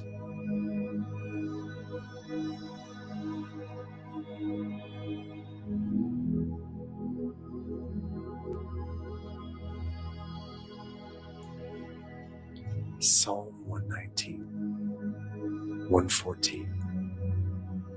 You are my hiding place and my shield.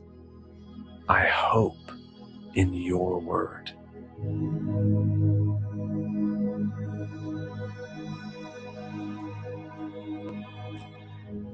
Psalm 59, 16. But I will sing of your strength. I will sing aloud of your steadfast love in the morning.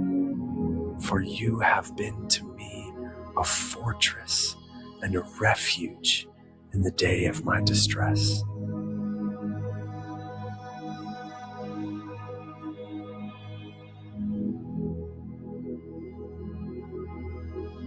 Second Corinthians 4, 8 through 9. We are afflicted in every way, but not crushed, perplexed, but not driven to despair, persecuted, but not forsaken, struck down, but not destroyed.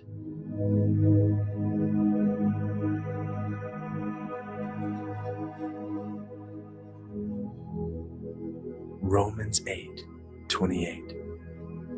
And we know that for those who love God, all things work together for good, for those who are called according to his purpose.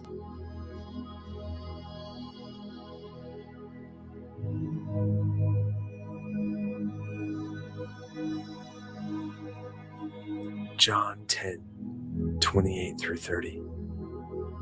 I give them eternal life, and they will never perish, and no one will snatch them out of my hand.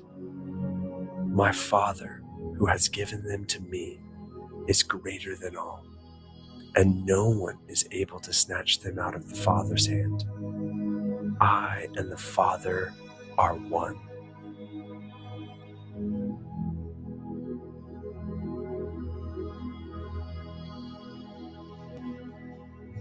Second Samuel 22, verse 32. For who is God but the Lord? And who is a rock except our God?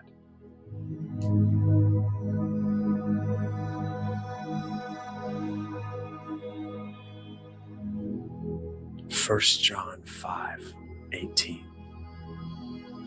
We know that everyone who has been born of God does not keep on sinning, but he who was born of God protects him, and the evil one does not touch him.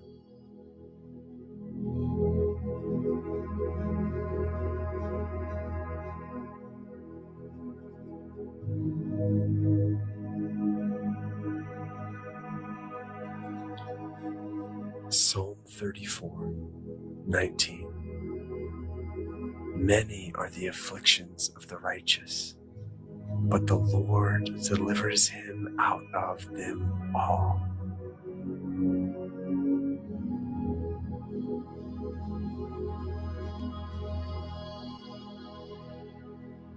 Psalm 5:7-8 and 11-12. But I, through the abundance of your steadfast love, will enter your house. I will bow down toward your holy temple in the fear of you. Lead me, O Lord, in your righteousness because of my enemies. Make your way straight before me, but let all who take refuge in you rejoice. Let them ever sing for joy and spread your protection over them, that those who love your name may exult in you. For you bless the righteous, O Lord. You cover him with favor as with a shield.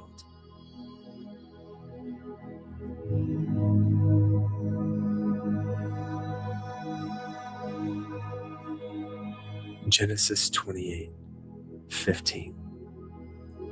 Behold, I am with you and will keep you wherever you go, and will bring you back to this land.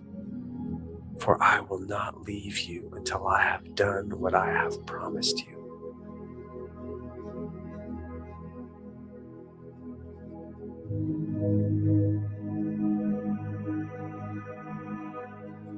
First John 4:4.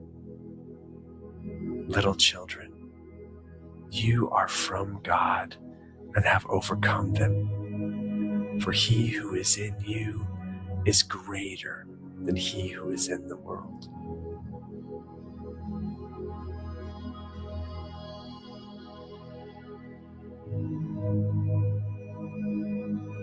Psalm 18:35-36. You have given me the shield of your salvation, and your right hand supported me, and your gentleness made me great. You gave a wide place for my steps under me, and my feet did not slip.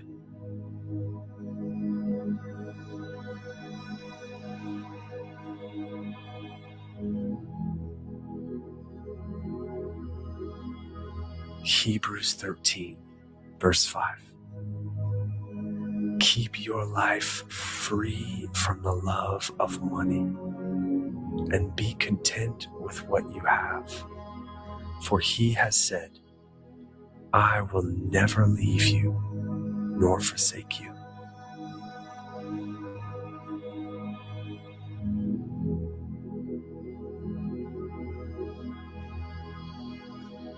First Timothy 5:8. But if anyone does not provide for his relatives, and especially for members of his household, he has denied the faith and is worse than an unbeliever.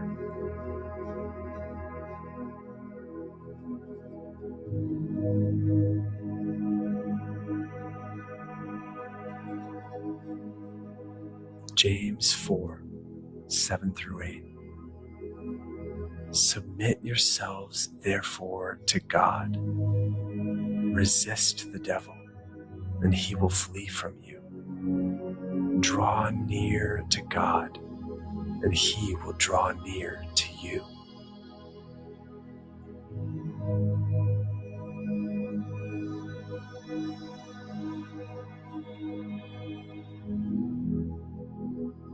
Proverbs 14, 26.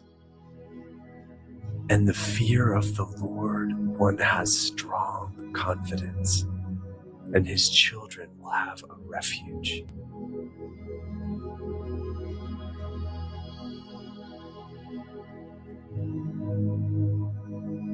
Psalm 12, verse 5. Because the poor are plundered, because the needy groan, I will now arise, says the Lord. I will place him in the safety for which he longs.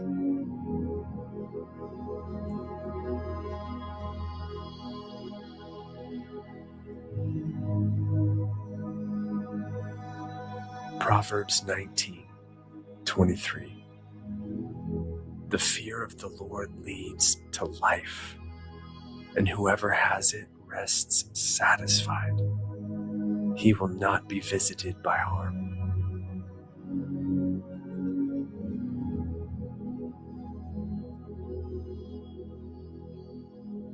Luke 10, 19.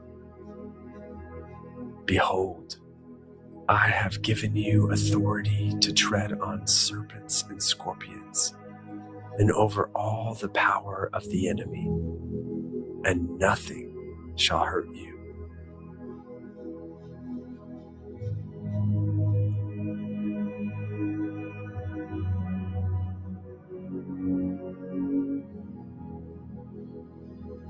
Leviticus 26, 1 through 13. You shall not make idols for yourselves, or erect an image or pillar, and you shall not set up a figured stone in your land to bow down to it. For I am the Lord your God. You shall keep my Sabbaths and reverence my sanctuary. I am the Lord. If you walk in my statutes and observe my commandments and do them, then I will give you your rains in their season, and the land shall yield its increase, and the trees of the field shall yield their fruit.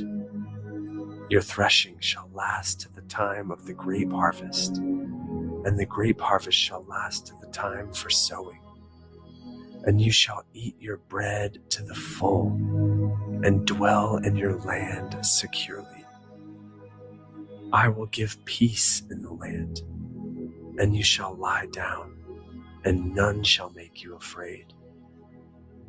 And I will remove harmful beasts from the land, and the sword shall not go through your land.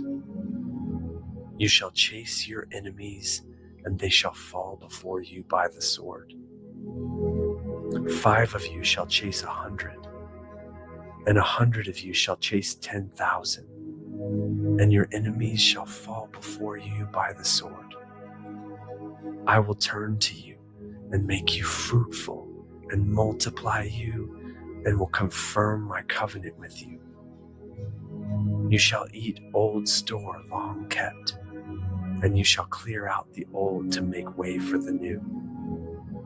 I will make my dwelling among you, and my soul shall not abhor you. And I will walk among you, and will be your God, and you shall be my people. I am the Lord your God, who brought you out of the land of Egypt, that you should not be their slaves.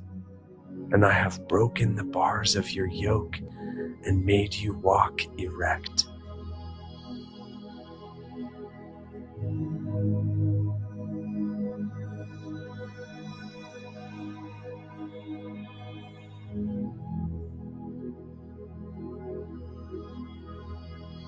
Proverbs 29:25. The fear of man lays a snare, but whoever trusts in the Lord is safe.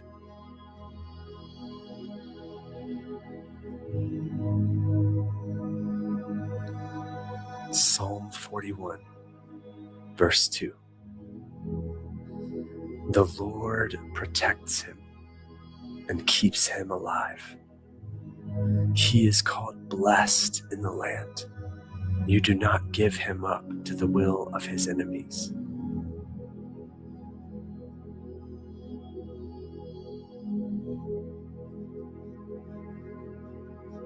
Isaiah 32:18.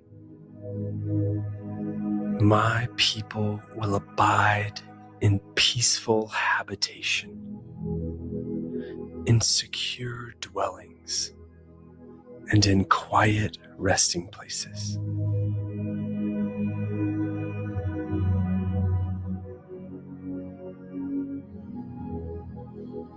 Psalm 122:7. Peace be within your walls, and security within your towers.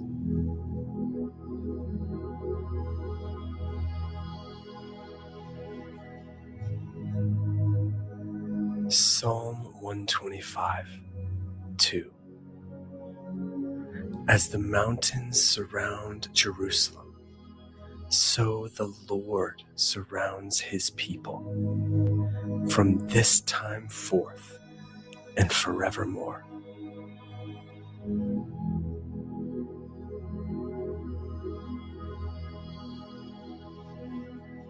First Samuel 25:6.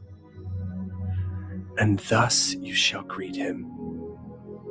Peace be to you, and peace be to your house, and peace be to all that you have.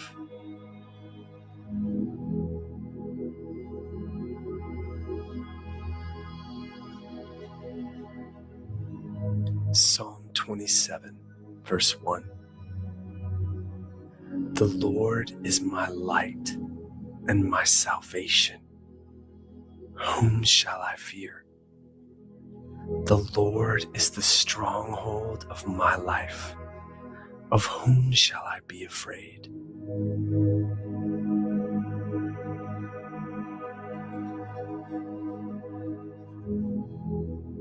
Joshua 24, verse 15.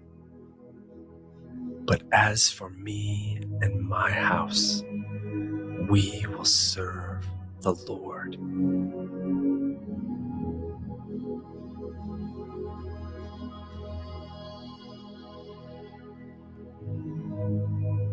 Proverbs 24, 3-4. By wisdom a house is built, and by understanding it is established. By knowledge the rooms are filled with all precious and pleasant riches.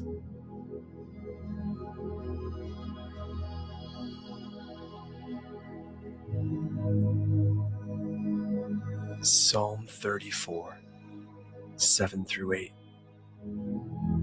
The angel of the Lord encamps around those who fear him and delivers them. Oh, taste and see that the Lord is good. Blessed is the man who takes refuge in him.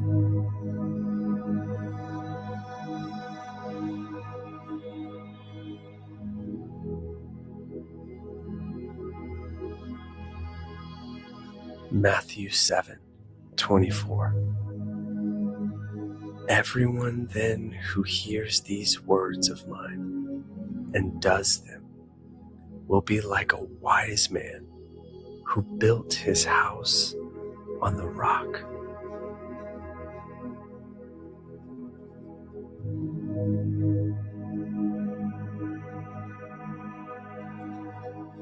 Second Chronicles 7:15-16. Now my eyes will be open and my ears attentive to the prayer that is made in this place. For now I have chosen and consecrated this house, that my name may be there forever. My eyes and my heart will be there for all time.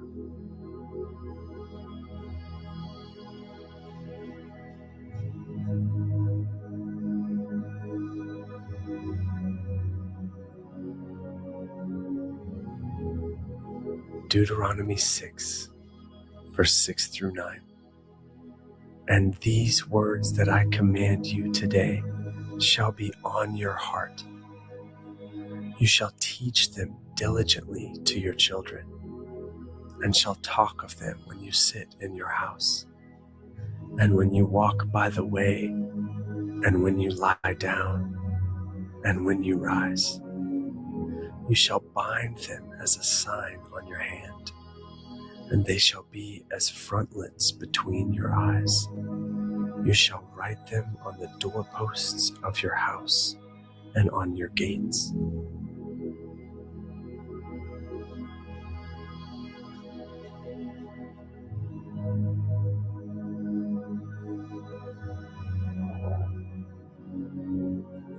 Isaiah 43, 1 through 3. Fear not, for I have redeemed you. I have called you by name. You are mine. When you pass through the waters, I will be with you, and through the rivers, they shall not overwhelm you. When you walk through fire, you shall not be burned, and the flame shall not consume you. For I am the Lord your God, the Holy One of Israel, your Savior.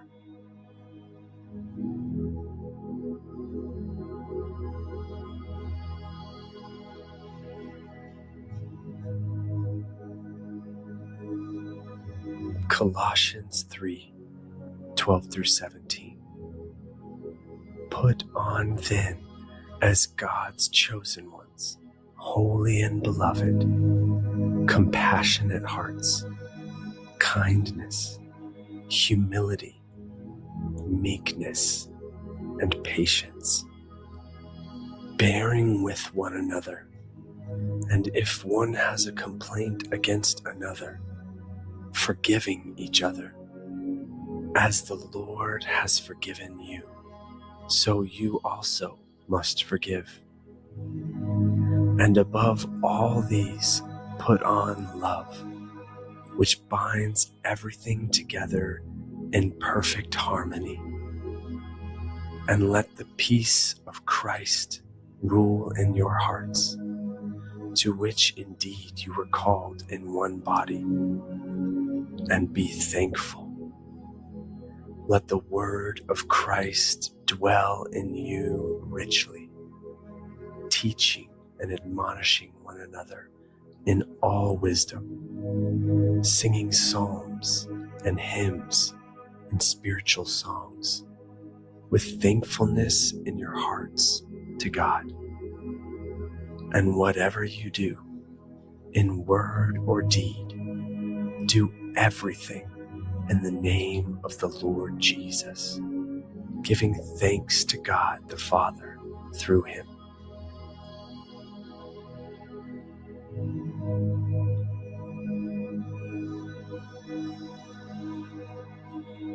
Second Kings 6, 16 through 17. He said, "Do not be afraid, for those who are with us are more than those who are with them."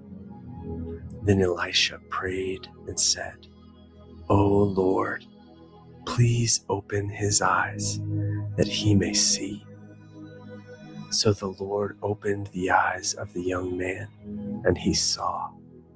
And behold, the mountain was full of horses and chariots of fire all around Elisha.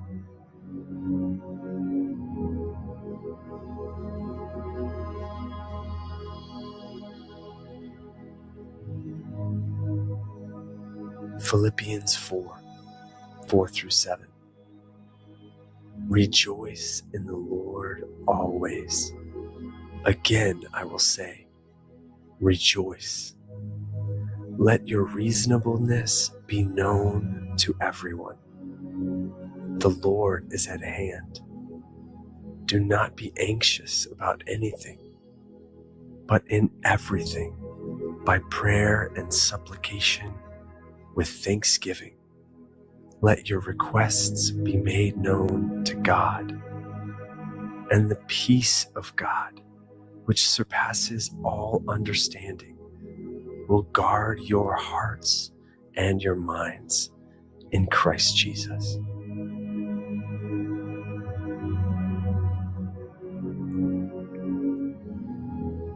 Numbers 6, 24 through 26. The Lord bless you and keep you. The Lord make his face to shine upon you and be gracious to you. The Lord lift up his countenance upon you and give you peace.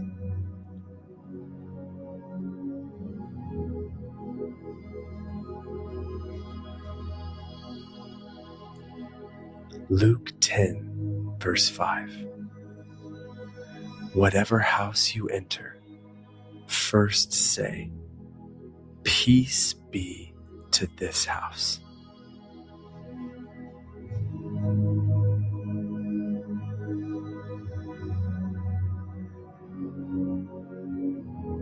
Second Samuel 7, 28 through 29. And now, O Lord God, you are God, and your words are true, and you have promised this good thing to your servant. Now, therefore, may it please you to bless this house of your servant, so that it may continue forever before you. For you, O Lord God, have spoken, and with your blessing shall the house of your servant be blessed forever.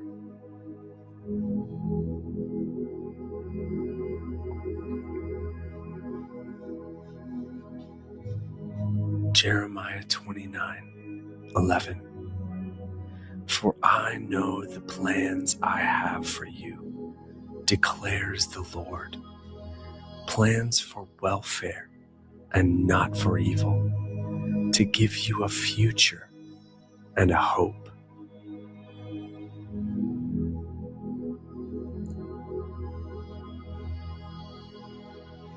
Psalm 127, verse 1. Unless the Lord builds the house, those who build it labor in vain.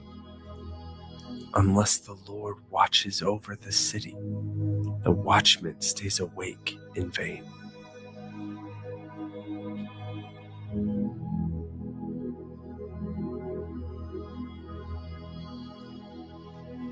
Proverbs 3:33. The Lord's curse is on the house of the wicked, but he blesses the dwelling of the righteous.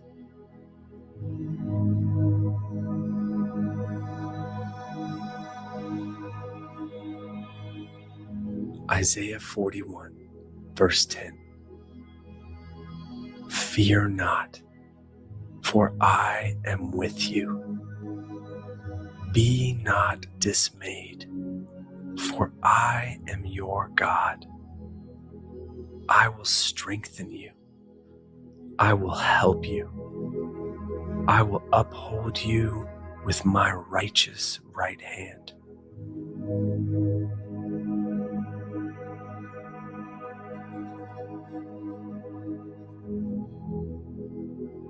Jeremiah 17, 7 through 8.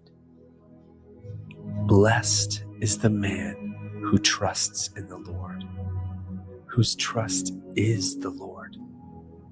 He is like a tree planted by water that sends out its roots by the stream and does not fear when heat comes, for its leaves remain green and is not anxious in the year of drought, for it does not cease to bear fruit.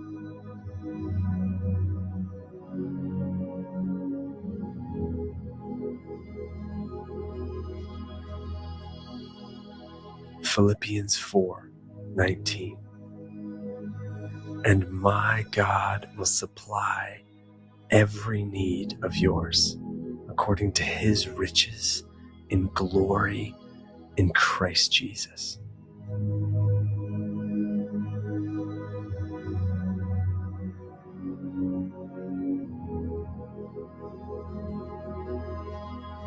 Psalm 91. He who dwells in the shelter of the Most High will abide in the shadow of the Almighty. I will say to the Lord, my refuge and my fortress, my God, in whom I trust. For he will deliver you from the snare of the fowler and from the deadly pestilence.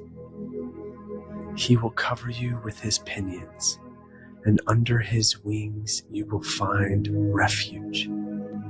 His faithfulness is a shield and buckler.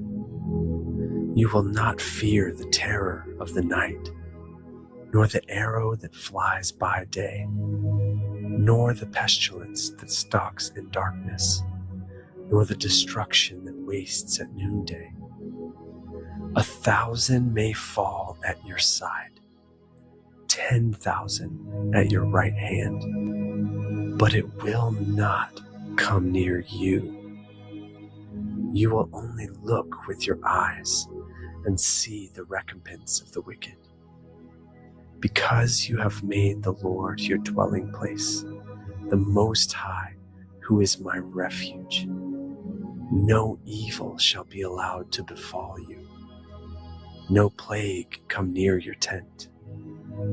For he will command his angels concerning you, to guard you in all your ways. On their hands they will bear you up, lest you strike your foot against a stone. You will tread on the lion and the adder, the young lion and the serpent you will trample underfoot. Because he holds fast to me in love, I will deliver him. I will protect him because he knows my name. When he calls to me, I will answer him. I will be with him in trouble.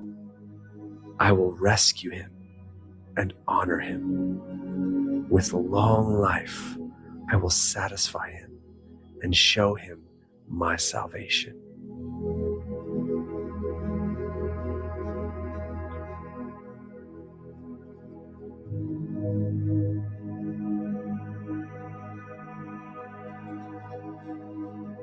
Psalm 23. The Lord is my shepherd. I shall not want. He makes me lie down in green pastures. He leads me beside still waters. He restores my soul. He leads me in paths of righteousness for his name's sake. Even though I walk through the valley of the shadow of death, I will fear no evil, for you are with me. Your rod and your staff, they comfort me. You prepare a table before me in the presence of my enemies. You anoint my head with oil. My cup overflows. Surely goodness and mercy shall follow me all the days of my life, and I shall dwell in the house of the Lord forever.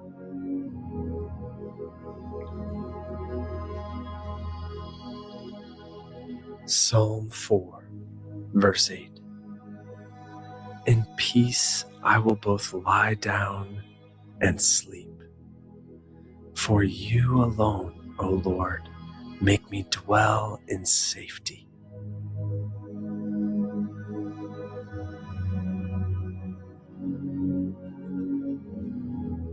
Proverbs 16, verse 9. The heart of man plans his way, but the Lord establishes his steps.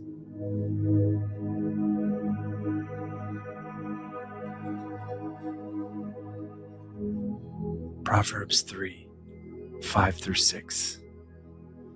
Trust in the Lord with all your heart, and do not lean on your own understanding.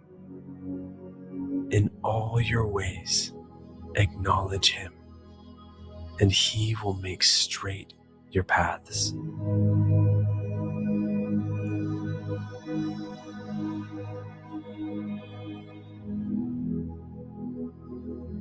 Deuteronomy 28, 1 through 8. And if you faithfully obey the voice of the Lord your God, being careful to do all his commandments that I command you today, the Lord your God will set you high above all the nations of the earth. And all these blessings shall come upon you and overtake you, if you obey the voice of the Lord your God. Blessed shall you be in the city, and blessed shall you be in the field.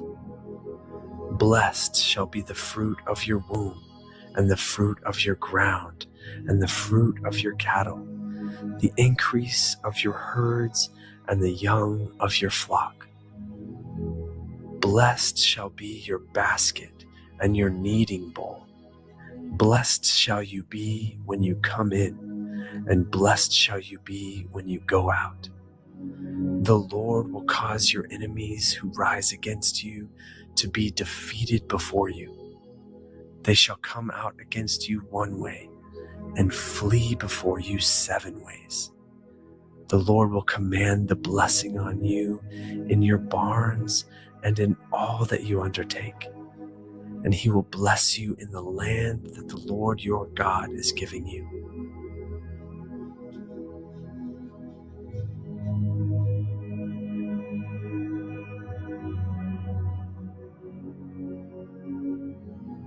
Malachi 3, verse 10.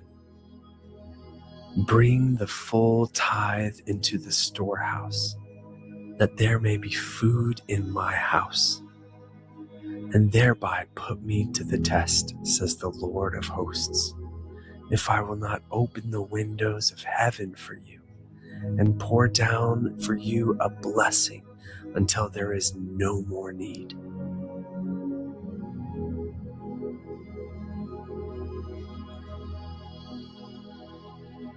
Psalm 31, 19.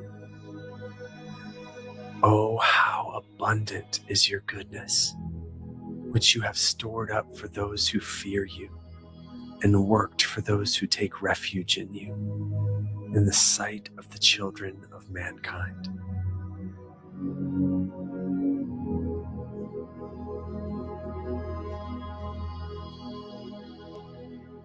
Psalm 121, 1 through 8. I lift up my eyes to the hills. From where does my help come? My help comes from the Lord, who made heaven and earth. He will not let your foot be moved. He who keeps you will not slumber. Behold, he who keeps Israel will neither slumber nor sleep.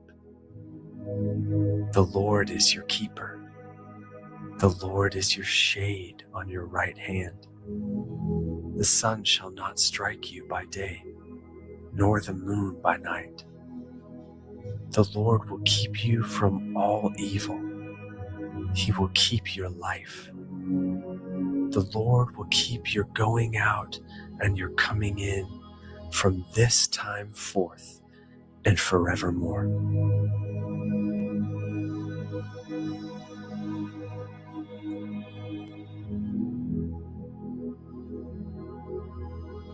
Hebrews 13:2. Do not neglect to show hospitality to strangers, for thereby some have entertained angels unawares.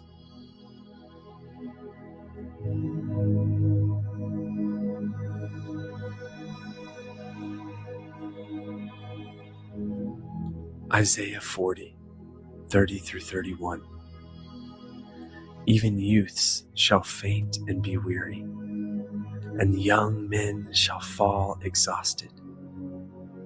But they who wait for the Lord shall renew their strength. They shall mount up with wings like eagles. They shall run and not be weary. They shall walk and not faint.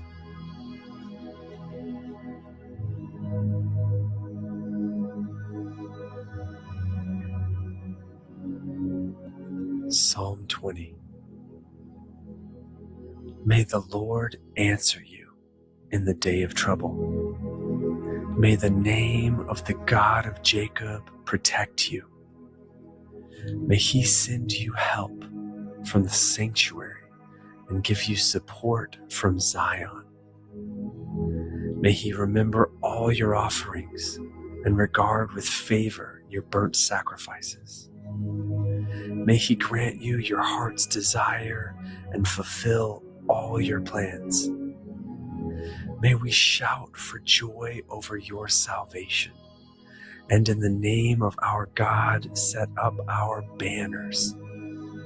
May the Lord fulfill all your petitions. Now I know that the Lord saves his anointed. He will answer him from his holy heaven with the saving might of his right hand. Some trust in chariots and some in horses, but we trust in the name of the Lord our God. They collapse and fall, but we rise and stand upright. O Lord, save the King. May he answer us when we call.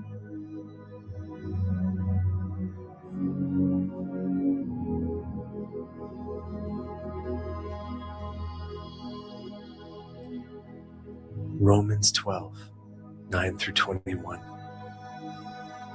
Let love be genuine. Abhor what is evil. Hold fast to what is good. Love one another with brotherly affection. Outdo one another in showing honor.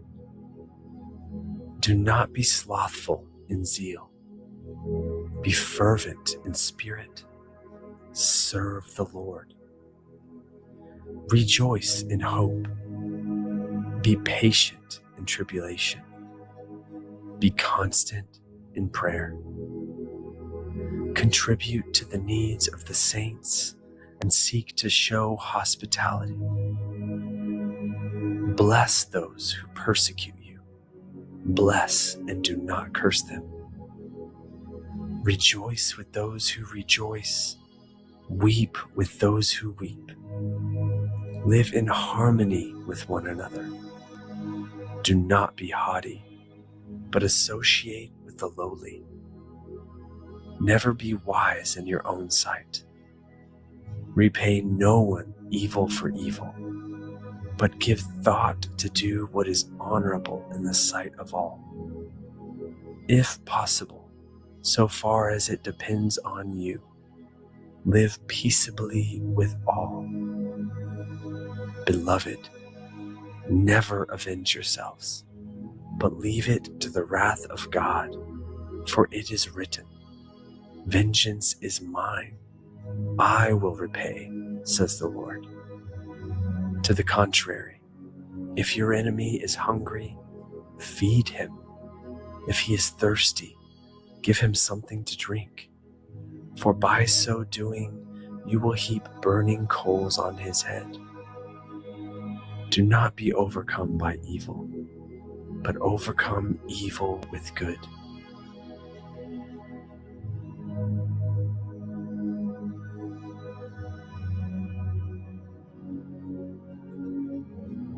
Proverbs 16, verse 3. Commit your work to the Lord, and your plans will be established.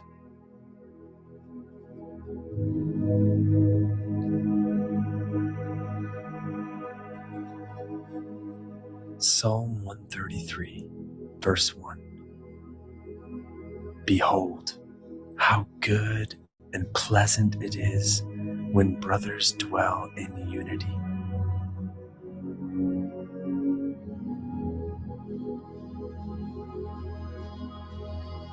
Luke 1:37. For nothing will be impossible with God.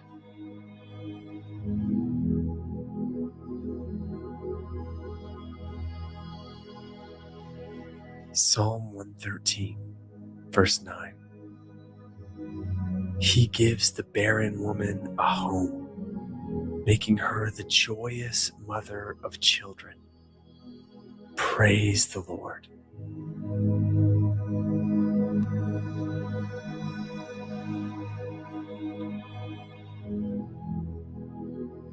Haggai 2, 7 through 9. And I will shake the nations, so that the treasures of all nations shall come in. And I will fill this house with glory, says the Lord of hosts. The silver is mine, and the gold is mine, declares the Lord of hosts.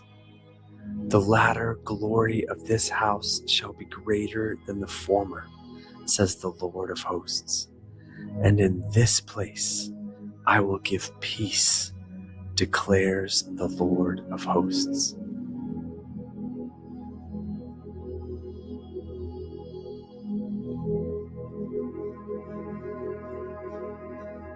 Second Corinthians 13, verse 14.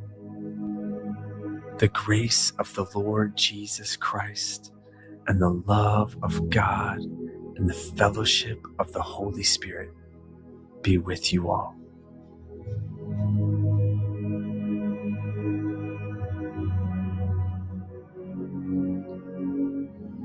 Matthew 6, 31 through 33. Therefore, do not be anxious, saying, what shall we eat? Or what shall we drink? Or what shall we wear? For the Gentiles seek after all these things, and your heavenly Father knows that you need them all. But seek first the kingdom of God and his righteousness, and all these things will be added to you.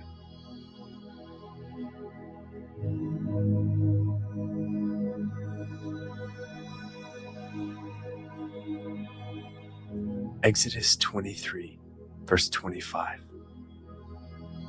You shall serve the Lord your God, and he will bless your bread and your water, and I will take sickness away from among you.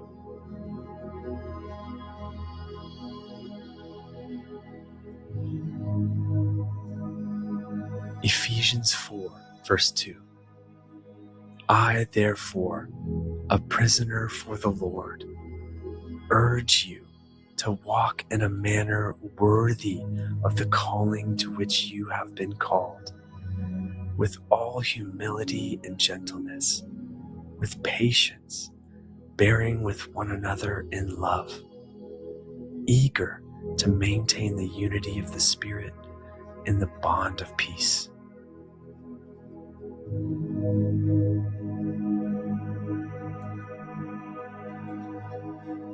Proverbs 16:20.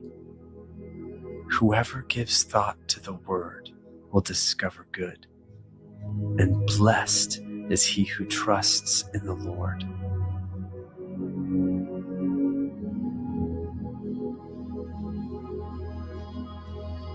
Luke 6:45. The good person out of the good treasure of his heart produces good, and the evil person out of his evil treasure produces evil. For out of the abundance of the heart his mouth speaks.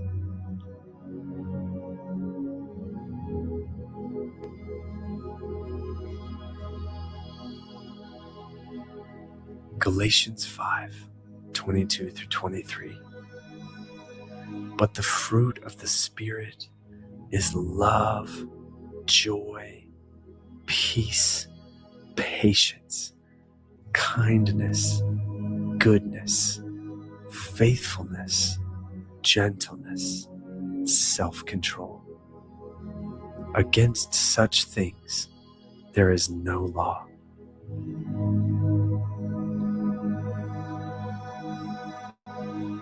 Genesis 12:2.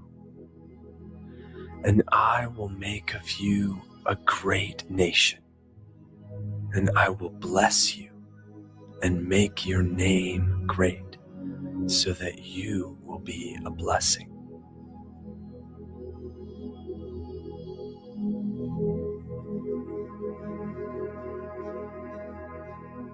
Deuteronomy 30:16. If you obey the commandments of the Lord your God that I command you today, by loving the Lord your God, by walking in his ways, and by keeping his commandments and his statutes and his rules, then you shall live and multiply, and the Lord your God will bless you in the land that you are entering to take possession of it.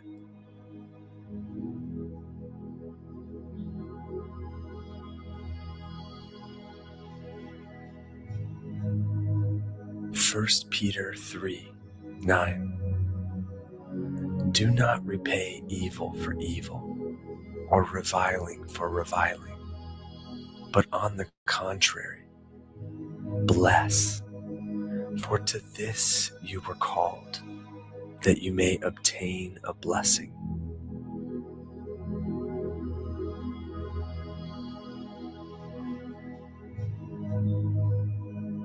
Deuteronomy 7:13.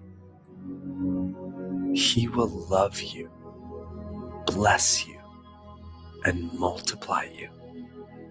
He will also bless the fruit of your womb and the fruit of your ground, your grain and your wine and your oil, the increase of your herds and the young of your flock, in the land that he swore to your fathers to give you.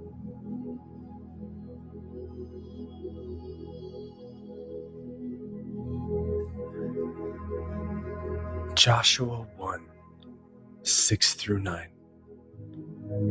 Be strong and courageous, for you shall cause this people to inherit the land that I swore to their fathers to give them. Only be strong and very courageous, being careful to do according to all the law that Moses my servant commanded you. Do not turn from it to the right hand or to the left, that you may have good success wherever you go. This book of the law shall not depart from your mouth, but you shall meditate on it day and night, so that you may be careful to do according to all that is written in it. For then you will make your way prosperous, and then you will have good success. Have I not commanded you? Be strong and courageous. Do not be frightened, and do not be dismayed. For the Lord your God is with you wherever you go.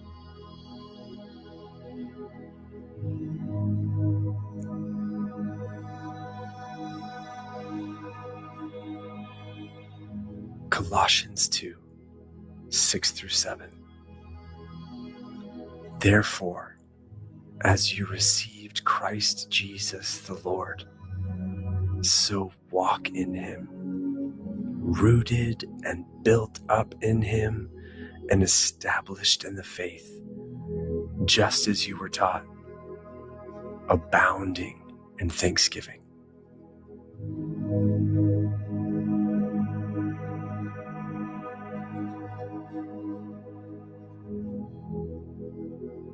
First Thessalonians 5, 11 through 24.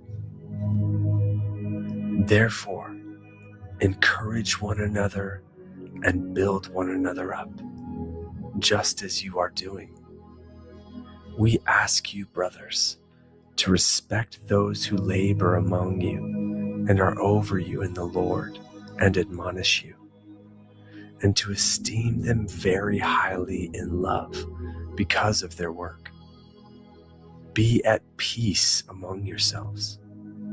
And we urge you, brothers, admonish the idle, encourage the faint-hearted, help the weak, be patient with them all.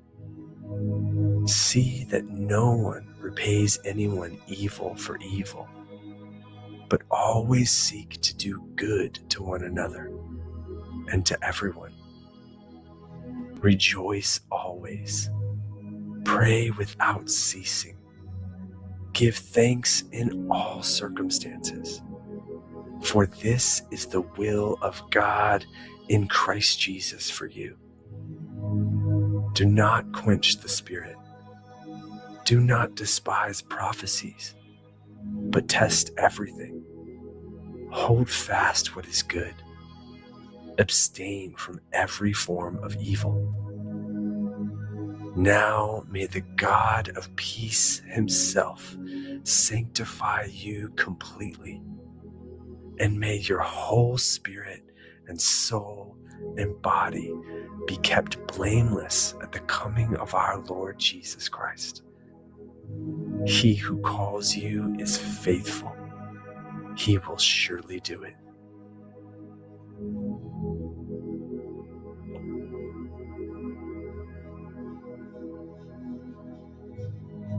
John 3, 16 through 17. For God so loved the world that he gave his only Son, that whoever believes in him should not perish, but have eternal life. For God did not send his Son into the world to condemn the world, but in order that the world might be saved through him.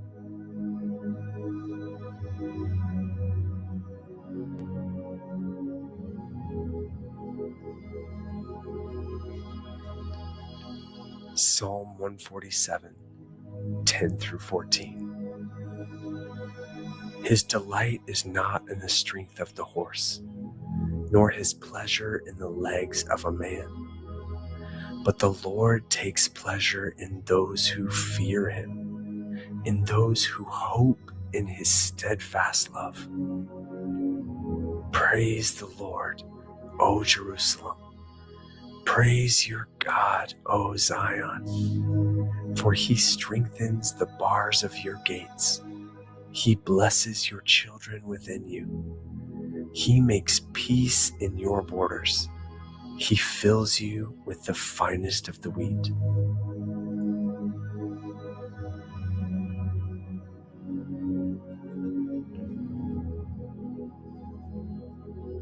First Kings 5, verse 4. But now the Lord my God has given me rest on every side. There is neither adversary nor misfortune.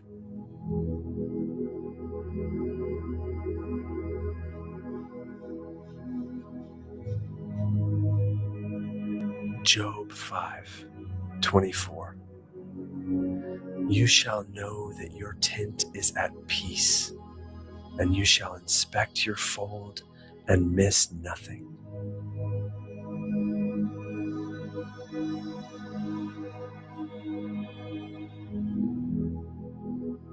Numbers 24:5. How lovely are your tents, O Jacob, your encampments, O Israel.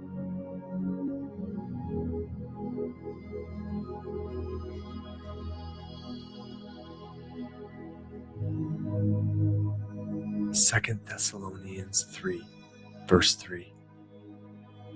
But the Lord is faithful. He will establish you and guard you against the evil one.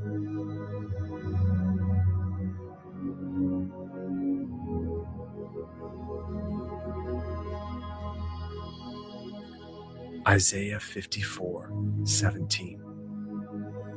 No weapon that is fashioned against you shall succeed, and you shall confute every tongue that rises against you in judgment. This is the heritage of the servants of the Lord, and their vindication from me, declares the Lord.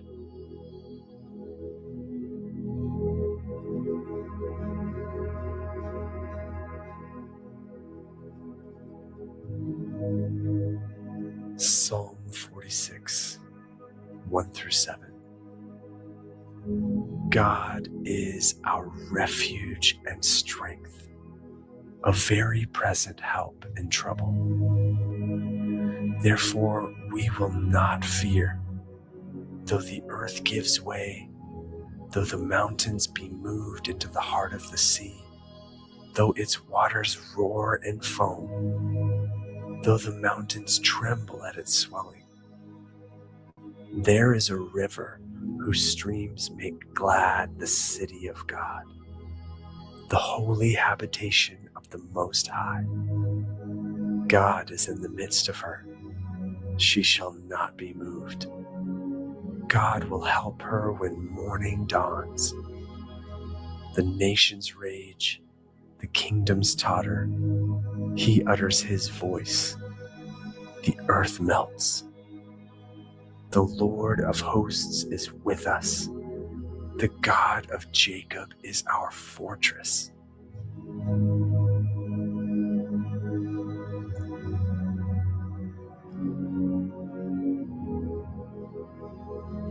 Deuteronomy 31:6. Be strong and courageous. Do not fear or be in dread of them, for it is the Lord your God who goes with you. He will not leave you or forsake you.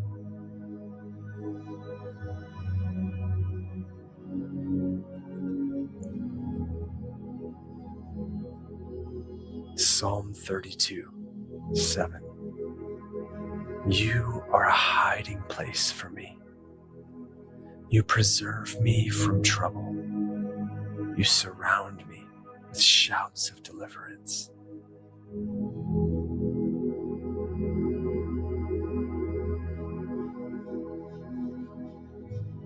Proverbs 18:10. The name of the Lord is a strong tower. The righteous man runs into it and is safe.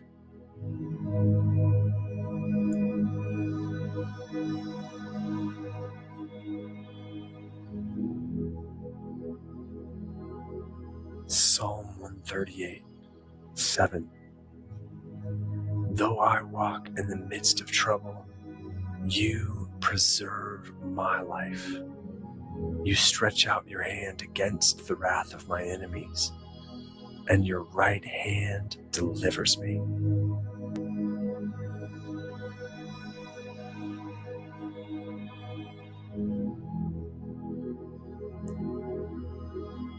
Psalm 17:8. Keep me as the apple of your eye. Hide me in the shadow of your wings.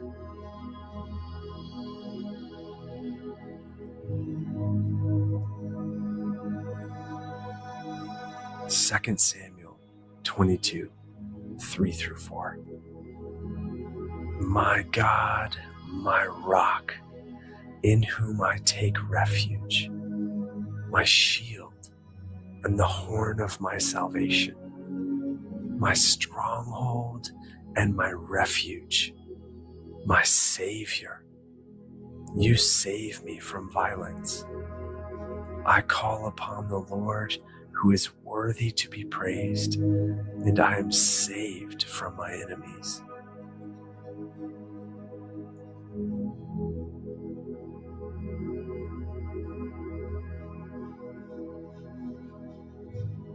Nahum 1:7. The Lord is good, a stronghold in the day of trouble. He knows those who take refuge in him.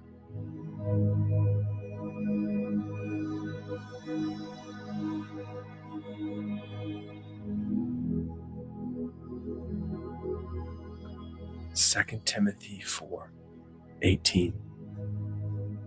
The Lord will rescue me from every evil deed and bring me safely into his heavenly kingdom. To him be the glory forever and ever. Amen.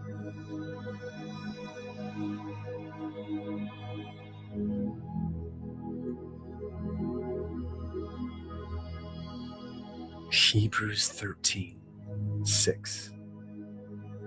So we can confidently say, the Lord is my helper. I will not fear. What can man do to me?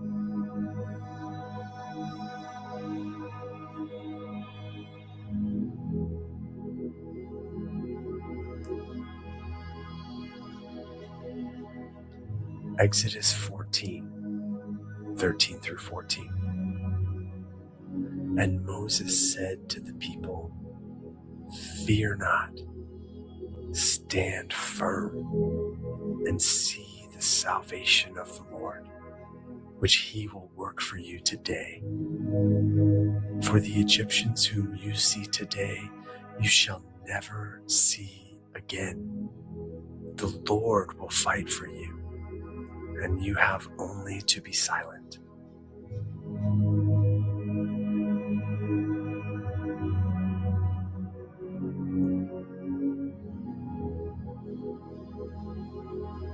Romans 8:31. What then shall we say to these things?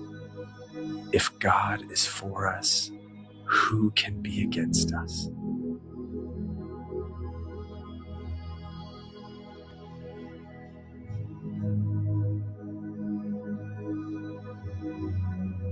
Psalm 3:3. But you, O Lord, are a shield about me, my glory, and the lifter of my head.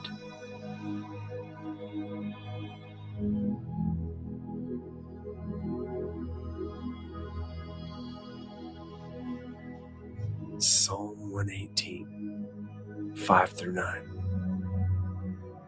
Out of my distress I called on the Lord.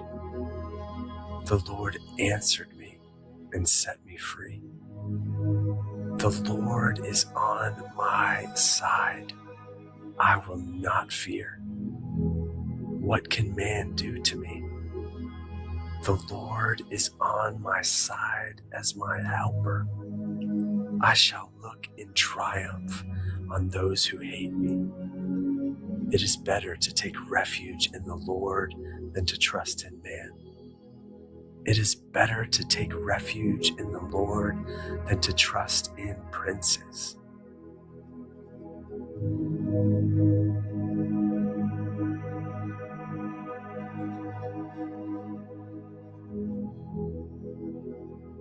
Proverbs 30:5. Every word of God proves true. He is a shield to those who take refuge in him.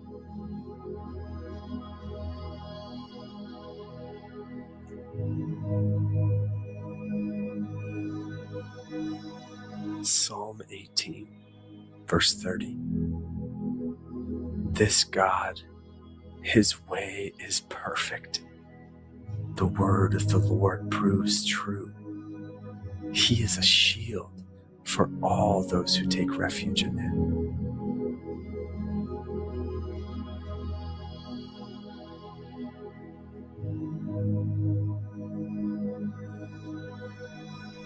Psalm 16, 1 through 11. Preserve me, O God, for in you I take refuge. I say to the Lord, you are my Lord. I have no good apart from you. As for the saints in the land, they are the excellent ones, in whom is all my delight. The sorrows of those who run after another god shall multiply. Their drink offerings of blood I will not pour out, or take their names on my lips. The Lord is my chosen portion and my cup. You hold my lot. The lines have fallen for me in pleasant places. Indeed, I have a beautiful inheritance. I bless the Lord who gives me counsel. In the night also my heart instructs me. I have set the Lord always before me. Because he is at my right hand, I shall not be shaken. Therefore my heart is glad, and my whole being rejoices. My flesh also dwells secure. For you will not abandon my soul to Sheol, or let your Holy One see corruption. You make known to me the path of life. In your presence there is fullness of joy. At your right hand are pleasures forevermore.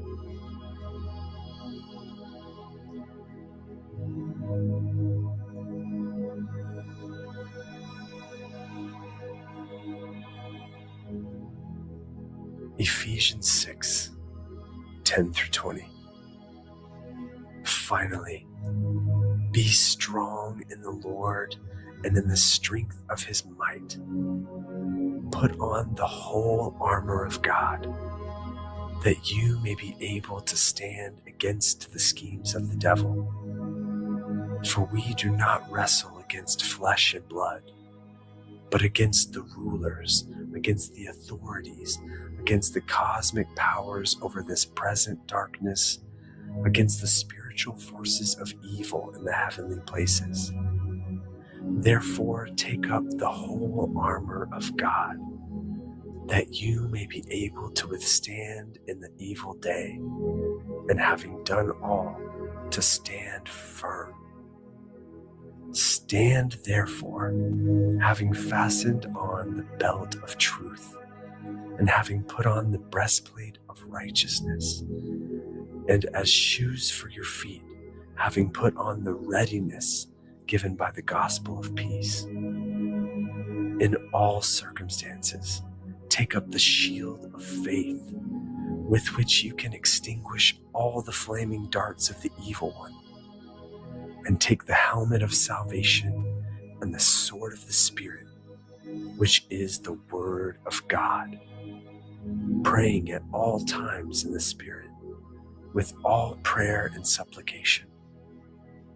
To that end, keep alert with all perseverance, making supplication for all the saints, and also for me, that words may be given to me in opening my mouth boldly to proclaim the mystery of the gospel, for which I am an ambassador in chains, that I may declare it boldly as I ought to speak.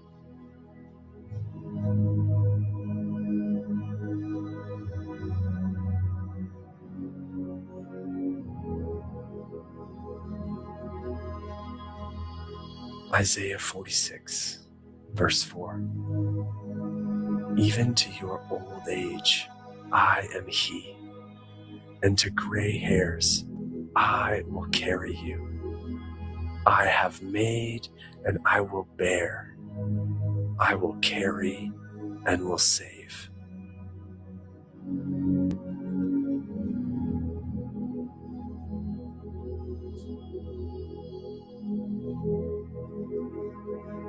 Psalm 34, 22. The Lord redeems the life of his servants. None of those who take refuge in him will be condemned.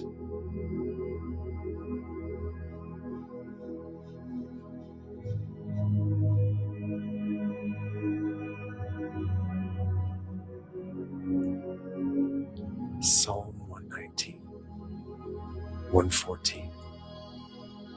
You are my hiding place and my shield. I hope in your word.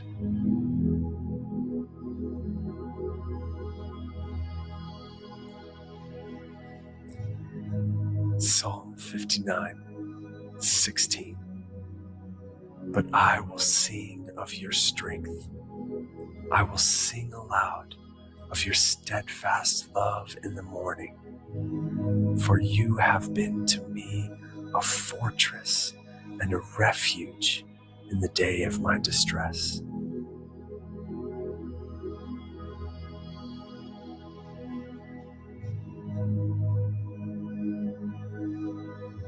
Second Corinthians 4, 8 through 9.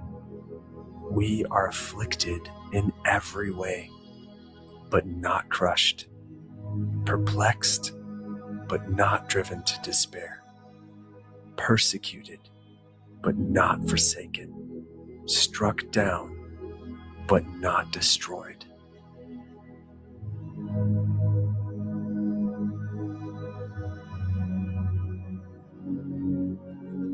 Romans 8, 28. And we know that for those who love God, all things work together for good, for those who are called according to his purpose.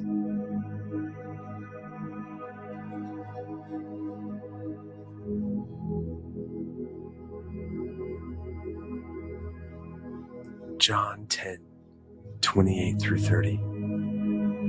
I give them eternal life, and they will never perish, and no one will snatch them out of my hand.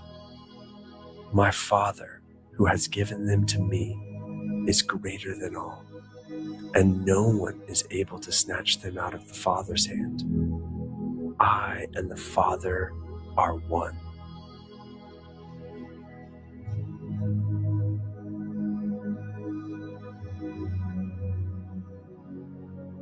Second Samuel 22, verse 32.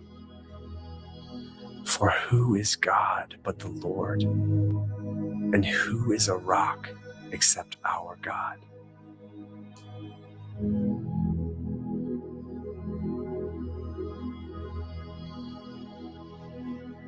First John 5, 18. We know that everyone who has been born of God does not keep on sinning, but he who was born of God protects him, and the evil one does not touch him.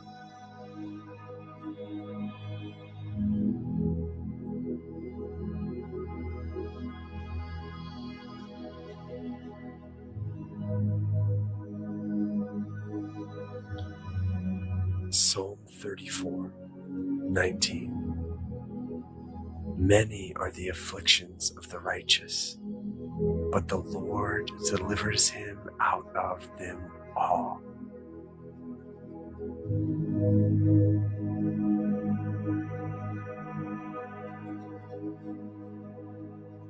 Psalm 5, 7 through 8, and 11 through 12. But I, through the abundance of your steadfast love, will enter your house. I will bow down toward your holy temple in the fear of you. Lead me, O Lord, in your righteousness because of my enemies. Make your way straight before me, but let all who take refuge in you rejoice.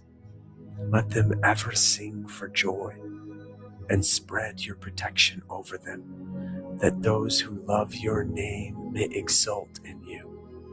For you bless the righteous, O Lord. You cover him with favor as with a shield.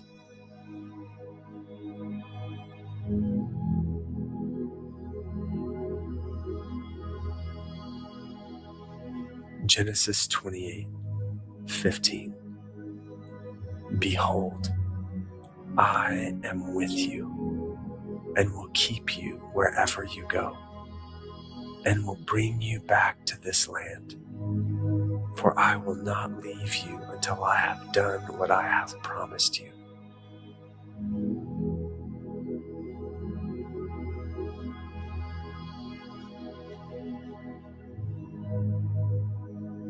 First John 4:4. Little children, you are from God and have overcome them. For he who is in you is greater than he who is in the world.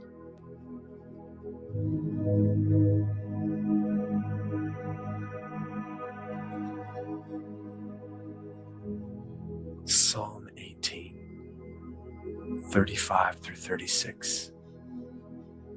You have given me the shield of your salvation, and your right hand supported me, and your gentleness made me great. You gave a wide place for my steps under me, and my feet did not slip.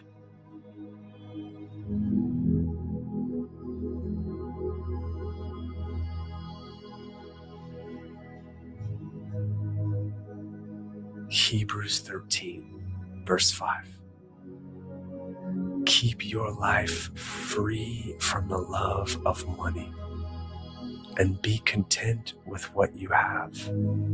For he has said, I will never leave you nor forsake you.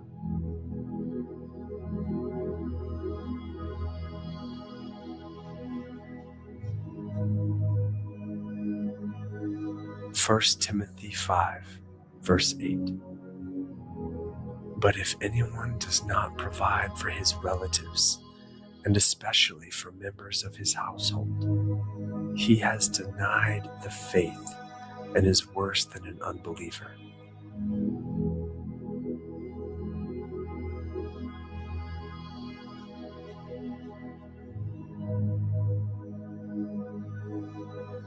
James 4:7-8. Submit yourselves, therefore, to God. Resist the devil, and he will flee from you. Draw near to God, and he will draw near to you.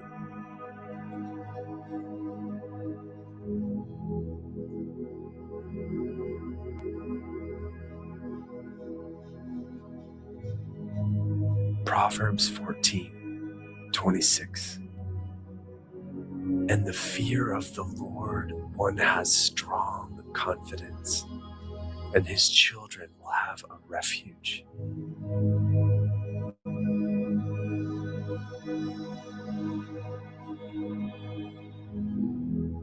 Psalm 12:5.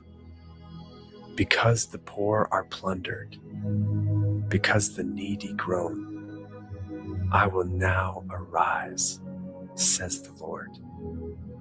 I will place him in the safety for which he longs.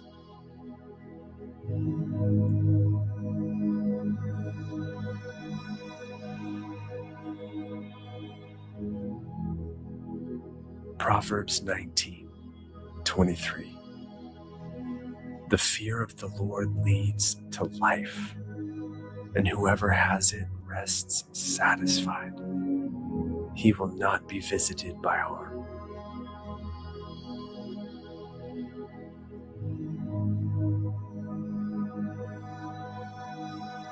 Luke 10:19.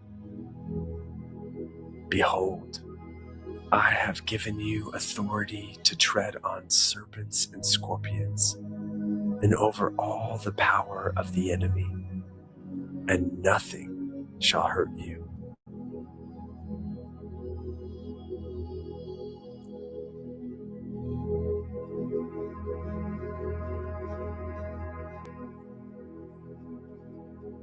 Leviticus 26, 1 through 13. You shall not make idols for yourselves, or erect an image or pillar, and you shall not set up a figured stone in your land to bow down to it. For I am the Lord your God. You shall keep my Sabbaths and reverence my sanctuary. I am the Lord. If you walk in my statutes and observe my commandments and do them, then I will give you your rains in their season, and the land shall yield its increase, and the trees of the field shall yield their fruit. Your threshing shall last to the time of the grape harvest, and the grape harvest shall last to the time for sowing. And you shall eat your bread to the full, and dwell in your land securely. I will give peace in the land, and you shall lie down, and none shall make you afraid. And I will remove harmful beasts from the land, and the sword shall not go through your land. You shall chase your enemies, and they shall fall before you by the sword. 5 of you shall chase 100, and 100 of you shall chase 10,000, and your enemies shall fall before you by the sword. I will turn to you and make you fruitful and multiply you, and will confirm my covenant with you.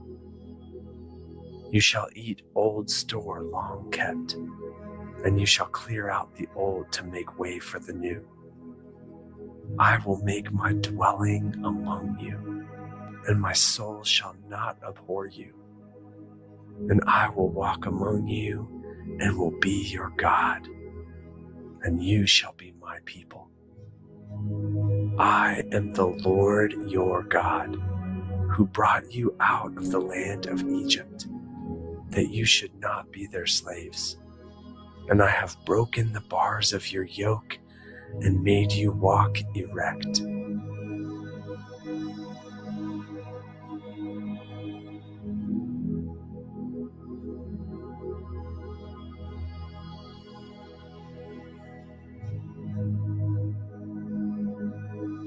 Proverbs 29:25. The fear of man lays a snare, but whoever trusts in the Lord is safe.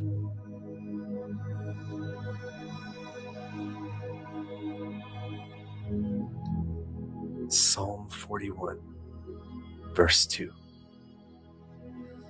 The Lord protects him and keeps him alive. He is called blessed in the land. You do not give him up to the will of his enemies.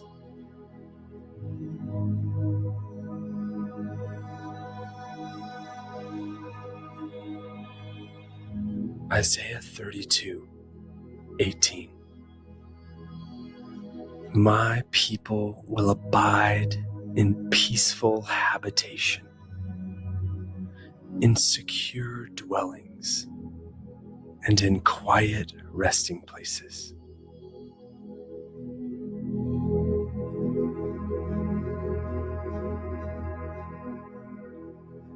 Psalm 122:7. Peace be within your walls, and security within your towers.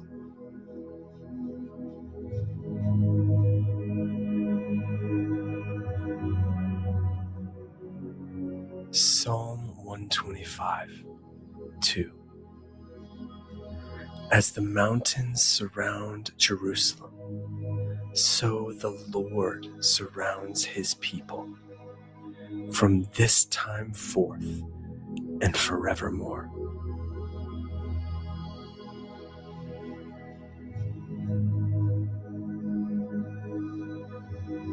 1 Samuel 25:6.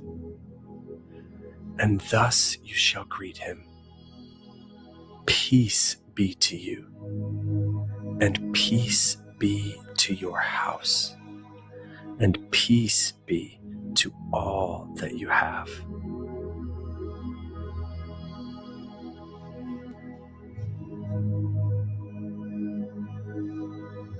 Psalm 27, verse 1.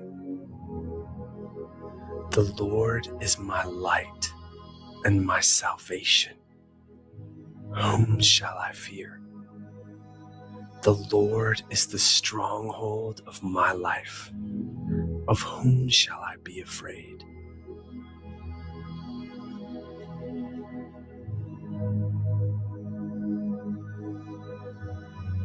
Joshua 24, verse 15. But as for me and my house, we will serve the Lord.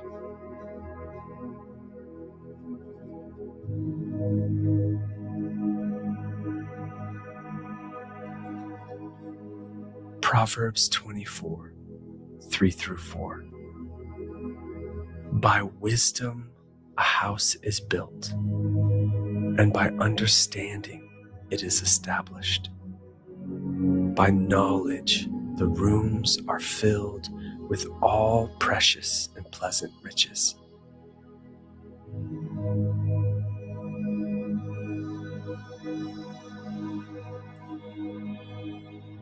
Psalm 34, 7-8. The angel of the Lord encamps around those who fear him and delivers them. Oh, taste and see that the Lord is good. Blessed is the man who takes refuge in him.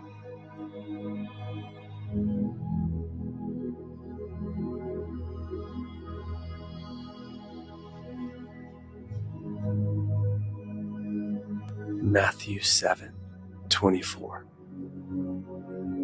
Everyone then who hears these words of mine and does them will be like a wise man who built his house on the rock.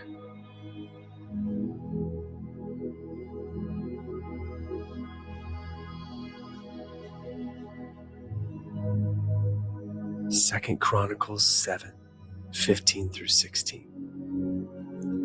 Now my eyes will be open and my ears attentive to the prayer that is made in this place. For now I have chosen and consecrated this house, that my name may be there forever. My eyes and my heart will be there for all time.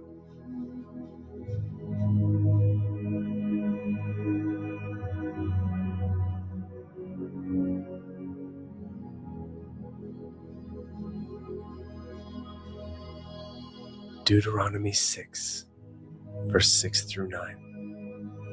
And these words that I command you today shall be on your heart. You shall teach them diligently to your children, and shall talk of them when you sit in your house, and when you walk by the way, and when you lie down, and when you rise. You shall bind them as a sign on your hand, and they shall be as frontlets between your eyes. You shall write them on the doorposts of your house and on your gates.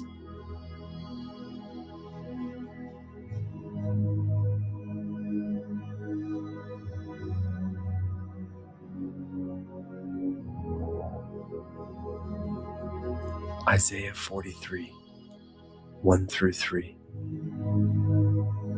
Fear not, for I have redeemed you. I have called you by name.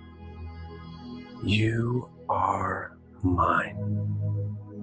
When you pass through the waters, I will be with you, and through the rivers, They shall not overwhelm you. When you walk through fire, you shall not be burned, and the flame shall not consume you. For I am the Lord your God, the Holy One of Israel, your Savior.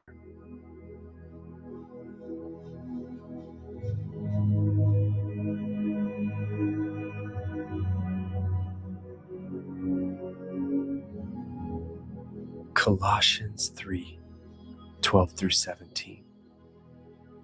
Put on then as God's chosen ones, holy and beloved, compassionate hearts, kindness, humility, meekness, and patience, bearing with one another, and if one has a complaint against another, forgiving each other. As the Lord has forgiven you, so you also must forgive.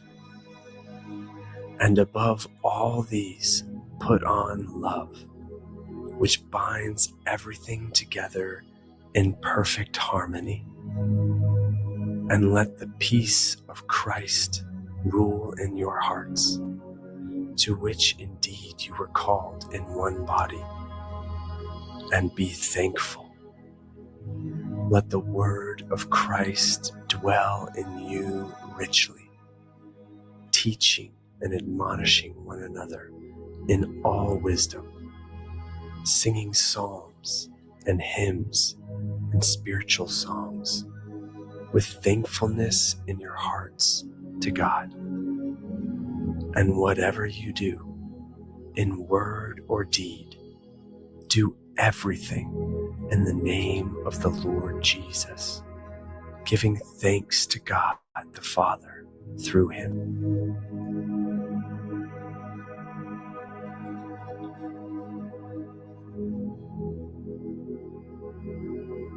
Second Kings 6:16-17.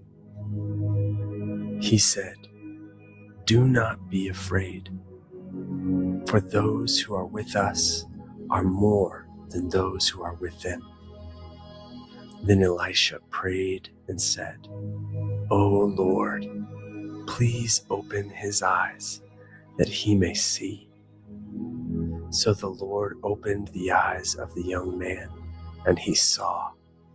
And behold, the mountain was full of horses and chariots of fire all around Elisha.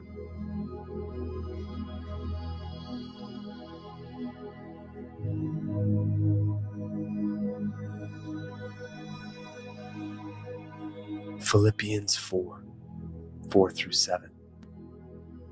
Rejoice in the Lord always. Again, I will say, rejoice.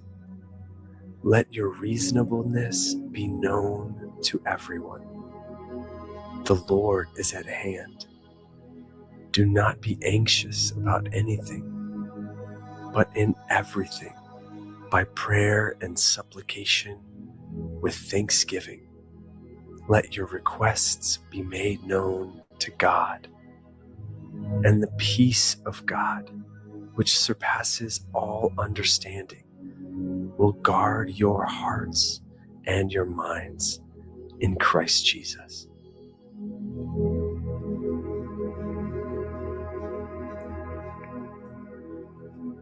Numbers 6:24-26. The Lord bless you and keep you. The Lord make his face to shine upon you and be gracious to you.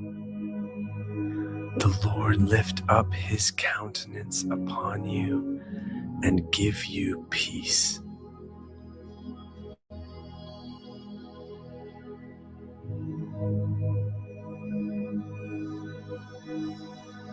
Luke 10:5.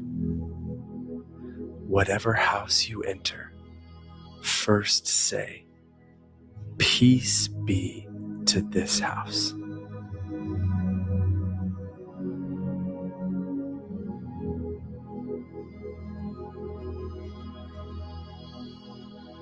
2 Samuel 7:28-29. And now, O Lord God, you are God, and your words are true, and you have promised this good thing to your servant. Now, therefore, may it please you to bless this house of your servant, so that it may continue forever before you. For you, O Lord God, have spoken, and with your blessing shall the house of your servant be blessed forever.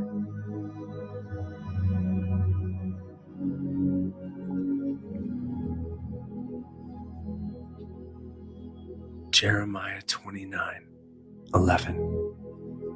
For I know the plans I have for you, declares the Lord, plans for welfare and not for evil, to give you a future and a hope.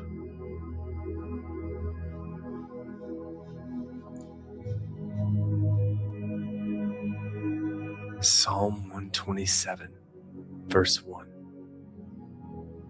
Unless the Lord builds the house, those who build it labor in vain. Unless the Lord watches over the city, the watchman stays awake in vain.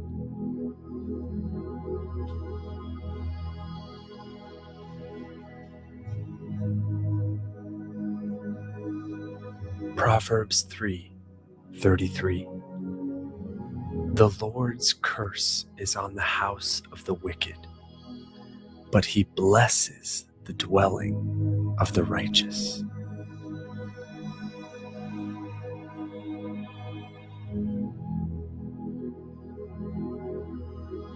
Isaiah 41, verse 10. Fear not, for I am with you. Be not dismayed, for I am your God. I will strengthen you. I will help you. I will uphold you with my righteous right hand.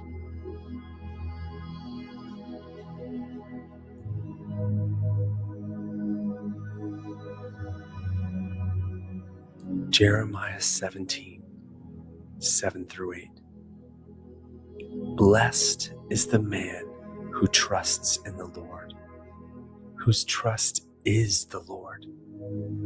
He is like a tree planted by water that sends out its roots by the stream and does not fear when heat comes, for its leaves remain green, and is not anxious in the year of drought, for it does not cease to bear fruit.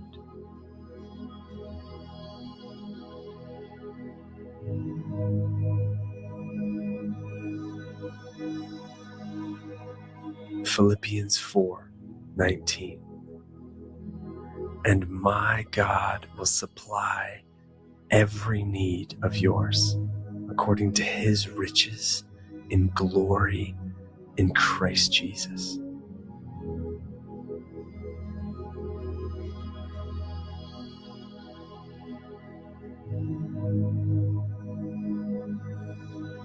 Psalm 91. He who dwells in the shelter of the Most High will abide in the shadow of the Almighty. I will say to the Lord, my refuge and my fortress, my God, in whom I trust.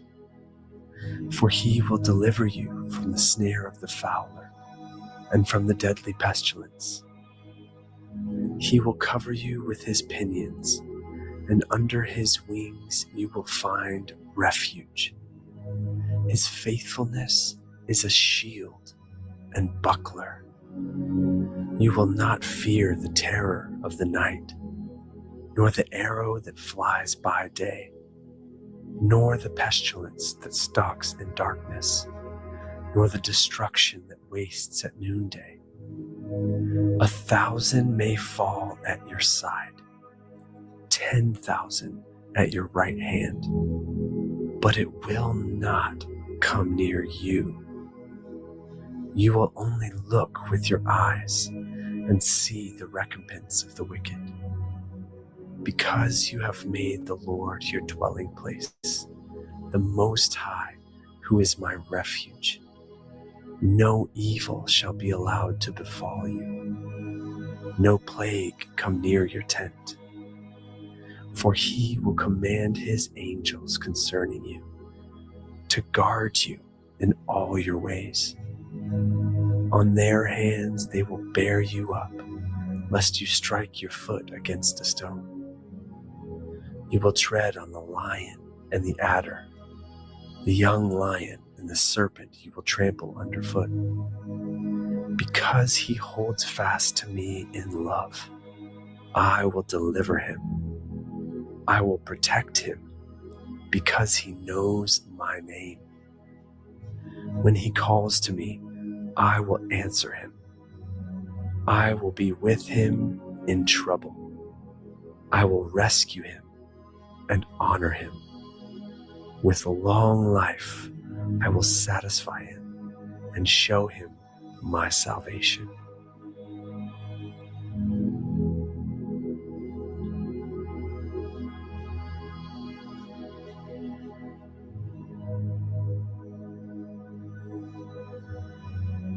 Psalm 23.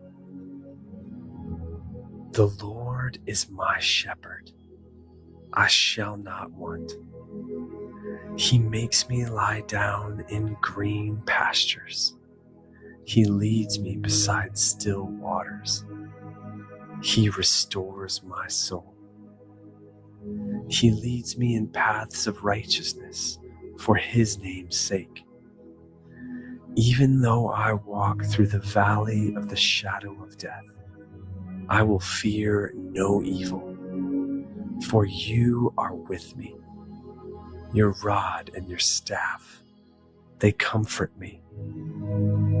You prepare a table before me in the presence of my enemies. You anoint my head with oil. My cup overflows. Surely goodness and mercy shall follow me all the days of my life, and I shall dwell in the house of the Lord forever.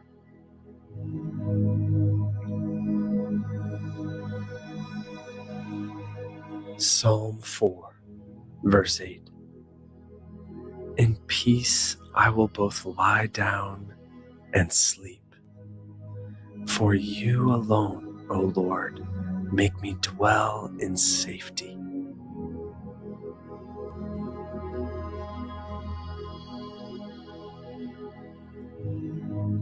Proverbs 16, verse 9.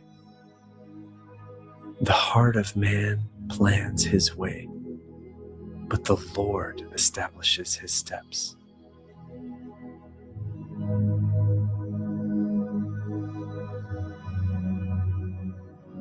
Proverbs 3, 5 through 6.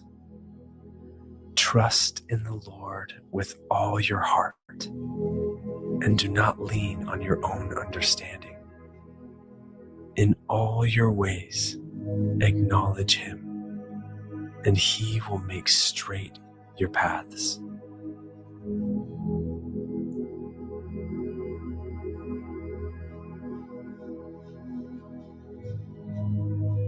Deuteronomy 28, 1 through 8. And if you faithfully obey the voice of the Lord your God, being careful to do all his commandments that I command you today, the Lord your God will set you high above all the nations of the earth. And all these blessings shall come upon you and overtake you, if you obey the voice of the Lord your God. Blessed shall you be in the city, and blessed shall you be in the field. Blessed shall be the fruit of your womb, and the fruit of your ground, and the fruit of your cattle, the increase of your herds and the young of your flock. Blessed shall be your basket and your kneading bowl. Blessed shall you be when you come in, and blessed shall you be when you go out. The Lord will cause your enemies who rise against you to be defeated before you. They shall come out against you one way and flee before you 7 ways. The Lord will command the blessing on you in your barns and in all that you undertake. And he will bless you in the land that the Lord your God is giving you.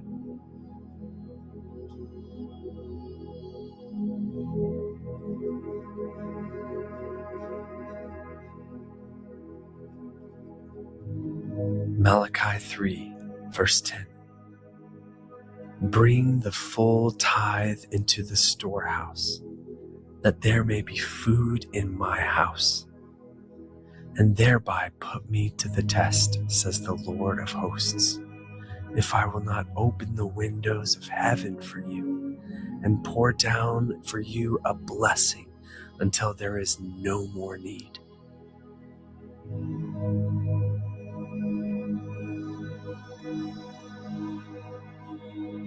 Psalm 31, 19.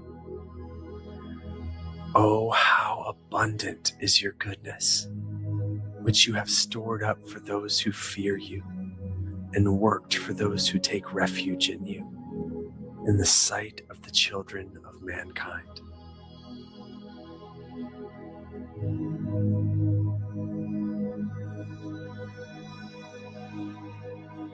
Psalm 121, 1 through 8.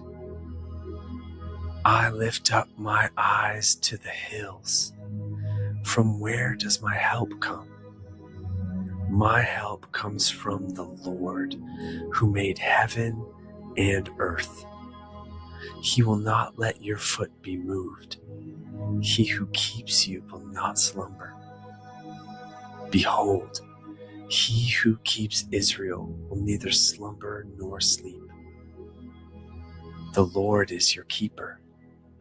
The Lord is your shade on your right hand. The sun shall not strike you by day, nor the moon by night. The Lord will keep you from all evil. He will keep your life.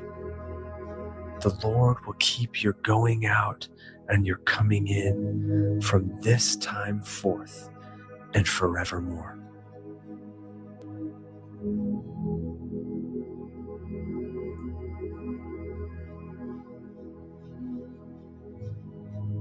Hebrews 13, 2. Do not neglect to show hospitality to strangers, for thereby some have entertained angels unawares.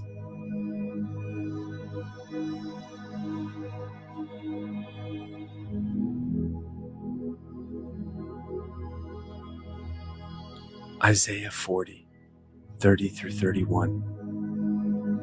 Even youths shall faint and be weary, and young men shall fall exhausted. But they who wait for the Lord shall renew their strength.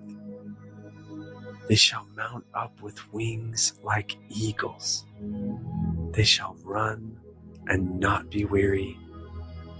They shall walk and not faint.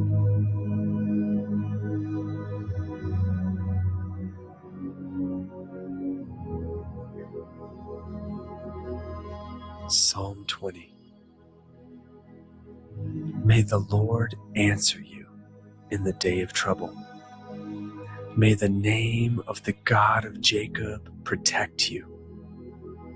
May he send you help from the sanctuary and give you support from Zion. May he remember all your offerings and regard with favor your burnt sacrifices. May he grant you your heart's desire and fulfill all your plans. May we shout for joy over your salvation and in the name of our God set up our banners. May the Lord fulfill all your petitions. Now I know that the Lord saves his anointed. He will answer him from his holy heaven with the saving might of his right hand.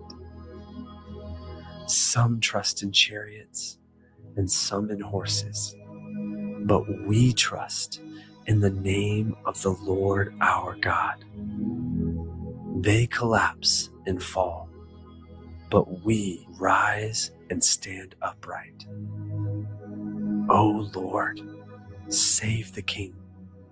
May he answer us when we call.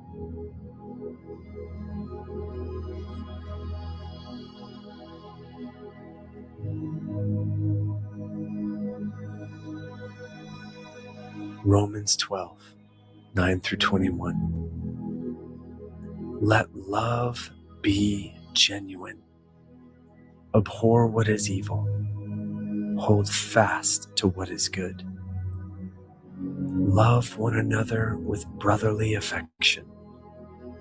Outdo one another in showing honor. Do not be slothful in zeal. Be fervent in spirit. Serve the Lord.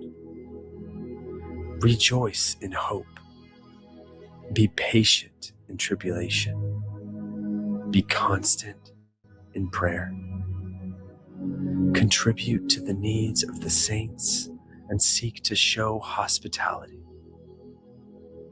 Bless those who persecute you. Bless and do not curse them. Rejoice with those who rejoice. Weep with those who weep. Live in harmony with one another. Do not be haughty, but associate with the lowly. Never be wise in your own sight. Repay no one evil for evil, but give thought to do what is honorable in the sight of all. If possible, so far as it depends on you, live peaceably with all. Beloved, never avenge yourselves, but leave it to the wrath of God, for it is written, "Vengeance is mine, I will repay," says the Lord. To the contrary, if your enemy is hungry, feed him. If he is thirsty, give him something to drink. For by so doing, you will heap burning coals on his head. Do not be overcome by evil, but overcome evil with good.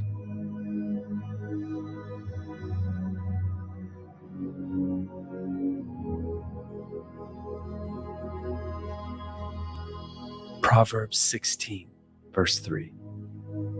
Commit your work to the Lord, and your plans will be established.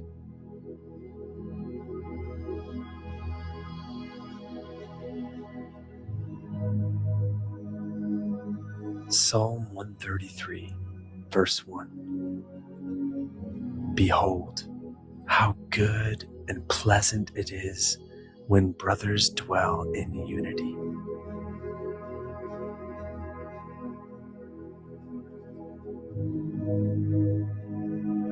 Luke 1:37.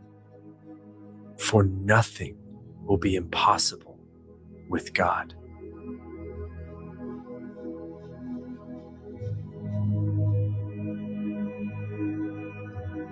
Psalm 113, verse 9.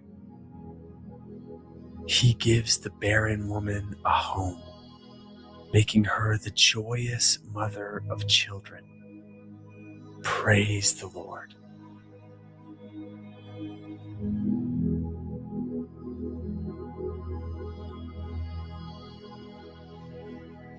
Haggai 2, 7 through 9. And I will shake the nations, so that the treasures of all nations shall come in. And I will fill this house with glory, says the Lord of hosts. The silver is mine, and the gold is mine, declares the Lord of hosts. The latter glory of this house shall be greater than the former, says the Lord of hosts. And in this place I will give peace, declares the Lord of hosts.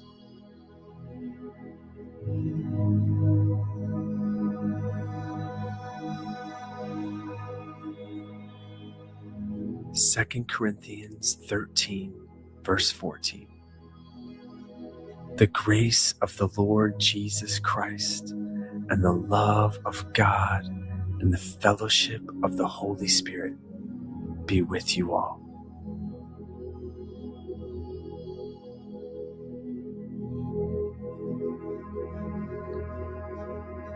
Matthew 6, 31 through 33. Therefore, do not be anxious, saying, what shall we eat? Or what shall we drink? Or what shall we wear? For the Gentiles seek after all these things, and your heavenly Father knows that you need them all. But seek first the kingdom of God and his righteousness, and all these things will be added to you.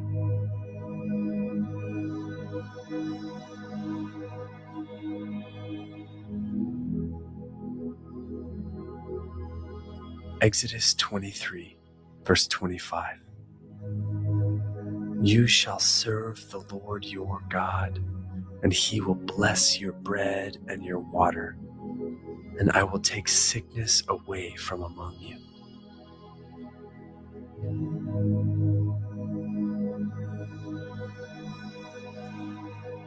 Ephesians 4, verse 2.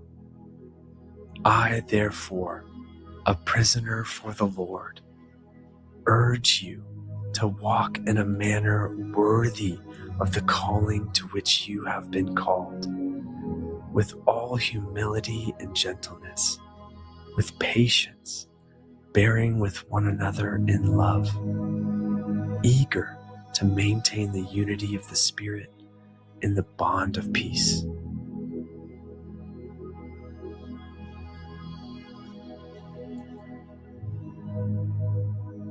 Proverbs 16:20.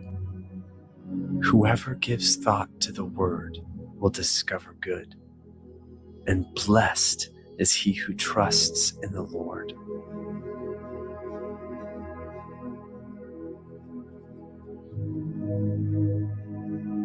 Luke 6:45.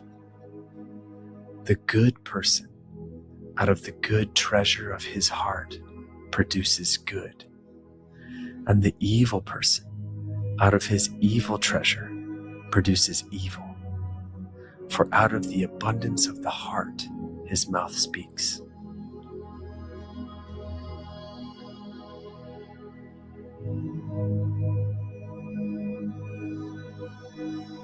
Galatians 5:22 through 23.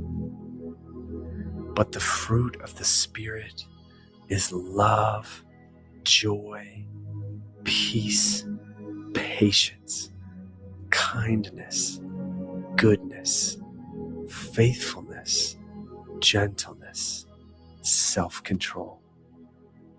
Against such things there is no law.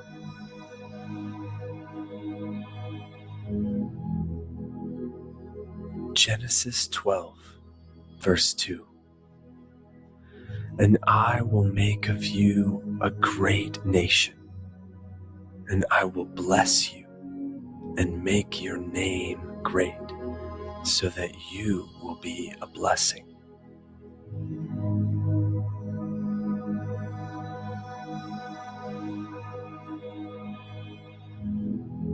Deuteronomy 30:16. If you obey the commandments of the Lord your God that I command you today, by loving the Lord your God, by walking in his ways, and by keeping his commandments and his statutes and his rules, then you shall live and multiply, and the Lord your God will bless you in the land that you are entering to take possession of it.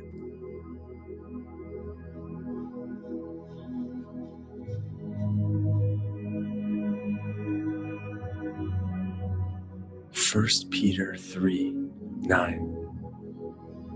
Do not repay evil for evil or reviling for reviling, but on the contrary, bless.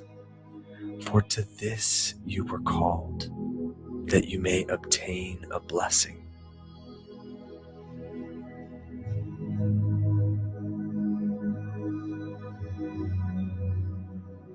Deuteronomy 7:13. He will love you, bless you, and multiply you.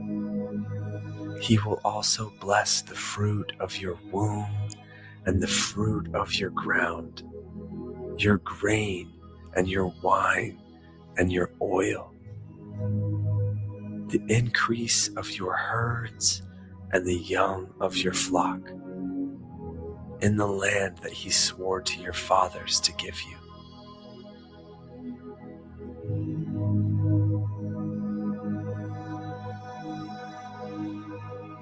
Joshua 1:6-9. Be strong and courageous, for you shall cause this people to inherit the land that I swore to their fathers to give them. Only be strong and very courageous, being careful to do according to all the law that Moses my servant commanded you. Do not turn from it to the right hand or to the left, that you may have good success wherever you go. This book of the law shall not depart from your mouth, but you shall meditate on it day and night, so that you may be careful to do according to all that is written in it. For then you will make your way prosperous, and then you will have good success. Have I not commanded you? Be strong and courageous. Do not be frightened, and do not be dismayed. For the Lord your God is with you wherever you go.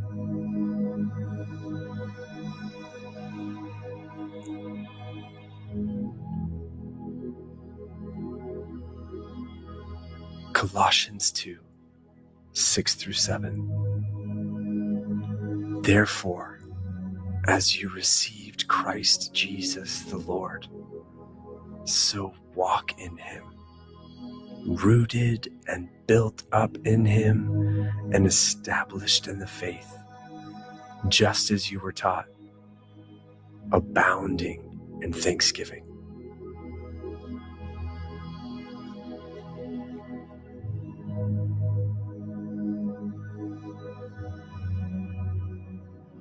First Thessalonians 5:11-24. Therefore, encourage one another and build one another up, just as you are doing.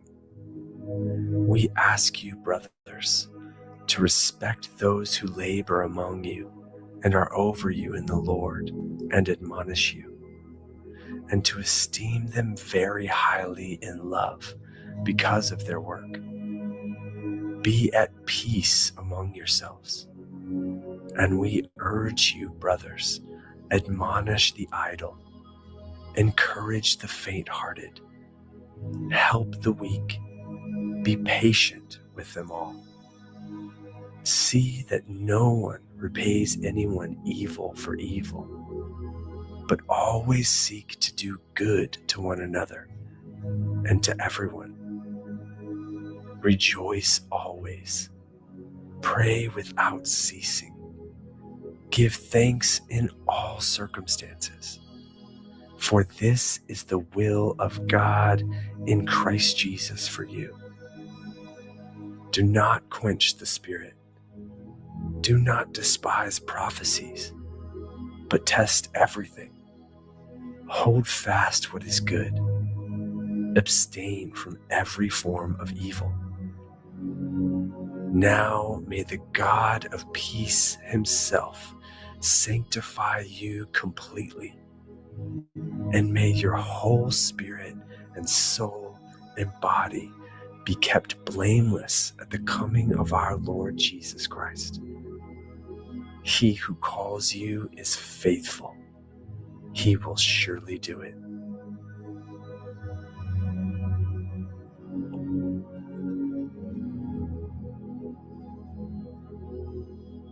John 3:16 through 17. For God so loved the world that he gave his only Son, that whoever believes in him should not perish, but have eternal life. For God did not send his Son into the world to condemn the world, but in order that the world might be saved through him.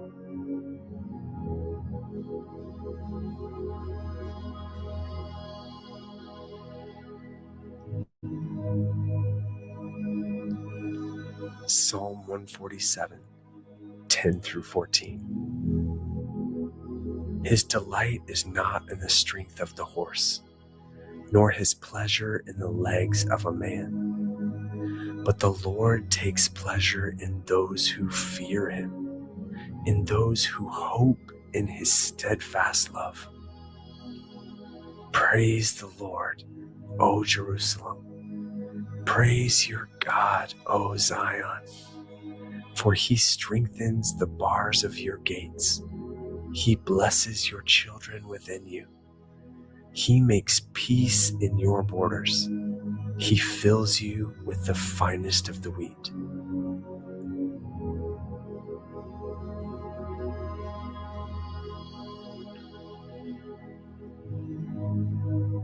First Kings 5. Verse 4. But now the Lord my God has given me rest on every side. There is neither adversary nor misfortune.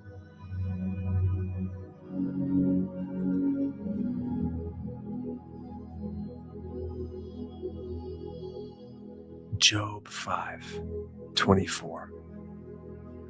You shall know that your tent is at peace, and you shall inspect your fold and miss nothing.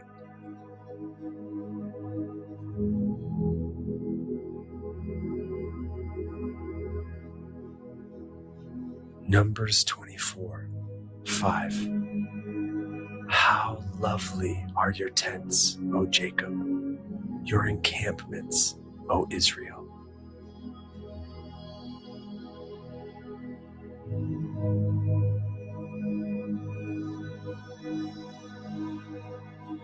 Second Thessalonians 3, verse 3. But the Lord is faithful. He will establish you and guard you against the evil one.